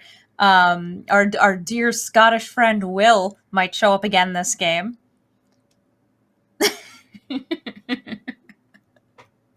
And here's the Supreme Will being used for filtering. There's now Starnam Unleashed in exile for Joker Bernie. It was foretold, and it's going to make an army of angels in the near future. So this feels bad because you're getting access to these really good early removal spells that now no longer do anything because of the Ranger's class. You're like, three damage to this 4/4. So your options now are to try and find a bigger creature or to try and find a bounce spell. Neither of which is what you found here. So I guess, yeah, Prismari Command is sort of the best of the bad options right there. Prismari Command kills the goose, lets you filter your hand. It's not the best play, but at least it's a play.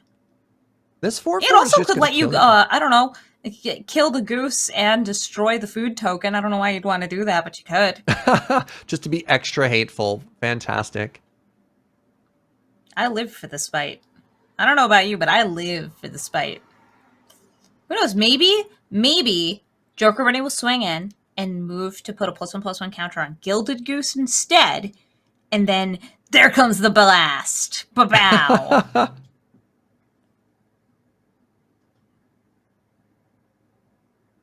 Glumley's in chat right now and has shared some insight, which is they're trying to set up getting Ralzeric in play, and then you have the opportunity to maybe double cast the spell, but it's getting a little out of range right now, unfortunately. And so we're digging for an Smashing answer. Digging is for always something. going to be behind there up until x = 6. Frostbite, too little, too late. Where were you before, Frostbite? Also still short on Snowland, so Frostbite's still only 2 damage right now.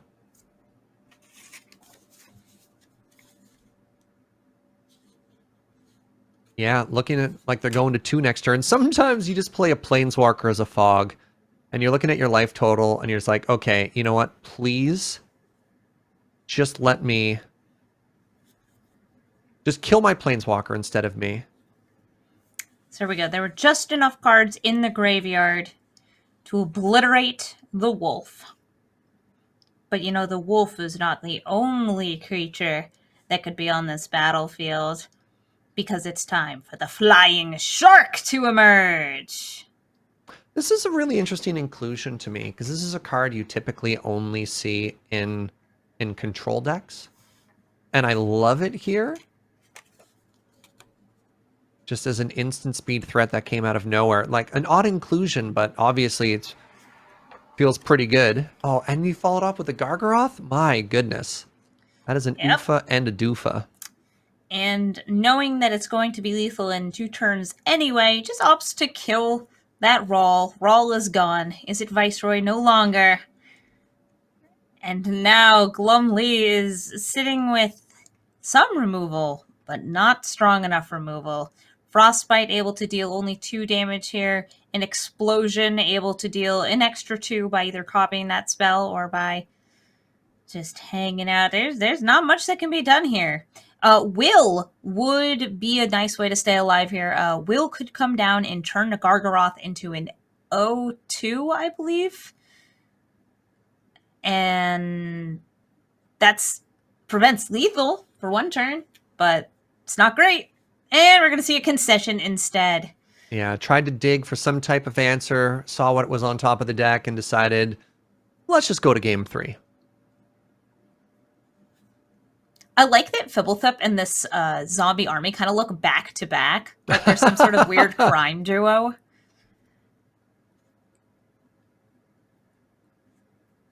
right, let's see these 7s. So if you're the user control deck here, you're hoping A, to make all your land drops, and B, to try and get some early your interaction. opponent gets a no-lander. It's just like that. A no-lander into a one-lander. That is rough. The shuffler is not being kind to these opening hands. I mean, obviously, very funny, but I think you need to, you hope to count on your deck popping off rather than your opponent's deck falling into the sea. But yeah, at a moment like this far into the tournament, you're like, I think I'd take it. So there's still a turn 1 elf. Not bad. What a great top deck. This is exactly what you want to do. You just want to kill everything you can and then make way for your top end.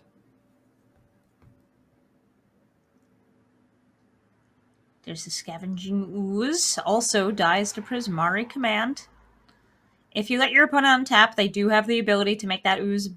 No, they can't make it bigger because Magma Spray exiled the Lenore Elf. Ooh. So no rush here on using a Prismari Command, but you may as well get it out of the way now. Getting that treasure is huge as well because it sets up a turn 4 Goldmane Dragon, which they're already hovering. Yeah, they're just like, it's treasure time. Yeah, and your opponent's stumbling on resources. And this allows for a negate to be held up. Like, this Goldspan Dragon is 4 damage a turn, 2 mana a turn, holding up a counterspell right now. It might not be able to stop Questing Beast, but if you're trading 4 damage and you're already ahead by 4, you win. Oh, hey, Niv Mizzet. Oh, yeah, the game's maybe not as close as we thought it was before. I always have to reread Questing Beast because I'm like, it has every keyword. Does it ever? Yes, you just assume it has reach. It does not have reach. It has everything else. Thank goodness. Yeah. But here comes Niv Mizzet. So much like Ashiok in the blue-black matchup, I love it when you're only a 2-color control deck and you get to play these like very on-brand finishers. Because like blue, blue, blue, red, red, red dragon, it's cool and good, but mostly it just feels good when you get to resolve that, when you actually get to put your giant dragon in play. Niv Mizzet does work. And being able to play it on 4 lands, none of which are dual lands, really shouldn't be allowed. That's kind of ridiculous. So we're just going to see the game finished out here, actually, with Niv Mizzet's ping ability. And that's game. Glum Lee taking it with the dragons. Qualifying for day 2 as well, which is remarkable. And that was a very fast set of games from both players. Holy moly. Yeah, untapping with Niv Mizzet means the end of a game very often. By the way, there is a tiny kitty cat in the corner of my room. I just felt I'd point that out. Who is that?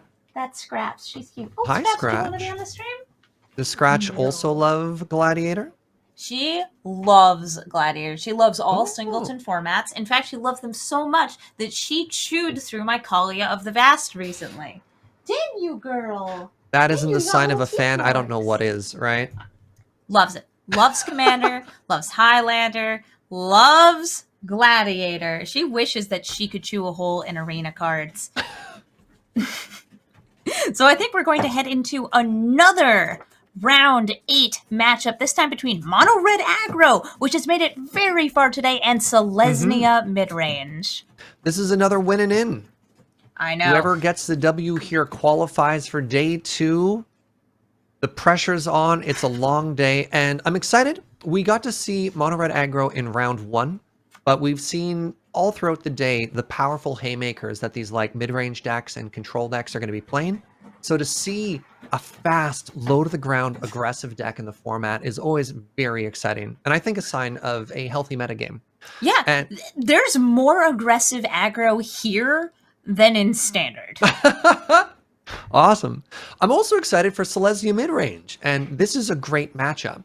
Red, obviously bringing burn, bringing fast and aggressive creatures. Selesnya, though, are the colors of life gain. Colors of life gain, versatility, Yeah. exiling, removal, fight spells, tokens. It's the good stuff. Selesnya is like the OG good stuff. When I think of Selesnya, I think Kitchen Finks from way back when, and I'm just like, ooh, brings joy in my heart. So once again, we ask ourselves the question of, is the aggro deck fast enough, or is mid-range going to stabilize and be able to just, play haymaker after haymaker? Yes, we will. Oh, finally, they get the cat on the desk right when we're off camera. Who's your good kitty? Oh, not a good start. She was the one making all those strange noises in the background, by the way. If you were hearing that, that was her. So it is worth considering Once Upon a Time as a second land, but it's risky because you can do that into Sculptor of Winter. But if you know you're against a red deck, there's a very good chance that any early mana dorks you play are dead. Oh yeah, mono red aggro, home of the Bolt or Shock and Spikefield Hazard, and Chandra. Wow, yeah, a lot of stuff going on in this hand. A turn 2 Robber of the Rich, even on the draw, pretty nice. Definitely preferring the mono red deck right now, if we're just evaluating the strength of the keep. But hitting a land on Once Upon a Time feels good. A snow land at that, yeah. So that Sculptor of Winter is going to be a mana dork. And going for the second white source because there's a double white card in hand.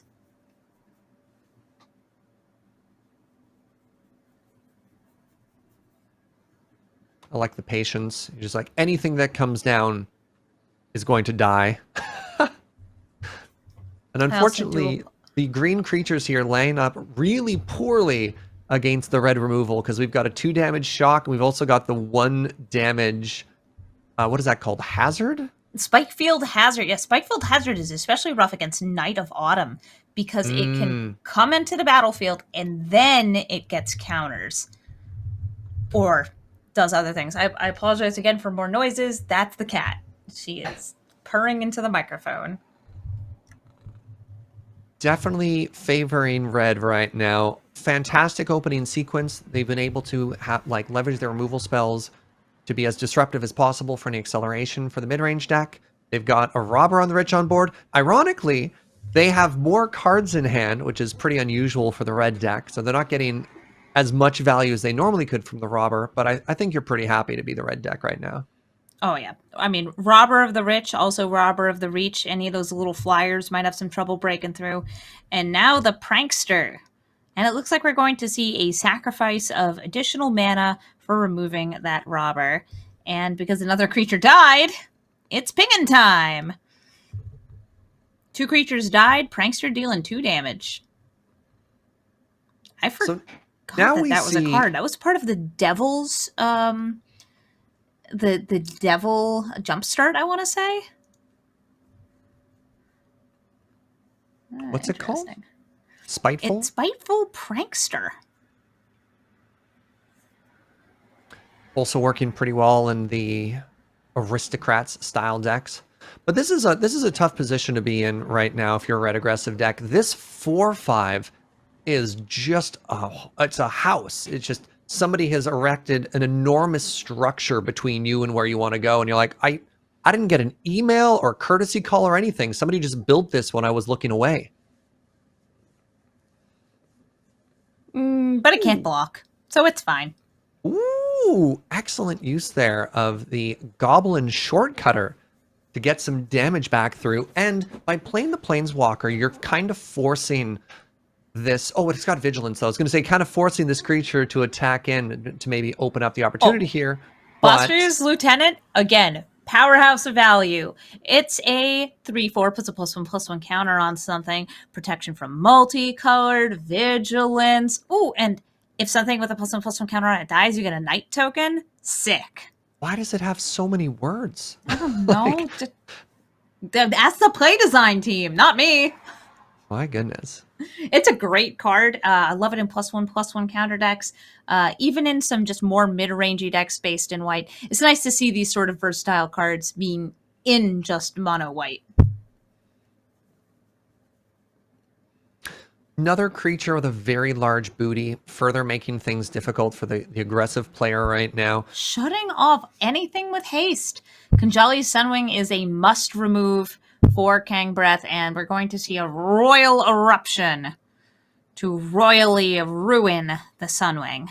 Feeling pretty good to hit that off the top. You're kind of just digging with Chandra right there. It's a little awkward to not have the land in play and to not have the young Pyromancer in play to get more value out of it. But on the other hand, having access to as many resources as possible, it's one of those hindsight plays, right? You know it's correct to lead with the Planeswalker, but getting that card in particular and then realizing you can't get more value out of it feels kind of bad. So we're going to see Lieutenant swing in here again. There is a potential for a double block. I like this play. They're probably going to use the spell to make a young Peasy token, chump block with the token to keep everything up. And they also get the death trigger off the 3/2 Devil. So this is a pretty slick line right now. It does mean they have no more cards in hand, but for the resources that they had access to, that was a very clean sequence there. Getting the block, getting the ping, and now, like, there are some very great creatures in hand here. Knight of Autumn can become another creature with +1/+1 counters on it for Boss Tray's Lieutenant. It could gain life to help stabilize. A lot of good choices here, but I think the biggest threat on this board is that Chandra, and the Chandra is not going away, and there's no way to remove the Chandra in hand. This is tough. At 8 life, you're starting to feel a lot of pressure. You can die pretty quick. So the Knight of Autumn giving you 4 life health staves it off, but on the other hand, they do need to be pressuring that Planeswalker. So this is actually a very big choice between +2/+2 or 4 life. And I don't know which one is correct on this one. It's really close. We've seen a lot of removal already get hit, so you could probably assume that a 2/1 is going to do about as much as the 4/3 would have. Like, they're both trades with the Prankster on defense. Bone Splitter off of Chandra. Ooh. So now they've got the ability to trade with some of these threats if they come trundling in. And also they have a 5/2 with First Strike. And a Slaying Fire in case there's a double block. And a Slaying Fire in case they need a 1/1 token. And a Slaying Fire in case they want to hit face with a Slaying Fire. That Slaying Fire, that's 4 damage. Yeah. Right there, 4 damage. You get blockers. Let's say you block with Young Pyromancer on the Lieutenant. You have the 1/1 on the Knight of Autumn. That's another, 3 damage on face. That's lethal. They've got I'm not great at Adamant Mana up math, as well. but like, let's see. 4 plus 3 equals 7? Am I crazy? So, oh yeah, they're going to the face here.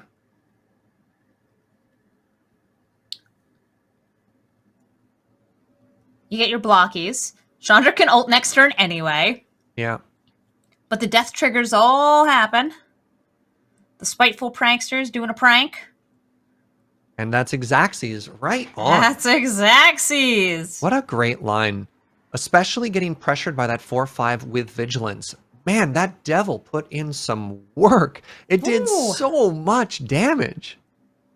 Selesnya mid-range doing what it can, having that versatility. It had all sorts of, creatures with potential for life gain removal. Could not be that just direct damage output from Mono Red, and also a card advantage from Chandra. That's the one thing White does not have is card advantage. You have to get that from the green. Yeah. Or find it in weird ways, making your opponent overcommit or by taxing their resources. But yeah, no just card draw or exile. So a bit of a risky keep here by the Selesnya pilot, only having 2 lands, both of which are green, which kind of lines up. Oh, never mind. Never didn't have it. Not a single point did they not have the 2 lands they needed. And they get to tutor off of Into the North for something else too. An into play tapped dual land. What's it like to have perfect mana in your opening 7, right? It's a very nice place to live, I've heard. Top deck city. So I do like this, though. We're getting Karizev. So, Karizev, you might recognize her little monkey pal who's going to come out soon. Oh, Ragavan. Ragavan! The 2/1 that could. Finally got his own card. It's a good little monkey. I mean, a pretty good counterplay to carry Zev is, of course, just slamming a questing beast. That's pretty spooky. And something pretty sweet here is no matter what the questing beast blocks, it's going to die. There's a Rimrock Knight here, able to give an additional 2 power or a Pillar of Flames to finish off the questing beast post-combat. It looks like we're going to see the Rimrock Knight saved for a rainy day. And a Pillar of Flame exiling the beast.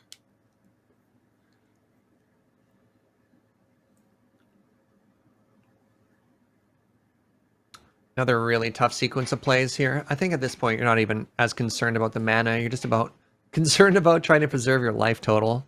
The +1/+1 counter on that carry Zev right now that's really troublesome. Even double blocking it now doesn't do anything. Ooh, Risk Factor. I haven't gotten to see that in a day or Right? two. I love Hello Risk there, old Factor. friends. It's force your opponent to bleed out or give you some cards. So typically, punish mechanic cards or choice cards that you're giving your opponent a chance to, have a say in aren't great because your opponent's always going to pick that which is worse for you. But in a deck like this, Risk Factor doesn't really give your opponent a good choice. Both are pretty bad because you don't want to take the damage as your life total gets lower, and you also don't want your opponent to get any more cards because every card they get is probably just another burn spell. So here we saw the extra damage get put on Ragavan. And we could just see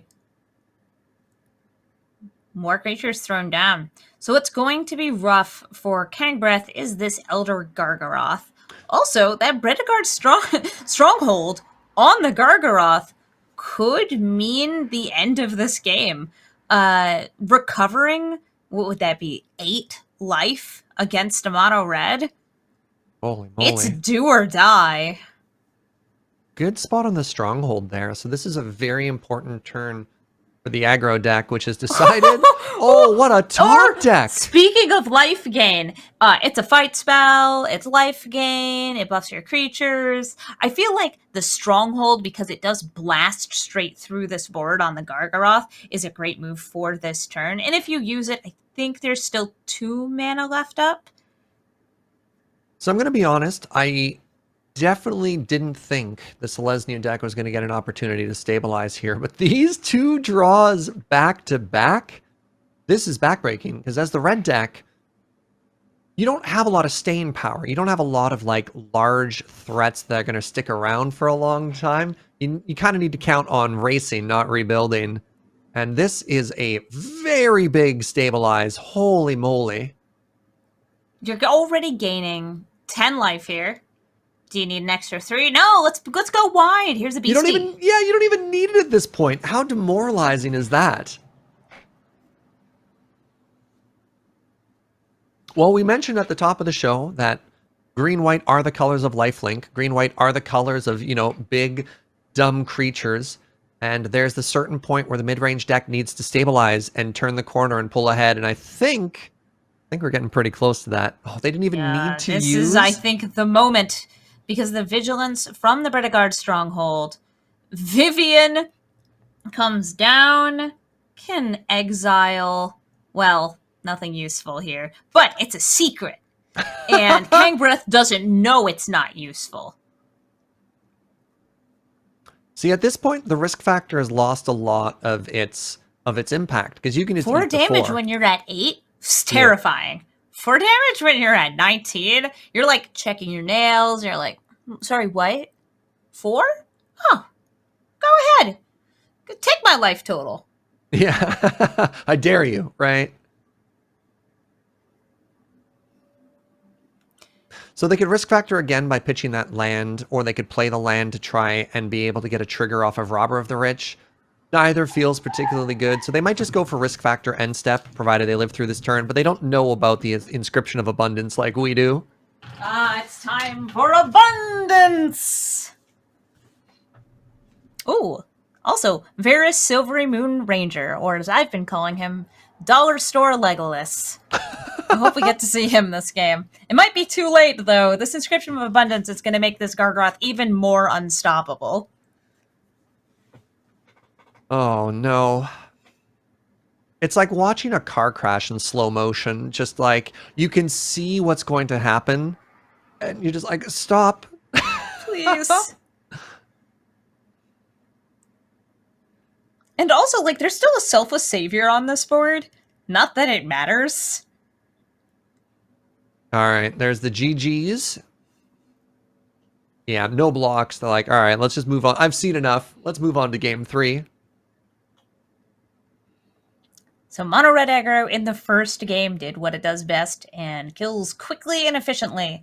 In the second game, Selesnya mid-range stabilized with a bunch of life going wide on these powerful green creatures. Getting some, well, actually did not get any value off of the Planeswalker.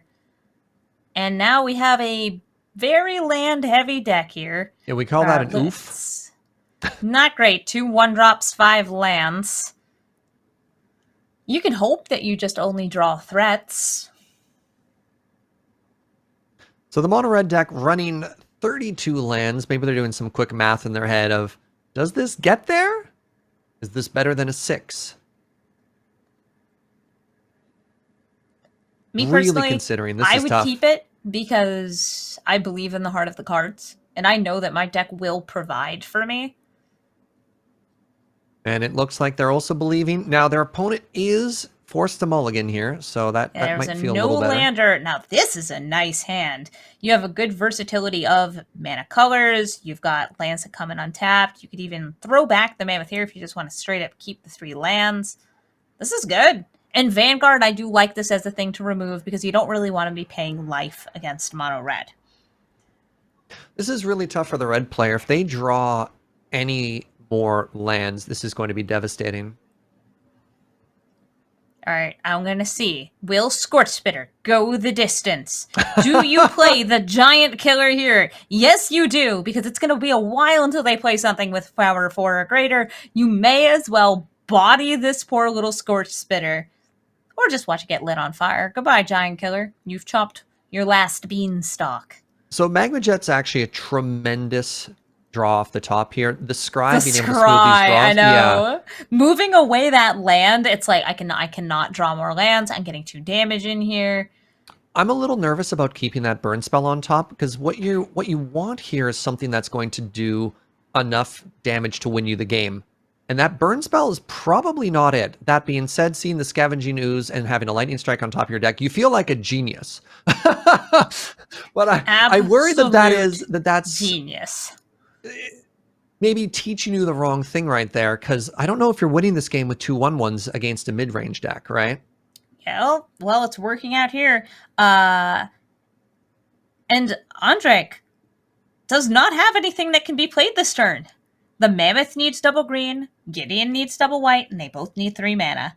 So we're going to see another 3 damage to face, an extra of 4 damage now from the Sunscorched Desert. And is it time for the Goblin to do a pretty little twirl, spin in a circle, and get 1 extra damage to face? Hitting that Chainwheeler off the top, so important right now. If that had been another burn spell, or God forbid another land, this would be a very different game. But now they've got a large and proactive creature, and it's probably going to kill whatever they put in front of it. There's the Kazandu Mammoth, which I was thinking, oh, well, the Chainburglar can just swing in. Or it could just be killed by Chandra. So ticking up the Chandra is great. What a top deck! It's just straight removal here. It's going to bring Andrek down to just 4 life here, which is going to be lethal on 1 more swing. What an absolute top deck. Honestly, the cards off the top of their deck, I don't know who they're praying to or what good luck ritual they have. So they had the one bit of scry. It's called believing in the heart of the cards. That's what you do. You say, I have all these lands. I will draw what I will use the lands for. And they did. Kangbreath just steamrolling threat to threat to threat. Well, threat to removal to threat. It's perfect. I'm shook. Like, I'm trying to think about just the sequence of events that resulted in the red deck hitting everything here. Yeah, and that's GG. The Cobra, the Gideon. And then they've got the 1 extra damage from the Firebrand right there before the lifelink becomes relevant for lethal. My goodness. And that is game. That was some excellent play. Getting to see Mono Red now just making it into the top 8. That means that tomorrow we're going to be seeing Mono Red. I can't wait to see what this top 8 metagame looks like. And shout out to all of the players for enduring this marathon event to put it up there. Great magic, great games. This has been an absolute pleasure to commentate. Absolutely. And we will both be back tomorrow. But for now, we're going to be signing off. I'm Amy the Amazonian. This is Sir Jager. And we're going to throw to the desk to close out the day. Thank you so much, Amazonian and Surge. What an incredible end to day 1 of this tournament.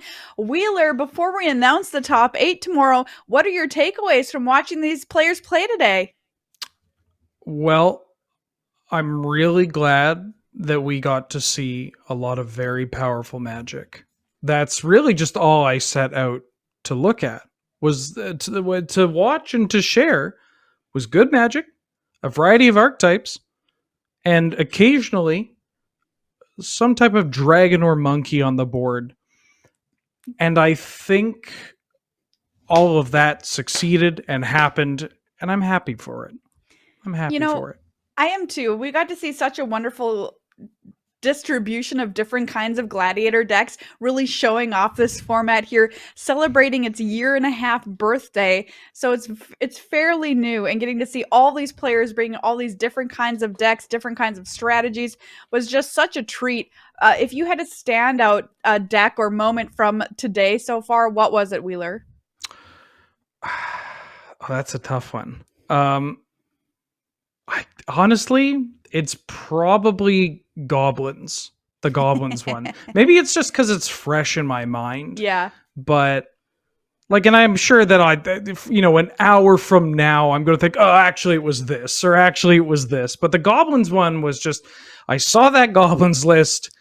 I was like, oh my God, this is some greedy, grimy goblins. And I tripped up. But they came, they delivered, they pooped out a bunch of tokens. What more could you want? What They more stuffed could you their want? friends in cannons and shot them at people's faces. And that's fun for the whole family. And everybody gets to enjoy watching the cousin get splattered on the side of a glory bringer. It's just great. It's just great. Good, clean family fun. I loved seeing that vampires deck earlier today. It really didn't get to do its thing, but it reminded me that, yes, this is something I can do in this format. And I love vampires, and I'm just waiting for Crimson Vow, get here, because I want to play more vampires. And so hopefully we'll get added more of those to Gladiator and spice up that deck a bit. But really cool to see everybody bringing kind of the various decks that they brought to this tournament. Do you mind if I do that one thing that I said that I would do over the next hour, but can I do it right now? Well, what are you going to do? I was just going to say, Goblins is definitely up there, but also just Storm. The fact that we started off the event being like, okay, here you go. Here's some goofy things that you can do that's extremely powerful and out there and unique to the format. Have a good time. Yeah. And then we got to see Storm off, and then also just do normal, fair magic things. That's great. You get to see that kind of deck go, uh-oh, I couldn't do what I wanted. And then they pivoted, went, whoo, I get to do what I want now. That was super awesome. And right at the start of the day, too. What a way to kick things off. Yeah. What an awesome format. Just really, really stoked for the top 8 tomorrow. Come on back and watch it. Let's reveal the top 8 now. The moment has come. Out of more than 200 players who registered for this tournament. Congratulations to these players. You are our top 8. Dogpool with Mono Red Aggro.